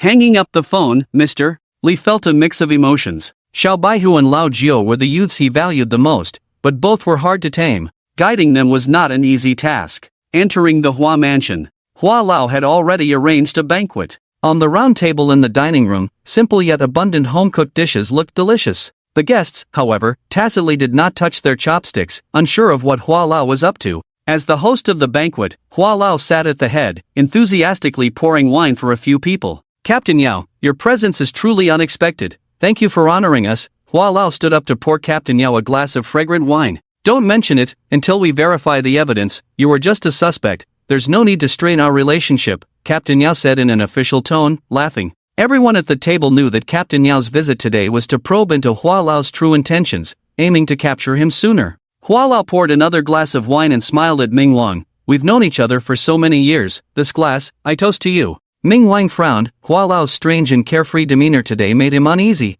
as if the end was near, making his heart race. Ha, Lao Hua, it's all in the wine, rest assured, as long as you're innocent, no one can touch you in the ice mansion, Ming Wang finished, deliberately looking at Captain Yao. These words were meant for Captain Yao, but also indicated his own stance. As the leader of the five hegemons, not taking a stand at this moment would make it difficult to gain support in the future. At the same time, he was worried that Hua Lao might be driven to do something reckless. Judging from Hua Lao's behavior today, his concerns were not unfounded. With the third glass of wine, Hua Lao looked at Mr. Li. Mr. Li, I have contacted one of the directors of Yuanqiao Group to discuss the acquisition of Huashur Group. Hua Lao said a vague statement, we are all on the same boat now. After finishing the 3 glasses of wine, Hua Lao sat down. Nalan looked puzzled as he watched Hua Lao. Everyone had toasted, except they left him out, clearly humiliating him. Coupled with what Hua Lao said to Mr. Li just now, there were hidden messages being conveyed to everyone. Hua Lao had reached an agreement with Yuanqiao Group. Had he reconciled with Mr. Li? What seemed like a harmonious dinner party had turned eerie. Mr. Li remained grim-faced throughout. Hua Lao was clearly trying to drag him down, and more importantly, if Hua Lao really decided to sacrifice the entire Hua family to save himself, Yuanqiao Group might actually agree. Capital-valued profits, swallowing the Hua family would allow Yuanqiao Group to advance its position in the Ice Mansion by over a decade. After all, the Hua family had businesses in various industries in the Ice Mansion. Being a leading enterprise, Yuanqiao Group would definitely be interested. Mr. Li furrowed his brows, but couldn't find the words to speak. Firstly, he didn't represent Yuanqiao Group. Secondly, even if he explained, no one would believe him, especially Nalan. Thirdly, Xiao Baihu had instructed him not to make a move tonight. It was Captain Yao who spoke up to ease the situation for Mr. Li. The Hua family now needs to undergo a comprehensive investigation. Hua Lao, don't make our workload heavier. Seemingly casual words, but actually informing everyone that the decision for the Hua family to be acquired was not up to him or Yuanqiao Group. However, Nalan's dark expression remained unchanged. Hua Lao casually picked up a dish in front of him and chewed slowly. Captain Yao, the Hua family is a big business. All the legitimate businesses are managed by my son. After you finish inspecting, everything will be returned to him. Now, I have a deal to discuss with you. Are you interested? Hua Lao asked with a friendly smile. At this moment, he was like a cunning and sly businessman. Captain Yao was taken aback, thinking he was in for a good show, only to find out he had a part to play in it. Seeing no response from the other party, Hua Lao gave a faint smile. You don't need to investigate me. In 10 days, I will surrender voluntarily, confess everything, whether you sentence me to death or life, I will accept it.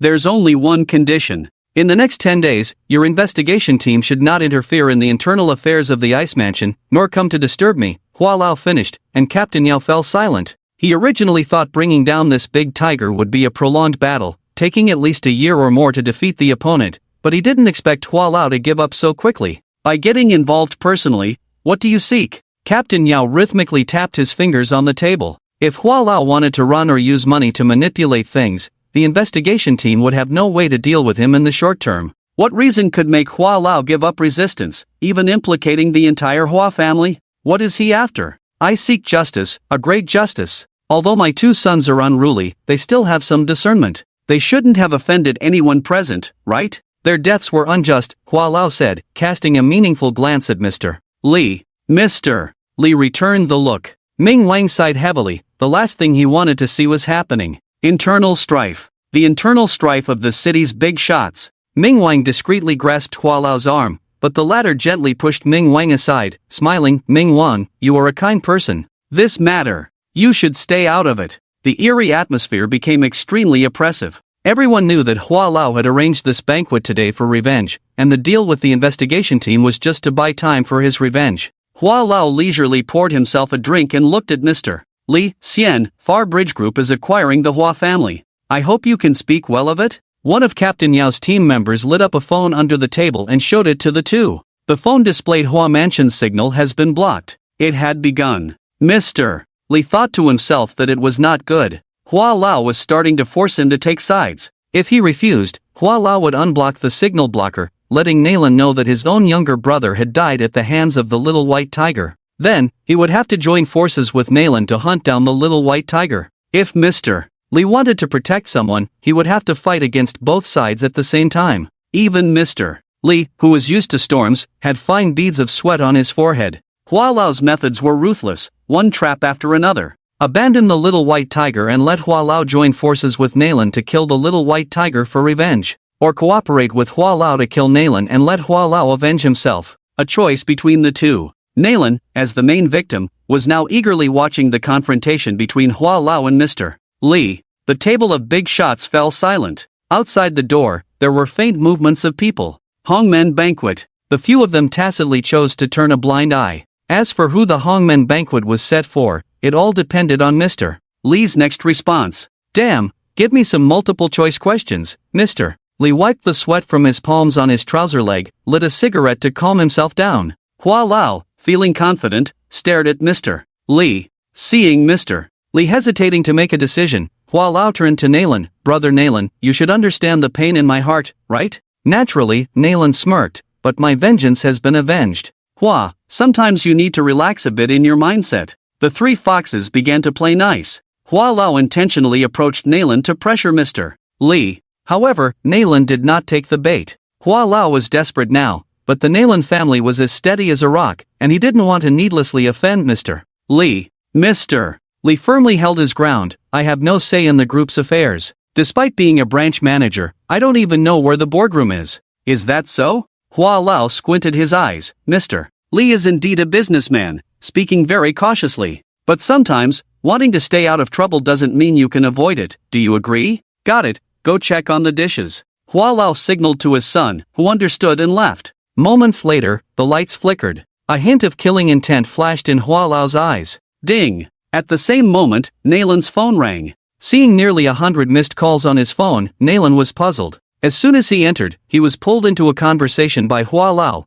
unaware that in just an hour, he had missed over 100 calls. Hello? Nalan knew he was in big trouble. Beneath Hua Lao's friendly smile lurked a hidden threat as he provocatively glanced at Mr. Li. It was as if he was saying, let's see how you handle this situation now. Sir, Xiaoye is gone. Nalan's expression froze. The sudden bad news was like a bolt from the blue. Since the younger generation had all perished, Nalan had relied on his younger brother, Nalan Xiao, as his only family left in the world. Who would have thought that in just 1 hour, Nalan Xiao would be gone? It was Xiaobehu and Laojiu. They bombed the hospital, and Xiaoye's arms were both severed. Bang! Nalan's face turned terrifyingly dark, glaring at Mr. Li as if he were a wild beast gone mad. You raised good dogs, Nalan pointed at Mr. Li, his voice stern. At that moment, Hua Lao also stood up, his voice cold. Mr. Li, let's settle all scores today, shall we? Ming Wang looked around. On one side were the two powerful figures, Hua Lao and Nalan,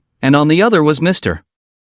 Li. One was a local boss, the other a powerful figure from another region. Yao, who had been watching from the sidelines, slowly stood up and positioned himself next to Mr. Li, planning a feast of Hongmen in front of me? Today, I vouch for Lao Li. If you touch his father, I'll make sure you regret it. Tensions rose, and a voice on the phone sobbed, Sir, Xiaobehu and Laojiu are dead. Boom! Another bolt from the blue. The mastermind behind the whole affair was gone? Hua Lao was utterly bewildered. Xiaobehu and Laojiu's deaths were completely unexpected and not part of his plan. As long as they were alive, Mr. Li would have to confront Nalan head-on to protect them. But now that they were gone, Mr. Li could easily wash his hands of the matter and walk away clean. Nayland hesitated to act against Mr. Lee due to his powerful connections, and without solid evidence, he might not make a move. Hua Lao couldn't let go of this opportunity and sarcastically remarked, faking death to escape? Clever move. Just as Mr. Lee was about to defend himself, the voice on the phone continued, after killing Xiaoye, Xiaobehu, and Laojiu came to the mansion to seek revenge, but we managed to corner and kill them.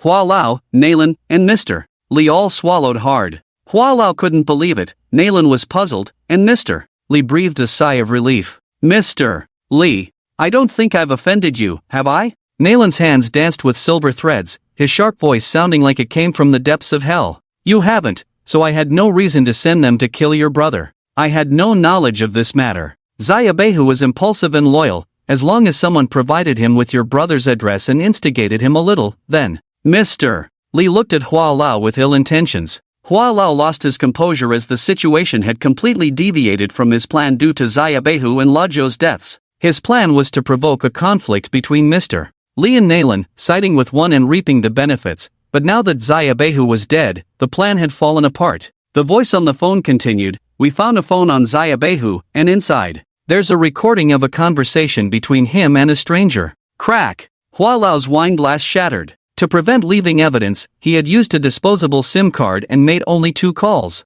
Who would have thought Xiaobehu had recorded the call the first time he answered? Did the little white tiger already guess that he wanted to use a knife to kill someone? The recording said, laughing master killed the smoker and his son. The voice sounded a bit like, flower master. Crack, the phone shattered. If looks could kill, Hua Lao would have been killed countless times by Nayland and Mr. Lee. Hua Lao staggered and sat down on a chair, losing all in one move. Despite all calculations, he was tricked by Little White Tiger and Laojiu. Hua Lao sighed, a sense of relief on his face. Forget it, at least Little White Tiger and Laojiu are gone, it can be considered settled. At this point, Hua Lao no longer pretended. With the misunderstanding cleared, Mr. Lee only wanted to leave quickly. His expression showed that his thoughts were more important than mourning. Although Little White Tiger and Laojiu were manipulated, they were still my people. Nayland, give me the bodies, I won't get involved in your affairs. I am a businessman, peace is valuable. Nayland's eyes were about to shoot fire, but he knew the consequences of dragging Mr. Lee into the battlefield and impatiently nodded. In that case, goodbye. Mr. Lee stood up and finished the wine in his cup. Master Hua, good wine, it's a pity I won't have the chance to drink your wine again. Hee. Hua Lao revealed a sickly grin. 2 enemies are already gone, only 1 remains. Leave, the grudges between me and Nayland will be settled today. Why, he's already disabled. Nayland roared heartbreakingly, the silver threads in his hand instantly scattering the round table. Disabled? My son was still tied up, and not only that, his head was taken by your brother? Your brother is innocent? My son is even more innocent. Hua Lao retorted sharply, waving his hand. The man-eating flower emerged from the ground, opening its bloodthirsty mouth towards Nayland. Ming Wang wanted to mediate, but Captain Yao reminded Ming Wang, in this situation, even the Buddha would find it hard to reconcile. Take a break. One lost a younger brother, the other lost a son. In this situation, it would be difficult for either of them to step down. Ming Wang sighed and left in a huff. Mr. Lee and Captain Yao also quickly left with their men from this place of conflict. Outside the courtyard, Hua Lao's hired thugs and Flower family's men were already standing, and as the group emerged, these people silently made way for them. Boom, Nayland, I'll be damned. Before leaving the Flower family, shouts of Hua Lao offering 5 million for Nayland's death could already be heard. Kill! The sounds of fighting echoed through the sky. On the way out, Mr. Lee was filled with worry. If Little White Tiger and Laojiu were gone, he wouldn't have an easy time either. Captain Yao, on the other hand, sat smugly, stretching lazily. Job done, I reckon we can return to the capital within a week. Thought it would be a tough nut to crack, but before the real showdown even began, he exposed himself. Mr. Lee had no mood to banter, repeatedly trying to call Little White Tiger, but the phone was off. Worried about your 2 brats? Don't worry, there are plenty of capable men around, your Yuanchao group won't lack people. Captain Yao kindly reassured. ZZZT. Suddenly, the investigation team's car swerved and skidded on the smooth road, crashing into a utility pole. Captain Yao rubbed his nose, annoyed, and scolded, "How much did you pay for your driver's license?" The driver pointed ahead in distress. "Captain, isn't this too blatant?" Whoosh! Captain Yao looked around and sighed. The Ice Mansion indeed has a bold and fierce populace. Mr. Li, however, was overjoyed, kicking open the car door and walking briskly away. An empty road. Dim lights. Hundreds of people lined up neatly, blocking the road completely. Dozens of Black Mountain Town residents in raincoats stood silently in the rain, their eyes filled with killing intent. At the front of the line, a young man sat on the ground, sharpening his knife in the rain. A dog held an umbrella to shield him from the rain. In the quiet night sky, only the piercing sound of sharpening knives could be heard. Late at night, in the pouring rain, in the middle of the road, a knife is being sharpened. The scene is as eerie as it gets. Aren't you supposed to be dead? Mr. Li strides forward, glaring at the young man sharpening the knife. Xiao Baihu takes out a cigarette, and a worm bends down to light it for him. A thunderous roar, illuminating the alley by the roadside. Lao Jiu, covered in blood, stands at the entrance of the alley, a middle-aged man lying at his feet, clutching his neck, barely breathing. The steward of the Naylan family? Mr. Li recognizes the man as the steward who had just called Naylan. Without that phone call, Mr. Li would probably be done for. At this moment, he is wide-eyed, holding onto Lao Jiu's trouser leg, looking unwilling. I didn't intend to kill him. Lao Jiu, with a small braid tied, walks up to Xiao Baihu, casually takes the cigarette from his mouth, inhales deeply. We were about to let him go, but this brat muttered that he was present when Xiaofei died. If we didn't kill him, others would think my mental illness had been cured. I hope your illness worsens. Mr. Li curses, exasperated. He has never seen someone proud of having a mental illness. It's the world that's sick, I'm the only sane one in this world, Lao Jiu proudly chuckles. What exactly happened? Mr. Li is puzzled by how Xiao Baihu managed to instigate a conflict between the two big shots of Bingfu. Hualao, Lao Jiu bends down, cupping snow water to wash the blood off his face. He suddenly called us, even a fool would know something's up, we're reckless but not stupid. You know we've been looking for Naylan Xiaofei for a long time. Hualao asked us to kill him, and even took the initiative to distract Naylan for us, clearly wanting to use us as a tool. We had to turn the tables. But how can you ensure that Naylan will receive your call? What if he picks up someone else's call first? Your fake death plan would fail. Mr. Li still finds their actions too risky. If Naylan picks up someone else's call first, Hualao and Naylan will team up against Mr. Li, causing trouble. We didn't plan to fake our deaths. Originally, we were planning to run away, and incidentally send Naylan the recording of Hualao to make them fight each other. Lao Jiu shrugs. We only tied up his steward at Naylan's doorstep because we didn't have Naylan's contact information. We asked him to borrow a phone to send the recording. As a result, Naylan, Hualao, and your calls couldn't get through. We guessed that Hualao might be up to something, blaming Naylan Xiaofei's death on you, so we decided to stage a play with the steward's cooperation. Mr. Li admires their cleverness while feeling worried. At this time, many people must be calling Naylan to report that his steward has been tied up and Naylan Xiaofei has been killed. Your fake death plan will be exposed. It's best to leave the city now, Mr. Li looks towards the Hua family's courtyard in the distance, saying anxiously, don't just stand here, hide. No need. Lao Jiu smiles cunningly. I had Zhang Yang arrange a group of thugs to go to major nightclubs and change the phone numbers on the ads in the toilets to Naylan's. His phone should be blowing up by now. Listening to the distant sounds of fighting, Xiao Baihu slowly stands up, rain dripping down his head. Looks like Naylan doesn't have time to answer the phone. Today is a good day, let's send off Naylan and Hualao. Wuxia 100 blades are unsheathed simultaneously, gleaming under the streetlights. Lao Jiu flicks away his cigarette but takes off his shirt, wraps the knife around his hand. Mr. Li, leave the dirty work to us, go back. Tomorrow you'll be the boss of 2 districts. By the way, is Ming Wang inside? I've prepared the chainsaw for him. Lao Jiu smiles sinisterly. Mr. Li feels a headache coming on. Lao Jiu actually wants to slaughter Ming Wang as well. Buy one, get one free, Xiao Baihu grins. The two turn to look at the solemn townspeople of Heishan Town. When the cries of killing inside ceased, we entered the scene, eliminating all who could move. Xiao Baihu shouted to the crowd, however they destroyed Heishan Town, we will destroy the Huajia in the same way, filling half of the Ice Mansion City with the blood of the Naylan family and the Huajia. Xiao Fei, watch closely, tonight the blood of our enemies will flow more than the rain. Xiao Baihu raised his hand. Bang! Bang! Bang! The streetlights all went out. In the pitch-black night, Xiao Baihu led his people to stand quietly in the rain, waiting for the start of the great battle. The next morning, the warm sunlight slowly shone into the Ice Mansion. Facing the morning sun, the blood of the Huajia was so glaring. 2 Wujue fought all night, and the hired thugs of the Huajia, Lei Zi and Ma Zi, were dead and injured. Half of the courtyard was destroyed, the ground littered with limbs torn apart by Naylan, and not a single intact body could be found in the huge mansion. blood soaked into the soil, sticky underfoot. Inside the flower house, both the Huajia and Nalan were at their last breath. The Huajia's entire arm was crushed by Nalan's silver thread, leaving small holes in his chest where the silver thread pierced through. Nalan's body was half corroded by the Huajia, his face blackened, obviously heavily poisoned, looking pitiful. The two Ice Mansion bosses ended up both badly injured. Huajia, I've crushed half of your heart, you won't survive. Nalan's eyes were bloodshot. Having killed hundreds of people, he was now completely possessed.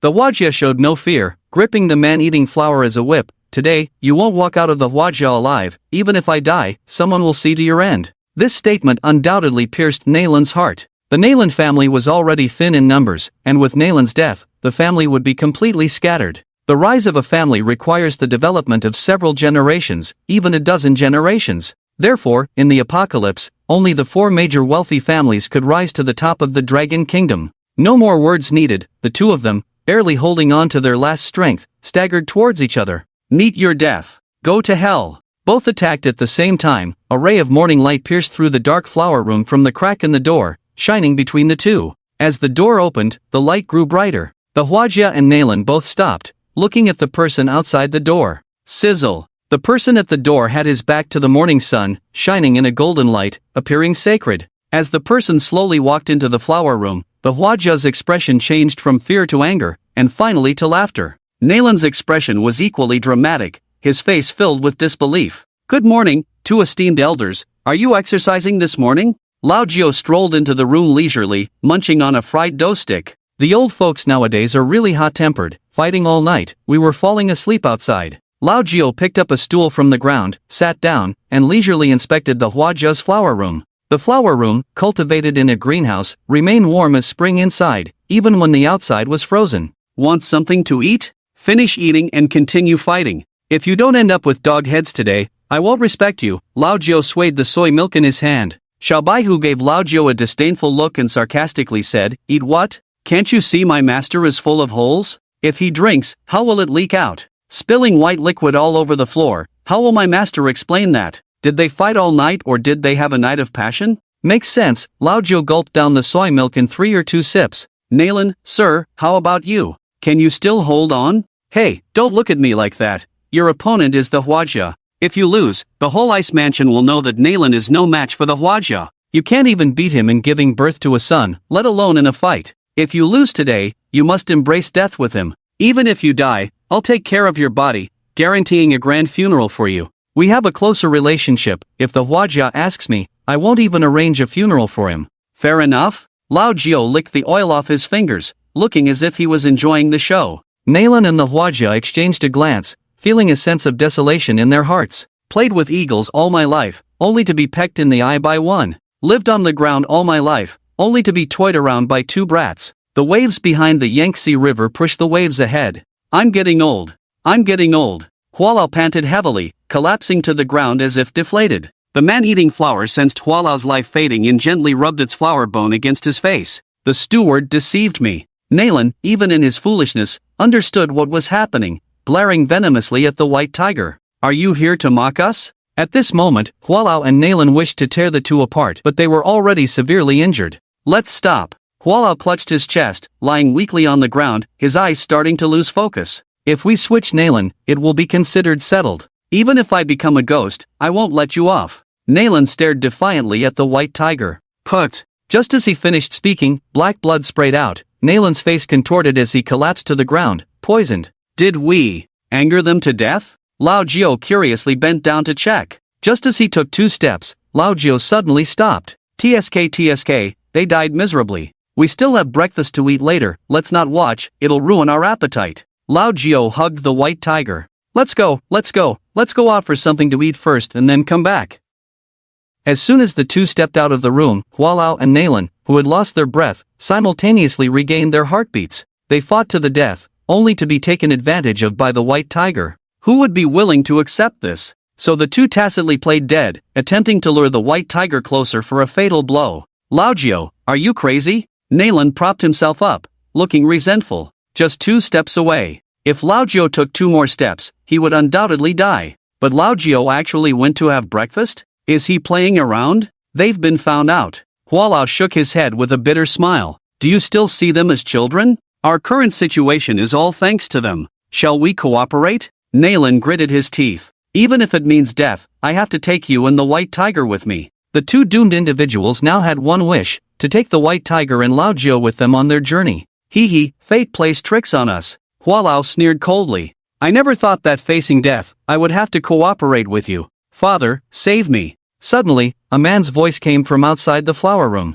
Hua Lao's already pale face stiffened. Fear gripped him. Was his only son captured again? Bang! Hua Lao dared not continue the pretense, smashing the wall with a palm and rushing outside. This is not right. A cold wind blew. Hua Lao shivered, suddenly realizing, San has already left the ice mansion. He had instructed his son long ago that if they fought together, they should immediately leave through the underground passage. Fell into the trap. Hua Lao sighed. Pu-chi, Pu-chi. Two short knives stabbed into Hua Lao's waist from behind. Lao Jiao grabbed Hua Lao's neck from behind, whispering in his ear, Old man, playing dirty, I am your ancestor. The white tiger's face, filled with murderous intent, appeared beside Hua Lao. Hua Yi, your son can't escape either. Don't worry, I'll send you off. Whoosh. The two pulled out their knives to continue stabbing. Clang. A crisp metal collision sound, the knives broke. Hua Lao's luck protected him. His weak body suddenly straightened, his almost extinguished life force suddenly surged. A last-ditch effort? A disguise? The white tiger stared incredulously at Hua Lao, who should have been on the brink of death. Bang! Hua Lao swiftly struck, his palms landing on Lao Jiao and the white tiger. The old ways are the best. Hua Lao grinned ferociously, decisively striking again. As the white tiger got up, Hua Lao's next palm followed closely, locking onto the white tiger with fierce and majestic energy. Roar! Unable to avoid it, the white tiger fought back. Unable to withstand the powerful force, the ground beneath the white tiger shattered. Splurt! A mouthful of blood sprayed out from the little white tiger, but his hand still firmly held onto the remaining hand of Hua Lao. Attack! Damn it! In the pile of bodies, Hegu and the others leaped up. The entire Hua family was filled with corpses, and Hegu and his companions simply lay on the ground pretending to be dead bodies. Hua Lao and Nalan were heavily injured, their attention focused on the little white tiger, completely unaware that there were ambushes in the courtyard. Damn it! Q-Worm's big hand waved, sprinkling a pungent powder into Hua Lao's eyes. 7 or 8 teenagers pounced at the same time. Some grabbed legs, some grabbed waists. A group of awakened individuals chose to send Hua Lao off with a street brawl. Hurry! The little white tiger urged while spitting blood. Lao Jiao and the other teenagers picked up the swords on the ground and stabbed towards Hua Lao. However, with Hua Lao's 5th-level cultivation base, even the cannonballs couldn't penetrate his defense after he activated his protective energy. Bang! The crowd was blown away by Hua Lao's domineering aura. I originally wanted to save some strength to kill Nalan, but unexpectedly, when there's a way to heaven, you won't take it, and when there's no way to hell, you. Hua Lao scanned the crowd arrogantly, releasing his internal energy without reservation. The little white tiger cursed inwardly, indeed a cunning old bastard. At the entrance of the flower house, Nalan's terrifying face appeared, exuding a deathly aura as he stared at the crowd. Hua Lao sensed Nalan's aura and smiled without looking back. I knew you must have saved some strength too. Tit for tat. Nalan glanced at the little white tiger and said, let's send them on their way first.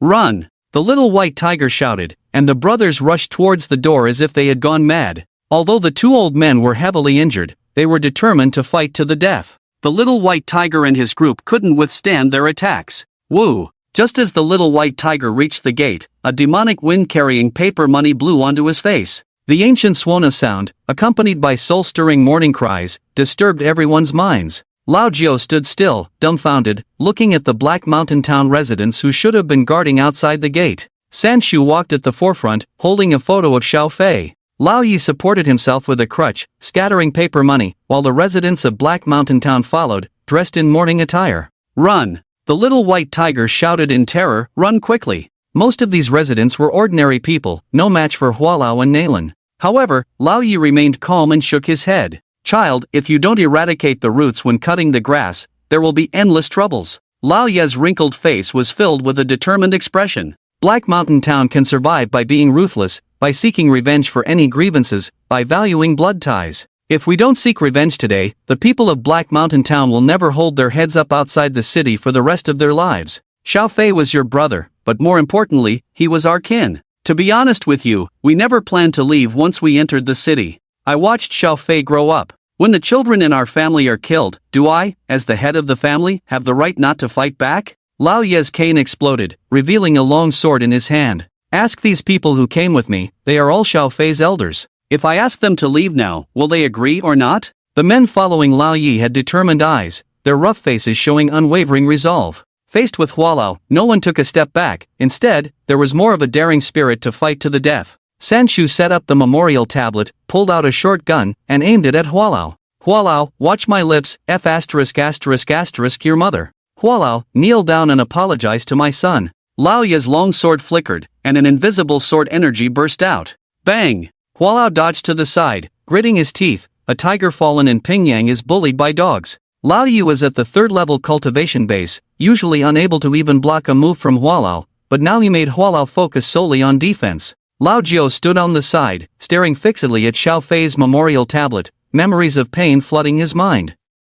Everyone's attention was on Hualao, ignoring Lao Jiao's struggle and pain in his eyes. Medicine. Lao Jiao trembled as he took out a small bottle, only to find it empty. Go ahead, we'll take care of the grudge in Heishan town ourselves. The old man growled at Lao Jiao and Xiaobehu. Xiaobehu sighed. How could he abandon the people of Heishan town? Jiao Ge is having an episode, Hegu exclaimed as he noticed Lao Jiao's unusual behavior. Outsiders only knew Lao Jiao as crazy, unaware that his madness stemmed from a genuine mental illness. Before Xiaobehu could find medicine, Lao Jiao's chest heaved violently, gasping for air like a wild buffalo. Finally, pointing at Xiao Fei's portrait, he cursed loudly, "Damn it, where are you, horse? I didn't run away, don't you dare look at me like that. Quick, find the medicine." Xiaobehu felt his scalp tingling, knowing only brothers who grew up together understood the terrifying nature of Lao Jiao's episodes. "If you don't come out, I'll stuff you into a bull's ass, get out here." Lao Jiao raised his hand and roared in anger.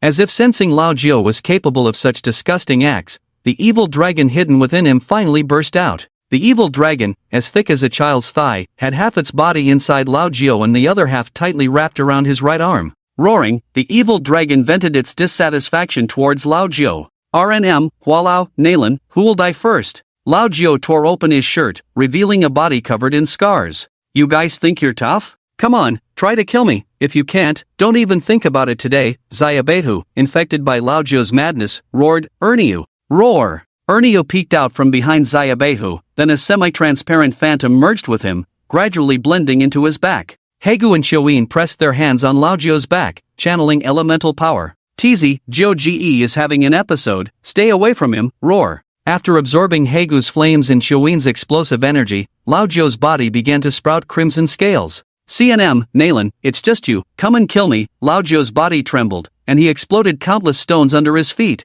charging towards Nalan like a raging bull. The latter sneered, finding Lao Jiao's moves full of flaws, not worth mentioning. Nalan extended his hand, silver threads, meat grinder, silver threads danced in the wind, intertwining and rotating to form a horizontal tornado instantly. The tornado faced Lao Jiao, with Nalan holding its tail. "Lao Jiao, don't go crazy." Xiaobehu, looking at Lao Jiao's crimson eyes, turned pale with fear. Unfortunately, it was too late. Despite knowing the sharpness of Nalan's silver thread tornado, Lao Jiao still punched into the whirlwind. Clang clang clang, the silver threads cut into Lao Jiao's scales, causing blood and flesh to fly. If not for the evil dragon protecting him with all its might, Lao Jiao's arm would have been useless. Ah! The intense pain stimulated Lao Jiao's madness further, risking his right arm being severed. He reached into the center of the tornado, grabbing Nalan's hand. The tornado abruptly stopped. Lao Jiao's entire arm was dripping with blood, the evil dragon barely clinging to life. Roar! The enraged evil dragon swiftly lunged at Nalan,